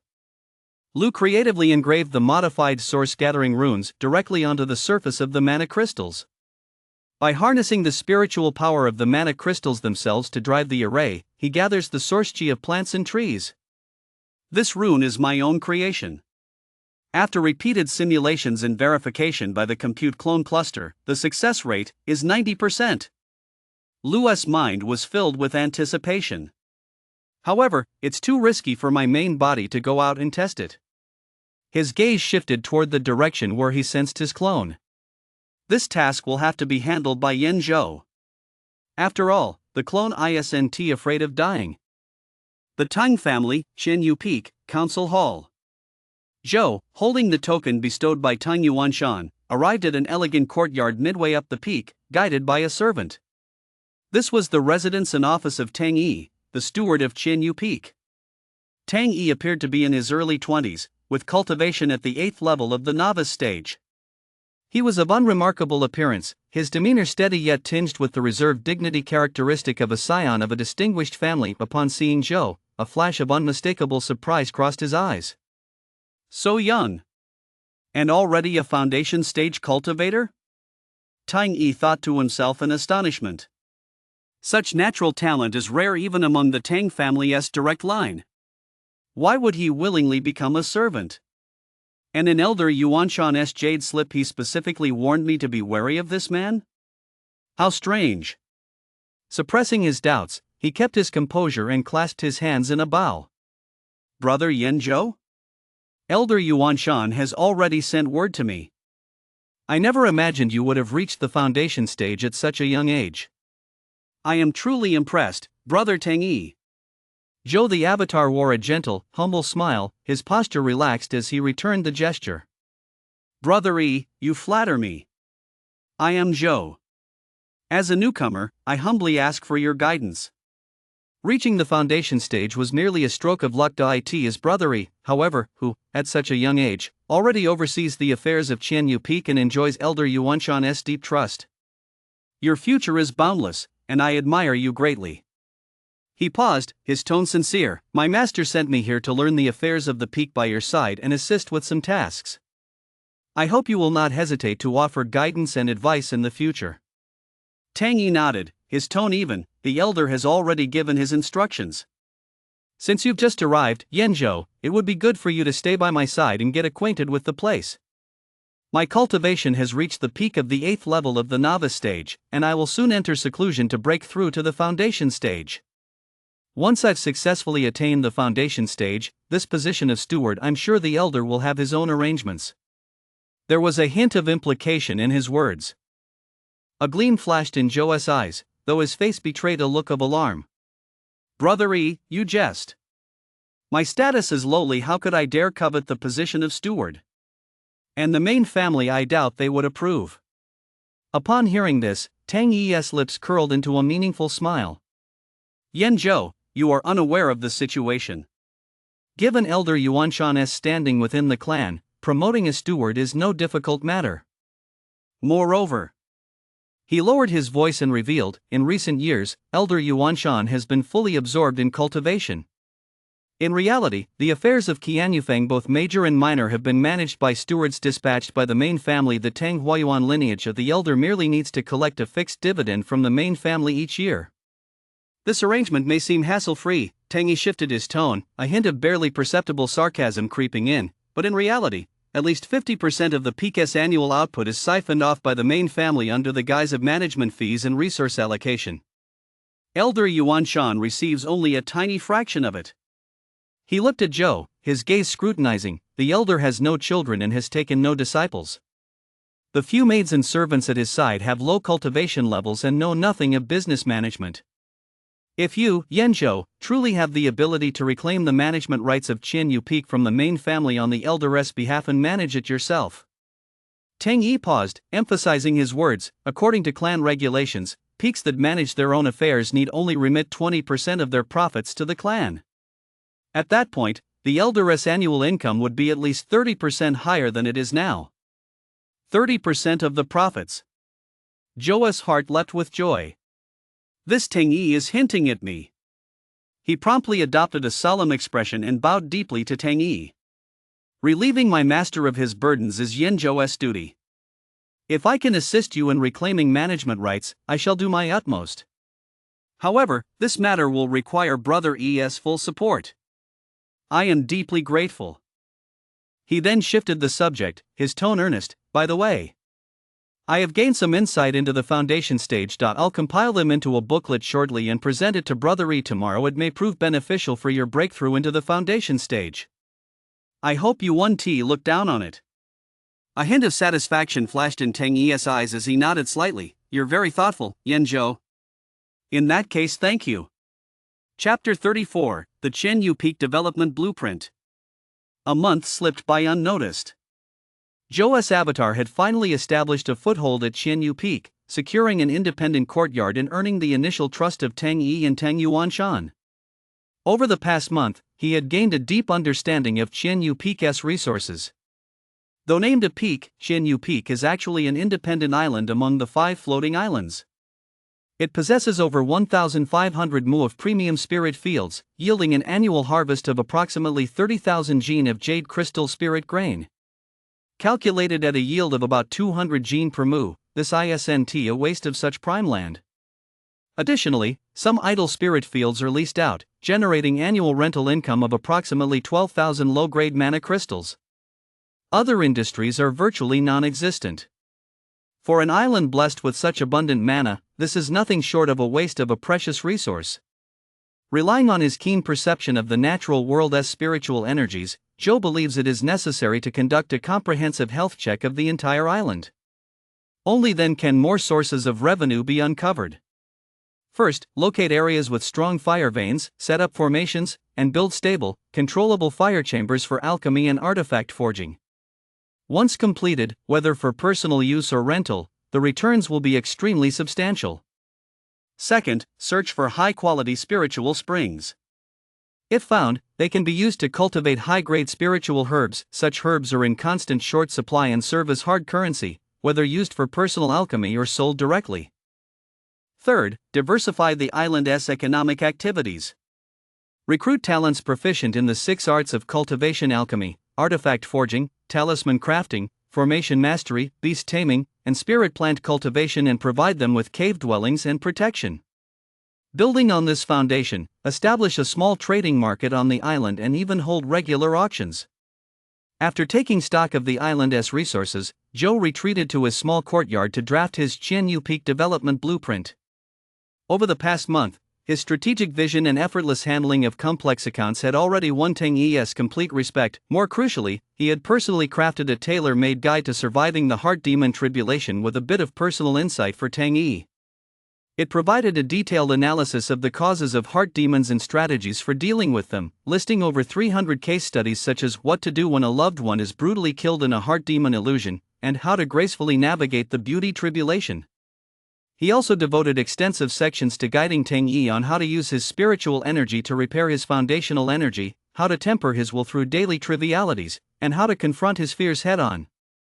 He even thoughtfully included some Buddhist koans and theories of mind school. One particular quote, attributed to Wang Yangming, a master of the mind school from a past life, struck Tang Yi like a bolt of lightning. He achieved sudden enlightenment on the spot, his bottleneck loosened, and he broke through to the 9th level of the novice stage in one fell swoop. To evade heaven's will, to flee karma, these are the shackles that bind the true self. To follow heaven's will, to embrace karma, only today do I know that I am truly myself. This single line alone helped Tang Yi achieve a profound sense of harmony within his mind, taking a giant leap forward in his understanding. Tang Yi was nearly moved to prostrate himself in gratitude. From that moment on, he harbored no reservations toward Zhou, regarding him as both a mentor and a friend. Even Tang Yuanshan hadn't expected that in just a single month, Zhou could achieve such a level of mastery. However, even after Tang Yi was completely won over and gradually delegated authority, Zhou did not let success go to his head in the slightest. Over the past month, with Tang Yi's tacit approval and accompaniment, he personally visited the island's grassroots spirit plant cultivators and paid calls on solo players renting cave dwellings, steadily establishing a firm foothold. Now, he needed to further lower Fujiyama's guard, fully demonstrate his worth, and cultivate an image of a prodigy who was honest and exceptionally gifted in management. Only then could he proceed with his more far-reaching plans. To this end, he mobilized half of his main body's compute clone cluster to assist him in drafting a Qianyu peak development blueprint for the peak's in-depth development. He was confident that, provided Tang Yuanshan's mind hadn't been warped by his cultivation practices, he would be deeply impressed. For once implemented, the annual profits from this blueprint would be enough to make even core-stage cultivators envious. After all, the mana crystal resources required by core-stage cultivators were far beyond what novice or foundation-stage practitioners could ever hope to match. He wrote furiously in the small courtyard until evening, finally completing a jade slip containing a blueprint of over 100,000 words. Zhou carefully reviewed it and nodded in satisfaction. Then, he picked up the jade slip and flew on his sword toward Tang Yuanshan's cave residence. As for the task of setting up the source-gathering array entrusted to him by his main body, since it required selecting a location abundant in mana and lush with vegetation, and since the array would cause some damage to the environment after being set up by drawing on the source energy of plants, he could only put it on hold for the time being, given his limited mobility. Fortunately, his original self was in no hurry. This matter could be addressed once his position was secure. Master, Zhou has urgent business to discuss. Zhou halted outside of Formation's light barrier and bowed respectfully. Within a few breaths, a crack appeared in the water like light barrier, and Tang Yuanshan's calm voice echoed through it. Enter. Zhou stepped into the courtyard and saw Tang Yuanshan sitting cross-legged on a meditation cushion, his expression looking rather grim. As his gaze swept over the jade slip pressed beneath Tang Yuanshan, Zhou understood. That old codger is still stubbornly grinding through the supreme immortal skill. TSK. Without my true form's puppet spirit seed as the core vessel, your body is nothing but a sieve. No matter how much life essence and spiritual energy you devour, it's merely passing through your body. It'll all dissipate in the end. Judging by his gloomy expression, he probably has no clue what the mana seed within the abdomen mentioned in the manual is, does he? Worried, are you? Too bad I wouldn't dare give you the deadly puppet spirit seed, hee. What is it? Tang Yuanshan's voice carried a hint of barely perceptible displeasure. For the past 3 months, he had been secretly observing Zhou, trying to confirm whether the other was cultivating the supreme immortal skill. However, Zhou had consistently been practicing an ordinary spirit-gathering art, and his conduct and demeanor perfectly matched that of a seasoned foundation stage solo player. There was nothing out of the ordinary. This gradually left him disappointed, and his regard for Zhou had dropped to that of a dispensable foundation stage servant. Zhou seemed oblivious to the displeasure in his master's voice as he respectfully presented a jade slip. Master, with the assistance of Managery, I have become familiar with all affairs at Qianyu Peak. After 3 months of observation, I have discovered that the potential of Qianyu Peak, under your jurisdiction, remains largely untapped, and the many advantages of this floating island haven are being wasted. I have been contemplating how to increase Qian Yu Peak's revenue and secure a steady stream of mana crystals for you. After 3 months of deep contemplation, I have finally arrived at a solution. I hereby present this Qian Yu Peak development blueprint for your review. Tang Yuanshan was taken aback by these words, and a sense of unease grew within him. This kid, does he really not mind having a soul imprint planted on him? Is he really thinking of me this much? There must be something fishy going on here. With mixed feelings, he took the jade slip with one hand and probed it with his divine sense.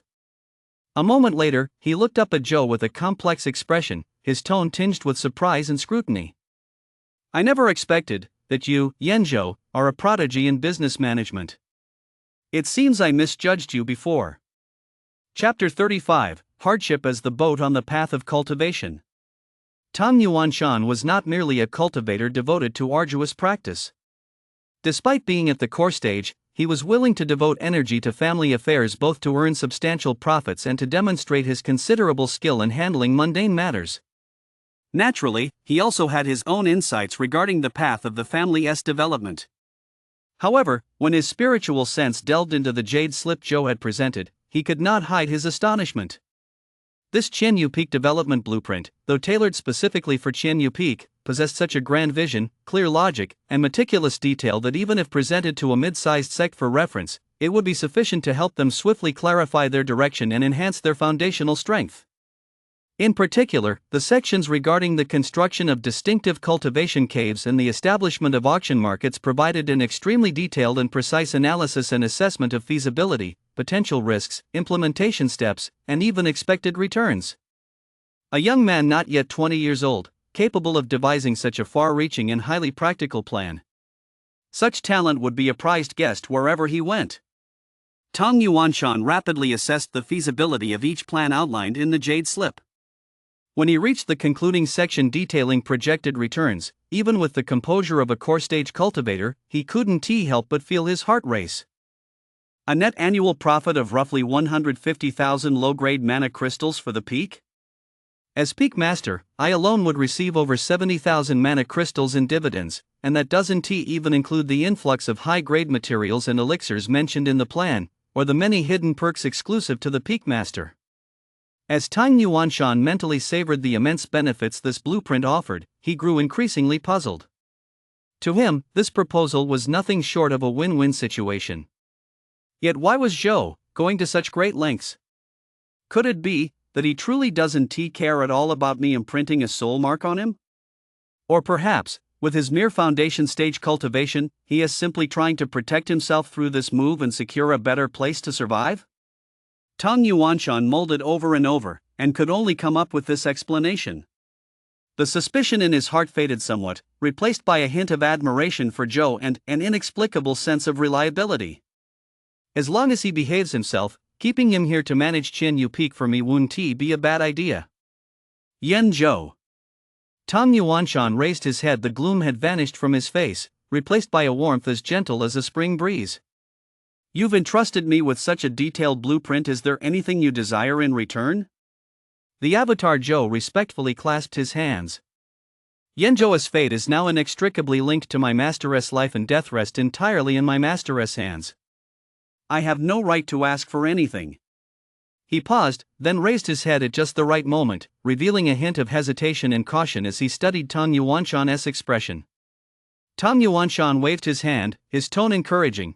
Speak freely. Though there has been a misunderstanding between us, I genuinely admire your abilities. Today, I'll make my stance clear. As long as you do not commit treason, you are free to act as you see fit within Qian Yu Peak. Should any obstacles arise, I will shoulder the burden for you. Even if trouble arises with the main branch of the Tang family, provided it is not caused by your deliberate provocation, I will shield you from it. His demeanor was unburdened, and there was a subtle hint that he was beginning to regard Zhou as a trusted nephew. Zhou's face lit up with gratitude at just the right moment, and he bowed deeply. Thank you for your kindness, Master. With your words, Yanzhou is at ease. I will do my utmost to develop Qian Yu Peak as quickly as possible and help clear the path for your cultivation journey. Tang Yuanshan nodded in satisfaction. After a moment's contemplation, he ran his hand over his inventory bag. A flash of light appeared, and a jade slip containing cultivation techniques, a silver flying sword with a piercing cold glow, and an exquisitely crafted golden shield materialized before him. I've been watching your performance all this time. Now that you're tasked with leading the great reform of Qianyu Peak, relying solely on your current cultivation and the items you possess would be rather meager. On this Qianyu Island, I truly have very few truly capable people at my disposal. Tang Yuanshan pointed at the 3 treasures. This jade slip containing the fetal breath and qi absorption technique is a third-grade cultivation method, a superior breathing technique I acquired in my early years. It is far more refined than the ordinary spirit-absorbing technique you've been practicing. Take it and cultivate it diligently. This sharp gold sword is a high-grade spirit artifact forged with the addition of gung metal. Its sharpness is unmatched. Ordinary foundation stage artifacts are as common as iron in its presence.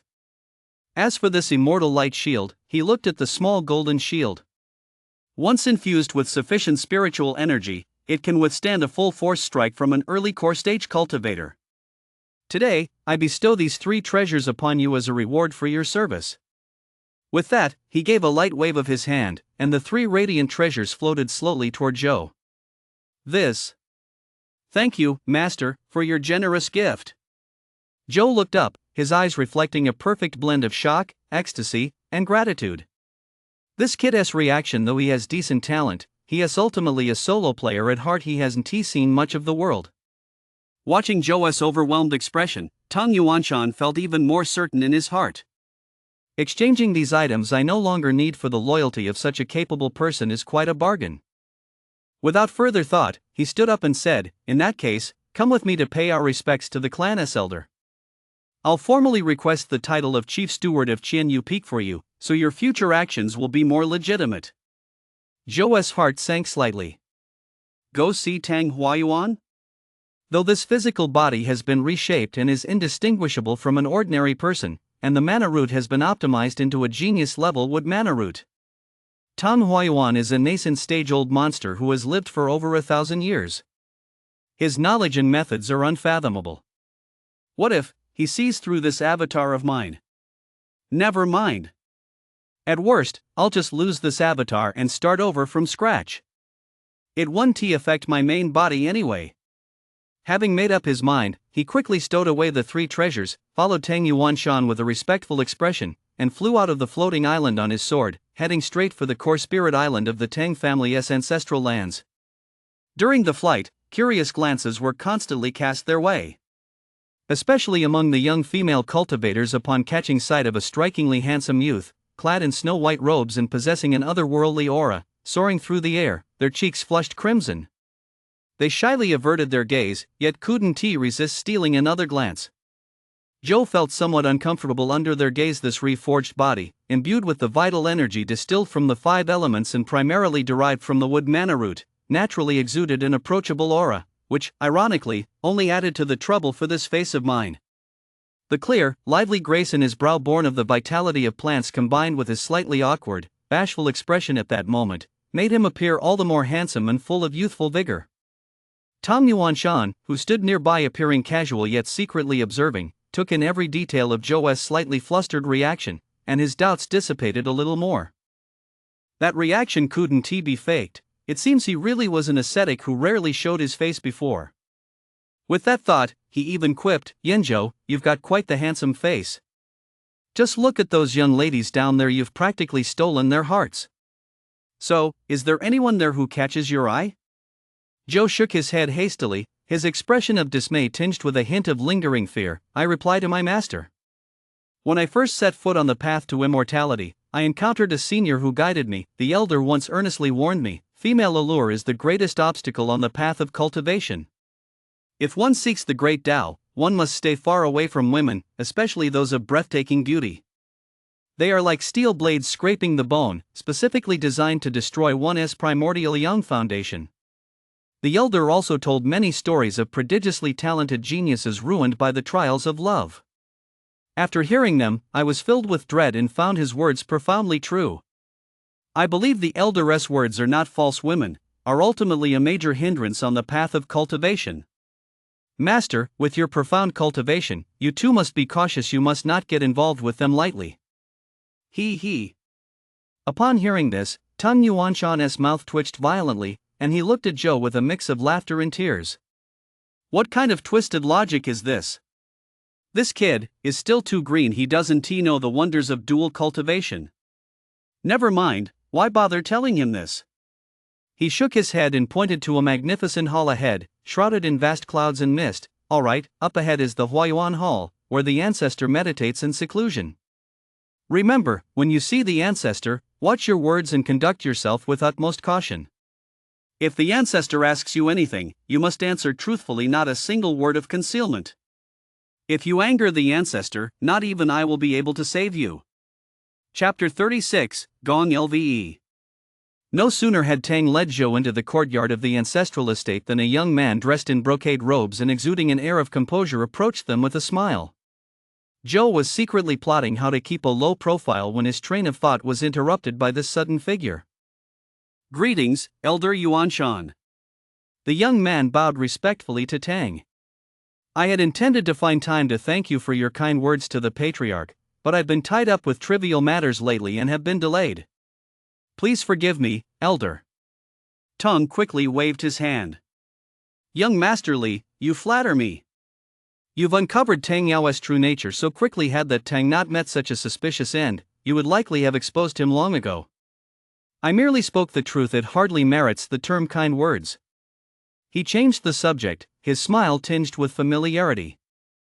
I hear that over the past 3 months, young Master Li has been getting along quite well with that immortal maiden from the upper sect? I imagine we'll be hearing happy news from you very soon. This young man was none other than Tang Li. With his natural talent and adept social skills, winning people's favor in the relatively uncomplicated world of cultivation was no difficult task. Tang had once caught a glimpse of that immortal maiden from the third-tier cultivation realm from afar. Though her face was veiled, her figure was graceful and her aura extraordinary. She must surely be a woman of unparalleled beauty. If Tang Li could use this to climb the social ladder and secure a connection between the Tang family and the third-tier cultivation realm, it would undoubtedly be of great benefit to the family's future development. Upon hearing this, Tang Li merely smiled faintly and did not respond, clearly unwilling to discuss the details further. His gaze then fell upon Zhou, standing behind Tang. Seeing that the man was about his own age, with a gentle and refined demeanor and a handsome, otherworldly appearance, a hint of admiration flashed in his eyes. What a strikingly handsome man!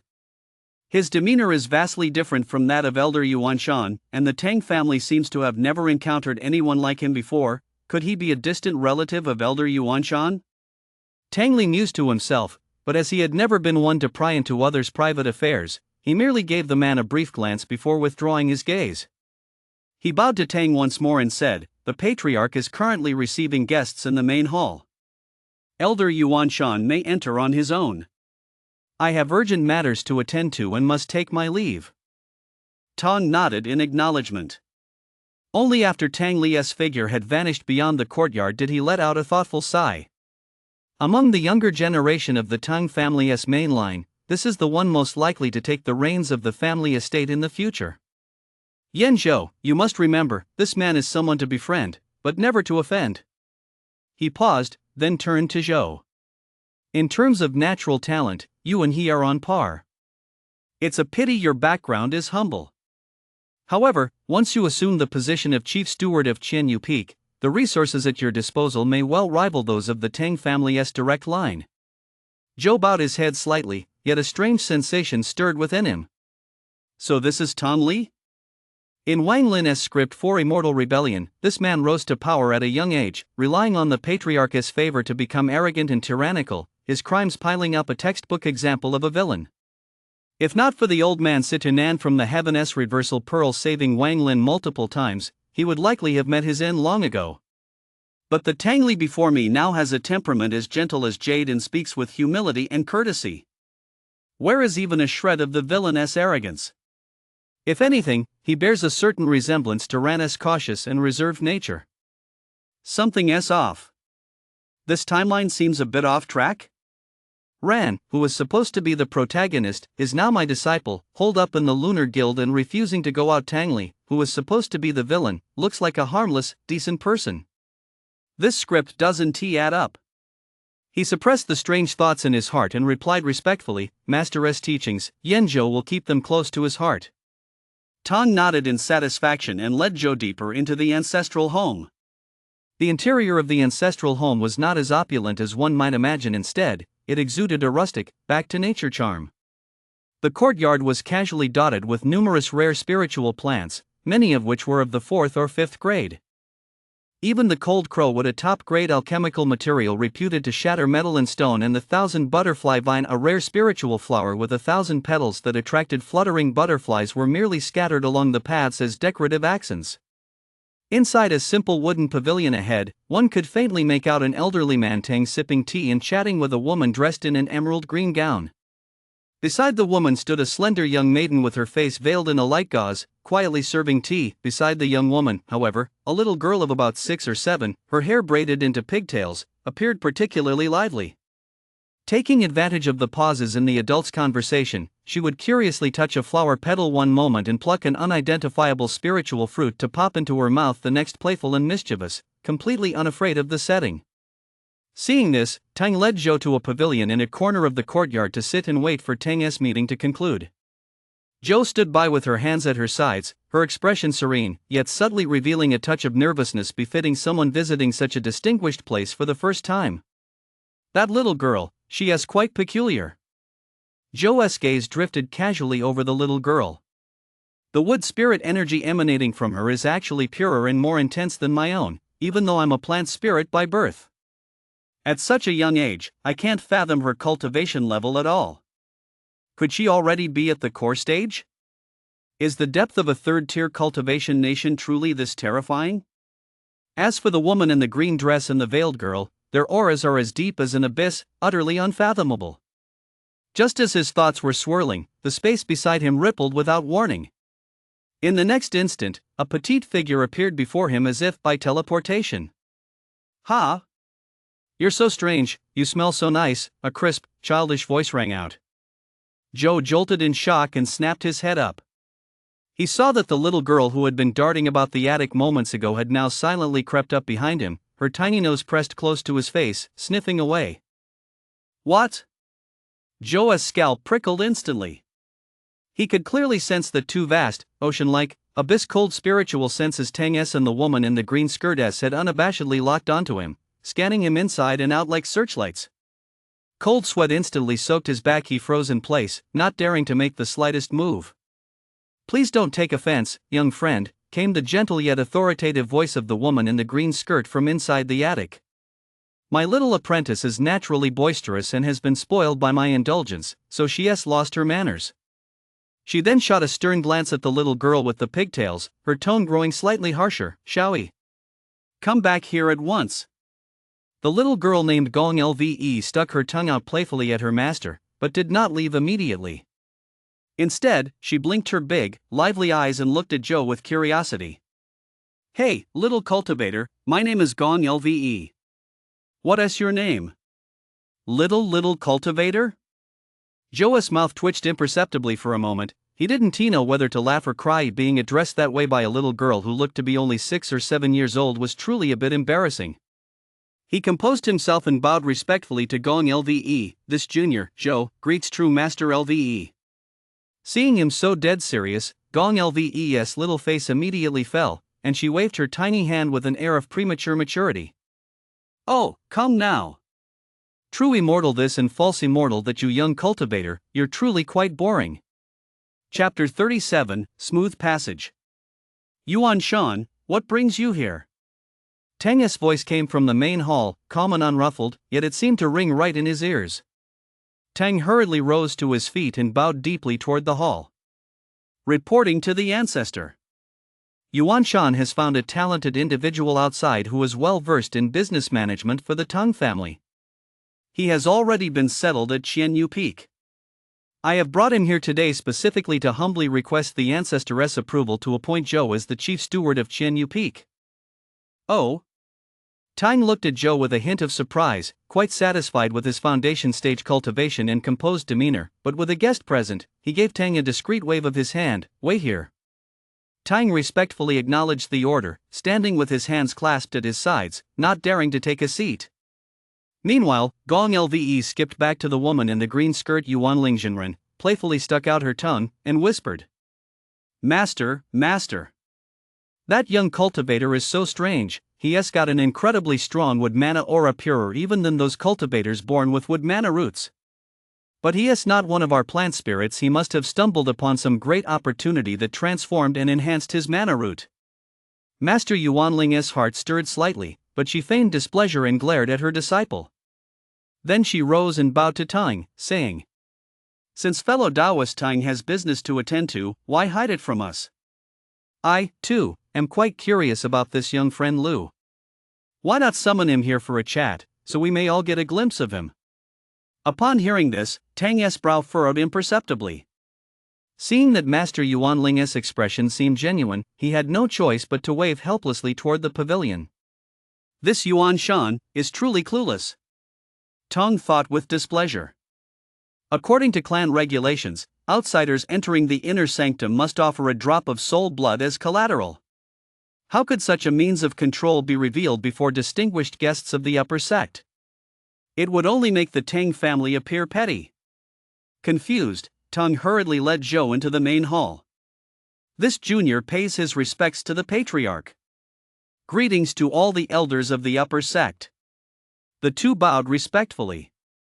Zhou, in particular, composed his mind, maintaining a posture that was neither servile nor arrogant, calm and measured. Teng's gaze settled on Zhou, his tone calm and exuding the bearing of a patriarch. I know this man, Yuanshan, well. He is wholly devoted to the Tao and has never taken a liking to worldly affairs. That you have earned his favor suggests you must possess exceptional qualities. He shifted the subject. According to the Tang family's rules, the chief steward of a peak holds a position equivalent to that of a core member and is traditionally appointed from among the direct or collateral branches of the family who demonstrate outstanding ability. However, since Yuanshan has strongly recommended you, you must surely possess extraordinary qualities. Do you have any concrete achievements to support this? Zhou clasped his hands in a bow and replied, Your Honor, this junior has spent over 3 months assisting Manager Yi at Qianyu Peak. During that time, I thoroughly examined all matters within the peak and drafted a long-term development plan for Qianyu Peak. Elder Yuanshan was quite impressed with it, which is why he brought me here to pay my respects. I hail from the solo player faction and have no prior experience managing a clan. My reputation is not yet established. I humbly ask for your forgiveness, ancestor. A hint of surprise flashed in Tang's eyes as he glanced at Tang. This youth possesses a steady demeanor. He remains neither servile nor arrogant in my presence. He is indeed a promising talent. But relying on this alone to assume the position of chief steward, a post of such high rank and authority, is clearly insufficient. Noticing this, Tang immediately produced a jade slip and respectfully presented it. Ancestor, this is the development blueprint that Yenzhou has custom designed for Qianyu Peak. Please take a look. Tang nodded slightly, accepted the jade slip, and immersed his spiritual sense within it. At first, his expression remained calm, but moments later, a sharp gleam flashed in his eyes. He looked up and gave Zhou a deep, penetrating gaze, then plunged his spiritual sense back into the jade slip. Studying it intently, clearly, he had developed a keen interest in its contents. This action piqued the curiosity of Yuan Lingzhenren, who stood nearby. Hailing from a third-tier cultivation nation, she understood all too well what a talented administrator meant to a faction. The foundation of a sect relies first and foremost on top-tier combat power, the pillars that support the heavens and strike fear into all quarters. Second, however, it is not the number of prodigious disciples, but those seemingly unremarkable masters of internal administration. They coordinate resources, plan for development, and maintain the sect's efficient operation. Their importance, to a certain extent, even surpasses that of combat power alone. Such prodigies, capable of discerning the right direction and charting a course, are the cornerstone of a sect's enduring prosperity. In any realm, they are a scarce resource fiercely sought after by all. Unfortunately, such talents are either cut short by low cultivation levels or snapped up early by major powers, making them extremely difficult to find. What on earth is written in this jade slip that has made fellow Taoist Tang place such importance on it? Yuan Lingzhenren mused to himself, silently taking note of this man, Zhou. Time passed in silence. Another cup of tea's worth of time elapsed before Tang slowly set down the jade slip. The look he cast at Zhou now carried a touch of admiration and solemnity. "Excellent," he said in a deep voice. "This blueprint alone is enough to warrant a trial of your abilities on Qianyu Peak. I hereby appoint you as the chief steward of Qianyu Peak. If you can turn this blueprint into reality within 3 years," he paused, his tone resounding with conviction, "I shall reward you handsomely." With that, he flipped his hand to produce a jet-black token engraved with mystical patterns. A flash of spiritual light flickered at his fingertips as he channeled a strand of his divine consciousness and pure spiritual energy into it. "This is the Xuanwu token, the emblem of the chief stewards of the Tang clan's various peaks. It contains an imprint of my divine consciousness. Not only does it symbolize your status, but it also holds a life-saving ability. When infused with spiritual energy, it can withstand a full-force attack from a nascent-stage cultivator. Do not use it lightly unless it is a matter of life and death." Zhou's face lit up with surprise and delight. He stepped forward respectfully and accepted the token with both hands. "Thank you, Ancestor, for your generous gift. Yan Zhou will do his utmost not to betray your trust or the Tang family's nurturing." Tang nodded in satisfaction. "Very well. Yuan Shan, take him to handle the handover formalities. You may withdraw." Tang and Zhou bowed and withdrew. Once the two had left, Master Yuanling turned to Tang, her eyes brimming with curiosity. "Congratulations, fellow Taoist Tang, on acquiring such a prodigy in internal affairs. I must say, I am truly envious."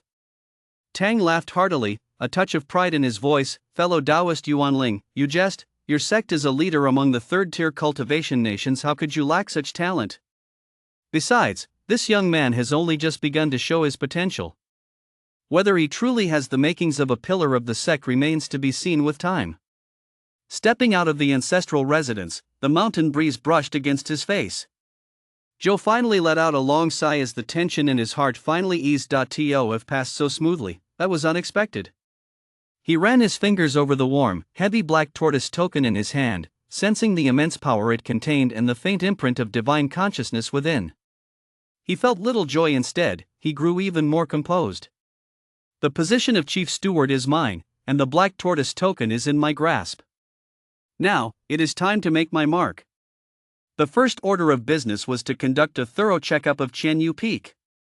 Relying on his keen perception of celestial and earthly spiritual treasures, he was determined to uncover every potential spiritual vein, mineral deposit, spiritual spring, and treasure site within the peak. Next, he would relocate Ran's family, the Kid's clan, entirely from Sihai City, that newbie village with its sparse mana, to Qianyu Peak. That measly bit of mana in Sihai City isn't even enough to fill a tooth cavity. How could it possibly support the Wang family's growth? Let alone provide me with any assistance? Sigh. Zhou sighed helplessly in his heart. For the sake of these few disciples' growth, I, as their master, am truly wearing myself out. Chapter 38, The Relocation Plan. Yan Zhou, you've acted with such decisive efficiency. You've actually taken a weight off my shoulders. On Qianyu Peak, Tang Yi patted Zhou on the shoulder. There was not a trace of displeasure on his face. Instead, he wore a look of gratitude and relief.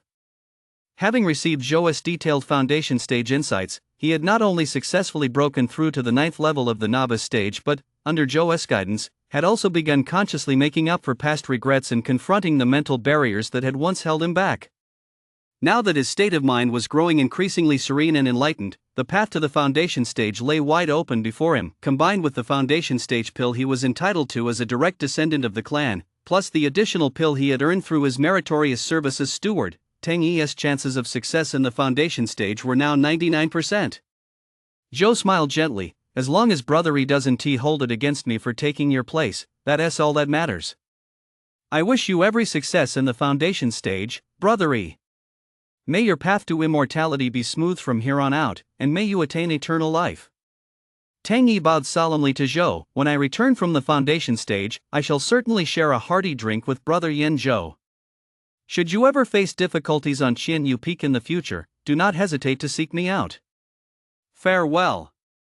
With that, he wasted no time, summoning a streak of swordlight, and departed with grace. This was the third day since Zhou had officially taken control of Qianyu Peak, with Tang Yi's departure and Tang Yuanshan entering seclusion for intensive cultivation. The authority to govern this floating island spanning thousands of miles had finally fallen entirely into Zhou's hands. It's time to notify Ran, Zhou thought to himself, then contacted his main body, Lu, through the mana seed. Deep within the Earth's veins, in a hidden cave. Lu had long since abandoned the idea of relying on his own arduous cultivation to advance. Apart from the unyielding daily routine of nurturing the mana seed and absorbing the essence of the sun and moon, he devoted all his energy to studying formation arts and alchemy. As for his avatar, Zhou, he rarely initiated contact. He would only briefly inquire when the avatar reported progress before swiftly cutting off the connection under the watchful eye of a nascent stage veteran. Even communicating via the mana seed carried the risk of exposure. In just over 3 months, he has already seized control of an entire peak? Learning of his avatar's rapid progress, Lu was quite surprised. That kid, his efficiency is surprisingly high. TSK, he truly lives up to being my avatar. A rare flicker of pride flashed through his mind. Immediately, he used the mana seed to contact Ran, who was far away at the Lunar Guild. Lunar Guild, Danqiu Peak, Alchemy Chamber. Ran was fully focused on controlling the flames of the alchemy furnace. The familiar fluctuations transmitted through the mana seed made his heart skip a beat. The flames inside the furnace surged violently, nearly burning a batch of nearly completed water moistening pills to a crisp. He hurriedly steadied his mind, barely managing to control the flames, before cautiously responding with his thoughts. Master, you finally remembered your disciple. You have no idea, a few days ago, senior sister Lu nearly sliced me in half with a single sword strike. If Master Qiu hadn't arrived in time, you would never have seen your obedient and dutiful disciple again. Ran's thoughts were filled with grievance and lingering fear, and he immediately launched into a tirade of complaints. Lu scoffed at this. How exaggerated. Although he didn't interfere in Ran's affairs with Lu Mei, he had been keeping a close watch on them. From his observations, it was clear that Lu Mei was suffering from a severe case of misandry. While this condition was rare in the cultivation world, it was by no means incurable. It usually stemmed from a young woman's first romantic experience with a scoundrel who had broken her heart, causing her worldview to collapse and her psyche to become twisted. After taking revenge on the scoundrel or scoundress, she would completely shut her heart off, developing a deep-seated loathing and rejection of men. There are essentially 2 paths to treating this condition. First, use strong medicine to cure the ailment. One must possess overwhelming power to dominate her, coupled with the aura of a domineering CEO. First, use forceful means to break through her psychological defenses. Then, use one's formidable strength to provide a sense of security. Finally, slowly guide her to open her heart. Second, the frog in boiling water approach. This requires a thick skin and the ability to withstand insults and abuse. Through sincerity and consistent action, day after day, you gradually melt away their defenses until, like water wearing away stone, you finally succeed. Clearly, Ran possessed neither the strength to force his way in nor the thick skin to persist relentlessly. His visits to Lu Mei to ask for a beating were purely to fulfill Qiu Yongzhen's assignment. Every time Ran returned looking like a beaten dog, Lu watched with great amusement, treating it like a TV show to pass the time. Qiu Yongzhen, for reasons unknown, insisted on forcing Ran to harass Lu Mei. After 3 months, not only had Ran and Lu Mei's relationship failed to improve, but it had become increasingly tense. The fact they hadn't come to blows on the spot was already a favor to Qiu Yongzhen. Watching the show is one thing, but helping a disciple pick up girls, this master really can't bring myself to do that. Lu's thoughts carried a hint of helplessness. Stop being so sassy. I see you're full of energy. Your cultivation has reached the 8th level of the novice stage, and your alchemy has improved significantly with the reputation of being the inner sect's little genius. Do you really think Qiu Yongzhen would kick you out? He cut straight through Ran's, playing the victim. Ran's thoughts were instantly filled with resentment. Master, you've changed. You used to teach your disciple every little detail with such patience. Now you barely acknowledge me. Your disciple is so heartbroken. Lu winced inwardly. This kid's skills at acting all pitiful and whiny have really improved. Ahem. I've been occupied with important matters lately.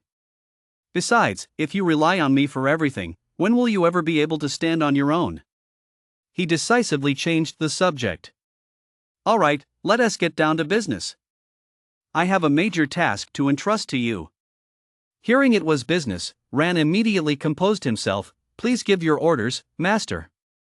Lu was quite pleased with his reaction and proceeded to lay out the plan for the clone. Over the past 3 months, I've used a secret technique to cultivate a foundation stage clone. It has now successfully infiltrated the core of the Tang family, serving as the chief steward of Qianyu Peak. Tonight, use your compute clone to return to Sihai City and inform the entire Wang family to prepare for the clan's relocation to Qianyu City. Qianyu City is located within the Tang family's central archipelago. It is abundant in mana and resources far surpassing Sihai City. My avatar now presides over a peak and is in need of a capable assistant. It would be ideal to bring Wang Hao and Wang Xian under my wing for careful cultivation, helping them reach the foundation stage as soon as possible. This matter must be handled without delay. As for the Wang family ancestral hall, if there are any clan members of good character, law-abiding, and willing to accompany us, they may be brought along as well. As for the common folk, Lu paused for a moment. I have recently developed a spiritual rain array and a small sword beam pest control array. They require no cultivation practitioners to operate, just a few mana crystals to power them, and can cover thousands of acres of fertile farmland. At that time, farming tasks such as clearing land and weeding can all be handled by ordinary people. Life for the ordinary members of the Wang clan will only improve after they relocate to Qianyu City.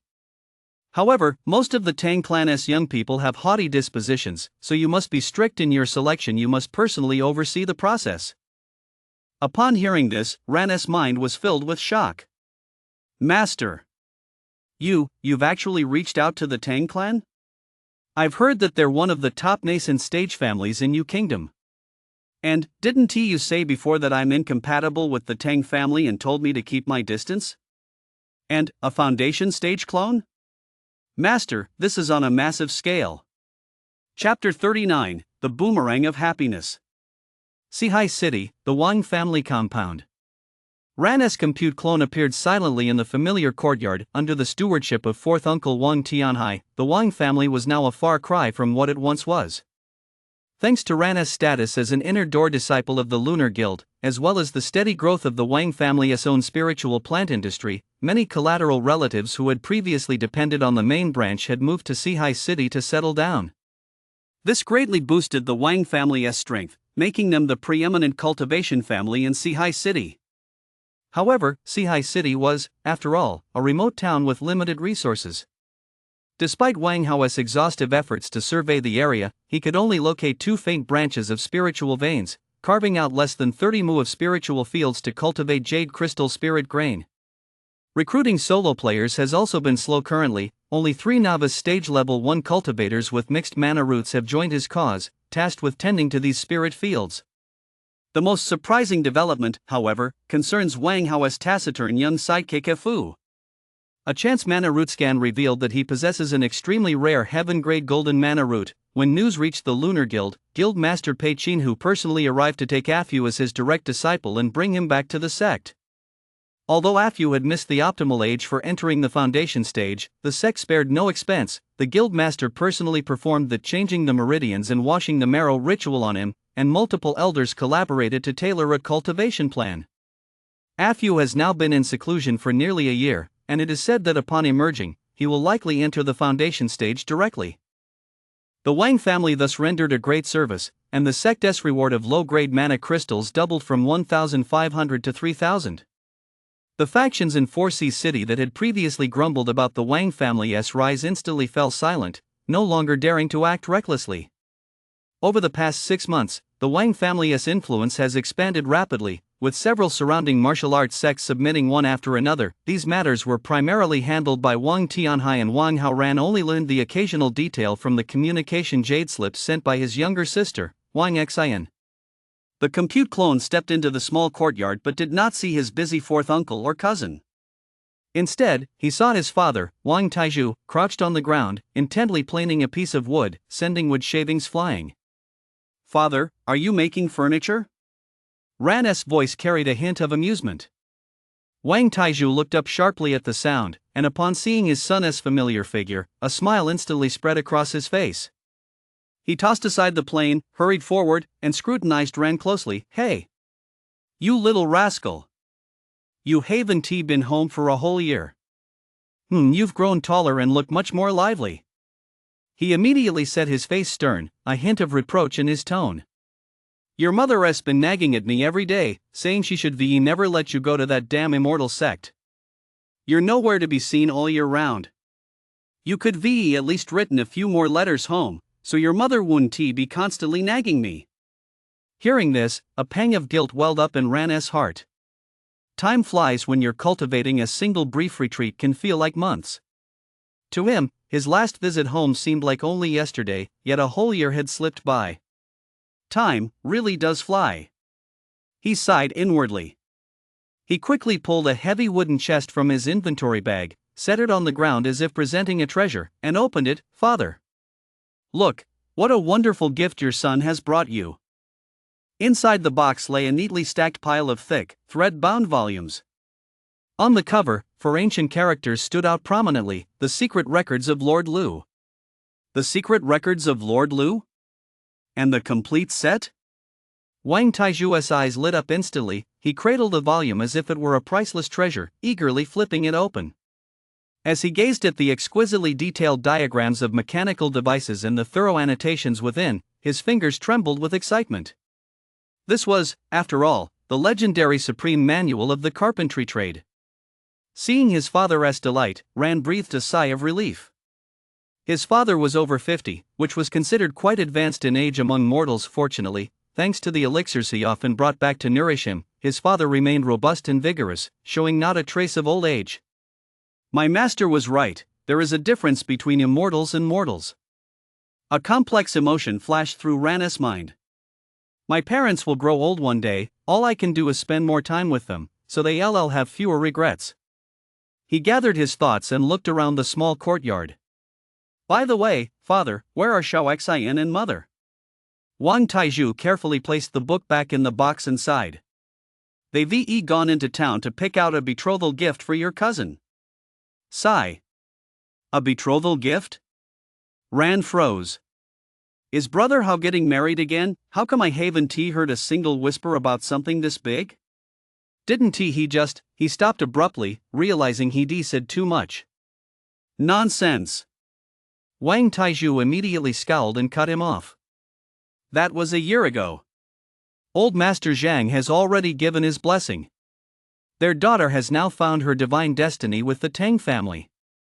You mustn't bring this up again, lest you strain our relations. Ran awkwardly scratched his nose. He'd been so absorbed in cultivation that he'd completely lost track of time. He quickly changed the subject. Dad, I didn't mean it that way. Whose daughter is it this time? Brother Hao is already a novice stage cultivator. Why is he in such a hurry to get married? Speaking of this, Wang Taizhu got worked up. What do you mean, in a hurry or not? It's only natural for men to marry and women to be married. Your fourth uncle said that our third and fourth branches have few members. Even though we've brought in some collateral relatives from the main family, there is still a gap between us, and that always holds us back when it comes to getting things done. The most urgent task right now is to expand our family and strengthen our bloodline. This time, it's a double celebration. We're marrying the legitimate daughters of the Li and Wang families from Sihai City. They've really given us the honor. A double wedding? Ran was stunned. Given Wang Hao's status as a cultivator, taking two wives wouldn't be an issue, but since he himself hadn't yet experienced romantic feelings, he found it hard to imagine the scene. Cousin, he really is something else. He muttered to himself. Just then, Wang Taizhu suddenly set down the piece of wood he was holding, fixed Ran with an intense gaze, and spoke with unprecedented gravity. Tai Dan. Now that you're back, stay for a while, your mother misses you terribly. And, you're no spring chicken anymore.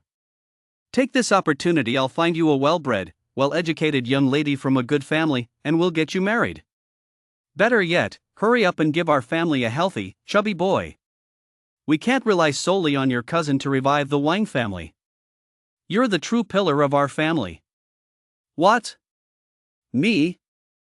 Ran's scalp prickled instantly, and he stared in utter disbelief.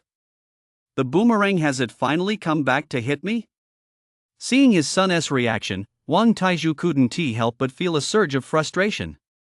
You good for nothing, you must take this matter seriously. I know you're ambitious and look down on those ordinary girls from humble backgrounds. But I've heard that once cultivators reach a certain level, they actually have a hard time conceiving. Lately, quite a few matchmakers have come to see your mother, and several young ladies are eager to marry into our family. Given your status, we could even arrange a double wedding. We wouldn't have to worry about gossip at all. I'm talking to you, are you even listening? Hearing this, Ren felt his head grow as big as a drum. Who said cultivators can't have children? That's pure slander, isn't it? Chapter 40, Trivial Matters. Hey, father. This sort of thing can't be rushed. Seeing the situation was turning sour, Ren hurriedly waved his hands and backed away. I have important matters to discuss with Uncle C. I'll be off first.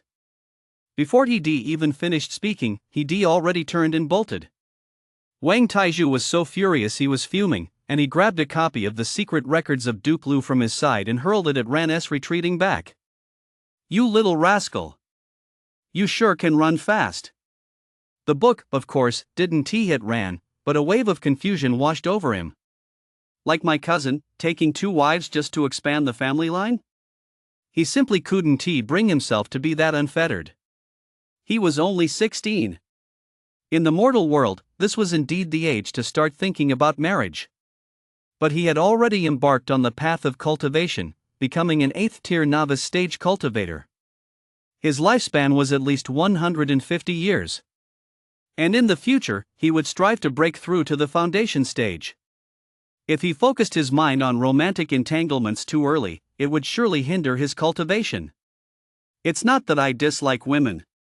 Ran thought to himself, if I could find a companion, a gentle, virtuous, and well-mannered Taoist partner, that would certainly be a wonderful thing.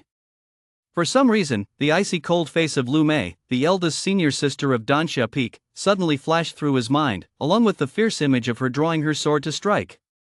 He shuddered instantly. Women are so terrifying. He quickly shook his head to dispel this nightmarish vision, then climbed a small hill near Sihai City alone, staring blankly into the distance. So master means to send brother Hao and little sister to the Tang family for training? But isn't Zhang Qingqing at the Tang family too? If the two of them meet, wouldn't that be awkward? He sighed. Never mind, matters like this, let brother Hao worry about them himself. By evening, Ran finally met his 4th uncle, Wang Tianhai, and his cousin, Wang Hao. His father, Wang Taizhu, had long since grown weary of family affairs. With his straightforward nature and aversion to conflict and lacking any formidable martial arts skills to rely on, he couldn't offer much help.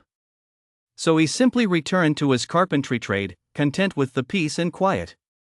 He had entrusted all matters concerning the 3rd and 4th branches of the family entirely to his shrewd and capable 4th uncle, Wang Tianhai. His younger sister, Wang Xin, had shot up quite a bit in the years since they last seen each other. Though only 7 years old, she was already a novice stage 4th rank cultivator. Having spent years training under Uncle Wang Tianhai and brother Hao, her horizons had broadened, and her demeanor had grown much more composed. She was no longer the little girl who used to trail after her older brother with a runny nose. It was still that familiar underground chamber. Ran laid out Master Lu's plan in full to relocate a portion of the clan to the Tang family's Qianyu Peak, while Wang Hao and Wang Xin would follow Lu's avatar Zhou to train. Upon hearing that they would finally get to meet that mysterious master, albeit a foundation stage avatar, Wang Hao and Wang Xin could hardly contain their excitement. Wang Tianhai pondered for a moment, then made his decision. Very well. Taking a portion of our clan to the Tang family is a viable path forward. Though Sihai City is now under the Wang family's control, its potential is ultimately limited, and resources are scarce. For Hao and Xin to cultivate under Master Lu's guidance is a stroke of good fortune for them. He changed the subject. However, we cannot abandon our foothold in Sihai City. With the Lunar Guild's reputation, we can still build up some foundation for our 3rd and 4th branches. Here's what we'll do. After Hao is married, you, Taidan, will lead the group and escort our clan members to the Tang family. Ran nodded in agreement. Fourth uncle, aren't you coming with us? Wang Tianhai laughed heartily and patted Ran on the shoulder. What would I go there for? The future belongs to you young people. As for this old man, while I'm still able to move, I'll stay here and safeguard the family legacy of Sihai City for you. Besides, he glanced toward the door, his tone tinged with tenderness, your father is still here. If I leave, who will look after him? Ran had intended to persuade his fourth uncle to come along, but upon second thought, he realized that both his master's main body and avatar were within the Lunar Guild's sphere of influence. If anything truly happened in Sihai City, they could return in time to provide reinforcements, so he said no more. In the days that followed, the entire Wang family of Sihai City became busy. Preparations were made for Wang Hao's double wedding, and the selection of clan members to relocate to the Tang family began. This delay meant a whole month had passed. The Tang family, the outer regions of Qianyu Peak. Wow! What a huge floating island! Wang Xian covered her mouth with her small hand, her big, dark eyes filled with awe. The scene before her far exceeded her imagination. Wang Hao and Ran stood side by side, gazing with equal awe at the massive island suspended above the sea of clouds, shrouded in a mist of mana, their minds filled with 1,000 thoughts. Behind them followed over 30 young disciples selected by the Wang family, all around 14 or 15 years old. Each stood stiffly, their expressions a mix of nervousness and anticipation. Ran, is our master on that floating island? Wang Hao stood tall, his gaze fixed intently on Qianyu Peak, his voice carrying an unprecedented confidence and longing. Ran nodded. Yes, I've already contacted Master. I'm sure someone will be here soon to escort us onto the island. No sooner had the words left his mouth than a 2-story spirit vessel, intricately carved and adorned, broke through the clouds and came to a steady halt before them. A middle-aged cultivator dressed in brocade robes and with a kind countenance stepped down from the vessel. His gaze swept over the group, finally settling on Ran, and he bowed his hands in greeting, asking. Lu Guo, steward of Qianyu Peak, greets you all, fellow cultivators. May I ask which of you is the Lunar Guild's distinguished disciple, fellow cultivator Ran? Lu Guo was in his early 40s, with cultivation at only the 5th level of the novice stage, yet his demeanor was composed and dignified, befitting a steward. Ran stepped forward and returned the bow. I am Ran, a disciple of the Lunar Guild. It is a pleasure to meet you, fellow cultivator Lu. Seeing that Ran was so young yet had already reached the late novice stage 8th tier, Lu Guo dared not treat him lightly. He hurried forward enthusiastically, took Ran's hand, and beamed. My fellow Daoist Wang, you are truly young and talented. I, Lu, have been sent by Senior Steward Lu to welcome you all. I've long heard Senior Steward Lu speak of you that you are his most prized disciple outside the guild. Now that I've met you in person, I can see the reputation is well deserved. He paused for a moment, then continued with a touch of familiar warmth. If you ask me, with a talent like yours, you should have joined the Tang family directly under Chief Steward Lu back then. Why go to that Lunar Guild? He seemed to realize he'd said too much and quickly tapped his lips. Look at me, always blurting things out. Please don't take offense, fellow Daoist Wang. I mean no offense, I just feel it's a bit of a shame for you. Ha ha. He then extended a warm invitation. Since you're here this time, fellow Daoist Wang, you must stay on Qianyu Peak for a while. Let me properly fulfill my duties as your host. Ran awkwardly withdrew his hand and smiled politely. You flatter me, fellow Daoist Lu. My master is indeed my guide, but joining the Lunar Guild back then was due to a different set of circumstances. Upon receiving my master's message, I brought my cousin Wang Hao and my younger sister Wang Xian here to report. Once we've settled our clan members, we must return to the sect as soon as possible. Should I have free time in the future, I will certainly come to visit you, fellow Daoist Lu.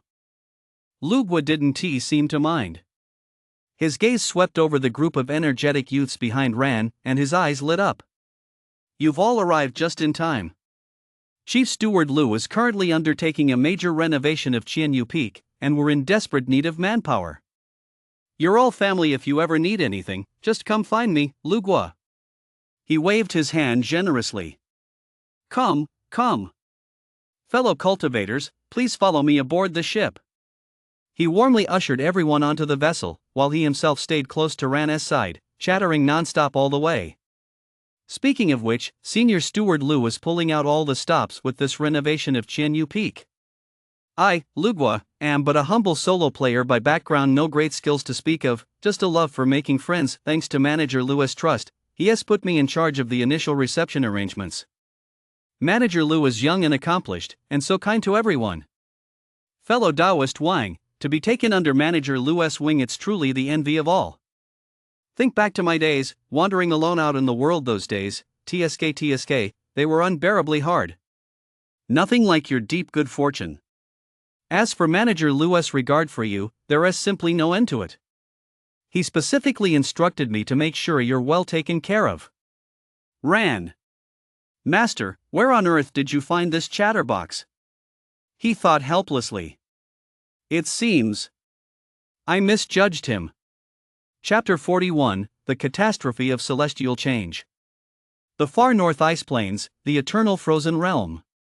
The biting wind cut like a knife, whipping up a blizzard of snowflakes as large as swan feathers, ceaseless throughout the year. The bone-chilling cold and the mana so thin it was nearly depleted had turned this vast ice plain into a no-man's land for life, a place rarely visited by humans, where all sound had fallen silent. Suddenly, rip! A shrill sound, like fabric being torn, shattered the age-old silence. Two blood-red fissures burst open without warning in the gloomy sky. Deep within the fissures, violent spatial turbulence raged. Two figures, radiating an overwhelming aura of savagery, forced their way out of the cracks. The crimson light faded, revealing two middle-aged cultivators of bizarre appearance. One was as round as a ball, his face a mass of fleshy folds. The other was as thin as a stick, his eye sockets sunken. An otherworldly aura, foreign to this realm, swirled around them as their greedy gazes swept across this frozen world. Humph! The mana here is so thin it's sickening.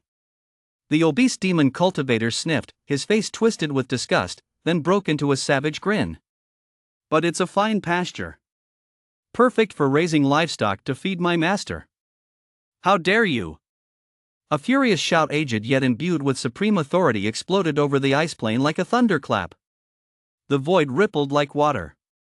An elderly man clad in a jet-black robe, his features scholarly yet slightly stooped, appeared out of thin air before the two demons, his hands clasped behind his back. Though his frame appeared frail, he stood like an ancient iceberg, radiating a colossal aura that seemed to suppress the heavens and earth. What kind of demonic scourge dares to tear through the heavens and trespass into my Shenyuan realm? The old man's gaze, sharp as lightning, locked onto the two uninvited guests. Ascension stage? A flicker of surprise crossed the obese demon cultivator's eyes, only to be replaced by a snarl. A mere fourth-tier cultivation realm, and yet it harbors a being like you? Pity, you alone cannot stop the two of us. Whether I can stop you or not, we'll find out soon enough. The hunchbacked old man, the gravekeeper, spoke with an icy tone. Heretical demons and evil cultists deserve to be exterminated by all. Since you've come, you'll stay here forever. His withered, gaunt hand slowly rose, and in the palm rested a completely black, utterly unremarkable wooden carving. The carving was simple and unadorned, emitting not a single ripple of spiritual energy, yet it caused the two demonic cultivators, whose faces had been twisted with savage fury, to turn pale in an instant. The Gravekeeper? You're the Gravekeeper? Before the words had even finished. Boom! The sky collapsed completely. Endless spatial turbulence poured down like a burst dam. The earth wailed, and the ice fields stretching for 10,000 miles cracked inch by inch like fragile glass. A terrifying shockwave swept across the entire Xianyuan realm. In that moment, time seemed to freeze for an instant. Across the Xianyuan realm, the ancient monsters who had slumbered deep within secret realms and been in seclusion for 1,000 years opened their eyes almost simultaneously. Their eyes, filled with horror, turned in unison toward the far north ice plains. Pyongyang Peak, atop the star-gazing tower. The divine strategist Gao Qiming felt as if struck by an invisible giant hammer, violently spitting out a mouthful of blood. He staggered backward, his eyes, once as deep as a starry sea, now held nothing but endless fear and bewilderment. The heaven-splitting calamity. The nation will fall. His voice was hoarse, laced with a tremor of despair. Forcing himself to peer into the heaven's secrets had cost him a century of his lifespan in an instant, along with a backlash that nearly shattered his spiritual core. The Tang family's ancestral lands, at the heart of the clan's protective array. Tang, who was in seclusion attempting to break through a bottleneck, suddenly felt an unprecedented sense of dread welling up in his heart. It was as if a catastrophic disaster was about to befall him. He snapped his eyes open, and in a flash, appeared above the clan's protective array, his expression so grave it seemed it could rain down. A life or death calamity. His nascent stage spiritual perception was sounding frantic alarms. Declare the highest alert, all direct line clan members are to enter the core of the grand formation immediately and are forbidden to leave. Wait for my return. He barked the order, his voice echoing throughout the entire ancestral lands. Immediately, his figure transformed into a streak of light, shooting toward the direction of Piaomiao Peak. Xianyu Peak, Council Hall. Zhou the Avatar stood by the window, gazing into the distance where Tang had vanished, his brows deeply furrowed. In that split second, he too had felt a tremor originating from the depths of his soul, as if the entire universe were shaking. Master, what has happened? Ran, Wang Hao, and Wang Xian, who had also sensed that oppressive aura, asked anxiously. Zhou shook his head slowly, his gaze deep and solemn. The cosmic order is in chaos, a great terror is descending. Alarm bells rang in his mind. I must master the art of divining the heaven's secrets as soon as possible. Otherwise, faced with such a catastrophe, we won't even have a chance to fight back. Suppressing his unease, he turned to Ran and said, if the sky falls, the tall ones will hold it up. We need only do our part. He took out an inventory bag and handed it to Ran.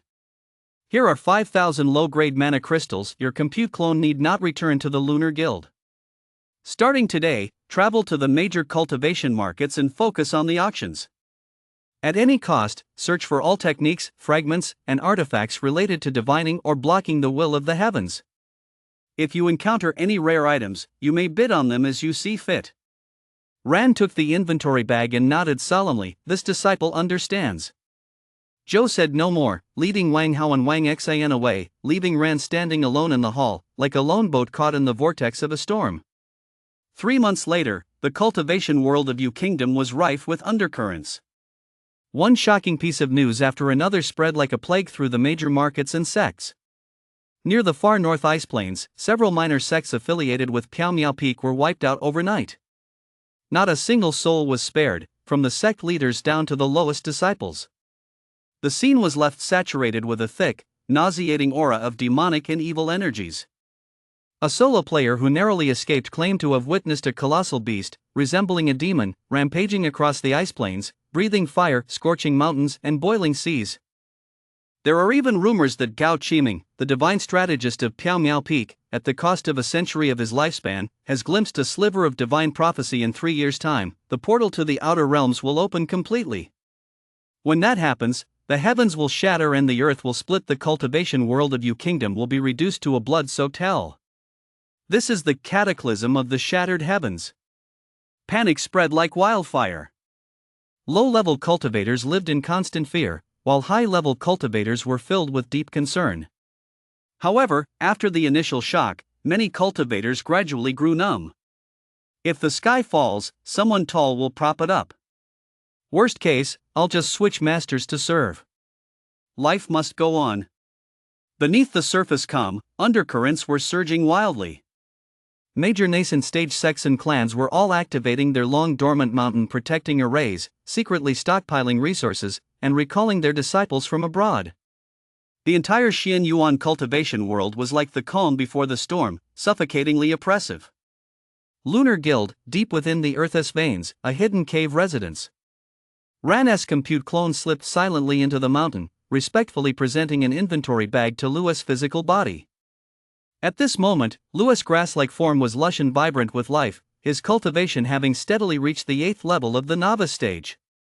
In the herb garden of the cave residence, basic spiritual herbs flourished, already fully matured. Most eye-catching of all was the 5th grade spiritual plant, the shadow-rotten rebirth fruit, rooted beside the Yin spring. Its branches and leaves spread out, emitting a faint, icy glow, while a faint green light, the Tang soul core at the tip of a branch, was being nourished by pure, frigid mana, its spiritual essence growing ever more abundant. Master, this Yofu rebirth fruit is thriving. At this rate, it will surely bloom and bear fruit within another year, Ran said joyfully. Lua's thoughts swept over his inventory bag, focusing on a jade slip titled The Taoist Evolution and Heavenly Mechanisms. Seeing this, Ran hurriedly explained. Master, the Taoist Evolution and Heavenly Mechanisms is a rare technique I acquired at a major auction, spending over 1,000 mana crystals. It is said to be extraordinarily profound. Even novice stage cultivators can practice it. Its core lies in forging the Tao fetus with the soul. One must use one's own soul core as a foundation, aided by secret techniques, to condense a Tao fetus. Once the Tao fetus is initially formed, it must be nurtured with soul power over many years. Once it grows to the minor achievement realm, one can begin to glimpse the mysteries of the heavens, calculate fortune and misfortune, and even know the past and the future. Ran's tone carried a hint of excitement, but it quickly turned to resignation. However, nurturing the Tao fetus is truly a painstaking process. I have tried it myself. If one practices for 3 hours a day, it will take at least 60 years of arduous effort to bring the Tao fetus to the minor achievement stage. To spend such an immense amount of time cultivating a technique that offers no benefit to spiritual power growth, he shook his head. This disciple believes that for low-tier cultivators, perhaps enhancing one's own strength and breaking through the impasse by force is the more reliable path. Chapter 42, The Ticket. Xiaozhong Peak, Tang Li's cave residence. Old Huang returned to Xiaozhong Peak, looking haggard from his long journey. His year-long stint as an undercover agent within the Wang family of Sihai City had given him a much deeper understanding of the clan.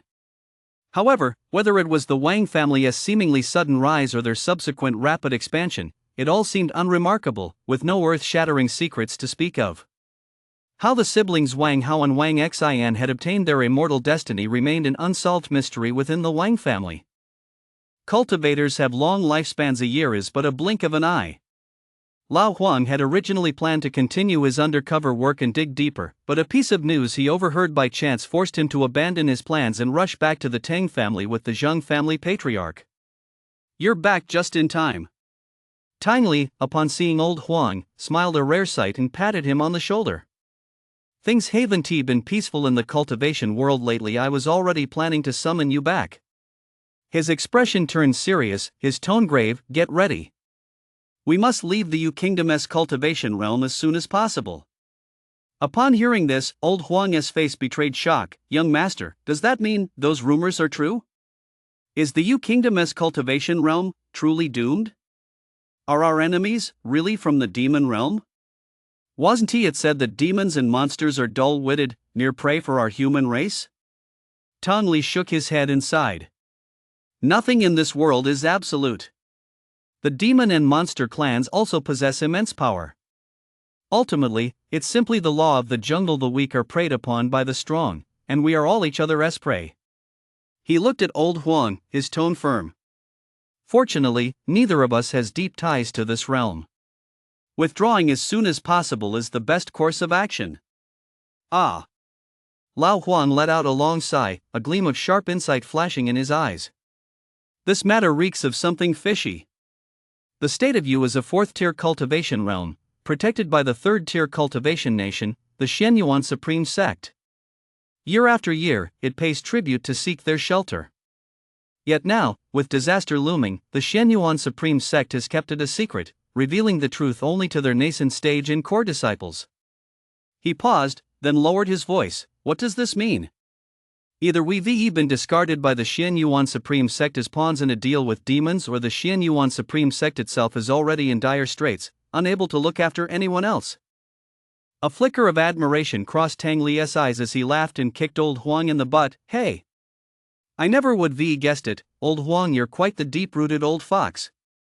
That kind of insight actually has a certain air of a true master about it. He then asked, so, take a guess, how do you think the cultivation world of Yu Kingdom will respond? Old Huang grinned, revealing a mouthful of yellow teeth. Young master, you're joking. This old servant is nothing but an errand boy. How Yu Kingdom responds has nothing to do with the two of us. He changed the subject, a sly gleam flashing in his eyes. It's just a pity we couldn't uncover the Wang family's true depths. However, I've heard that the siblings Wang Hao and Wang Xian are currently at the Tang family's Qianyu Peak. He leaned in closer and whispered, "Shall I find a way to sneak into Qianyu Peak and give those two a little special attention up close?" Upon hearing this, Tang Li lowered his head and pondered for a long time before finally nodding. "Very well. Under the management of that new chief steward Zhou, Qianyu Peak is no longer what it used to be. In just half a year, he has transformed an ordinary floating island into the Tang family's most profitable and vibrant treasure trove. But..." He furrowed his brow slightly. "His management style gives me a strange sense of familiarity. It would be wise for you to investigate." He instructed solemnly, "Remember, not a word of what was said today must be revealed. The patriarch has personally gone to the Boundary Hall and will bring back the tickets in a month. At that time, you and I shall be among the first to board the ship and leave this realm." Qianyu Peak, Council Hall. Wang Hao led over 30 young members of the Wang family as they carried stacks of heavy ledgers and jade slips into the hall. These contained the latest market price data collected from major markets within the Tang family's sphere of influence. Zhou sat upright in the seat of honor, intently examining a jade slip. Wang Xian stood obediently by his side, diligently playing the role of his assistant. "Master, I have completed compiling the price data for basic commodities from all markets, large and small, within the Tang family's sphere of influence." Wang Hao stepped forward and reported respectfully. Zhou set down the jade slip, rose to his feet, and patted Wang Hao on the shoulder. "You've worked hard." He turned to the other Wang family disciples in the hall. "You've all done well. Go down and rest. Find manager Lu Gui to collect your subsidies." Once everyone had withdrawn, Zhou swept his sleeve. Amidst a humming sound, an invisible array barrier instantly rose, enveloping the entire hall. In the next instant, a massive curtain composed of pure spiritual light suddenly illuminated the void at the center of the hall. Densely listed upon the curtain were the names of all known materials in the cultivation world of Yu Kingdom. At the same time, the raw data brought back by the Wang family's disciples recorded on ordinary cloth, bamboo slips, and even animal hides floated upward as if guided by an invisible hand. The various price details inscribed upon them transformed into streams of light, precisely merging into the corresponding entries on the light screen. The data on the screen began to flash and calculate at breakneck speed. Soon, entries with abnormal price fluctuations were singled out, flashing with a blinding red light on the screen. The three of them stood beneath the starry sky formed by countless data streams, as insignificant as specks of dust. Every time he witnessed this scene, an indescribable sense of awe and reverence welled up in Wang Hao's heart. His master's abilities were truly unfathomable. Zhou's gaze was fixed intently on the entries flashing red, his brow furrowing deeper and deeper. Even Wang Hao sensed the heavy atmosphere, his expression turning solemn. Little Wang Xian blinked her big eyes, looking from her master to her cousin, before finally unable to resist asking in a soft voice, "Master, what is going on? I thought these prices were just going up. Why do you and my cousin both look a little unhappy?" Zhou remained silent, lost in thought. Seeing this, Wang Hao gently ruffled Wang Xian's hair and explained in a low voice, "Cousin, you only see the price fluctuations, but you don't see the undercurrents behind them. Lately, as I've been traveling with our clan members, a question has been weighing on my mind. Given Qianyu Peak's capabilities, why would they expend such manpower and resources to track the prices of these seemingly insignificant basic supplies? Even including the market trends for artifacts, elixirs, and talismans?" He looked at the light screen, his tone heavy. "It wasn't until those rumors began to spread, I finally realized that our master intended to use these abnormal price fluctuations to verify the truth of the rumors. As it stands now, I fear the worst rumor is most likely true." Upon hearing this, Zhou looked up at Wang Hao with a hint of surprise, a trace of approval flashing in his eyes. "Well said. Care to elaborate on your specific analysis?" Wang Hao perked up and immediately clasped his hands in a bow. "Yes, master." He pointed at the light screen. "Look. Recently, the prices of primary and secondary ingredients for healing elixirs have skyrocketed, driving up the price of basic spirit grains as well. Furthermore, the prices of large defensive artifacts and high-grade protective talismans have also shown an unusual, yet moderate, increase. He paused and analyzed. This indicates that panic has already spread among the lower-tier cultivators. Those rumors are certainly not groundless. He then looked perplexed, but this disciple is slow of wit. Based solely on these price fluctuations, which rumor exactly is Master trying to verify? Joe sighed deeply. Naturally, it is the one spreading from Piao Miao Peak, the catastrophe of the Skyas Rift, to last 3 years. His gaze was deep, tinged with a hint of worry. As it stands now, the likelihood that the interdimensional passage will open within 3 years is extremely high. What is even more unsettling is that, in the face of such a crisis, the entire cultivation world of Yu Kingdom appears unusually calm on the surface. This is by no means a good omen. It is the deathly silence before the storm.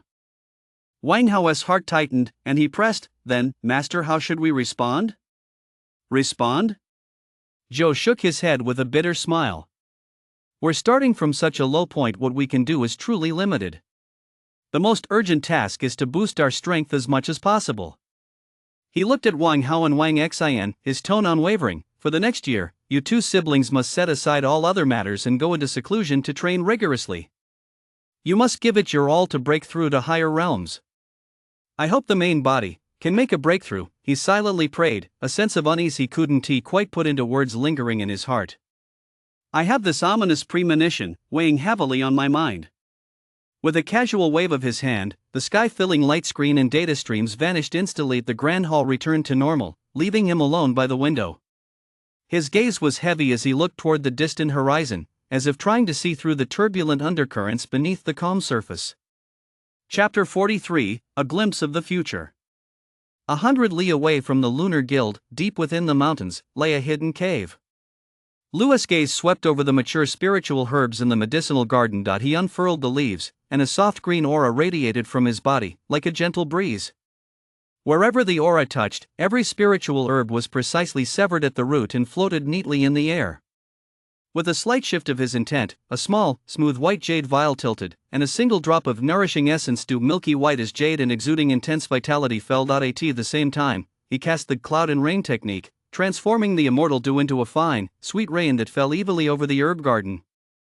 A miraculous scene unfolded. The spiritual herbs, which had been harvested down to their roots, not only failed to wither but, nourished by the immortal dew, regained their vitality at a speed visible to the naked eye, as tender green shoots burst through the soil. Immediately afterward, wispy strands of cold air rose from the cold jade spirit spring at the center of the cave residence, condensing in the air into fine droplets that drifted down like a light mist, complementing the sweet rain of the minor spirit rain art. The chive harvesting cultivation method has worked. Lu thought with a hint of satisfaction. This was a technique he had spent years perfecting, utilizing the properties of immortal dew and the spirit spring to achieve the rapid regeneration of spiritual herbs. Though the new shoots had just begun to sprout, Lu did not stop.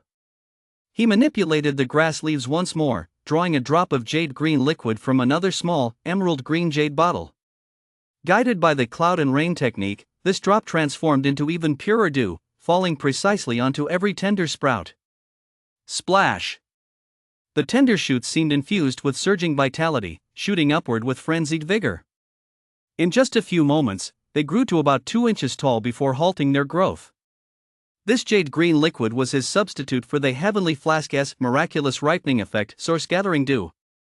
At its core lay the source gathering array he had developed earlier. Based on mana crystals and deployed in areas rich with mana, this array forcibly gathers the primordial mana and life essence from the surrounding flora, condensing them into a liquid. A single drop of this essence can accelerate the growth of an acre of spiritual herbs by a month. However, this technique comes at a heavy cost. Plants within the array's range are treated as if swept by a potent herbicide at best, they wither and turn yellow at worst, they die outright. Consequently, Lu could only carefully collect 1 or 2 drops each month, an effect that was somewhat lackluster but better than nothing. Lu hesitated no longer. He unfurled his grassy leaves and activated the Swallow Heaven Spirit Art. A surging suction force erupted, enveloping every floating, mature spiritual herb. The pure medicinal essence was swiftly stripped away, refined, and fused into his grassy form. An hour later, his grassy body trembled slightly, and an even more powerful aura radiated outward. Novice stage, 9th tier, it's done. Louis' mind was at peace. Over the next week, his plant body would spontaneously absorb the mana of heaven and earth, steadily advancing toward the foundation stage. Unlike human cultivators, who must endure bottlenecks and undergo a complete transformation when breaking through to the foundation stage, the advancement of plant spirits is more like a natural progression. As long as there is sufficient energy, there are few obstacles. Foundation stage, for plants, it means advancing from a level 1 spirit plant to a level 2 spirit plant. Lou mused to himself, I wonder what changes this plant body will undergo. He felt a tinge of curiosity. For human cultivators at the foundation stage, the physical body, mana root, and soul core all undergo strengthening, but the foundation stage for plants. Perhaps their branches and leaves would become more resilient? Would they absorb mana faster? Or might other mysterious phenomena arise? While waiting for the advancement, Lou turned his attention to the jade slip inscribed with the Taoist manifestation of heavenly mechanisms. It had been a month since Ran's avatar brought this item back, and he had already studied it thoroughly. The core lies in computational power, he concluded. The subtlety of this technique lies in using the Tao fetus as the core of computational power to sense the great Tao of heaven and earth and deduce the past and future. Through esoteric rules, it eliminates unreasonable options to ultimately glimpse fragments of reality. The difficulty lies in condensing the Tao fetus is hard. Nurturing the Tao fetus to possess powerful computational power is even harder. Louis' plant body cannot condense a Tao fetus, and his clones have no time to cultivate, but he possessed a unique advantage: his compute clone avatars. After a month of repeated simulations, he pioneered his own path to divine providence calculation, using 15 compute clone avatars with peak computational power to form a distributed computing cluster, replacing the core computational function of the Tao fetus. Then, using his main body to cast the secret art Tao Yin Tianji, he drove the cluster to perform the divine providence calculations. 15 compute clones is the current limit of his ability to split. With a slight flicker of his thoughts, the 15 compute clone avatars separated from his main body and surrounded him. He took out a small white jade vial and evenly dripped the precious, nourishing essence Immortal Dew onto each compute clone, elevating their comprehension and computational power to their peak. All is ready. Using 2 of the thickest grass leaves as hands, guided by his divine consciousness and using the essence of plants as ink, he etched an extremely intricate, massive restriction array shaped like the primordial bagua onto the floor of his cave residence. The 15 compute clone avatars took their positions precisely at the array's nodes according to specific orientations. Louis' main body remained at the center of the array, like a central processor controlling the entire operation. Everything was ready. Lou gathered his focus, sinking his entire consciousness into the array's core.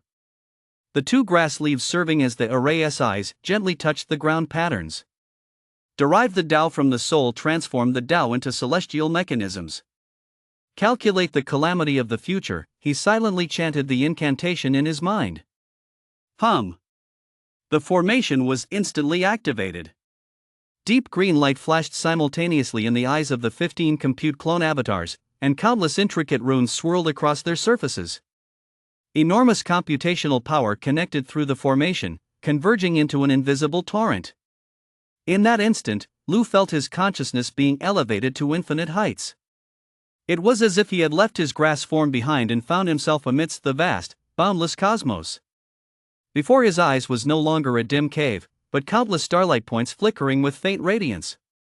These points moved, collided, vanished, and were reborn in the void along mysterious trajectories he could not fully comprehend. Is this the trajectory of the workings of heaven?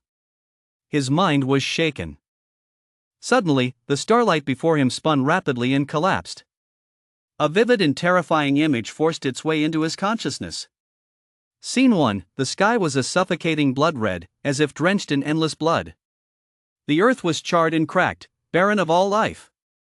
Piles of bleached bones rose like mountains, exposed across the wasteland. The air was thick with a nauseating, ink-black demonic energy. Scene 2, the familiar gates of his sect were being trampled. A horde of ferocious demons surged forward like a tidal wave wherever they passed, halls collapsed, spiritual veins dried up, and the severed limbs of cultivators littered the ground. Scene 3, high in the heavens, 5 figures radiating colossal auras nascent stage. Join forces to besiege a terrifying giant serpent whose body obscures the sky. Artifacts glow brilliantly, and divine abilities roar.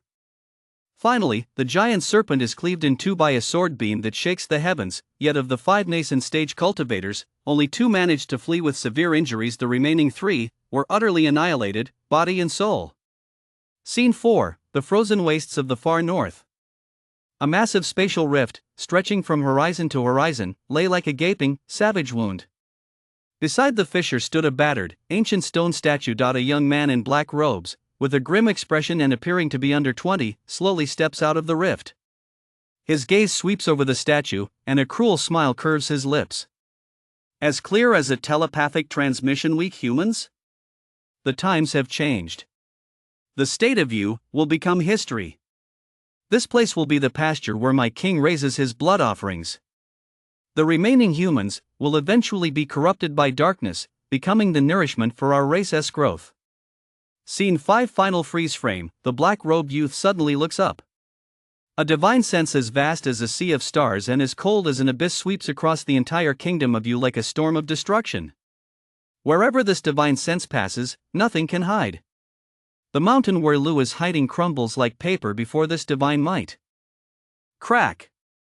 A massive claw, covered in pitch-black scales, effortlessly tore through the mountain. It reached deep into the cave with precision, seizing Lu's true form, his grotesque body, in a single grasp. A mocking yet oppressive voice exploded directly within Lu's mind. "Ha, such an interesting plant spirit?" The vision abruptly ended. Thud! Lu's true form shook violently, his leaves quivering without a breeze. A powerful backlash struck him, forcing him to halt his divination. Only that final voice echoed in his mind. What will the future hold? Chapter 44, Forcing the Ripening of the Shadow-Rotten Reincarnation Fruit. Overwhelming panic surged like a cold tide, instantly engulfing Lu. That glimpse of the future, the image of a massive, icy claw tearing through the mountainside, and himself being effortlessly captured, was so vivid and terrifying. An intense sense of helplessness gripped his mind. Death is right before my eyes. I must leave. Now. Immediately. A single thought screamed frantically within Lu's mind. Without hesitation, he transmitted the results of this simulation through the core connection of the mana seed to his avatar, Zhou, who was far away on Xin Yu Peak of the Tang clan. The urgent priority is to find a way out of the Yu Kingdom's cultivation realm. Lu suppressed his churning emotions, his gaze turning resolute. Sitting idly by and waiting for death was absolutely not his style. As night fell, Lu left the cave where he had been hiding for over a year of his own accord for the first time. He cast the earth escape technique, moving deep underground, and traveled 100 li in one go before coming to a halt deep within a rugged canyon. The area was lush with vegetation. Though the mana here didn't match that of his meticulously arranged cave dwelling, it was still sufficiently dense. He cautiously extended his spiritual sense, confirming that no one was lurking within dozens of miles, then swiftly produced a pile of mana crystals and began setting up a source-gathering array at the Earth's energy nodes. The moment the formation activated, the surrounding vegetation began to move of its own accord, despite the absence of wind. Threads of green light visible to the naked eye, the life essence of the plants and the primordial mana, seemed to be drawn by an invisible force, slowly converging toward the center of the formation. Lu placed a simple compute clone at the array's focal point, then plunged back underground. He repeated the process, moving on to the next area teeming with lush vegetation. A week later, Lu returned to his cave residence, covered in dust and weary from the journey. The expedition had been extremely risky, but he had successfully gathered a sufficient quantity of vegetation source elixir. He had only one goal: to forcibly accelerate the maturation of that 5th-grade spirit plant, the shadow-rotten rebirth fruit. Time is running out. A strong sense of impending doom followed him like a shadow. He knew full well that with his plant-based body, barely scraping by at the threshold of the foundation stage, facing a catastrophe powerful enough to overturn heaven and earth was nothing short of a grasshopper trying to stop a cart. In his mental simulations, even nascent stage cultivators were falling like rain. This was far beyond his limits. He turned his gaze to the shadow-rotten rebirth fruit by the cold spring, a plant carved from jet black jade, exuding a faint, icy chill. Without further hesitation, he used a blade of grass to lift the vial of emerald green plant essence and carefully poured every last drop onto the spirit plant's roots. The spirit plant seemed to have been infused with a frenzied vitality. Its main trunk shot upward, and its branches and leaves spread out wildly. In just a moment, dozens of crystal-clear blossoms, as if carved from ice, formed on the tips of the branches. The temperature inside the cave dwelling plummeted. The icy mana surging from the cold spring was voraciously absorbed by the flowers, transforming into a visible white current of cold that flowed ceaselessly into the flower's pistils. A thick layer of white frost quickly formed on the leaves of the ordinary spiritual herbs in the medicinal garden. Time passed in the bitter cold. After 3 days and 3 nights, the ice crystal flowers began to wither.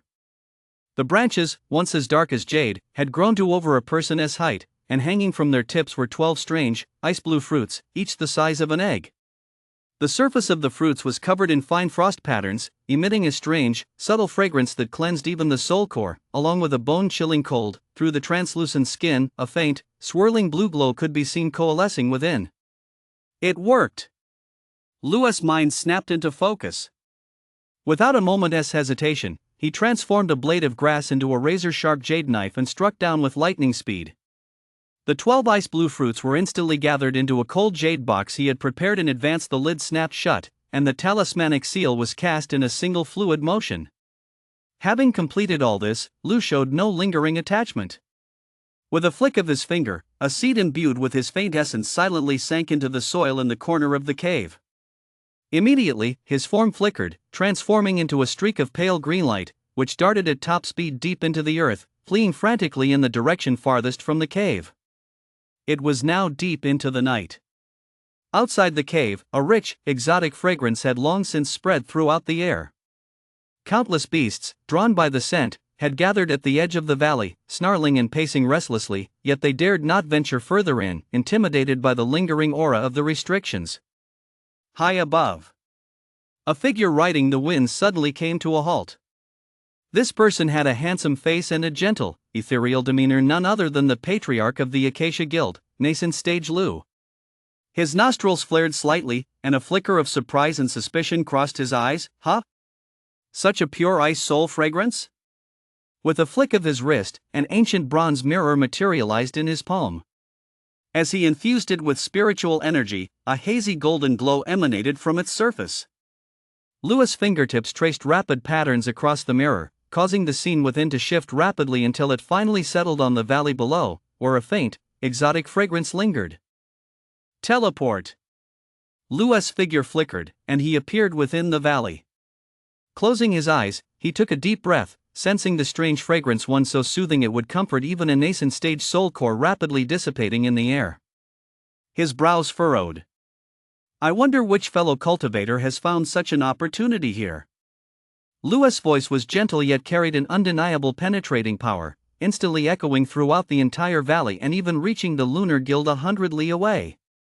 I am Lou of the Acacia Guild.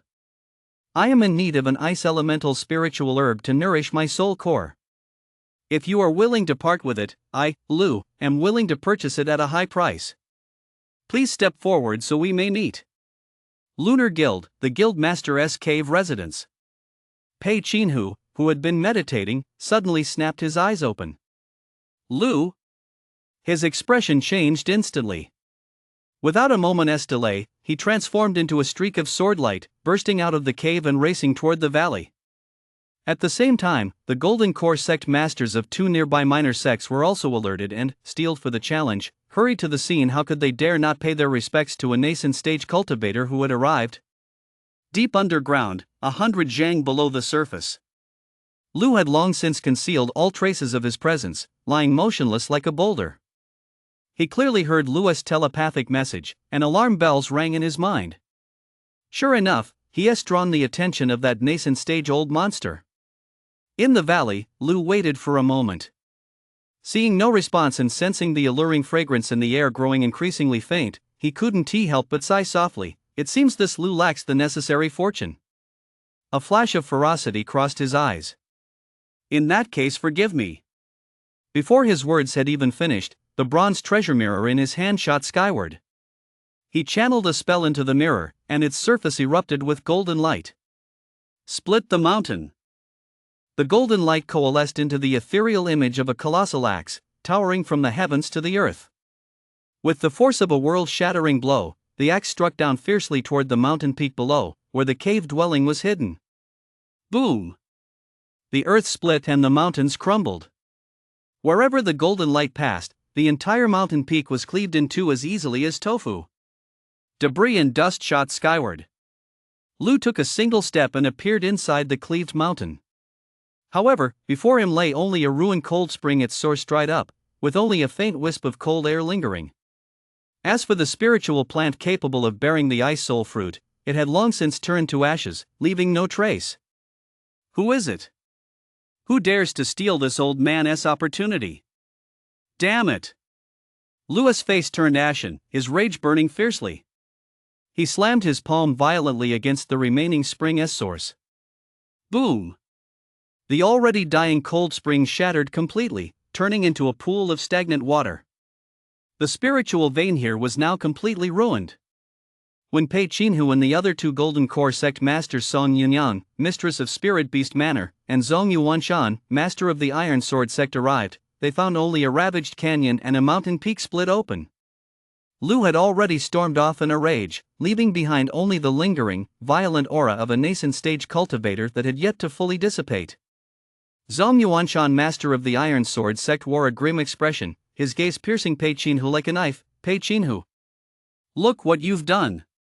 How dare you offend Senior Lu? I see your lunar guild has had enough of living. You're asking for death. He spat out his harsh words, then, without waiting for a response, stormed off in a rage. Pei Qinhu was left dumbfounded by the tirade, then flew into a rage, stamping his feet and hurling insults at Zhong Yuanshan's retreating back. You old villain Zhong! What a load of bullshit! This has nothing to do with my lunar guild. Though this area lies on the fringes of your sect's territory, the mana here is thin. It's always been a no man's land. Stop slandering us here. Song Yunyang, the mistress of Spirit Beast Manor, standing nearby, covered her mouth and giggled softly, her voice sweet and alluring. Master Pei, please calm down. Fellow Zhong was just speaking in the heat of the moment. Even if you try to explain to him now, he won't listen. Pei Qinhu sighed in frustration. Mr. Song, you may not be aware, but that old scoundrel has long coveted my lunar guild, and lately he has been provoking us constantly. I fear a battle is imminent. He gazed at the cleaved mountain peak, his expression filled with worry. Given the current state of affairs, I can't shake this uneasy feeling. It seems chaos is truly on the horizon. Master Song, regarding those rumors circulating in the market, what is your take on them? Upon hearing this, Song Yunyang's smile faded, and her expression grew grave. She shook her head gently, a hint of worry in her beautiful eyes. I am but a woman of limited insight. How could I possibly discern the great trends of the world? As for you, Master Pei, I imagine you must already have a plan in place? Chapter 45, The Secret Realm of Cold Mist Valley.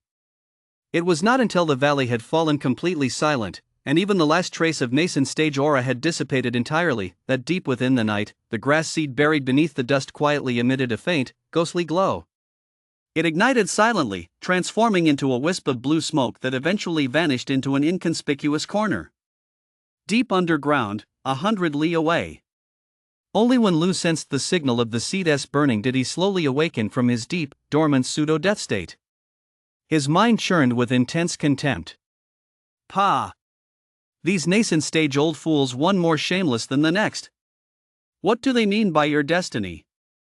That rotten-to-life fruit was clearly cultivated with my own blood, sweat, and tears. He vehemently rejected Acacia Guild Lu's thuggish logic. Immediately, he forced himself to calm down and began to assess the situation.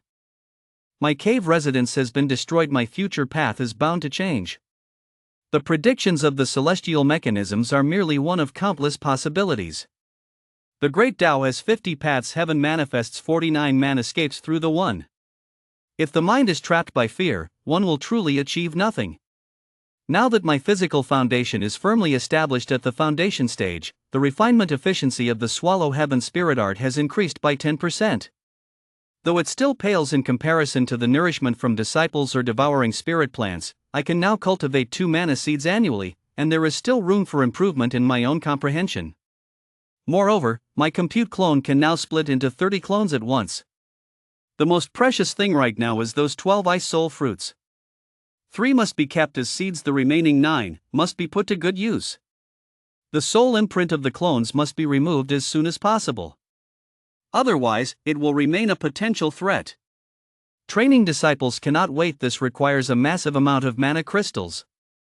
The nourishing essence in the jade flask has been depleted. It will take time to regenerate. Creating 15 more compute clones and refining them with the nourishing essence will also take time. The immediate priority is to find a new base of operations and continue lying low. Leave the menial tasks to the clones. As for collecting plant essence, we must speed up the process. A cataclysm is approaching. The mana of your kingdom may be contaminated. Once that happens, collecting pure plant essence will be as difficult as climbing to the heavens. Having weighed his options, Lu hesitated no longer. His body transformed into a pale green streak of light and darted toward a secluded valley in the southeast. There lay his carefully prepared second cave. Though this place lacked celestial treasures like the cold spring, deep underground lay a hidden branch of a fire spirit vein. Had Lu not possessed an innate, acute sensitivity to the auras of spiritual treasures, he would never have discovered this hidden gem. The mana here was contained, with not a trace escaping outward, making it the perfect location to establish a cave residence and cultivate fire attribute or yang attribute spiritual herbs. First, settle in and wait to see how things unfold. Lu made up his mind and began setting up his new home. 3 days later, in front of the Lunar Guild's Quest Hall, Ran had successfully broken through to the 9th level of the novice stage, just a step away from the foundation stage. According to the Sect's rules, he had to complete a designated quest before he could receive the foundation stage pill. To his surprise, the team leader for this mission was none other than his cousin, Wang Zhua.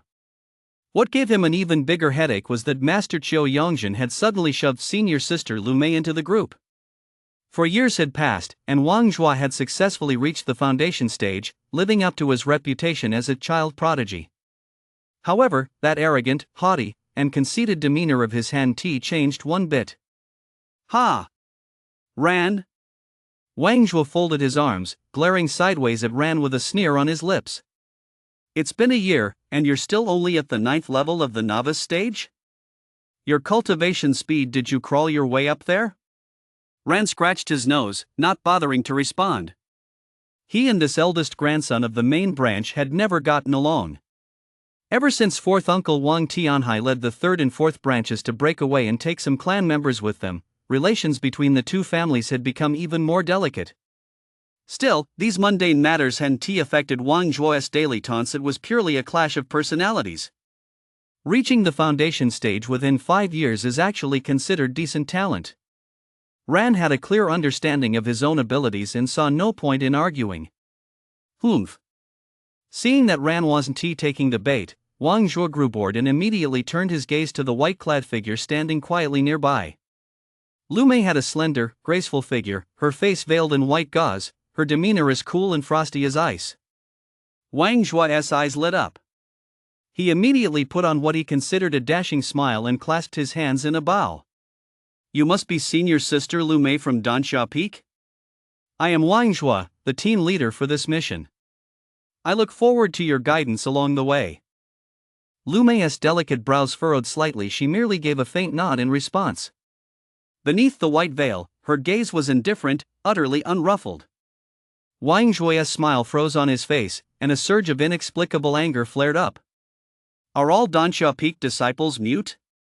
Do they have no sense of etiquette? He cursed inwardly, but dared not show it. Lu Mei was at the mid-stage of the foundation stage. Even if rumors suggested her cultivation had stalled due to injury, she was far beyond his ability to provoke. Ran, so awkward, can I just skip this foundation stage pill? Obviously not. Yesterday, his master Lu had suddenly sent a message, ordering him to reach the foundation stage within 6 months. He had been secretly poring over a tiny bit of insight into the foundation stage, using his mana seed to nourish his mana root, and his foundation was now incredibly solid. The mana seed had even taken root within his mana pool, transforming into a lush, emerald sapling about an inch tall. Within the Dream Forge, he had even subjected himself to repeated simulations of the Heart Demon tribulation, accumulating a wealth of experience. Now that everything was in place, all that was missing was a foundation stage pill. And the Lunar Guild's foundation stage pills could only be exchanged for mission merits. Ahem! Ran cleared his throat, breaking the suffocating silence. Wangjua cousin, what's the mission? Let us get this over with. He deliberately emphasized the word cousin, desperate to escape this awkward situation. Hearing this, a smug smile curled at the corners of Wangjua's mouth. That's better. Calling me cousin is just right. Watching Ran's expression as he struggled to suppress his irritation, he felt a sense of satisfaction. He turned to Lu Mei and said solemnly, Senior Sister Lu, Ran, this mission comes directly from the Sect Master.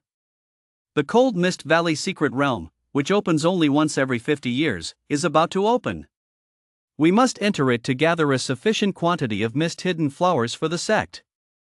This flower is one of the primary ingredients for refining foundation stage elixirs. Aside from the areas monopolized by the major clans, it can only be found in Cold Mist Valley. He paused, his tone growing solemn. The environment within the secret realm is treacherous, and disciples from the other 3 sects will be entering as well. I hope you two will work in unison with me and not bring dishonor to the Lunar Guild. After hearing this, Ran furrowed his brow deeply. With so many people around, conflicts are bound to arise within the secret realm. I usually spend most of my time cultivating spiritual plants and refining pills, so I have little experience in combat. When we enter the secret realm, we'll proceed with caution.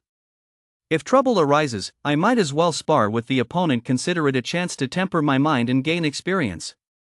However, traveling with these two makes it inconvenient to use the compute clone technique. Once we're inside the secret realm, I'll find a way to leave.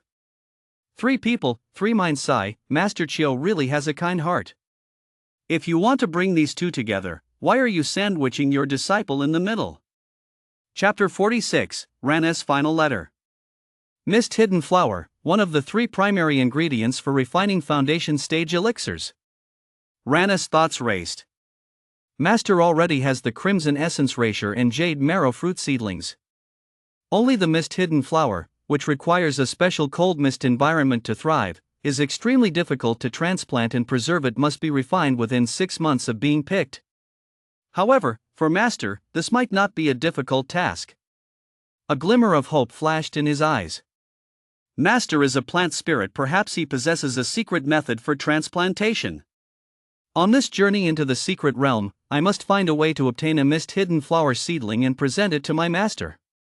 But I heard that my master's cave residence was destroyed by a nascent stage-old monster a while back. I wonder where he is staying now. Sigh. He immediately pushed aside these distracting thoughts. This current team is even more of a headache. Senior Sister Lu Mei is exceptionally powerful. She should have no trouble handling a foundation stage secret realm. Wangjua may be annoying, but he is no slouch. He consistently ranks in the top 3 in the Sect's competitions. But these two, one is as cold as ice, keeping everyone at arm's length. The other is spoiled and arrogant, stubborn and self-willed. If they were to clash in the peril-filled Cold Mist Valley, the consequences would be unimaginable. What a headache, truly a headache. Ran's thoughts were in disarray, and the worry between his brows was impossible to hide. This subtle fluctuation in his emotions was transmitted through the mana seed's mystical connection to Lu's consciousness, who was 100 li away, expanding his new cave residence. Lu paused his work, the grass blades trembling slightly. Ran is restless. Is it because he is nearing the foundation stage and his mind is unsettled? He sensed it briefly, then felt relieved. Choosing to venture into the secret realm for training is actually a good thing. This child has always been too cautious. Though his foundation is solid, he lacks the sharpness forged by life and death trials. Merely avoiding danger and seeking safety is not the way of a cultivator. Besides, though the Cold Mist Valley secret realm is perilous, it remains within manageable limits. Given his cautious nature, he must have made thorough preparations. Let him go. Lu stopped dwelling on it and resumed his work, carving out the cave residence, engraving restrictions, and setting up a grand concealment array. 3 days later, the new cave dwelling was finally complete, perfectly concealed deep underground by layers of restrictions. Lu set up a spirit gathering array beside a branch of the fire spirit vein. Only after the dwelling was filled with mana did he take the spiritual herbs from his inventory bag and carefully transplant them into the newly cleared herb garden. Having finished all this, a thought struck him, and he decided to check on Ran's situation in the secret realm through the mana seed. However, as his consciousness sank into the mana seed, his heart was shaken to its core. 3 blinding red flashes suddenly flickered across the mana seed. This was the highest level emergency distress signal emitted by Ran. As the final red flash faded, a blurry image forced its way into Lua's mind. In the image, deep within a deathly silent swamp, the mud churned violently. Ran, covered in mud and barely clinging to life, was curled up at the edge of the swamp. His face was as pale as paper, and blood mixed with mud kept oozing from the corners of his mouth. Trembling, he raised his mud-covered hand, gathering the last wisp of spiritual energy at his fingertips to painstakingly etch into the muddy ground. To Master Lu. Disciple Ran has failed you. Driven by restlessness, I volunteered to enter the Cold Mist Valley secret realm for training, only to be ambushed by a golden core demon cultivator. My foundation has been utterly destroyed, and my life force severed. I survive only through the soul-devouring feigned death technique, which grants me a moment's respite. A catastrophic upheaval may be unfolding within the secret realm. The mana within the valley is rapidly mutating into demonic energy. Several demonic cultivators of unknown origin, disguised as cultivators, have slaughtered the inhabitants of the secret realm. 90% of the cultivators have perished, with only a handful escaping by chance using teleportation talismans. In a hidden place, this disciple has uncovered a shocking secret. A cultivator from a third-tier cultivation nation has colluded with demons from beyond the realm. It appears they are using the entire cultivation world of U-Nation as a bargaining chip to obtain a key that unlocks the ancient immortal realm. What this key is, this disciple does not know. I implore you, Master, to make a decision without delay. I am powerless. A female core stage cultivator used a bizarre secret technique to forcibly extract the mana seed from my body. To prevent the mana seed from falling into enemy hands and endangering you, Master, I have severed the life force of my mana seed. This letter shall be my final words. Cough, cough, blood spatters. I have been so graciously taught by you, Master, a kindness that has given me a second life. I long to remain by your side, serving you with filial devotion, yet my fortune is meager, and I have no fate in this life. How deeply I regret it. I still have an unfulfilled wish. If you, Master, have mercy, I humbly beg you to look after the Wang family of Sihai City. In the next life, I will repay your kindness by offering even the humblest of gifts. Your disciple takes his leave. Master, take care. The scene abruptly ended. Lua's grass form shook violently. An indescribable, icy fury erupted like a volcano within his plant body. Rampant spiritual energy leaked out uncontrollably, causing the stone walls of the cave dwelling to rattle. Ran is dead? How is that possible? You were the disciple I chose. Gong LVE. Very well. Very well, Gong LVE. His grassy form trembled violently, yet he could not utter a single roar. A body of grass and wood, even venting anger, is so powerless. To be able to strip away the mana seed, this woman is certainly not human. She must be innate with spirit. He forced himself to calm down. After the time it took for a stick of incense to burn, the raging spiritual energy was finally suppressed with great difficulty. The mana seed has been stripped away. Has the thread of life been severed? Lua's thoughts were icy. No. The mana seed is connected to my very source. As long as I Haven T reclaimed it, that thread of life has not truly been severed. Dong LVE, you stole my disciple's mana seed and destroyed his path. This grudge, I will repay. I will make you pay 100-fold. He hesitated no longer. Waving his grass leaf staff, he swiftly etched an extremely intricate formation onto the ground. 15 compute clone duplicates were placed at the Formation S nodes. Lu's true form hovered at the core of the Formation S center. Borrowing the laws of heaven and earth, I shall manifest the killing intent of the future. I shall calculate Gong Lu's fate. Lu's thoughts were as sharp as a blade as he activated the formation. Hum. The formation blazed with light. Countless specks of light swirled, coalescing into a vast celestial map. The future unfolded like a chessboard, with Lu and Gong Lve both as pieces within the game. Countless scenes flashed by at lightning speed, finally freezing on a clear image. Simulation. A colossal mystic heaven soul binding array, engraved with arcane runes, was in full operation. Blazing flames rose from within the array, and countless pitch-black soul chains twisted like living creatures, binding Gong Lve tightly above the array's center. Her face contorted as she struggled desperately, yet she could not break free even an inch.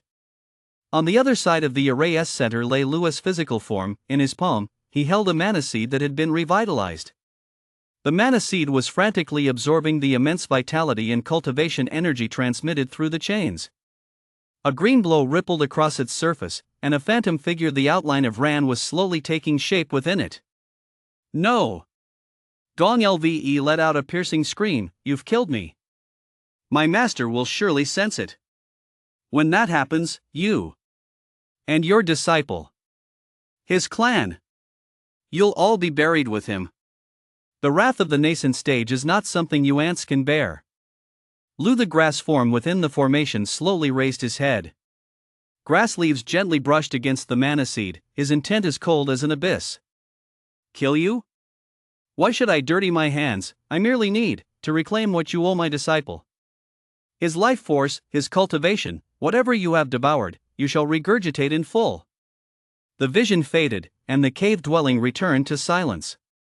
Lu's mind returned to the present, a massive torrent of information flooding his thoughts, especially regarding that terrifying formation known as the Mystic Heaven Spirit Lock. What a domineering formation! It specifically targets the source of spirit bodies. He was shaken to the core to accomplish this. I must rely on my avatar. Very well. I'll use this opportunity to resolve the hidden danger of the soul imprint within my avatar as well. Time is of the essence. I can no longer proceed step by step in my plans against the Tang family. With a flick of his thoughts, he connected to his avatar Zhou, who was far away on the Tang family's Qianyu Peak. Tang family, Qianyu Peak, Council Hall. Zhou the avatar was guiding Wang Xian through her duties when his body suddenly froze. A sharp, icy glint flashed in his eyes. He quickly suppressed the strange expression, turned to look at the obedient Wang Xian beside him, and spoke in a calm yet unquestionably resolute tone.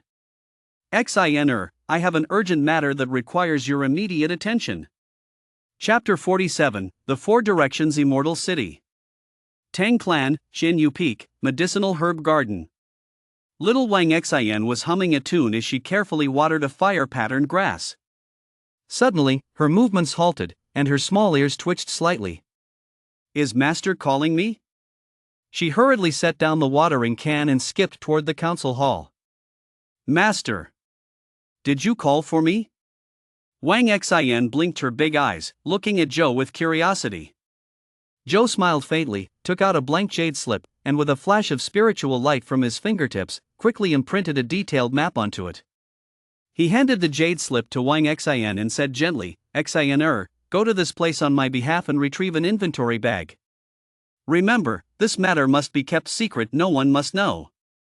Wang Xian took the jade slip, her little face full of solemnity. Rest assured, Master.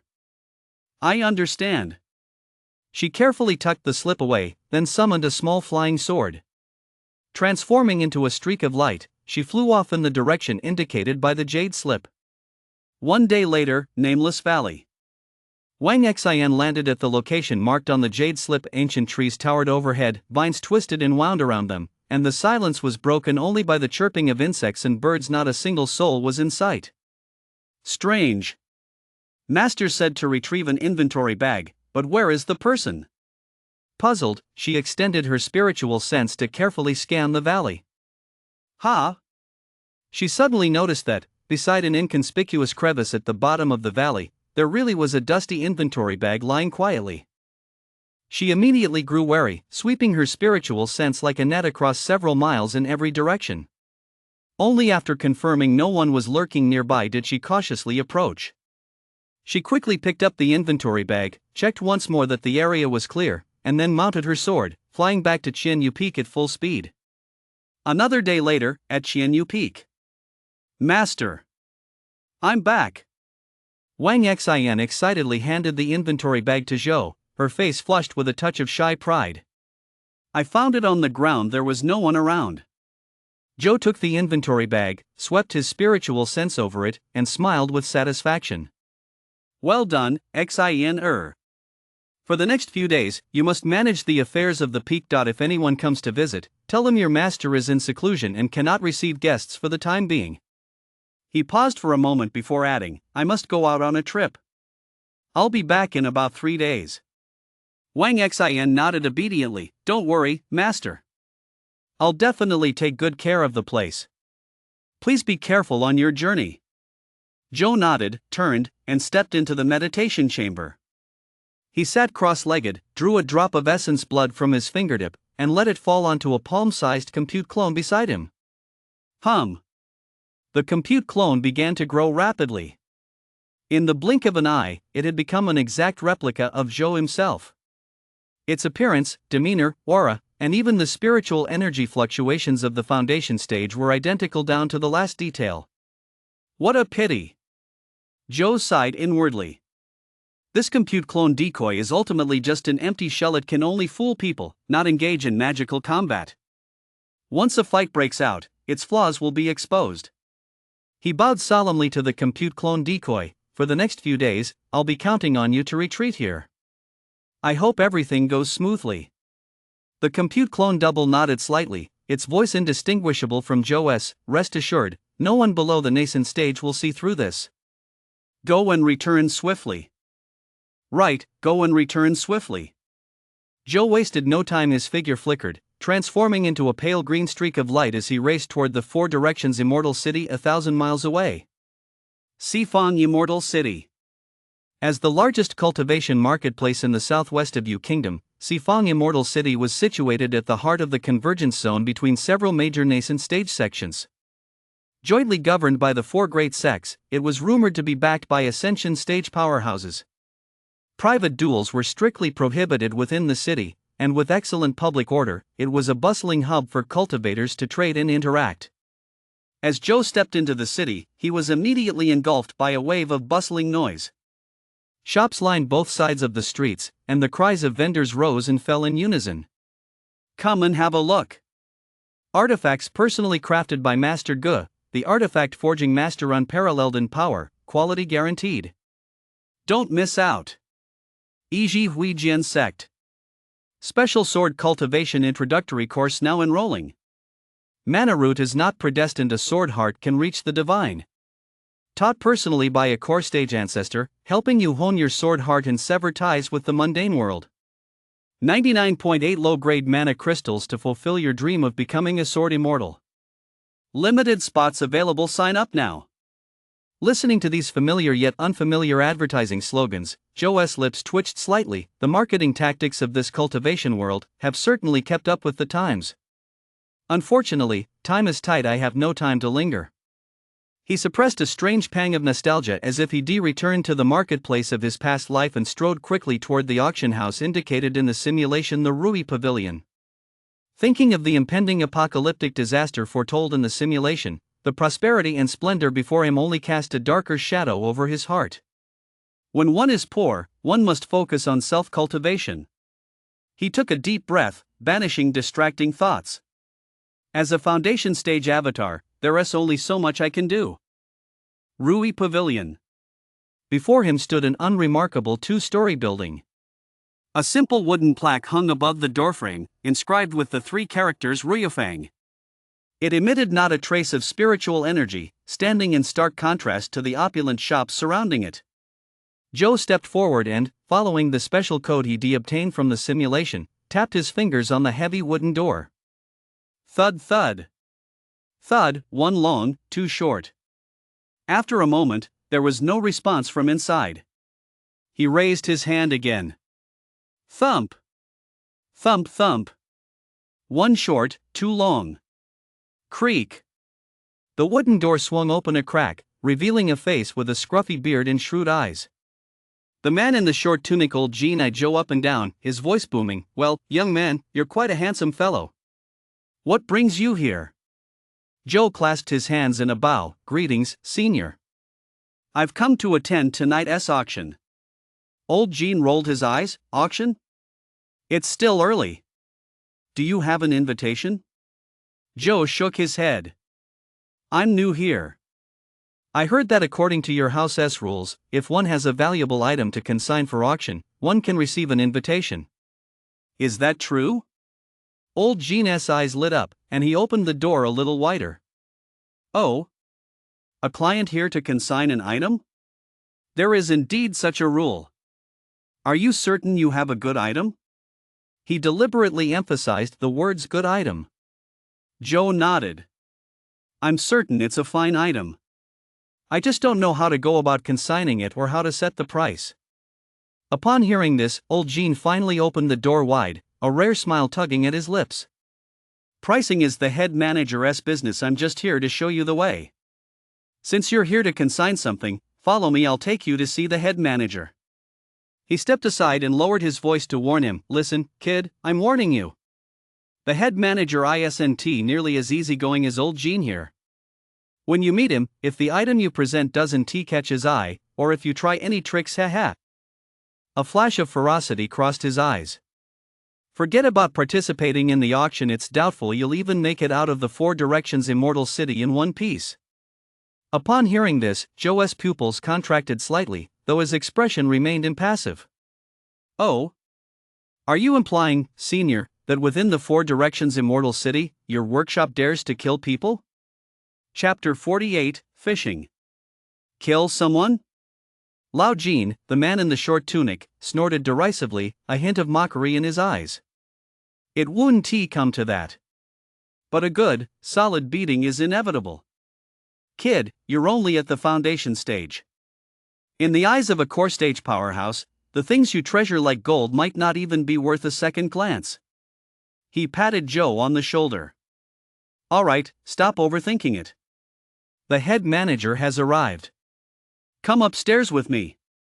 The two climbed the stairs and entered an elegant room on the second floor.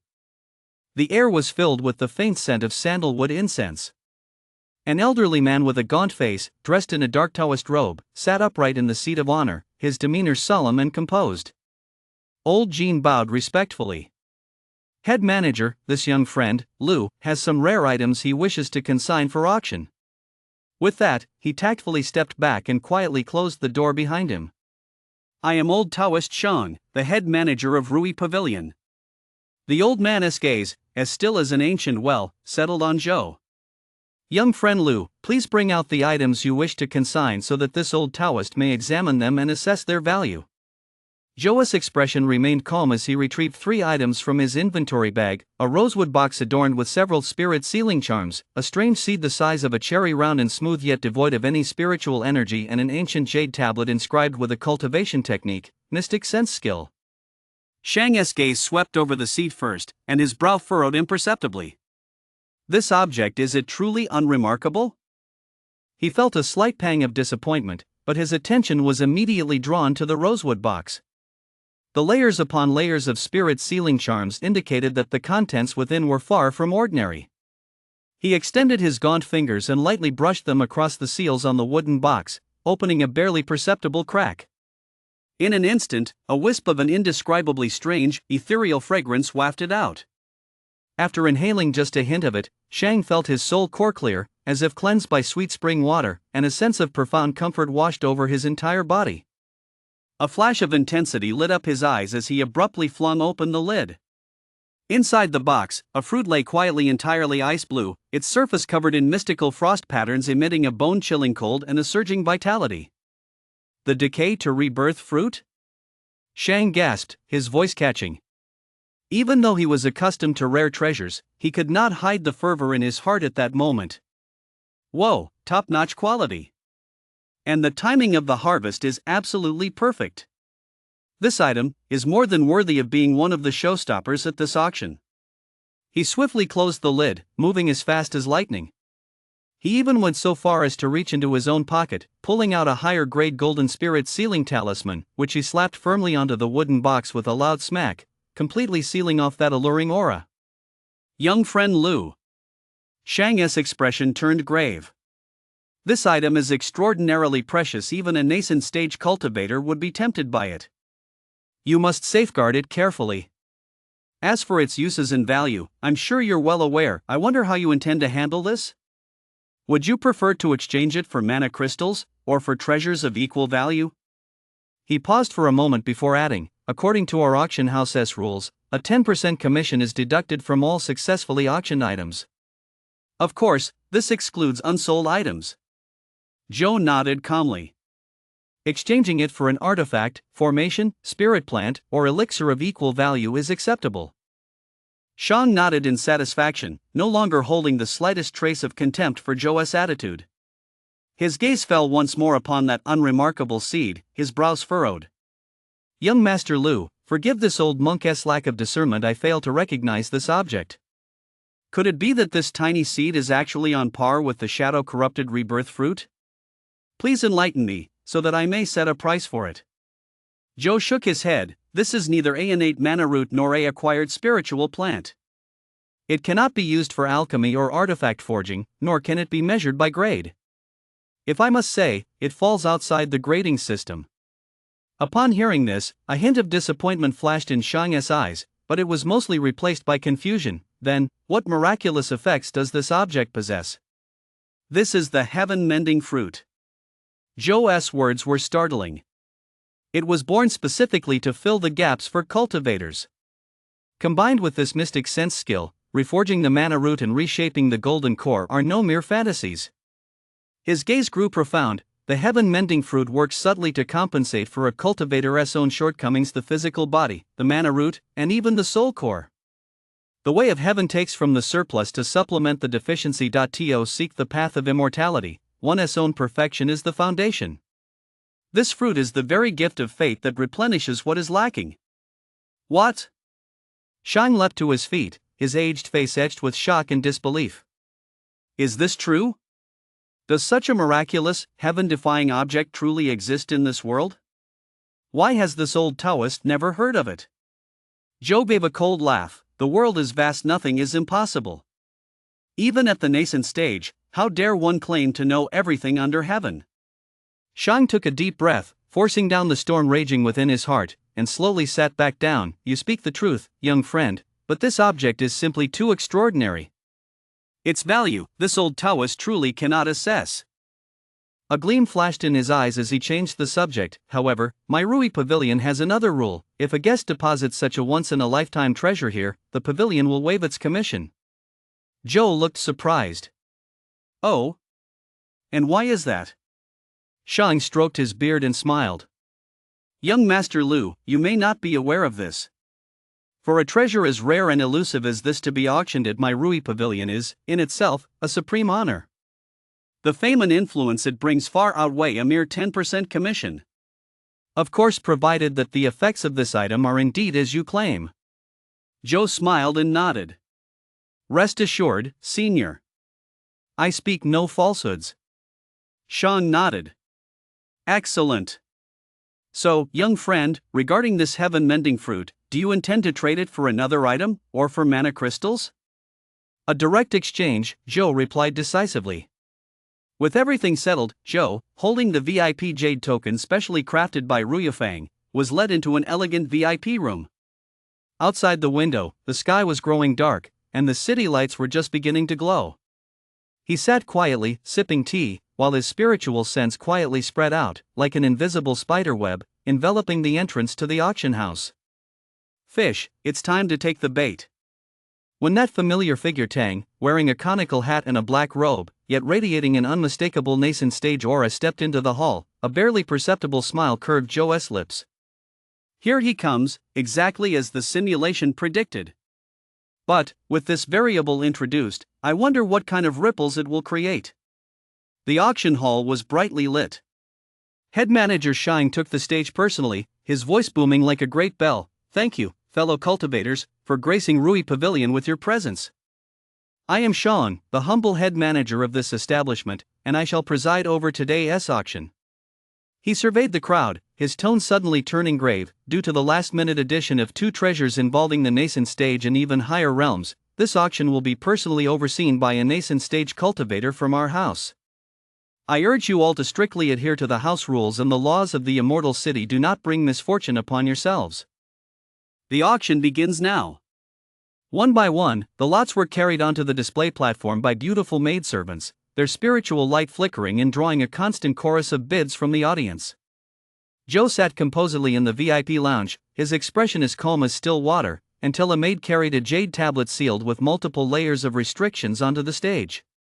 Sean announced in a clear voice, "The next lot, a jade tablet containing the ancient mystical formation Zuantiantualing array. Starting bid, 100 low-grade mana crystals. Bids must increase by no less than 50 mana crystals. Bidding begins."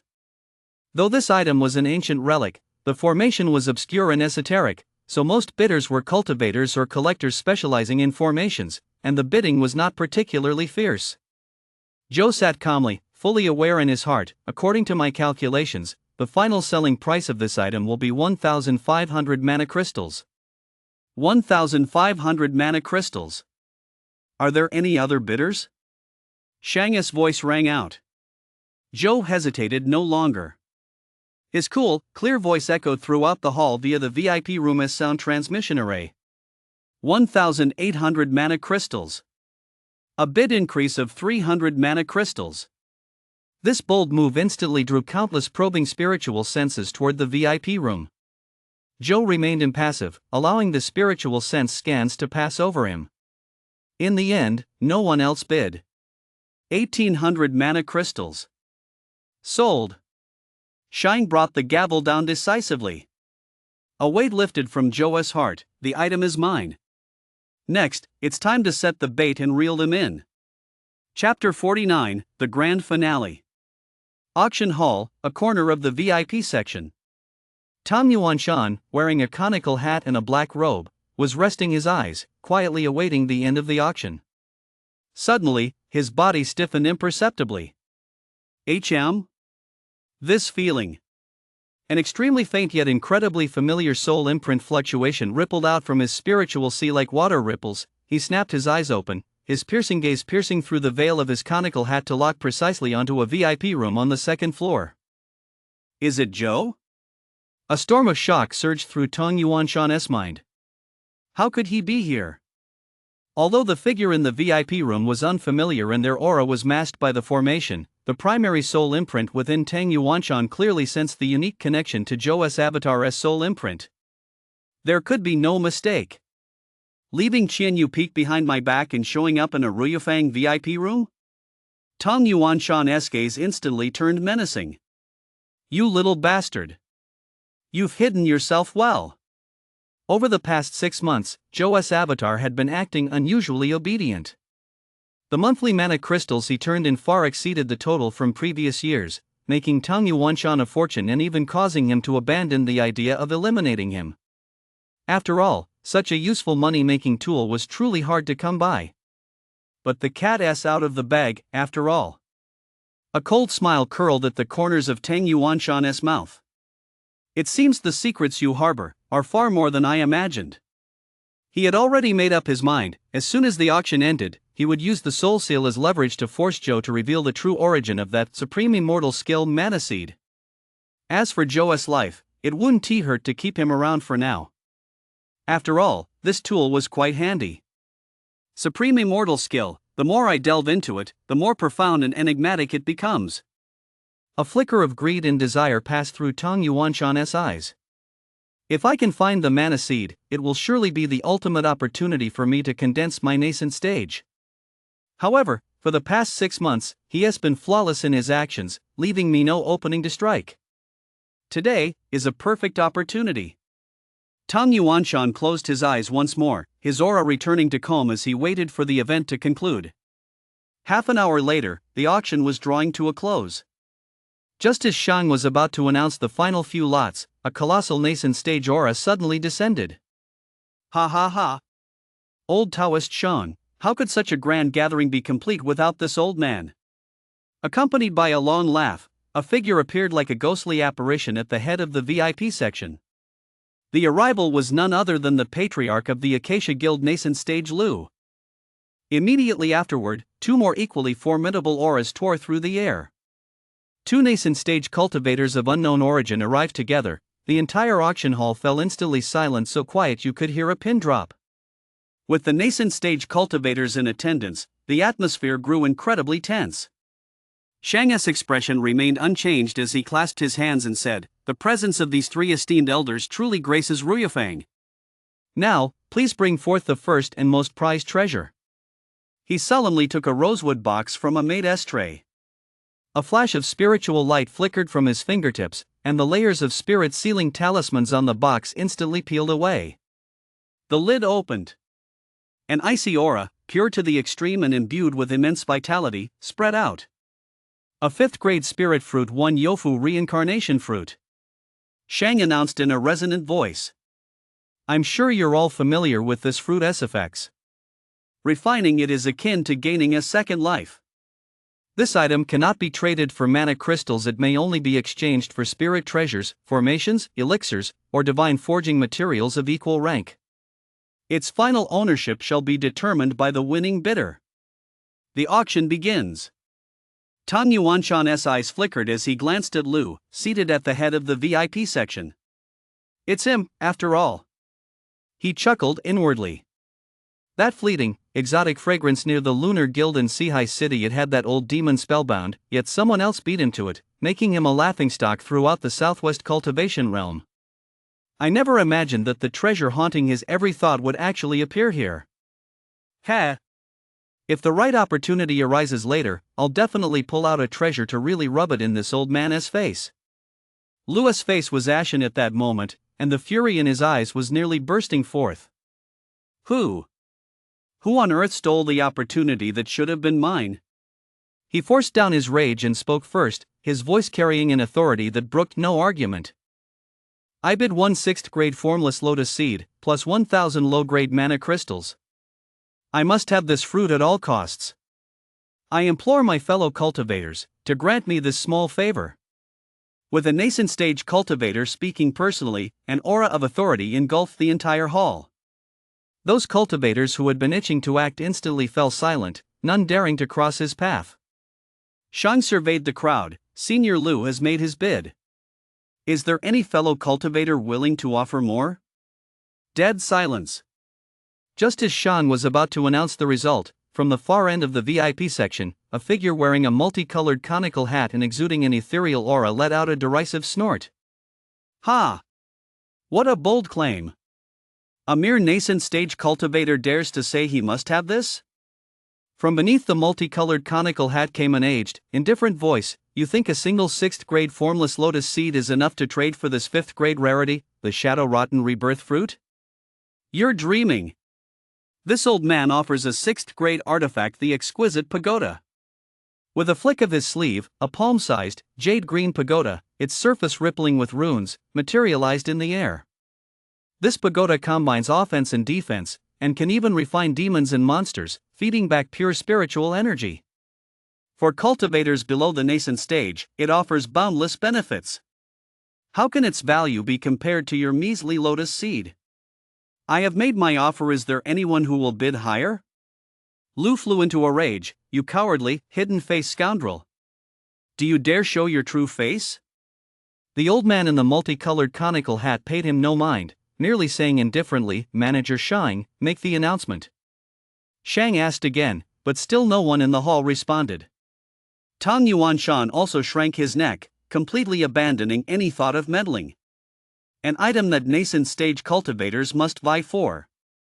If I, a mere core stage cultivator, dared to lay a finger on it, I wouldn't even know how I'd die. Shang nodded slightly. Please wait a moment, everyone. Allow this old man to consult with the owner. He closed his eyes for a moment, seemingly communicating telepathically with Joe in the VIP room. A moment later, Shang opened his eyes and bowed his hands toward the old man in the multicolored conical hat. "Congratulations, senior. This reincarnation fruit is yours." "Ha ha. Excellent." The old man roared with laughter as a delicate, translucent green pagoda flew from his sleeve, landing steadily before Shang. After verifying it was genuine, Shang respectfully presented the wooden box, now resealed. "Ladies and gentlemen." Shang took a deep breath, his voice carrying an unprecedented gravity. "Next is the final item of this auction, and a treasure I have never before seen in my entire life, a treasure of unparalleled rarity." The maid once again presented a jade tray.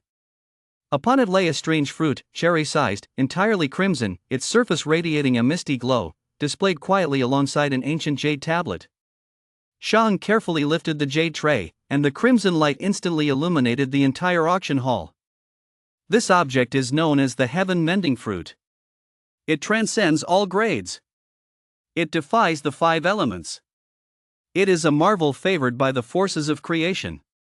Its effects defy the heavens.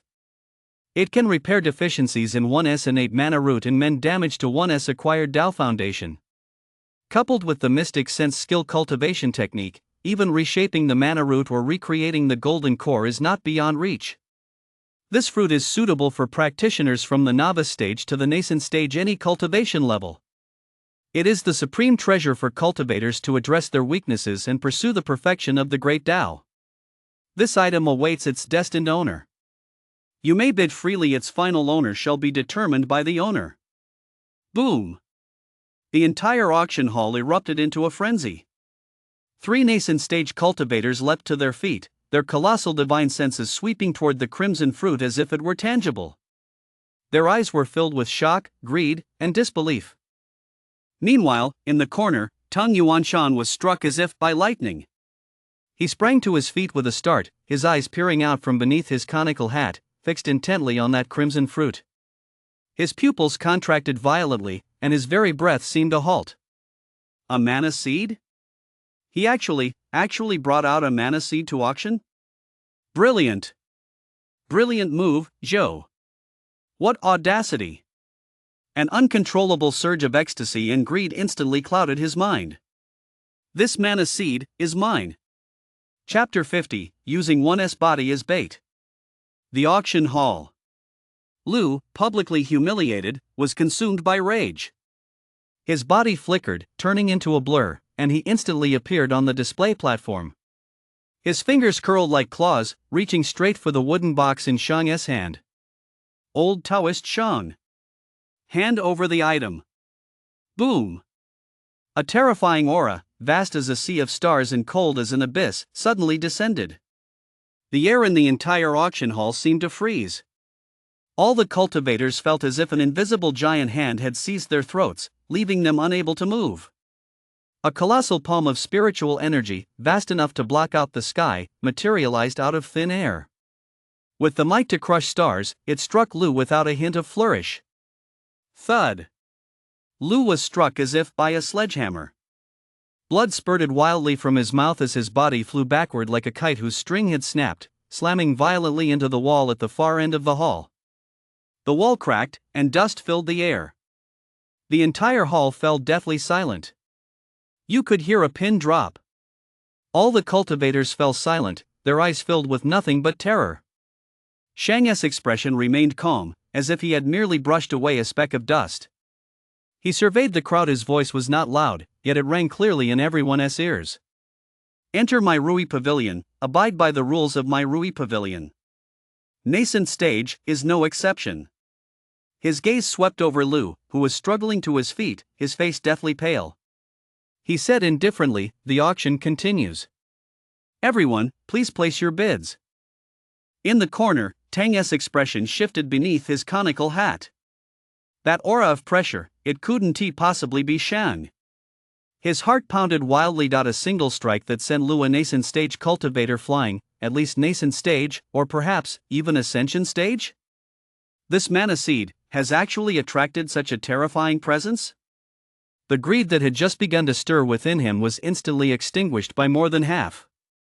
A treasure capable of reshaping one's Tao foundation. Even an ascension stage cultivator would be tempted. Foundations are innate, the Tao is hard to repair. Among those top-tier powerhouses, which one doesn't possess a flawless Tao foundation? Such a wondrous object capable of mending one's foundation is truly defying the heavens. If I were to seize it by force, it would be no different from courting death. A flicker of struggle and apprehension crossed Tang Yuanshan's eyes as killing intent surged around him, only to be forcibly suppressed. But, this mana seed is right before my eyes. How could I possibly give it up? A fierce glint flashed in his eyes as he secretly activated the restriction embedded deep within his Zhou soul core. Second floor VIP lounge. Zhou, who had been intently watching the auction, suddenly froze. It was as if an invisible blade had pierced his soul core. Ugh! He let out a muffled groan, suppressed to the extreme, and his entire body crashed heavily to the floor from his chair. His eyes instantly bulged and filled with blood, streaked with savage red veins. His face was as white as paper, his lips trembling violently, yet he could not utter a single sound. 1 second, 2 seconds, 3 seconds. Every second felt like an eternity. The excruciating agony of his soul being torn apart and crushed nearly robbed him of consciousness. He had even forgotten the instinct to breathe. Only his body convulsed and spasmed uncontrollably. After an unknown amount of time, when the pain enough to obliterate his sanity finally receded like a tide, Zhou heard Tang's icy, piercing voice. "Zhou, you have some nerve." Zhou struggled to prop himself up and coughed up a mouthful of congealed blood. Wiping the blood from the corner of his mouth, his gaze as cold as a frozen pond, he looked through the one-way barrier of the VIP room toward Tang Yuanshan in the corner below. The two communicated via telepathic transmission. "Master, I do not understand what you mean." "You don't understand?" Tang's voice carried a chilling edge. "The day you coincidentally appeared at the Mana Seed site, I sensed something amiss. I only regret that I was too soft-hearted back then and didn't search your soul. Otherwise, how could I have allowed you to set this trap and toy with me today? Do you intend to use this Mana Seed to break free from my control? Or do you plan to use it as bait to lure me into a deadly trap? Such a clumsy ploy, do you really think I'm unaware of it?" Zhou gasped, his voice weak yet calm. "My lord, jests, my life and death rest entirely in your hands. How dare I toy with you?" "Dare not?" Tang sneered. "Then let me ask you this. The Mana Seed is in your possession. Why did you conceal it? Why did it coincidentally appear here? And why did you dare put it up for auction? How you tracked my movements is beside the point. The mere fact that you intended to auction the Mana Seed is a capital offense." Zhou's body trembled slightly, his face growing even paler, yet his voice carried a hint of resolve. "Since you've already made up your mind, why not just kill me outright to vent your anger?" "Kill you?" Tang sneered coldly. "Humph. Finally dropping the act? Whether to kill or not is entirely up to me. What happened just now was merely a small punishment to serve as a warning. Since you dared to set the bait, how could I possibly fear you? Now, stop the auction immediately. Hand over the Mana Seed to me." Zhou fell silent for a moment, then whispered, "What if I can't do it?" "Death." Tang's murderous intent was stark and unmistakable. "Yes, master. I understand." After a long pause, Zhou's voice came through, carrying a stillness akin to the death of the soul. Meanwhile, bidding had begun below the stage. The two remaining nascent stage cultivators were pulling out rare treasures surpassing the 6th grade, including even mana crystals. However, after consulting with the VIP lounge, Shang regretfully announced, "The owner has withdrawn the item. The auction is cancelled." The auction ended, and the crowd dispersed. Zhou walked out of Ruyufang with a grim expression, transforming into a streak of light as he raced toward the southeast. An hour later, he landed deep within a dense, desolate forest. "Master, I have brought the Mana Seed. Please reveal yourself." He sat cross-legged on a thick layer of dead leaves, his voice hollow and his eyes dull and lifeless, as if he had already accepted his fate. However, it was not Tang who responded, but a golden net shimmering with runes, the cloud-binding net. Joe offered no resistance, allowing the golden net to bind him layer by layer. The moment the net tightened, a powerful restraining force surged into his body, instantly sealing off all his spiritual energy and divine sense. Enveloped by the golden net, he shot off like a meteor toward a pitch-black cave in the distance. Inside the cave, the air was cold and damp. Tang's figure slowly emerged from the shadows, his voice tinged with a hint of smugness. He who knows when to yield is a true hero. This cloud-binding net is a Tier 4 artifact. Once bound by it, anyone below the nascent stage cannot escape, even if they had wings. Joe was bound by the golden net, unable to move, and could only let out a cold laugh. You're a core stage cultivator, yet you're being so cautious against a mere foundation stage? My life hangs on your whim. Are you afraid I'll strike back? Tang burst into laughter, walked over to Joe, and crouched down, his eyes filled with pity and mockery. It's quite a struggle, isn't it? Ignoring Joe's icy glare, he reached into his robe and effortlessly removed the restrictions on his inventory bag. You finally got your hands on a mana seed, only to run into a villain like me the moment you stepped outside. To stay alive, you've had to grovel and fawn, desperately proving your worth, terrified that one day you'd be slaughtered. You knew I was studying the supreme immortal skill, so even though you possessed such a precious treasure, you dared not consume it. You had to lie low and bide your time, waiting for me to leave before secretly auctioning it off. Tang Yuanshan shook his head in admiration. You hit it well indeed. Cultivating the supreme immortal skill should have given you a sense of the mana seed's presence, yet you've been right under my nose for so long without leaking a single trace of its aura. He clutched the blood-red mana seed, his eyes swelling with greed. Too bad, man proposes, but God disposes. You ran into me at the auction again. Do you know what this means? Tang's voice suddenly soared, laced with madness. What does it mean? Joe looked up, staring intently at him. It means. Tang cackled wildly, shoving the mana seed into his mouth without hesitation and swallowing it whole. Such is the will of the heavens. A treasure of this caliber is destined to belong to me, Tang. And you. Just like that damn Tang. Indecisive, always hesitating. You have to be perfectly prepared for everything. You deserve it, your lives are as fragile as paper. Ha ha ha ha. A shadow of searing hatred flashed in Joe's eyes as he roared hoarsely, You old bastard. Have the guts to kill me. Otherwise, one day, I will make you lose everything. Kill you? Tang's laughter cut short, a cruel smirk curving his lips. Why kill you? Keeping you as a loyal lapdog, watching as I harness the power of this mana seed to enter the nascent stage, ascend to the ascension stage, and achieve eternal life. Wouldn't that be far more entertaining? He yanked Joe, bound and gagged by the cloud-binding hood, up with one hand, while the other crushed a talisman shimmering with golden light. Buzz! A powerful force tearing at space instantly engulfed the two. Humph! Think you can escape? Stay right here for me. High above the cave entrance, a cold snort boomed like thunder.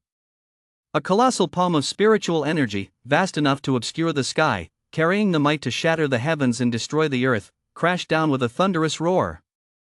Its target was the cave itself. The spatial force, disrupted by the giant palm, violently trembled, on the verge of collapse. Tang's expression changed drastically. At this critical moment, a flash of ruthlessness crossed his eyes. Without hesitation, he violently flung the golden net in his hand and simultaneously delivered a savage kick to Joe's chest. Get out of the way! Joe was sent flying like a cannonball straight into the center of the descending colossal palm. The sound of his ribs shattering was clearly audible. Mid-air, Joe spat blood but struggled to turn his head, meeting Tang's eyes brimming with madness and calculation. This time, his gaze was unusually calm, as deep as an abyss. At the same moment, thousands of miles away, deep within the Earth's veins, Lu, the main body, slowly opened his grass-leaf eyes, sensing the final, serene gaze of his avatar in his mind. The bait has been cast. The fish has taken the hook. A long sigh echoed within his heart. Chapter 51, Chu's Gift. Above the dense forest. That terrifying giant palm, which had obscured the sky and crushed Joe the Avatar to dust, did not dissipate.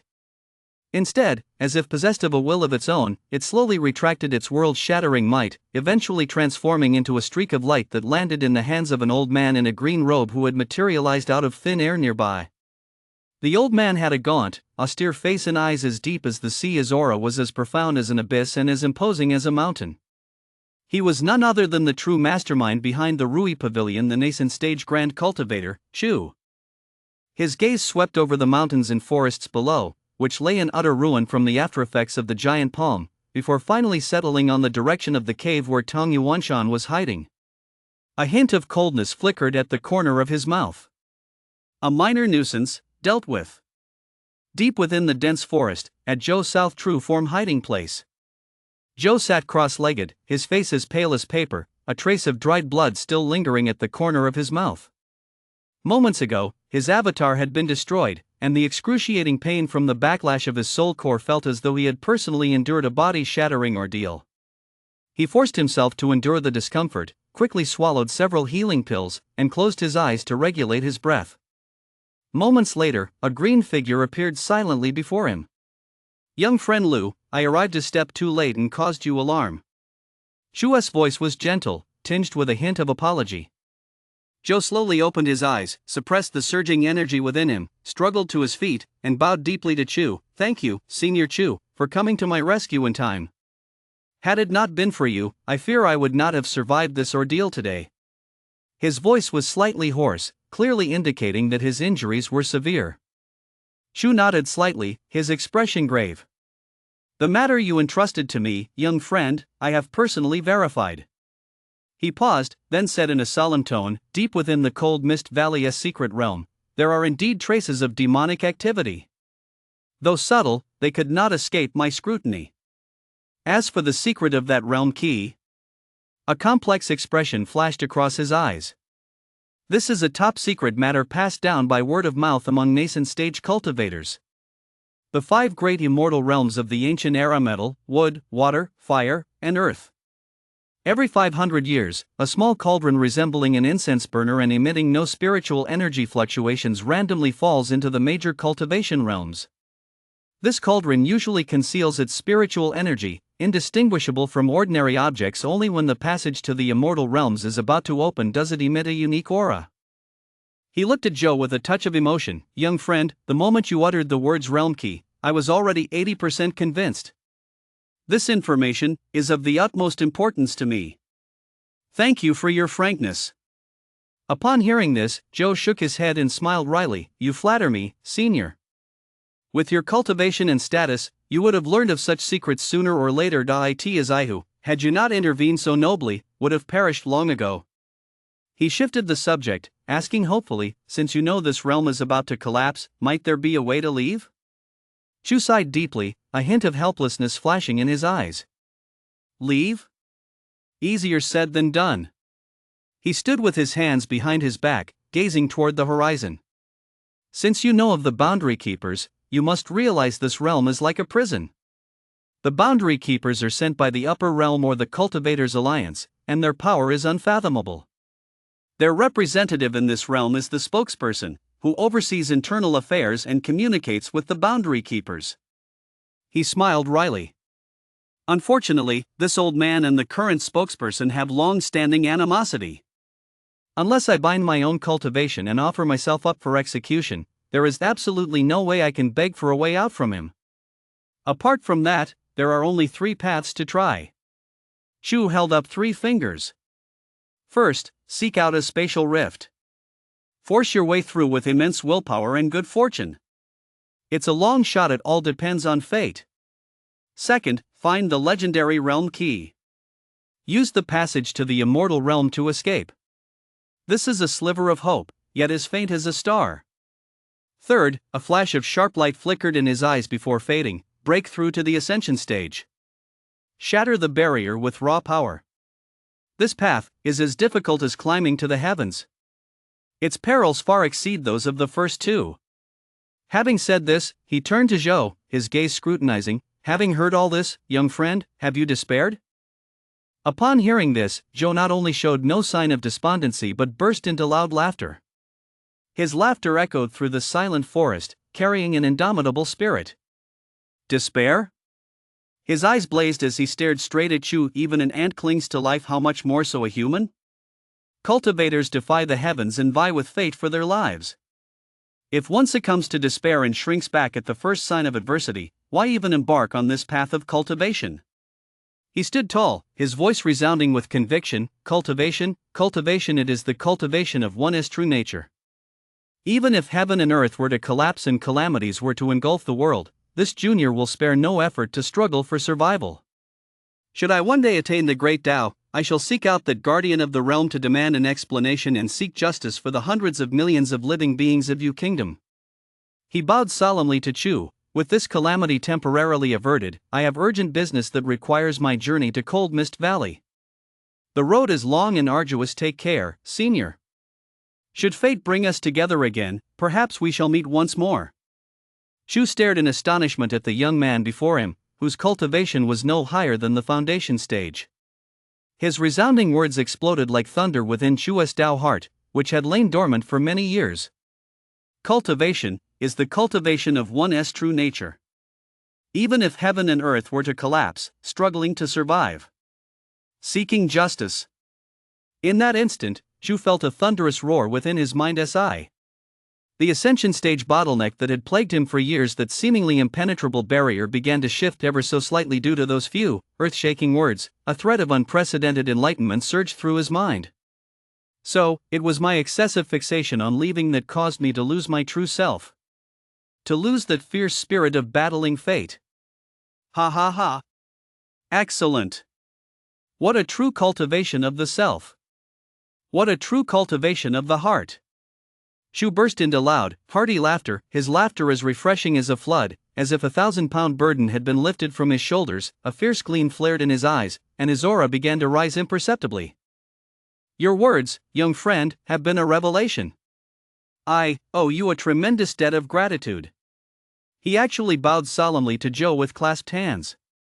Joe quickly stepped aside to avoid the gesture. Senior, you flatter me. It was merely a spontaneous outburst. Such a grand gesture is unwarranted. Chu didn't press the matter. Stroking his beard, he chuckled, you're a broad-minded young man.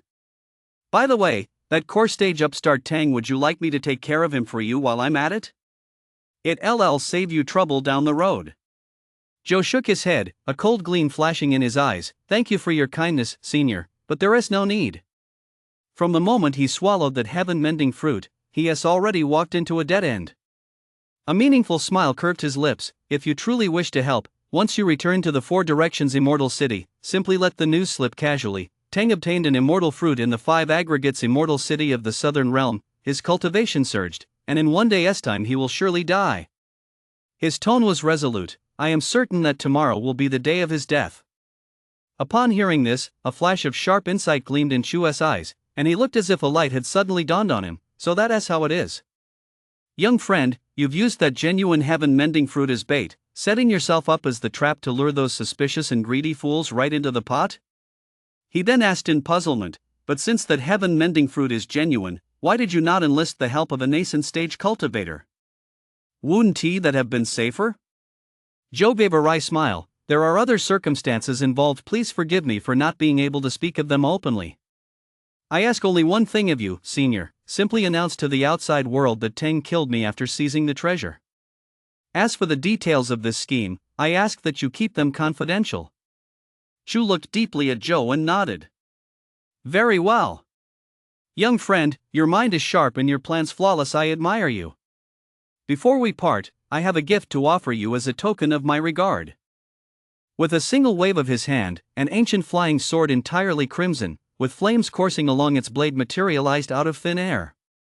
The blade trembled slightly, emitting a clear, resonant hum and radiating a scorching, piercing aura. This sword is named Dust Washington.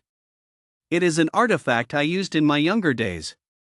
Though it serves little purpose to me now, it should be of some benefit to you.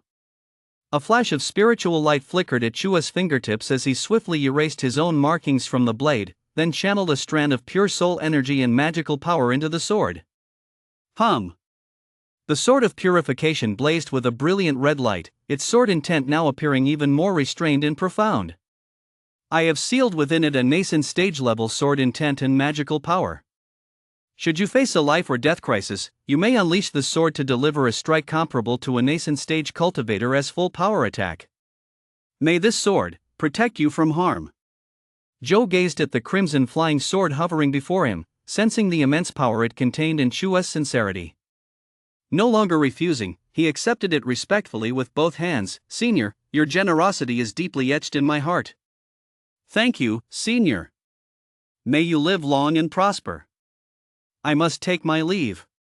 He bowed deeply to Chu once more, then sheathed the dust-cleansing sword.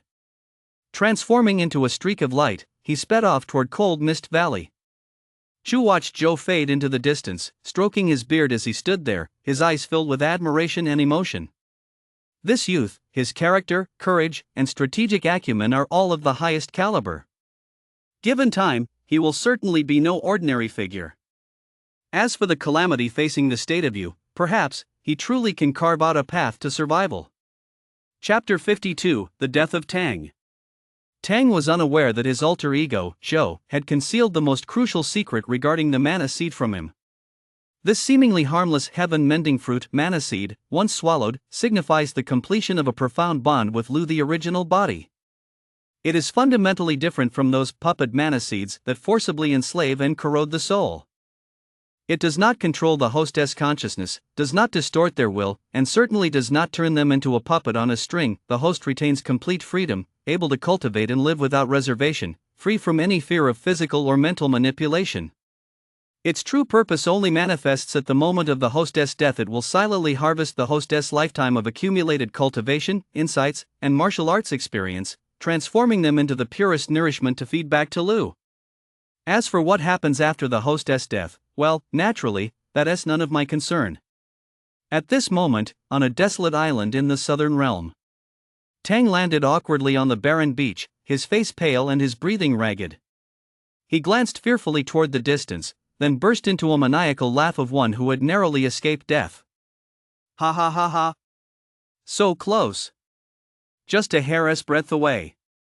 I was about to truly become a soul lost to Joe's schemes. His eyes flickered with smugness and ruthlessness. I doubt that brat will ever figure it out, even on his deathbed. Not only did I dare to swallow the mana seed, but I also dared to escape with my life right under the nose of a nascent stage-old monster. He analyzed, given that brat's cunning, he must have planned to use the mana seed and cultivation techniques as bargaining chips at the auction, hiring a nascent stage cultivator to eliminate me, this great threat. Humph. A mere foundation stage cultivator, yet he dared to scheme against a core stage cultivator. His character and tactics are indeed extraordinary. He then sneered coldly, what a pity. His life is as fragile as paper. In the end, he can only serve as a stepping stone on this old man's path to ascension. He composed himself, it's not wise to return to the Tang family just yet. I'll head to the Five Elements Immortal City in the southern realm first to find a secluded cave residence. There, I'll thoroughly contemplate the profound mysteries of this mana seed to fortify my Tao foundation, combined with the all-consuming might of the supreme immortal skill. His eyes burned with ambition. It won't take long. I'm certain to reach the nascent stage. By then the debt of that single palm strike today will be repaid 100-fold. He determined his course, transformed into a streak of light, and shot straight for the Five Elements Immortal City. As for Zhou, he was certain the other man was as good as dead. That kick. I deliberately held back. That nascent stage-old monster is greedy to the core. If he can't catch me, how could he possibly let him go? Soul-searching and spirit-refining, crushing his bones and scattering his ashes, merely routine procedures. Thinking of the torments Joe might endure, a twisted sense of glee surged through Tang's heart. TSK.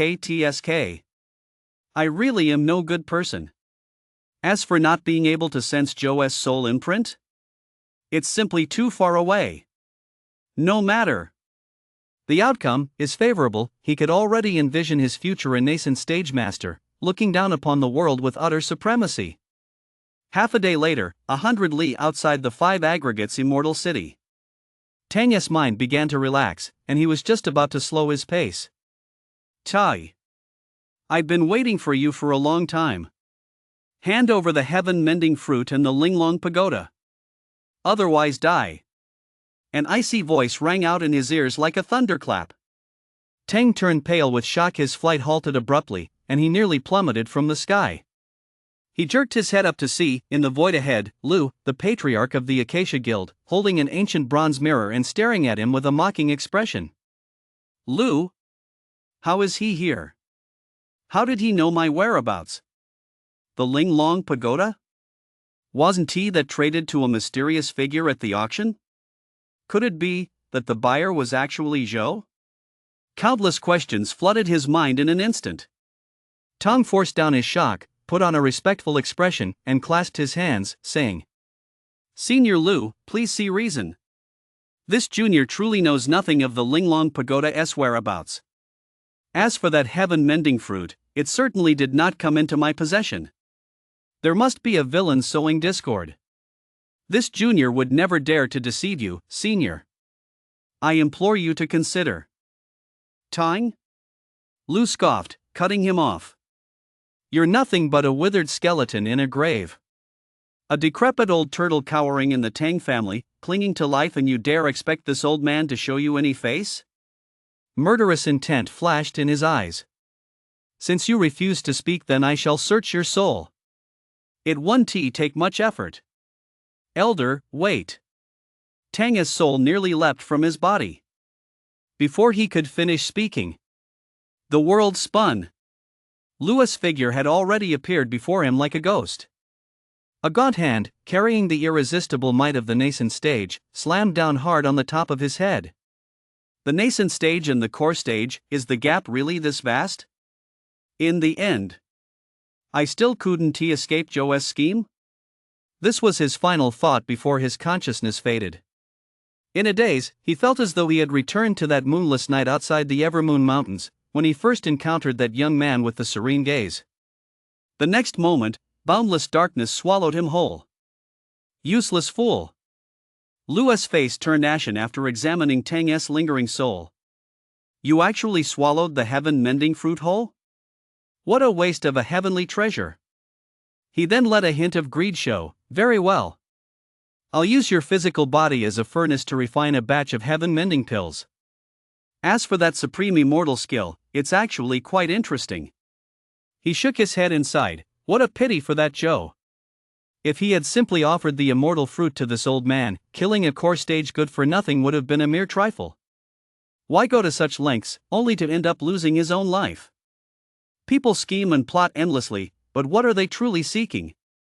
Deep within the Earth's veins, Lu's new cave residence, Zhou the Avatar spent half a day finally making his way back to his true self. Just as he was about to cast a teleportation spell to enter the cave residence, an indescribable sense of comfort surged from the depths of his soul like a clear spring, instantly cleansing his entire body. His heart jolted, and he hurriedly looked inward at his soul core. There, the core of his soul core, which had been shackled by Tang's soul imprint and had grown dim and lifeless, was now radiating vibrant vitality once more. That chilling restriction, which had clung to him like a maggot in the flesh, had vanished without a trace.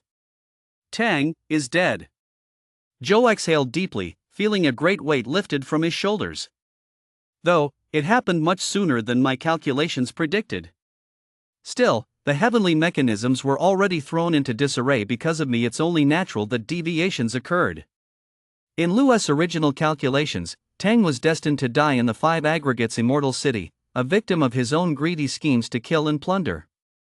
Lu had set this trap not out of a sudden burst of kindness, but because he refused to let Tang's core stage cultivation and insights go to waste. Ever since Tang imprinted his soul mark into my soul core, he had already been on the kill list.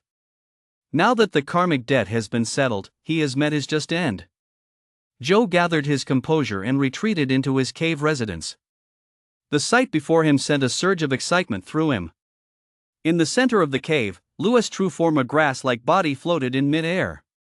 Dazzling radiance burst forth as if tangible, bathing the entire cave in a dazzling glow. The grass-like body, originally only a foot tall, had now surged to over 3 feet. A colossal aura of power spread out like a tidal wave. It was clearly a third-tier spirit plant, rivaling a late core stage cultivator. Zhou's heart swelled with joy. Daring not to disturb it, he silently crossed his legs and sat down, waiting quietly for the true form to complete its final transformation. 3 hours later.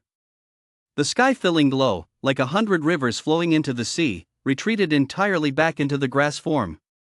Lu's grass form returned to its original state, simple and unadorned, yet exuding an even more reserved and profound aura. Third tier, it's done. Lu's voice rang out in the cave, steady and calm, carrying a peculiar magnetic quality. "Ha! You can speak now?" Joe exclaimed in surprise. Suddenly, a green glow flashed from Lu's grass form. As the light faded, a young man in a blue robe with a clear, handsome face appeared right where he stood. Though his features were not as strikingly handsome as those of his avatar, his eyebrows, eyes, and demeanor were identical. "Yes, upon advancing to the third stage, I've awakened a few innate abilities for transformation." Lu flexed his new body, his voice flowing naturally.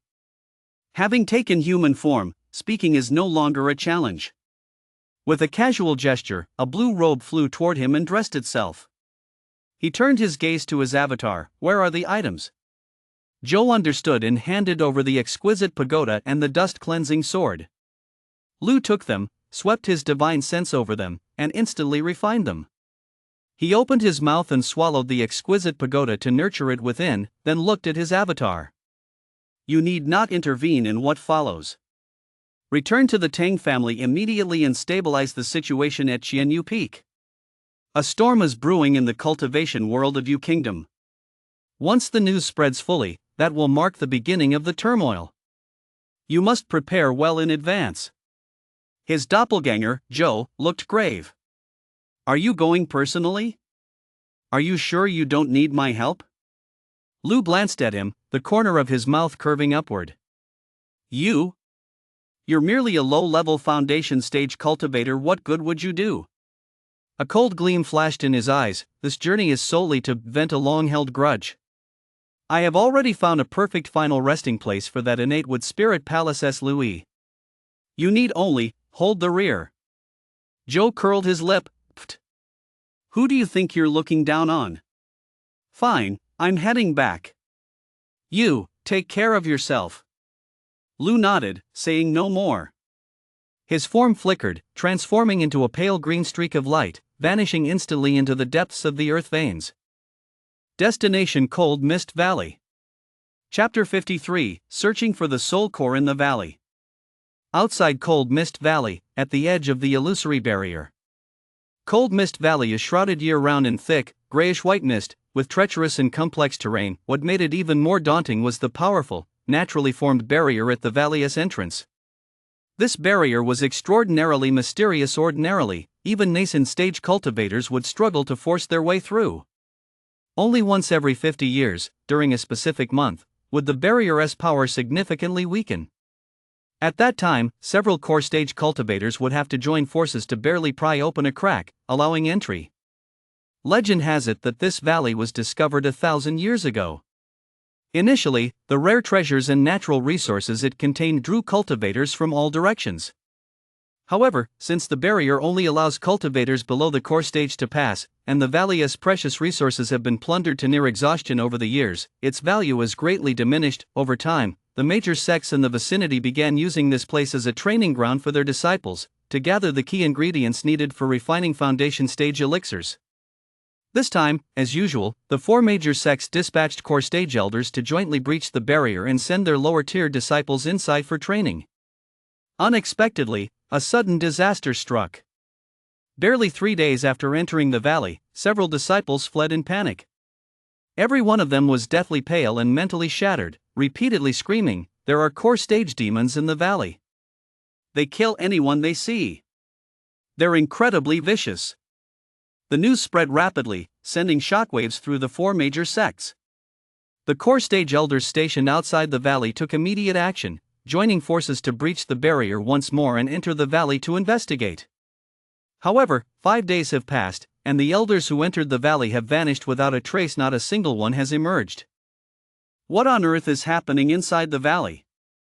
Even core stage elders are in grave danger? The lower-ranked disciples stationed outside the valley were gripped by fear, yet powerless to investigate. They could only urgently relay the news back to their sects and await orders from the higher-ups. Look! Someone else is coming. It doesn't look like anyone from the four great sects? A sharp-eyed disciple suddenly pointed toward the edge of the barrier. Everyone looked in the direction of the voice and saw a figure standing before the barrier, as if observing. This person was dressed plainly, with a subdued aura. It was none other than Lu in human form, manifested from grass. Just as Lu was about to act to break through the barrier, he suddenly felt a gaze land upon him. He raised an eyebrow slightly, sweeping his spiritual sense through the crowd like a tidal wave, instantly locking onto a pale, dazed figure. Wang Zhua. Humph! Lu snorted coldly in his heart. His form flickered, and he appeared above the crowd like a ghostly apparition. A colossal, boundless, and peerlessly sharp aura of late core stage power crashed down like an invisible mountain. It was as if a peerless sword hung over everyone's heads. Hum! The boisterous crowd fell instantly silent. All the disciples froze in fear, not daring to breathe, staring blankly at the figure in the air.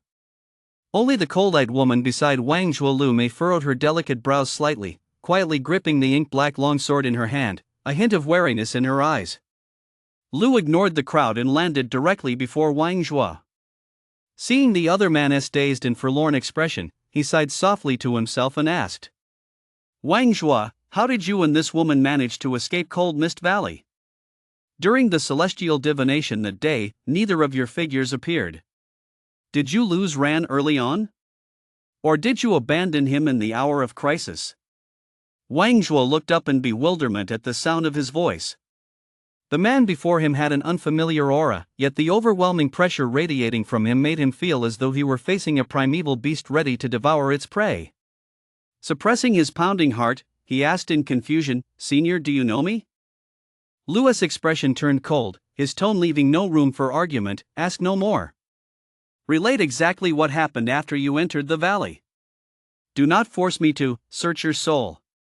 At these words, the disciples around them fell even quieter. It was common for core stage old monsters to have erratic tempers, often resorting to soul searching and killing on a whim. Wang Zhua dared not delay and quickly recounted the events. That day, I entered the valley with my cousin Ran and senior sister Lu Mei. As agreed, since the three of us lacked coordination, we split up after entering the valley to search for the spiritual materials needed for foundation stage elixirs. Who could have foreseen that a sudden upheaval would occur within the valley? Demons and monsters ran rampant. I and senior sister Lu Mei were fortunate enough to find an exit and escape, but my cousin Ran has been missing ever since. Lu listened quietly, and everything became clear to him. Ran is level-headed. He must have had a hidden ace up his sleeve. The suggestion to split up was both reasonable and perfectly suited to Wang Zhua's pride and Lu Mei's aloofness. In the past, Cold Mist Valley wasn't particularly dangerous, so the two didn't think much of it. Who would have thought it was the most reliable Ran who met with disaster? Enough. Lu swept his sleeve. You two, return to the sect for now. Just as he was about to turn and dispel the barrier, Wang Zhua suddenly knelt on the ground. His voice was hoarse and low. Senior, wait. Please forgive my boldness. My cousin Ran's fate is unknown. If you are to enter the valley, I implore you, might you help me search for him? Trembling, he pulled a black token from his robe and presented it with both hands. Within this token lies a single drop of my heart's essence. If you hold it, you may sense a trace of my cousin's presence. Without hesitation, he unfastened the inventory bag at his waist and held it high. I am willing to offer all I possess. I ask only for a single piece of news. Lu paused in his steps, his gaze settling on Wang Zhua with a hint of peculiarity. I've heard that you and Ran were not on good terms? Wang Zhua's face flushed instantly. He stiffened his neck and retorted indignantly, that's all nonsense spread by outsiders. Though my cousin and I often bicker, it's merely squabbling between brothers. This time it was I, as his elder brother, who brought him into the valley, yet I lost him. If anything were to happen to him, how could I ever show my face to the uncles of the third and fourth branches? Upon hearing this, a flash of understanding crossed Lu's eyes. He reached out and gently patted Wang Zhuo on the shoulder, his tone tinged with the wistful resignation of an elder. My disciple has a remarkably keen eye for character. That stubborn streak of yours is indeed quite the proud and aloof one. He took the black token and said calmly, rest assured I will bring him out. Before his words had even faded, Lua's figure had already drifted like wispy smoke above the barrier. Hum. With a flick of his sleeve, a delicate, translucent pagoda shot up into the wind. In an instant, it transformed into a colossal structure dozens of zhang tall. Runes swirled across its surface, radiating a majestic might capable of subduing heaven and earth. Boom! The pagoda, carrying the force of 10,000 Jun, slammed violently into the seemingly indestructible barrier. A deafening roar echoed through the heavens. The barrier shook violently, and a massive gaping hole was actually smashed right through it. Lua's figure flickered, and he vanished into the breach. It wasn't until Lua's figure vanished that Wang Zhuo snapped out of his daze. He stared blankly at the gap as it gradually closed, a complex mix of emotions churning within him. Did he just say? Ran is his disciple? Is he a core stage cultivator? Beside him, Lumaya's stunning eyes hidden beneath her veil also flashed with a hint of surprise. She murmured to herself, such a strange aura, not like our kind. Odd. She suppressed her confusion and turned to leave. Senior Sister Lu. Where are you going? Wang Zhuo instinctively stepped forward to block her path. Returning to the sect. Lumaya's voice was icy, her gaze as sharp as a blade. She paused, then added, you should go back too. Your cousin in a few days should be able to return to the sect. Wang Zhuo felt a bone-chilling coldness wash over him as that icy gaze swept over him. But he steeled himself and retorted, what do you mean my cousin? You should call him master. Kung. A clear, piercing sword cry rang out. The jet-black blade darted forward like a venomous snake striking, instantly pressing against Wang Zhuo's Adam's apple. A bead of cold sweat trickled down Wang Zhuo's nose, landing on the icy blade and sparking a faint glint of cold light. Sis, do as you please. I'll just wait here. He Wang Zhuo instantly backed down, letting out a couple of nervous laughs. Lu Mei snorted coldly, sheathed her sword, her eyes brimming with undisguised disgust. Next time, if you let a drop of sweat fall on my sword, I'll use your blood to wash it. With that, she rode her sword, transforming into a jet-black streak of light, soaring skyward. Wang Zhuo felt as if all his strength had been drained, collapsing onto the ground with a thud. Inside Cold Mist Valley, a desolate swamp lay in deathly silence. Following the faint bloodline sensation from the token, Lu quickly pinpointed a muddy pool emitting a putrid stench. He hovered above the pool, closed his eyes, and concentrated, sensing the area intently. Moments later, his eyes snapped open, a gleam of determination flashing within them. Found it! His form flickered, and in midair, he transformed back into a 3-foot-tall, emerald-green spirit herb. Without hesitation, he plunged deep into the viscous, foul-smelling mud. After a while, the spirit herb broke through the mud. As a green glow swirled around him, he resumed his human form. He opened his palm, and resting quietly in the center was a butterfly-shaped hairpin. Lua's fingertips gently brushed the hairpin, infusing it with a thread of gentle spiritual energy. Hum!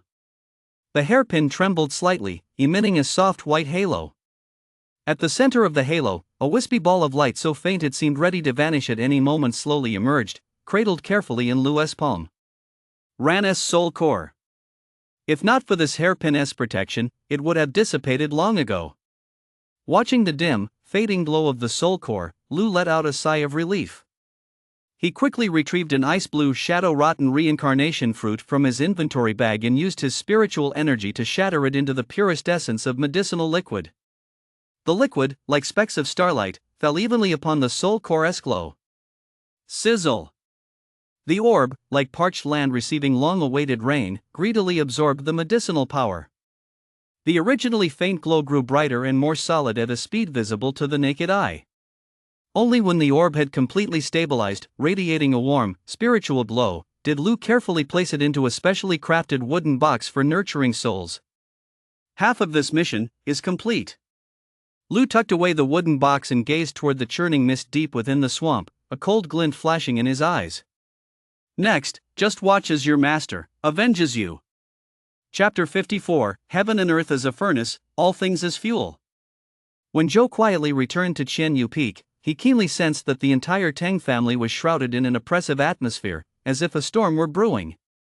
He employed a secret technique to silently evade the cultivators on the peak, slipped into a secret chamber, and synchronized the intelligence gathered over the past 3 days with his avatar. While his avatar held the fort, the surface of Qianyu Peak remained calm and peaceful. Only Tang Yi, who had successfully reached the foundation stage, had come to visit, but was politely turned away by the puppet avatar using a telepathic message. There were 2 noteworthy major events. Tang Li, Tang's great-great-grandson, successfully reached the core stage on Xiuzhong Peak. Tang Jiu, a collateral relative of the Tang family, also successfully condensed the nascent stage within these 3 days. The Tang family's strength had surged dramatically in a very short time, which should have been a double cause for celebration and a time for the entire clan to rejoice. However, just this morning, a sudden turn of events occurred. Several major sects from the eastern and southern regions each dispatched their own nascent stage cultivators to the Tang family's ancestral lands. They used threats and inducements to demand that the Tang family join their alliance to jointly wage war against the cultivation forces of the northwest regions. I wonder what immense rewards they offered. Those nascent stage cultivators stayed at the Tang family estate for only an hour before departing in haste. Subsequently, Tang issued the highest order: recall all Tang family members currently outside the estate, including collateral relatives. 1 month from now, all clan members at the foundation stage and above are to assemble and march with the clan to launch an offensive against the northwest regions. The 4 realms of you, have they reached such a tacit consensus to unleash this upheaval sweeping across the entire cultivation world? Zhou furrowed his brow, lost in thought. Moments later, he summoned Wang Xian, who had been waiting outside the courtyard. Xian, Zhou said solemnly, issue the following orders.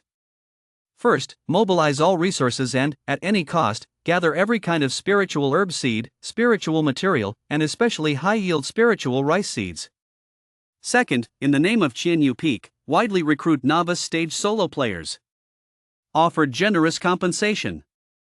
Focus on training them to become spiritual plant cultivators. Third, all members of the Wang family are forbidden from leaving the boundaries of Qianyu Peak effective immediately. Those who disobey will be severely punished without exception.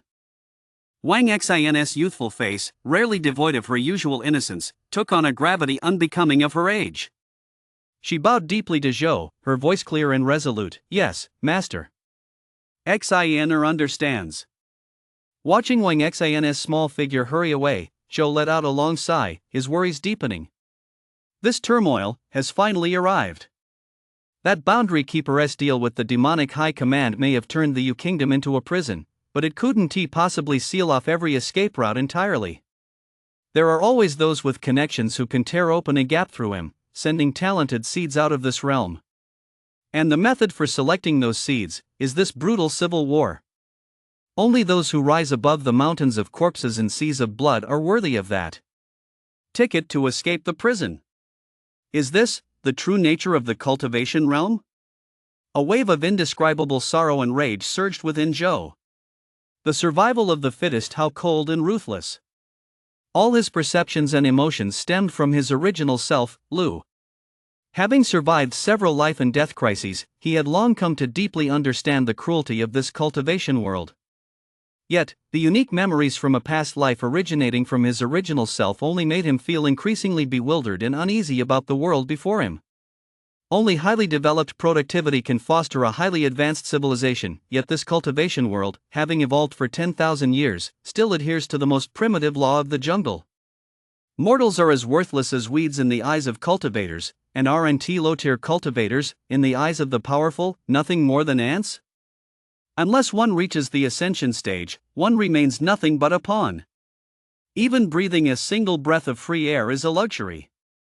The world shouldn't be like this. A faint, defiant spark flickered deep within his eyes. He swiftly suppressed his churning emotions and used the mana seed to contact Wang Hao, who was currently in seclusion attempting to break through to the 9th level of the novice stage. Hao, pause your cultivation and come to me at once. At the edge of the spirit fields, a small courtyard with blue-tiled roofs. Since arriving at Xianyu Peak, Wang Hao had built this simple courtyard by the fields to facilitate the management of the thousands of acres of spirit fields.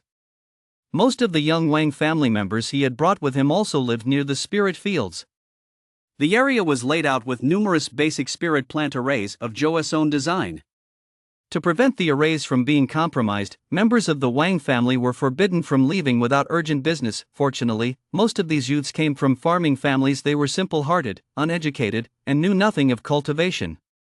Under Zhou's strict control and Wang Hao's constant supervision, this highly efficient spiritual crop management system remains one of Xianyu Peak's core secrets to this day. No one knew that the 3,000 acres of spiritual fields Lu Zhou had newly cultivated on Xianyu Peak were actually so effortless to manage. Formations automatically cast spiritual rain for irrigation and periodically unleashed Gangjin sword energy to exterminate pests. All that was needed was a small number of ordinary people to weed periodically, and the fields could be easily maintained. The spiritual rice yielded 2 harvests a year, and Zhou had previously secretly withheld 20% of the profits, storing them in the spacious underground chamber within Wang Hao's courtyard.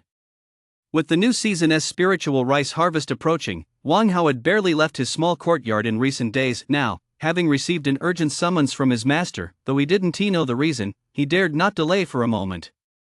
He swiftly activated the courtyard's defensive formation, transformed into a streak of light, and rushed straight to Zhou's residence. "Master, you summoned me?" Wang Hao stepped into the courtyard and bowed respectfully. His aura was steady, his gaze reserved. His cultivation had clearly advanced once more. Zhou looked at his disciple, who had grown increasingly mature and composed, and a look of satisfaction flashed in his eyes. He suddenly remembered something and asked with a hint of mischief, "Speaking of which, your former fiancé, Zhang Xingqing, is currently at the Tang family at Shaozhong Peak. Have the two of you been in touch lately?" Wang Hao was taken aback for a moment, then rubbed his nose with a wry smile.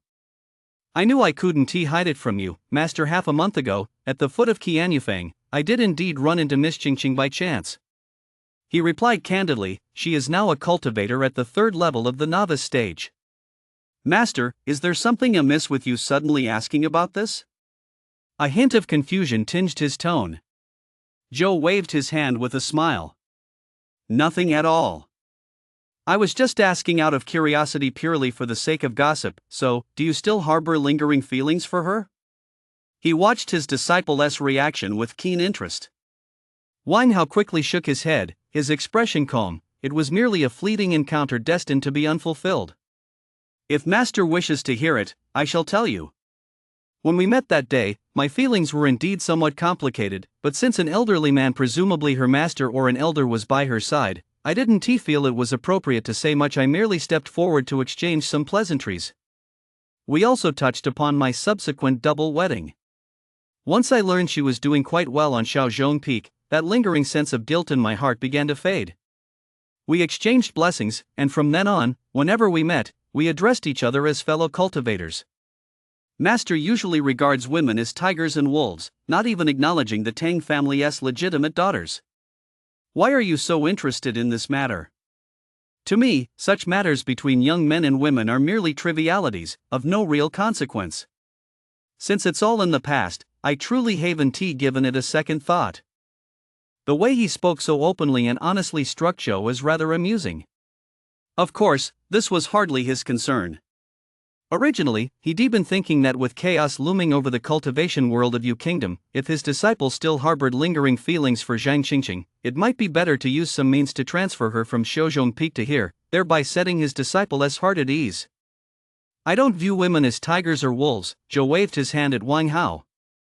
"I just find women to be a hassle. The women here aren't so bad, at least none of them are gold diggers." As usual, he spoke in a way Wang Hao couldn't understand. But that was Wang Hao's strength. Even when he didn't understand, he didn't ask, he'd figure it out on his own later. Zhou's smile faded, his expression turning grave. "I summoned you here today to inform you of a matter of great importance. The cultivation world of Yu Kingdom is on the verge of chaos. In the face of such calamity, even we low-level cultivators will struggle to survive. For ordinary people, it will be nothing short of a catastrophe." His gaze was piercing as he looked straight at Wang Hao, set out immediately and return to the Wang family in Sihai City. Relocate all the direct bloodline descendants of the Wang family to the vicinity of Qianyufeng and settle them there. You must act quickly. Any delay will lead to disaster.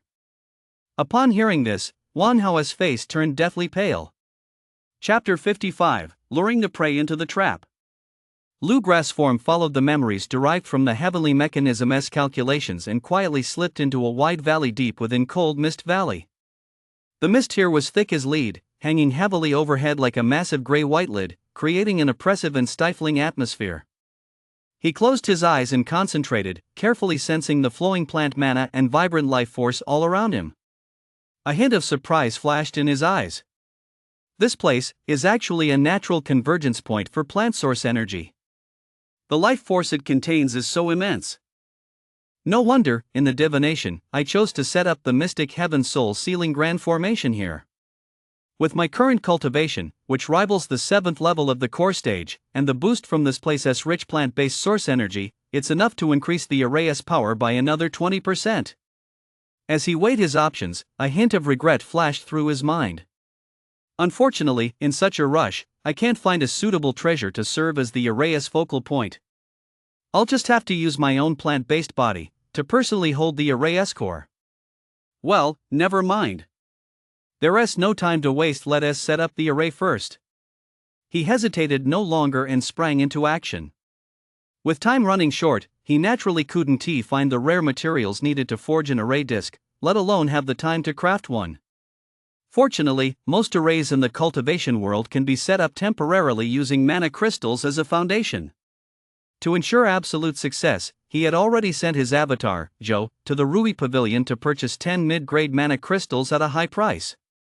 One mid-grade mana crystal is worth 1,000 low-grade ones. Setting up this grand formation will require a full 6 of them. Lu, who was used to being poor, winced just thinking about it. Not to mention, this mana crystal-based formation is a one-time use only. Lu suppressed the pain in his heart and moved as swiftly as the wind. Spiritual light danced at his fingertips as he precisely embedded one mid-grade mana crystal after another into the Earth's energy nodes throughout the valley. Complex and profound formation patterns lit up, interconnecting to gradually form the outline of a massive formation enveloping the entire valley. Once the formation was complete, he carefully inspected every node once more. Only after confirming everything was in order did he cautiously retrieve the wooden box containing Ran's soul core. "For your sake, kid, I've really bled dry this time," Lu murmured to the box, his tone half teasing, half heartbroken. "If you don't turn out to be a ruthless character like Wang Mazi, I'll have really lost out." That said, he knew deep down that Ran was gentle and kind by nature, a stark contrast to that ruthless and decisive demon Lord Wang Mozi. This often left him feeling dazed, even occasionally doubting the reality of this world. Whether it's real or an illusion, what does it matter? I, Lu, have always been clear about who my friends and enemies are. To those who treat me with sincerity, I shall repay them 100-fold. Ran was the first disciple he had taken in this strange world. As they journeyed together, their bond as master and disciple grew ever deeper. Lu had gradually grown accustomed to his role as master, regarding Ran as his own flesh and blood. Now, his beloved disciple faced this great calamity. His physical form shattered, his soul core on the brink of extinction, a long-suppressed rage blazed fiercely within his chest. Sacrificing stability, using myself as bait. Cultivation surges, all for vengeance. I will take the field personally. Just to avenge my disciple, and wipe away this humiliation. Dong Lve, you have driven my disciple to this fate. I shall use every ounce of your flesh and blood to reforge his Tao foundation. With your lifetime of cultivation, I will help him ascend to the heavens in a single stride, reaching the threshold of the golden core. To this end, he must set up a second grand formation, the reversal of vitality grand formation. Inspired by visions from the heavenly mechanism, this formation was created by combining the core principles of the puppet mana seed and the reversal puppet. It possesses no offensive capabilities, but it has one effect that defies the heavens. Using the formation as a furnace and the enemy as fuel, it forcibly plunders their life force, cultivation, and even the very source of their Tao foundation. It reverses life and death, usurping the power of creation. Setting up the formation still consumed mana crystals. Fortunately, the valley was brimming with the vital energy of plants and trees, allowing Lu to substitute a portion of the core nodes with large quantities of low-grade mana crystals, which eased his mind slightly. Every little bit helps. It took a full half hour, but the two grand formations were finally in place. The formation runes vanished into the Earth's veins, awaiting activation. Lu concentrated once more to inspect the formations, and only after confirming that everything was flawless did he slowly raise his head to gaze at the thick, ancient fog that had shrouded the sky since time immemorial. All is ready. All that's missing is the right moment. Next comes the final step. Walk right into the trap. He took a deep breath, a flash of resolve passing through his eyes. His form flickered, and the transformation technique was released. He reverted to a 3-foot-tall, emerald-green spiritual herb. Immediately, he channeled a secret technique, layer by layer concealing and suppressing his immense late core stage aura, until, in the end, only a faint spiritual energy fluctuation of mid-foundation stage remained visible. Having done all this, he cast the Earth Escape technique, silently sinking into the ground, and slipped away toward the depths of the valley where, according to his memory, Gong Lve was bound to appear alone. At the same time, in another part of Cold Mist Valley, Gong Lve was in high spirits. Especially after successfully extracting that wondrous mana seed from the body of that novice stage cultivator named Ran, she was overjoyed. Ever since she first gained sentience, she had known her destiny. She was nothing more than a primordial wood spirit created by her master through secret arts. Sharing the same origin as her were the 4 other spirits: metal, water, fire, and earth. They required no arduous cultivation, they merely needed to devour spiritual objects of the same element to advance their cultivation levels. However, once they reached the nascent stage, their masters would erase their sentience, refining them into 5-element spirit infants, supreme elixirs to aid their masters in breaking through to the ascension stage and perfecting their Tao foundations. Ascension stage, a perfected Tao foundation, no more bottlenecks. What a tempting future, but alas, it has nothing to do with me. I am merely a cauldron. Merely a catalyst.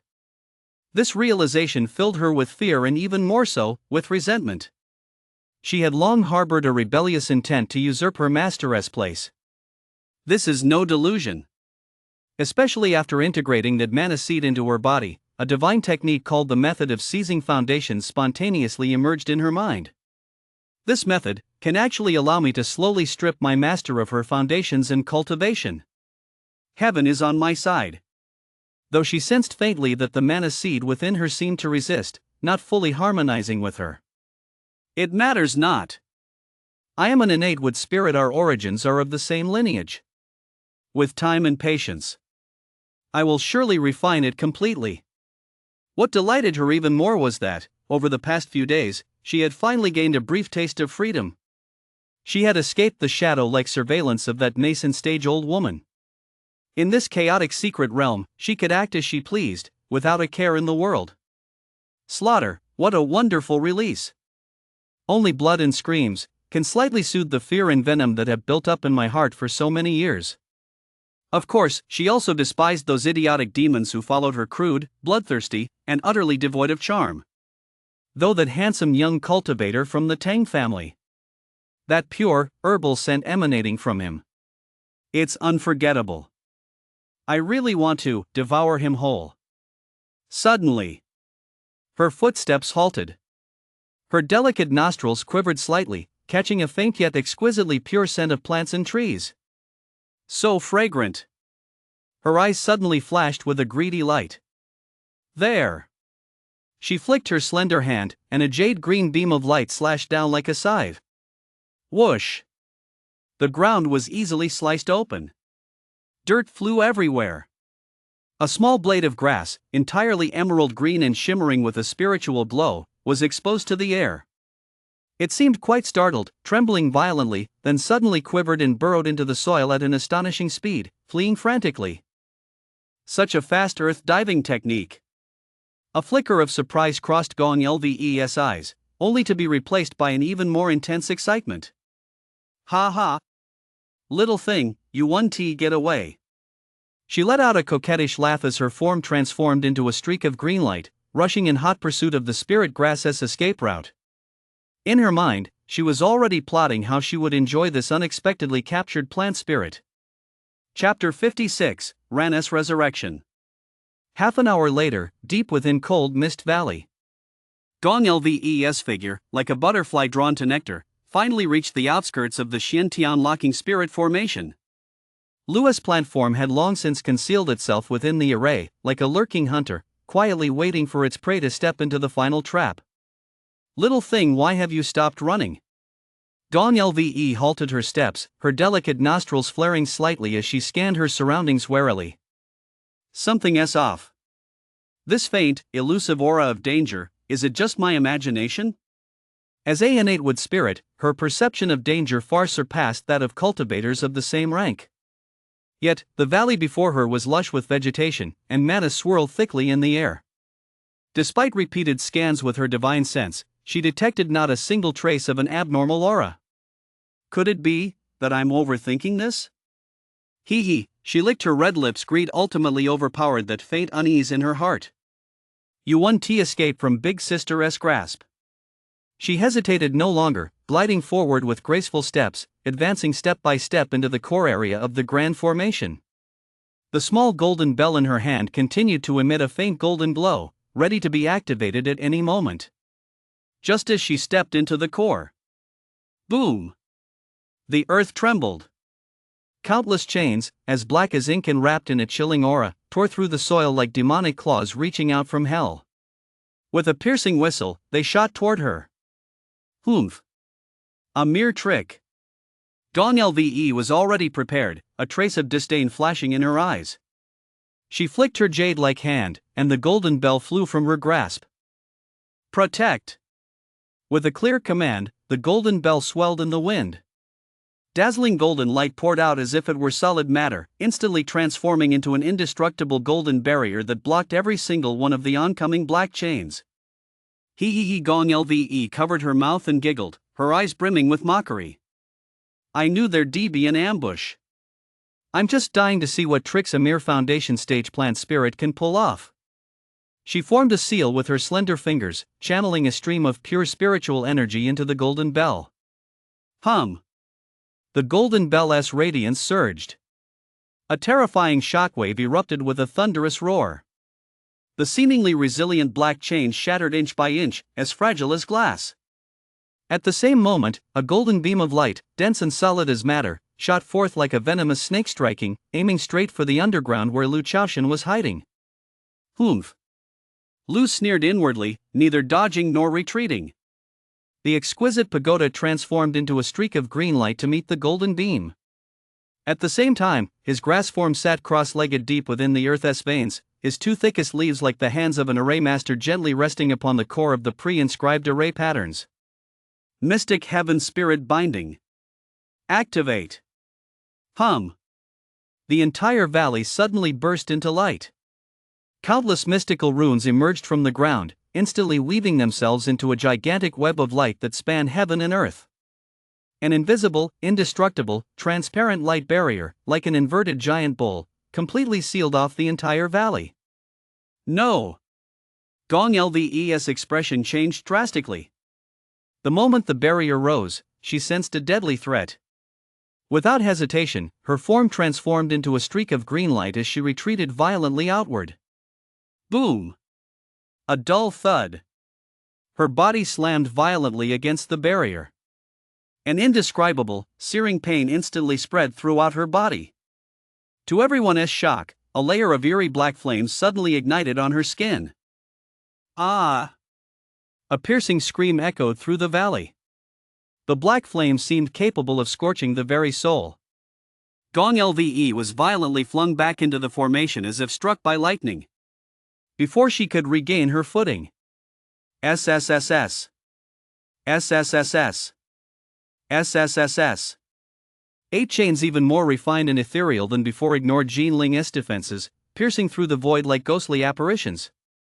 They wrapped themselves precisely around her limbs, waist, abdomen, and neck. Ugh! Gong Lve was instantly bound like a rice dumpling. What made her despair even more was that these ethereal chains were her nemesis. The moment they wrapped around her, the golden core within her seemed to be frozen solid, and her vast spiritual energy instantly solidified. Even her spiritual sense was firmly suppressed, leaving her completely powerless to resist. Deprived of her spiritual energy, the golden bell let out a mournful wail. Its light rapidly dimmed, and after colliding twice with the exquisite pagoda, it fell to the ground like common iron. You're not at the foundation stage. Gong Lve struggled to lift her head, gazing at the figure of Lu Chao slowly rising from the ground, her eyes filled with horror and disbelief. A plant spirit, how could you possibly have cultivated to the core stage? Who exactly are you? We have no grudge against each other, why are you plotting against me? Her voice trembled, tinged with fear. Innate spiritual perception, why has it failed me this time? The Lu grass form hovered above the uraeus focal point, two blades of grass resting upon the core of the swirling runic patterns. Its voice was as cold as ice that had frozen for 10,000 years. Enough chatter. Return my disciple as mana seed. Before the words had even finished. Whoosh! A cold, piercing sword light flashed.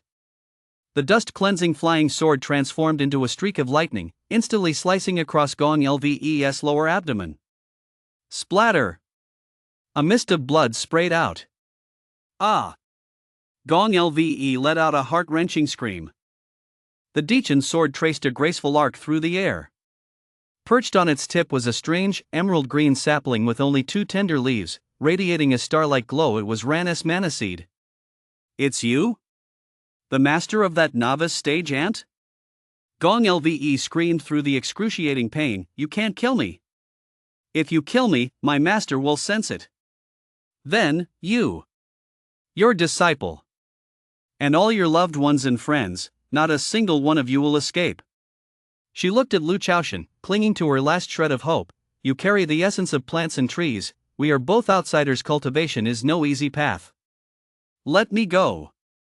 I swear I won't reveal a single word of what happened today. Let us turn swords into plowshares. Lu paid no heed to her threats. With great care, he used his spiritual sense to retrieve the wooden box that nurtured the Ran soul core. As the lid opened, a faint yet pure spiritual light drifted out, gently merging with the suspended mana seed sapling under Lu's guidance. Hum! The mana seed sapling trembled slightly. A soft green light rippled out like water.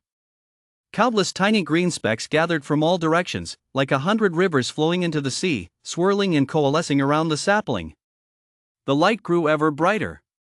Gradually, it outlined a vague human silhouette. The outline grew clearer and clearer, until finally, it transformed into a miniature, eyes-closed phantom of Ran. It worked! Lu's heart settled slightly. He turned his icy gaze toward the pale-faced Gong Lve, who was bound by chains. The price is only just beginning. With a slight flicker of his divine sense, the butterfly hairpin and the phantom of Ran's soul core transformed into streams of light, flying toward another point at the edge of the Grand Formation. There, a vitality reversal Grand Formation engraved with runes that reversed life and death had long been poised and ready. The hairpin would serve as the link. The formation would use it as a foundation to reshape Ran's consciousness and memories. What are you doing? Watching Lu's actions, fear washed over Gong Lui like a tidal wave. He doesn't care about my threats at all. So calm, far too calm. From trapping me, to reclaiming the mana seed, to reviving his disciple. Every step is precise and flawless, as if rehearsed 1,000 times. This feeling is as if I'm a fish on a cutting board, and he is the hunter who has long since controlled everything. She recalled the great sages she had once seen at her master's side, those who were masters of divining the heaven's will. Could it be that he is? Kill you? Lu's icy voice interrupted her thoughts. Who said I'm going to kill you? Since I've intervened, I've naturally chosen your fate. Open your eyes wide, and watch closely. Watch as I use your cultivation and life force to rebuild my disciple as Supreme Tao Foundation. To help him ascend to the heavens in a single step. Reversal of yin and yang. Seize the foundation, restore the soul. As his icy voice echoed through the valley. Boom! At the edge of the great formation, a massive golden pillar of light shot skyward. In an instant, it tore through the thick fog shrouding the valley. At the tip of the pillar, a gigantic, slowly rotating vortex of mana appeared out of thin air, frantically devouring the surrounding celestial and earthly mana. The pitch-black chains binding Gong Lve were now bathed in a layer of sacred golden radiance. A jade-green energy cord, as vibrant as a lifeline, extended from Gong Lve's mana pool, its other end connecting precisely to Ranna's newly materialized phantom form. No! Gong Lve let out a desperate scream. She could clearly feel the pure cultivation she had painstakingly honed over hundreds of years, along with her vast life force, being frantically drained away by that green umbilical cord. It was being continuously channeled into Ranna's ethereal form. Amid Gong Lve's piercing screams, the ethereal form of Ranna's soul core solidified at a visible pace. Taking the mana seed sprout as its foundation, flesh and blood sprouted from the void. Bones took shape in the green light. The texture of the skin gradually became clear. Half an hour later, Ranna's tightly closed eyes, their lashes trembling slightly, slowly opened. A dazed gaze swept the surroundings, resting on the familiar butterfly hairpin, following the nearly withered green umbilical cord, taking in the dying, contorted face of Gong Lve, and finally, settling on the emerald spirit herb suspended above the array's center, radiating a vast aura. Master? A soft whisper, laden with endless grievance and dependence, escaped her lips, and her eyes instantly welled up with tears. Chapter 57, The Rebellious Immortal.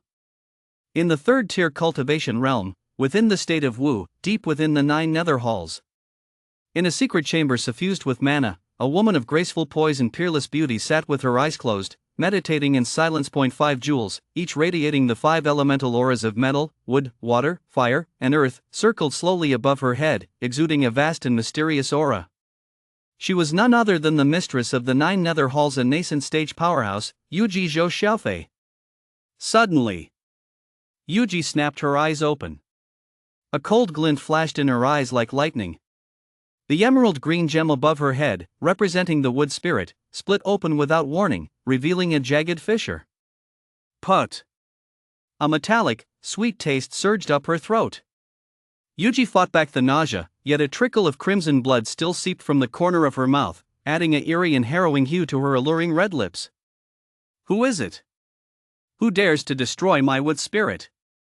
A torrent of rage exploded within her chest. Her mind reeling, the cracked green jewel instantly fell into her palm. Sensing the nearly depleted spiritual energy within, murderous intent surged in Yuji's eyes. With a flick of her jade-like finger, a communication jade talisman shattered at the sound. A stick of incense later, a woman clad in a purple silk palace gown knelt tremblingly outside the cave residence. Her voice quivered uncontrollably. Mistress, what are your orders? Yuji's icy gaze pierced through the stone door and settled upon the woman. Her voice held not a shred of warmth. Where has my wood spirit has gone? The woman's body shook like a sieve. My lady. Miss Gong, she insisted on following Elder Yuanling to the cultivation realm of Yu Kingdom in the lower realm. This servant, we were powerless, unable to stop her. Please forgive this servant, my lady. Useless. Yuji snorted coldly. A hand, as white as jade, reached out through the air. Ah! The woman felt an irresistible suction pull her up. Her entire body was lifted into the air like a little chick and landed in Yuji's palm. Yuji's 5 fingers curved like hooks, clamping down on the woman's crown. Spare my life, palace mistress. The woman let out a desperate scream. A strange suction erupted. The woman's vital essence surged from her body like 100 rivers flowing into the sea, transforming into crimson streams of blood that rushed madly into Yuji's palm. In mere moments, the woman turned to ash amidst her piercing wails, vanishing without a trace. Having devoured the essence blood, a faint flush returned to Yuji's pale face. The savagery in her eyes receded slightly, yet her gaze grew even colder. She sat cross-legged, formed a seal with her hands, and a divine light surged within her eyes. Trace the origin. The cracked green treasure pearl before her began to spin wildly. The faint spiritual light lingering within was forcibly ignited, attempting to condense a final vision. The image was blurry and shimmering, as if viewed through a veil of blood mist. Gong Lve smiled sweetly. Hey, young cultivator, my name is Gong Lve. What yours? A clear voice replied, this junior is Zhou. It is an honor to meet you, Senior Gong. Gong Lve pursed her lips. Enough with this senior and junior nonsense. You're such a bore. Another voice, tinged with panic, rang out, who are you, and why are you relentlessly pursuing this Wang? Gong Lve's laughter rang out, hee hee, you little cultivator carry an aura that this lady finds quite appealing. Why not let me devour you? From then on, will coexist wouldn't that be lovely? Finally, a voice filled with hatred roared, if there is a next life, I, Ran, will surely avenge today's humiliation. The scene abruptly ended there. Crack! The green treasure pearl could no longer withstand the strain. It shattered completely, turning to dust and scattering to the ground. Put! Yuji coughed up another mouthful of blood. She extended her blood-stained fingertips and gently traced her crimson lips, her appearance growing even more demonic. Zhou. Ran, she chewed on those two names, the murderous intent in her eyes nearly solidifying into a tangible form. You destroyed my wood spirit, severed my path to enlightenment. No matter who you are, this grudge shall be repaid with blood. She took a deep breath, forcibly suppressing the surging energy within her, and formed a seal with both hands. Split spirit, manifest shadow. A figure identical to her true form separated from her body. Though its aura was slightly weaker, it still radiated the terrifying pressure of the nascent stage. Go! Yuji's true form ordered coldly, go to the state of you in my stead. Uncover the truth. And those two, grind their bones to dust.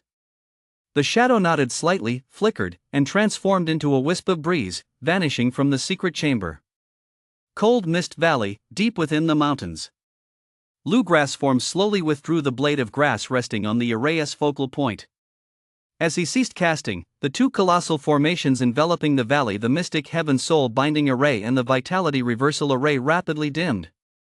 The array patterns crumbled inch by inch, eventually dissolving into specks of spiritual light that vanished into the heavens and earth. Ran was curiously stretching his newly reborn body. This body, built upon a mana seed infused with a portion of Gong Lui's primordial essence, had skin as lustrous as jade, unobstructed meridians, and cultivation that had leaped directly to the peak of the foundation stage. He clenched his fist, feeling the surging power within him, his eyes filled with disbelief. When he looked up, he was delighted to discover his master's grass form, which had been suspended in the air, had now transformed into a young man dressed in a blue robe, with a clear and handsome face. His demeanor was gentle and warm, exuding a natural, approachable charm. Master! You've taken human form? Ran flew over to Lu's side in delight. Lu, however, did not respond to his disciple's excitement. His brow was furrowed as he stared at the withered, lifeless corpse of Gong Lve lying on the ground, his face grave. This is a major problem. He stood up, shook his head, and sighed softly. Master?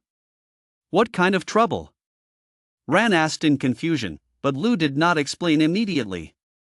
Gong Lve's death had completely disrupted his previous calculations of the celestial mechanisms. The trajectory of the future had become blurred and unclear, filled with unknown dangers. He could not foresee what kind of backlash this would bring upon himself and Ran. But since it had come to this, he had no choice but to face whatever came his way. He suppressed his emotions, took a set of white brocade robes from his inventory bag, and tossed them to Ran, saying irritably, "Put that on now." "What kind of state are you in?" Only then did Ran realize he was naked. He awkwardly scratched his newly shaved crew cut and gave a sheepish grin. "Well, I didn't have time." "Master, what trouble were you talking about just now?" "It's nothing. I'll handle it myself." Lu waved his hand dismissively, then set his face stern. "Remember, you owe me 20 mid-grade mana crystals. That's the price for saving you."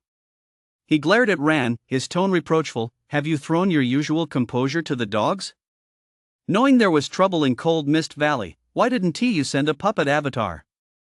Why risk your own life by coming in person?" Ran's face flushed instantly, and he stammered, "Disciple, after reading Master's a few thoughts on the foundation stage, I felt that if I hesitated at every turn, it might be detrimental to my Tao heart, so I wanted to test myself." His voice grew fainter as he spoke. Who could have imagined that something like this would happen? "Master, please forgive me. I won't dare do it again, he. You fool!" Lu was so furious he wanted to smack him on the head. Facing the future without fear means you should be bold and diligent in cultivating your Tao heart, not recklessly courting death. How have I taught you all this time? When trouble arises, you must know how to maneuver around it. You have 2 foundation stage puppet henchmen. Why didn't you make good use of them? Looking at Ran's ashamed expression, Lu sighed. "Never mind. You've learned your lesson the hard way. This experience will stay with you for the rest of your life. Now, come with me to a certain place, then return to your new cave residence. The cultivation world of your kingdom is on the brink of chaos. You and I are already caught up in it. We cannot remain uninvolved. We must do our utmost to survive. As for that worthless lunar guild of yours, there's no need to go back." Ran nodded silently. Having witnessed Gong Lve's secret collusion with the demon cultivators firsthand, he knew his master's words were true. But when Lu revealed the brutal truth transmitted by his avatar about the border keepers and the seed selection, Ran's face instantly turned ashen. "Are you saying, Master, that those in power deliberately instigated this war to force cultivators to break through on the brink of life and death? But what about those mortals? They're so innocent. Why must they suffer this undeserved calamity?" His voice trembled, filled with indescribable grief and indignation. Lu led Ran to a desolate spot deep within a canyon. Listening to his disciple's angry and bewildered questioning, he fell silent for a moment before finally letting out a heavy sigh. "I know you come from humble origins and have compassion for the common folk. It is still hard for you to accept the cold, ruthless laws of the cultivation world. But Ran, you must understand." He paused, his voice low and resonant. "Heaven and earth are without compassion. They treat all things as straw dogs. In the eyes of the Tao, what difference is there between us cultivators and those flowers, birds, insects, and fish, or the masses of sentient beings? The cycle of life and death, the rise and fall of all things, these are all part of nature's cycle. How can you be certain that in the future, we won't end up like those ordinary mortals, reduced to mere ants to be driven about at the whim of the stronger?" Ran was struck as if by lightning, frozen in place, his fists clenched so tightly his knuckles turned white. He gazed at the jagged, bizarre rocks of the canyon, his eyes churning with complex emotions: anger, resentment, and above all, deep confusion. Lu said no more. With a flick of his wrist, the Dechan sword slid clear from its sheath with a ringing clang. Slash! A soft shout, a razor-sharp, unparalleled blue sword beam tore through the sky, slicing the hard canyon wall in two as easily as cutting through tofu. Boom! Debris flew everywhere. A bottomless fissure, radiating a bone-chilling cold, suddenly appeared before the two of them. A frigid gale howled out from the depths of the fissure. The wind that struck their bodies felt as though it would freeze their very souls. Ran, however, seemed oblivious to the biting cold. He suddenly raised his head. The confusion in his eyes vanished, replaced by an unprecedented, almost burning resolve. "Master! You are wrong." His voice was not loud, but it was exceptionally firm. This disciple cannot explain why. Perhaps, as you say, we are, in the eyes of those powerful beings, herded pigs and sheep. Weak and insignificant beings. But precisely because of that, this disciple feels indignant. Why? Why should the weak be trampled upon like this? If this is what they call the rules of heaven. He took a deep breath, his gaze blazing as he stared straight into the deep fissure, as if challenging the unseen forces beyond. Then I, Ran, will defy this heaven. And what do you intend to do? Lu watched him calmly, his gaze profound. Ran clenched his fists tightly, his fingernails digging deep into his palms, speaking each word with unwavering resolve. When I am strong enough, I will take this way of heaven and trample it underfoot.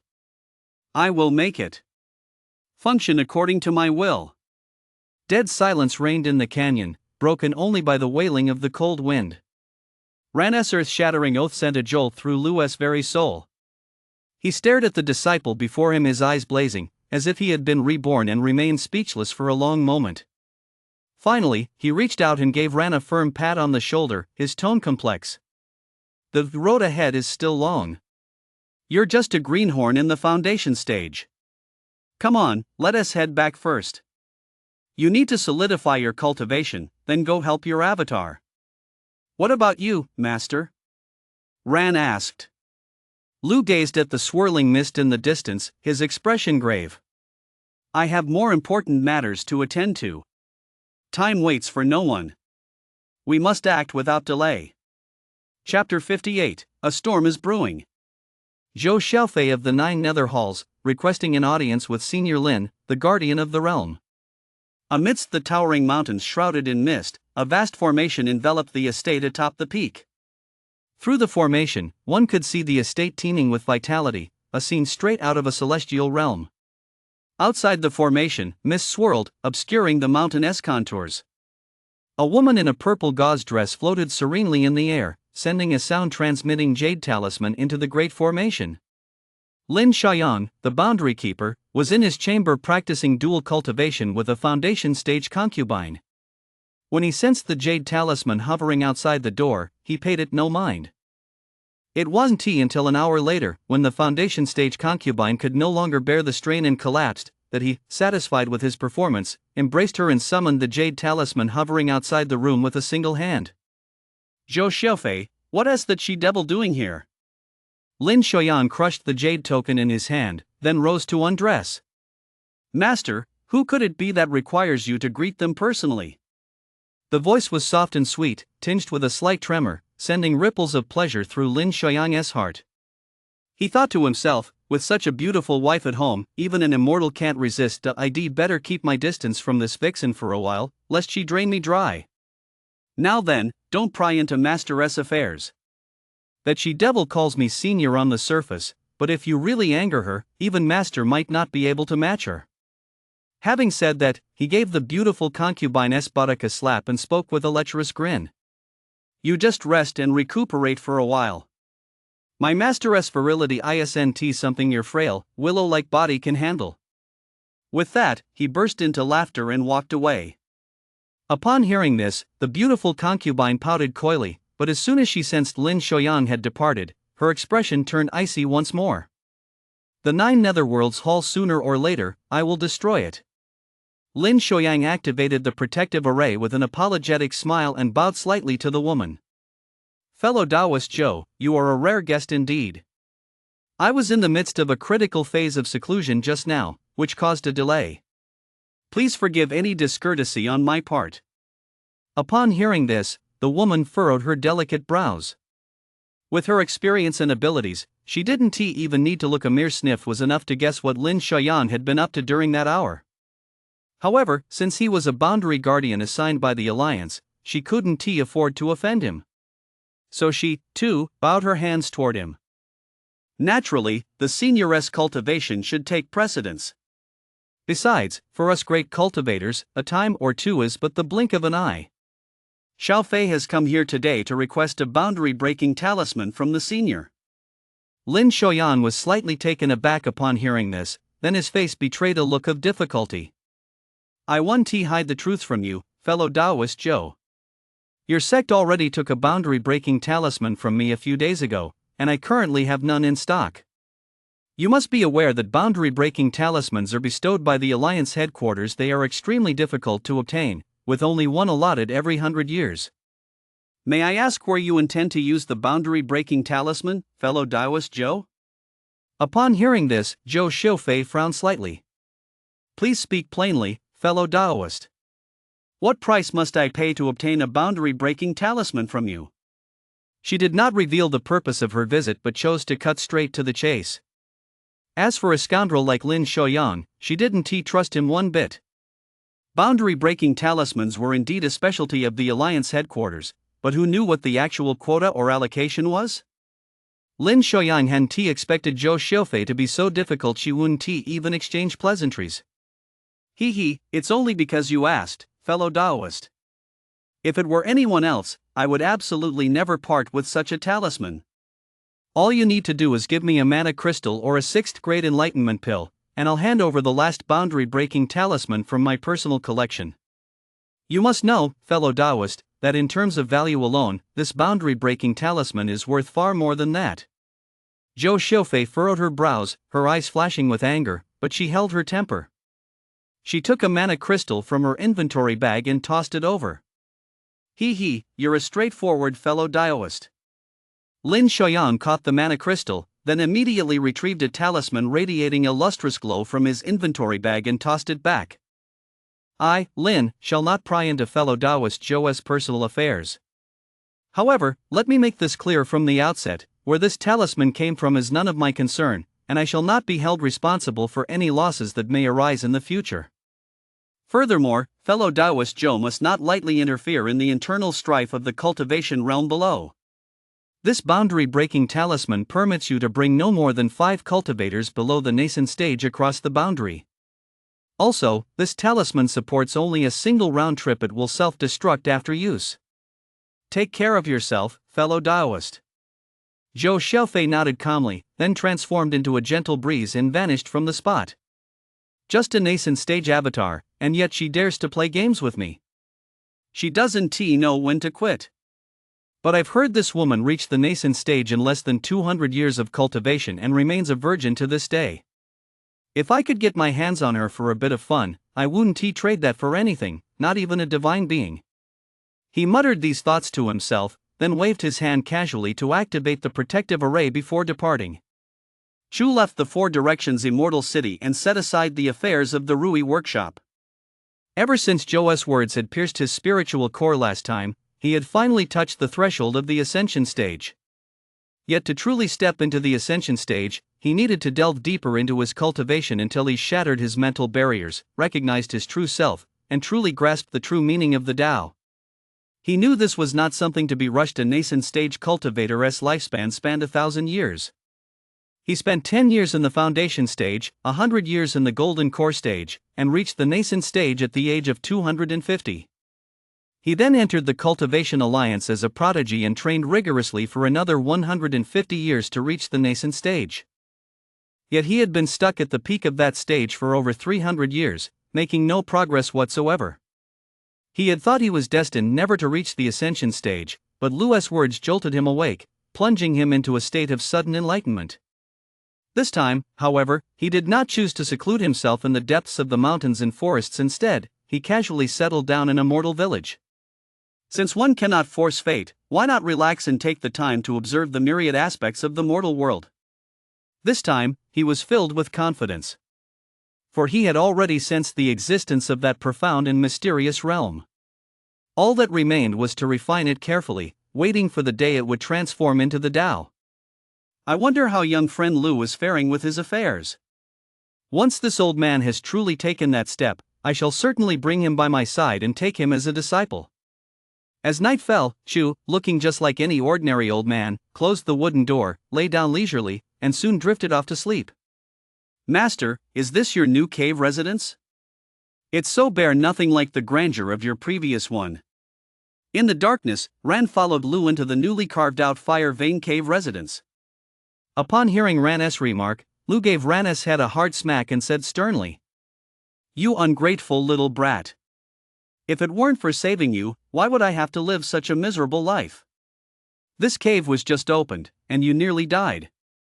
In such a short time, where am I supposed to find that many spiritual plants? Hurry up and cultivate.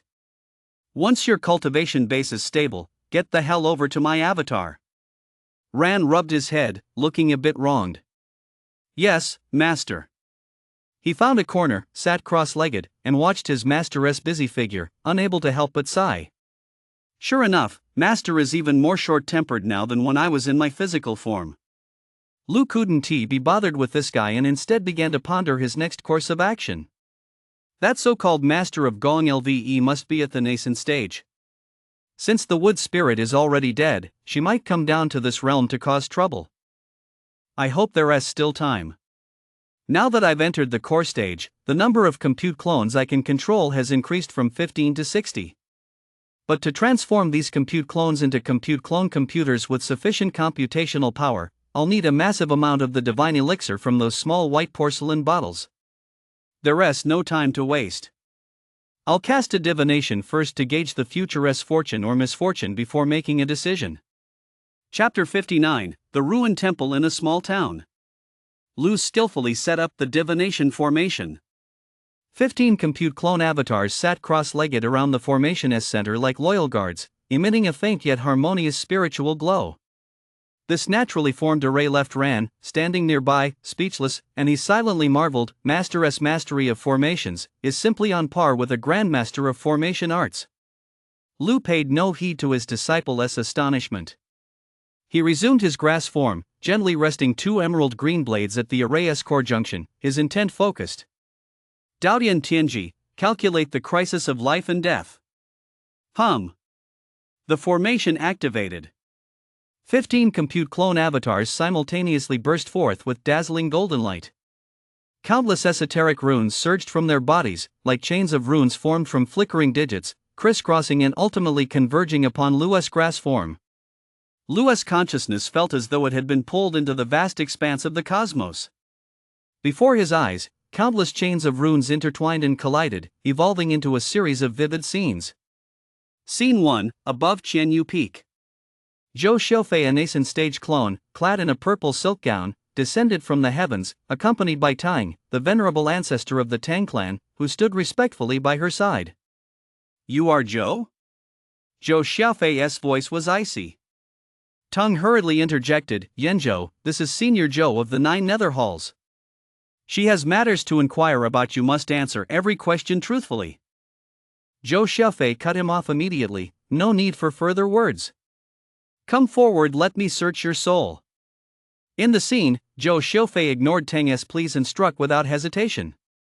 Tang Huayuan looked helpless, forced to watch helplessly. The clone Zhou attempted to feign death using the compute clone's secret art to escape, but ultimately could not evade capture. In the end, he chose to self-destruct. Scene 2, The Tragedy of Wang Hao and his sister. Zhou Xiaofei found Wang Hao and his sister. After coldly searching their minds, she mercilessly killed them both. Scene 3, Lunar Guild. Zhou Xiaofei arrived at the Lunar Guild, using her overwhelming power to intimidate the guildmaster, Pei Qinhu, and force him to hand over Wang Zhua. After searching his mind, she finally learned of Lu's existence. Scene 4, The Battle at the Cave. Zhou Xiaofei used secret arts to track Lu to his hidden lair. Lu fought back with all his might, even sacrificing the Linglong Pagoda and the Dichen sword in a self-destructive blast. Ultimately, carrying the gravely wounded Ran, he fled in disarray deep into Cold Mist Valley. Scene 5, Desperate Situation. With Zhou Xiaofei closing in relentlessly, Lu and Ran fled to a canyon. Lu struck the once-healed fissure with a single fist. Without hesitation, the two leaped into it, vanishing into the raging vortex of time and space. Crack! All the images shattered like a mirror. The array's light faded instantly. Lu's grass form lost its support and plummeted from midair.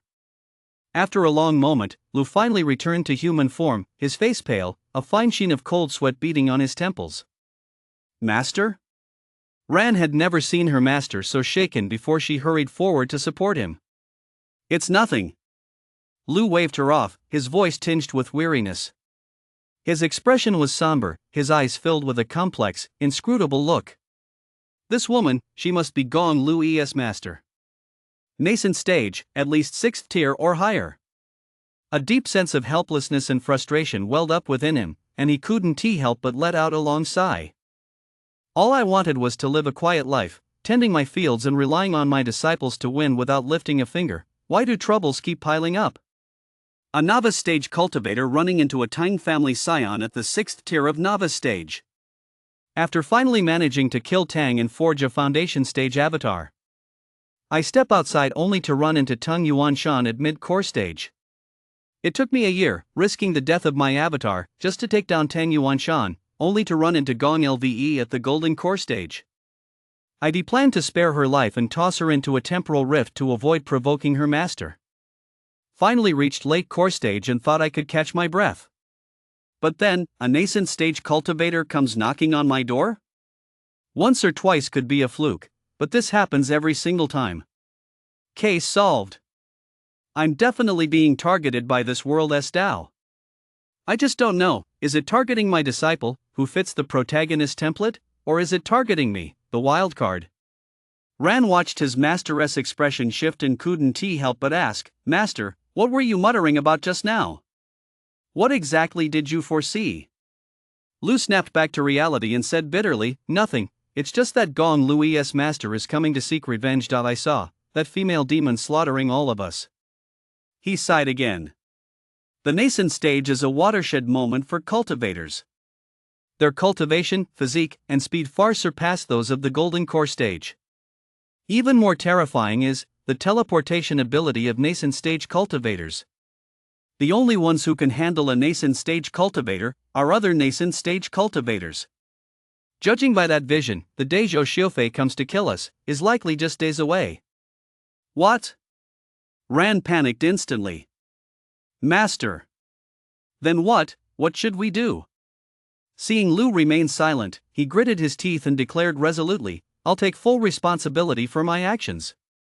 The trouble with Gong Lve started because of me. I'll bear the consequences.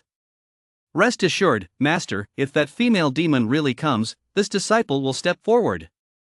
I will never drag you or my family into this. Smack. Lu slapped Ran on the back of the head in exasperation. What nonsense are you spouting? Do you think a nascent stage powerhouse will listen to reason? How naive. Get back to cultivation. I need to cast another divination. After speaking, Lu steeled himself and began setting up the formation once more. At this point, there were only two options left. Enlist the help of a nascent stage cultivator to block or kill Zhou Xiufei. Let everyone into hiding until Zhou Xiufei leaves this realm. But both of these paths were as difficult as climbing to the heavens. Even Lu couldn't help but feel a sense of panic in his heart at this moment. The formation was set up again, and the 15 compute clones returned to their positions. Lu reverted to his grass form and activated the formation. Daodian Tianji, divined the slimmest glimmer of hope for the future. The formation activated. Runes shone brightly. Lu's consciousness plunged once more into that starry expanse. Countless scenes flashed and shattered before his eyes. Finally, they froze on a mundane street. Scene, a dilapidated temple battered by wind and rain. This was an ordinary street in a mortal town. Torrential rain poured down, accompanied by thunder and lightning. A ragged little beggar huddles in the corner of the dilapidated temple, shivering uncontrollably. Outside, a blinding bolt of lightning tears through the night sky, striking a leafy Bodhi tree in front of the temple with a thunderous crack. Hey, guys! There's a run-down temple up ahead. Let us get inside and take shelter from the rain. Several soaking wet bodyguards burst into the dilapidated temple and spotted the little beggar in the corner.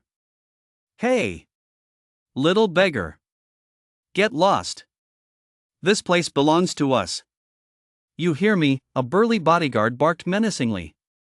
The little beggar shrank back in fear and silently inched toward a darker corner. Number 3. Why are you scaring the kid? The leader of the escort glared at him, pulled a dry bread cake from his coat, and handed it over. Don't be afraid, kid. What's your name? The little beggar looked at the cake and swallowed hard, but shook his head stubbornly. My name is Li. I'm not a beggar. Hey! You're ungrateful. The third man reached out to snatch the cake. Big brother, don't waste it. Late at night, the wind howled. For some reason, the three bodyguards had turned on each other. After a bloody brawl, only one remained, brandishing a blood-stained broadsword as he closed in on Li in the corner. You little brat, it's your own bad luck that you saw what you shouldn't have. The man grinned savagely as he raised his broadsword. Grandpa's gonna send you on your way. Hope you're reborn into a better family next time. Just as the blade was about to fall, Boom! A thick bolt of silver lightning, like a spear of divine retribution, pierced the temple roof with pinpoint accuracy. It struck the villain holding the sword right in the heart. After the blinding light faded, only a charred corpse remained where he stood. A massive crater had been blasted into the floor of the ruined temple. At the bottom of the pit lay a small, ancient-looking white cauldron. The scene shattered. The information about Lee and the small white cauldron was deeply etched into Lu's mind. Lu shifted back into human form and fell into deep thought. That small cauldron, could it be the key to entering the ancient immortal realm? But even if I have the key, how can I protect everyone? Unless... A thought flashed through his mind. A brilliant light suddenly burst from Lu's eyes. The key to breaking this deadlock lies in time. Chapter 60, Li's Trail. The Tang family, Xianyu Peak. Zhou sat cross-legged in meditation, a faint green glow flickering around him. Suddenly, his brows furrowed, his eyes snapped open, and his expression grew grave. "Master, you summoned us urgently. What has happened?" Wang Hao and Wang Xan, brother and sister, rushed over, their faces filled with confusion and anxiety. Zhou took a deep breath. "My true form has divined the heavenly will and determined that we are about to face a life or death calamity. I have summoned you to take you to meet an elder." "Is this calamity targeting us?" Wang Hao asked in disbelief. "Not the Tang clan or anyone else?" Zhou nodded gravely. "I'll explain in detail on the way. Have you mastered the compute clone technique I had you practice a few days ago?" The siblings nodded vigorously. "We've practiced day and night and can now control it with ease. Our aura mimicry is indistinguishable from the real thing." "Good." Zhou's expression turned grave. "Time is of the essence. We must depart immediately." As for the Tang family, he formed a hand seal, and two phantoms identical to himself materialized beside him. Leaving these two compute clone duplicates behind will suffice. They can handle daily affairs and maintain the pretense for the time being. This was the contingency plan Lu had prepared.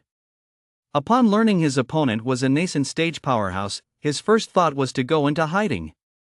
But given the opponent's unique status and extraordinary abilities, finding a perfect hiding place was as difficult as climbing to the heavens. Worse still, Lu suspected the opponent was equally proficient in divining the heavenly mechanisms. Otherwise, how could they have precisely pinpointed his clone and ran after Gong Lve's death? The hasty execution of Gong Lui went against his cautious nature. Had he had more time, he could have first sought a method to block the heavenly mechanisms before seeking revenge. But while he could wait, Ran, now reduced to a lingering soul, could not, leaving a fatal vulnerability. Relying solely on divination was too risky. Lu had to set up multiple contingency plans. First contingency, seeking help from Chu. Lu ordered his avatar, Zhou, to rush to Lutang village and seek assistance from Chu, a nascent stage cultivator. This individual is currently undergoing trials in the mortal realm. If he harbors old affection or feels pity, he might be willing to shelter them for a time. Once chaos erupts in the state of you, it will be the perfect opportunity to take advantage of the turmoil, escape, or even turn the tables and strike back. This is the path with the greatest chance of survival. Second plan, the Seed of Fire. Lu orders Ran to act immediately. Secretly collect the vital essence from the hearts of all the Wang family's direct descendants, Wang Hao, Wang Xan, Wang Zhua, and their parents, etc. Then, carrying this essence, return to the spatial rift in Cold Mist Valley, the one that was once split open, and hide there. If all else fails, Ran must jump into the rift without hesitation. This is the last resort in the worst-case scenario. As long as Ran survives with the blood essence and Lu is confident he can use the mana seed to resurrect everyone. But this will take a long time, and Lu must retrieve their soul cores after their deaths. This is a thorny path. Plan B, diverting the blame. Lu takes action personally. In full view of everyone, he snatches the ancient realm key, the wood relic, and then publicly present it to Zhou Xiufei. This move is intended to create chaos and divert attention. Once word spreads that the key is in Zhou Xiufei's possession, the powerful beings coveting it will surely swarm in. Zhou Xiaofei will become the target of everyone's attacks, running for her life and having no time to hunt them down. This is the strategy of luring the tiger to devour the wolf. The southwestern frontier of Yu Kingdom, in the land of Western Shu. This place is desolate, sparsely populated, and low in mana. The sky is gray and overcast, and the hills are sparsely vegetated. Two small sects, Yuxia sect and Wujian sect, barely manage to survive here, with their strongest members no higher than the late foundation stage. Lycian town is an ordinary little town. At dusk that day, Lu quietly appeared under the old locust tree at the entrance to Li village. It just so happened that Li Guiyin, the village's wealthiest man, was taking a concubine and hosting a lavish banquet. Under the canopy at the village entrance, the food was plentiful, the villagers were gathered in merriment, and the atmosphere was incredibly lively. The sharp-witted Li family steward, noticing Lu's distinguished bearing, approached him warmly. "Sir, you look like a stranger. Are you just passing through?" "As luck would have it, my master is celebrating a joyous occasion, and the banquet will last 3 days. If you don't mind, please come in for a drink and share in the festivities." He sized Lu up without giving anything away. Lu, who was in need of information, went along with it. "I apologize for the intrusion." After asking a few questions about the Li family, he accepted the invitation. "I can't refuse such kindness." "Thank you, steward." He followed the steward into the banquet hall, his gaze sweeping over the crowd. The primary purpose of this journey was to find the young beggar Li. The celestial calculations could only provide a rough outline, they couldn't pinpoint his exact location. The calculations indicated that Li was imbued with destiny and was one of the keys to breaking the stalemate. Lu intended to take him as a disciple, both to gain an ally and to harness his destiny to resolve the nascent stage calamity. Lu was led to a quiet spot beside the main table and seated.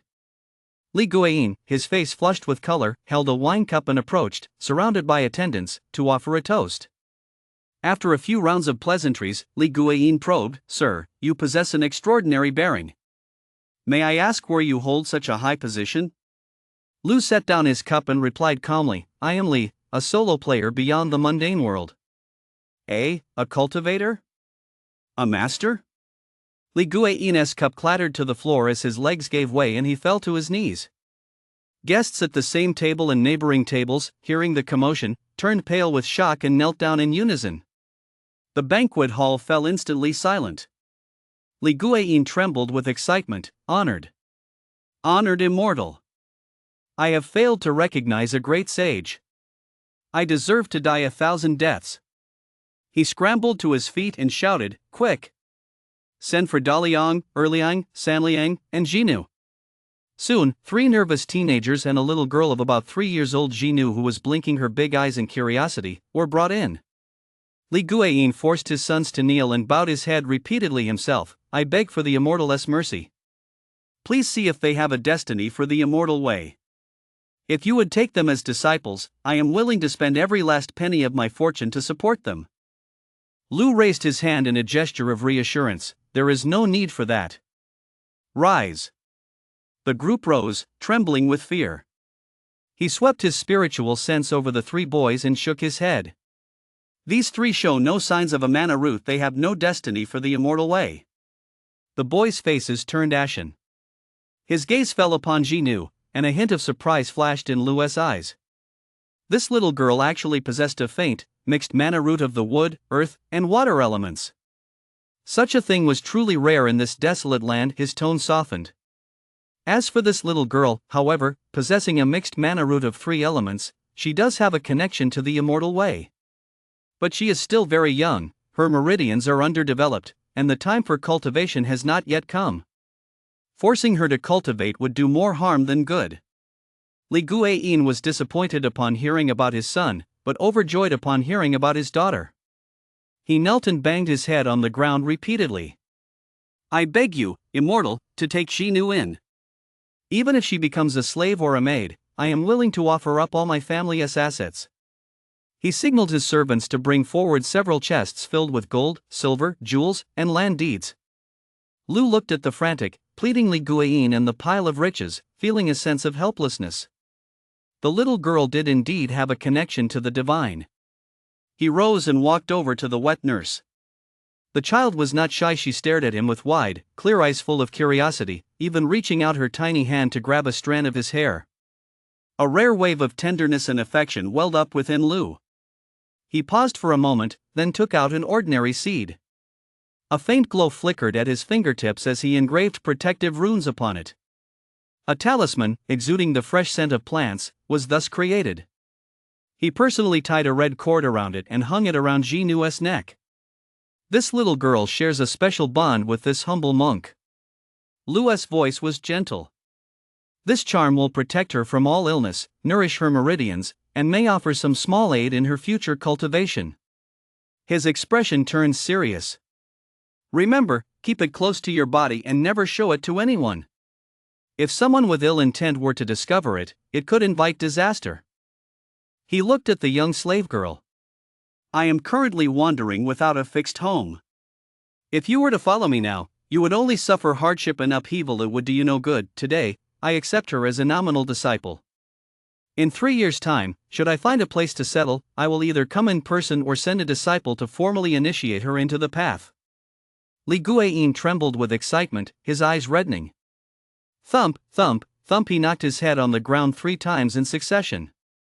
Thank you, Master, for your great kindness. I thank you on behalf of the child, and on behalf of the ancestors of the Li family. An honorary disciple of the immortal. What a tremendous stroke of luck! From then on, Li Guiyin neglected his guests and personally attended to Lu with great care, all to gain favor. When the time was right, Lu asked casually, Mr. Li, I have another matter to inquire about. Is there a young man named Li in your village? Li Guiyin was taken aback and said in surprise, Master, are you asking about that unfortunate lad? He then sighed heavily, Our master has long lived apart from the world. I fear you are unaware of the joys and sorrows of ordinary folk. He gathered his thoughts. Li is a boy from our village. His father, Li Danian, was an honest, simple farmer who hunted during the off-season to supplement the household income. Their life was poor but peaceful, but who could have imagined that a month ago, disaster struck out of the blue? His voice was low and sorrowful. A gang of bandits sneaked into his home late at night. The poor Li Danian and his family of 4, including his 3-year-old daughter, were brutally murdered. The scene. Alas! He sighed heavily. That little girl, I even held her in my arms during last year's harvest. What a tragedy! He paused. I heard only the teenage boy, Li, managed to escape by chance. He might have been out gathering firewood at the time. But with his family destroyed and left all alone. For the past month, no one has known where he has been hiding, or even if he is alive or dead. The villagers have searched, but the mountains are high and the forests dense. If the boy is determined to hide, he'll be hard to find.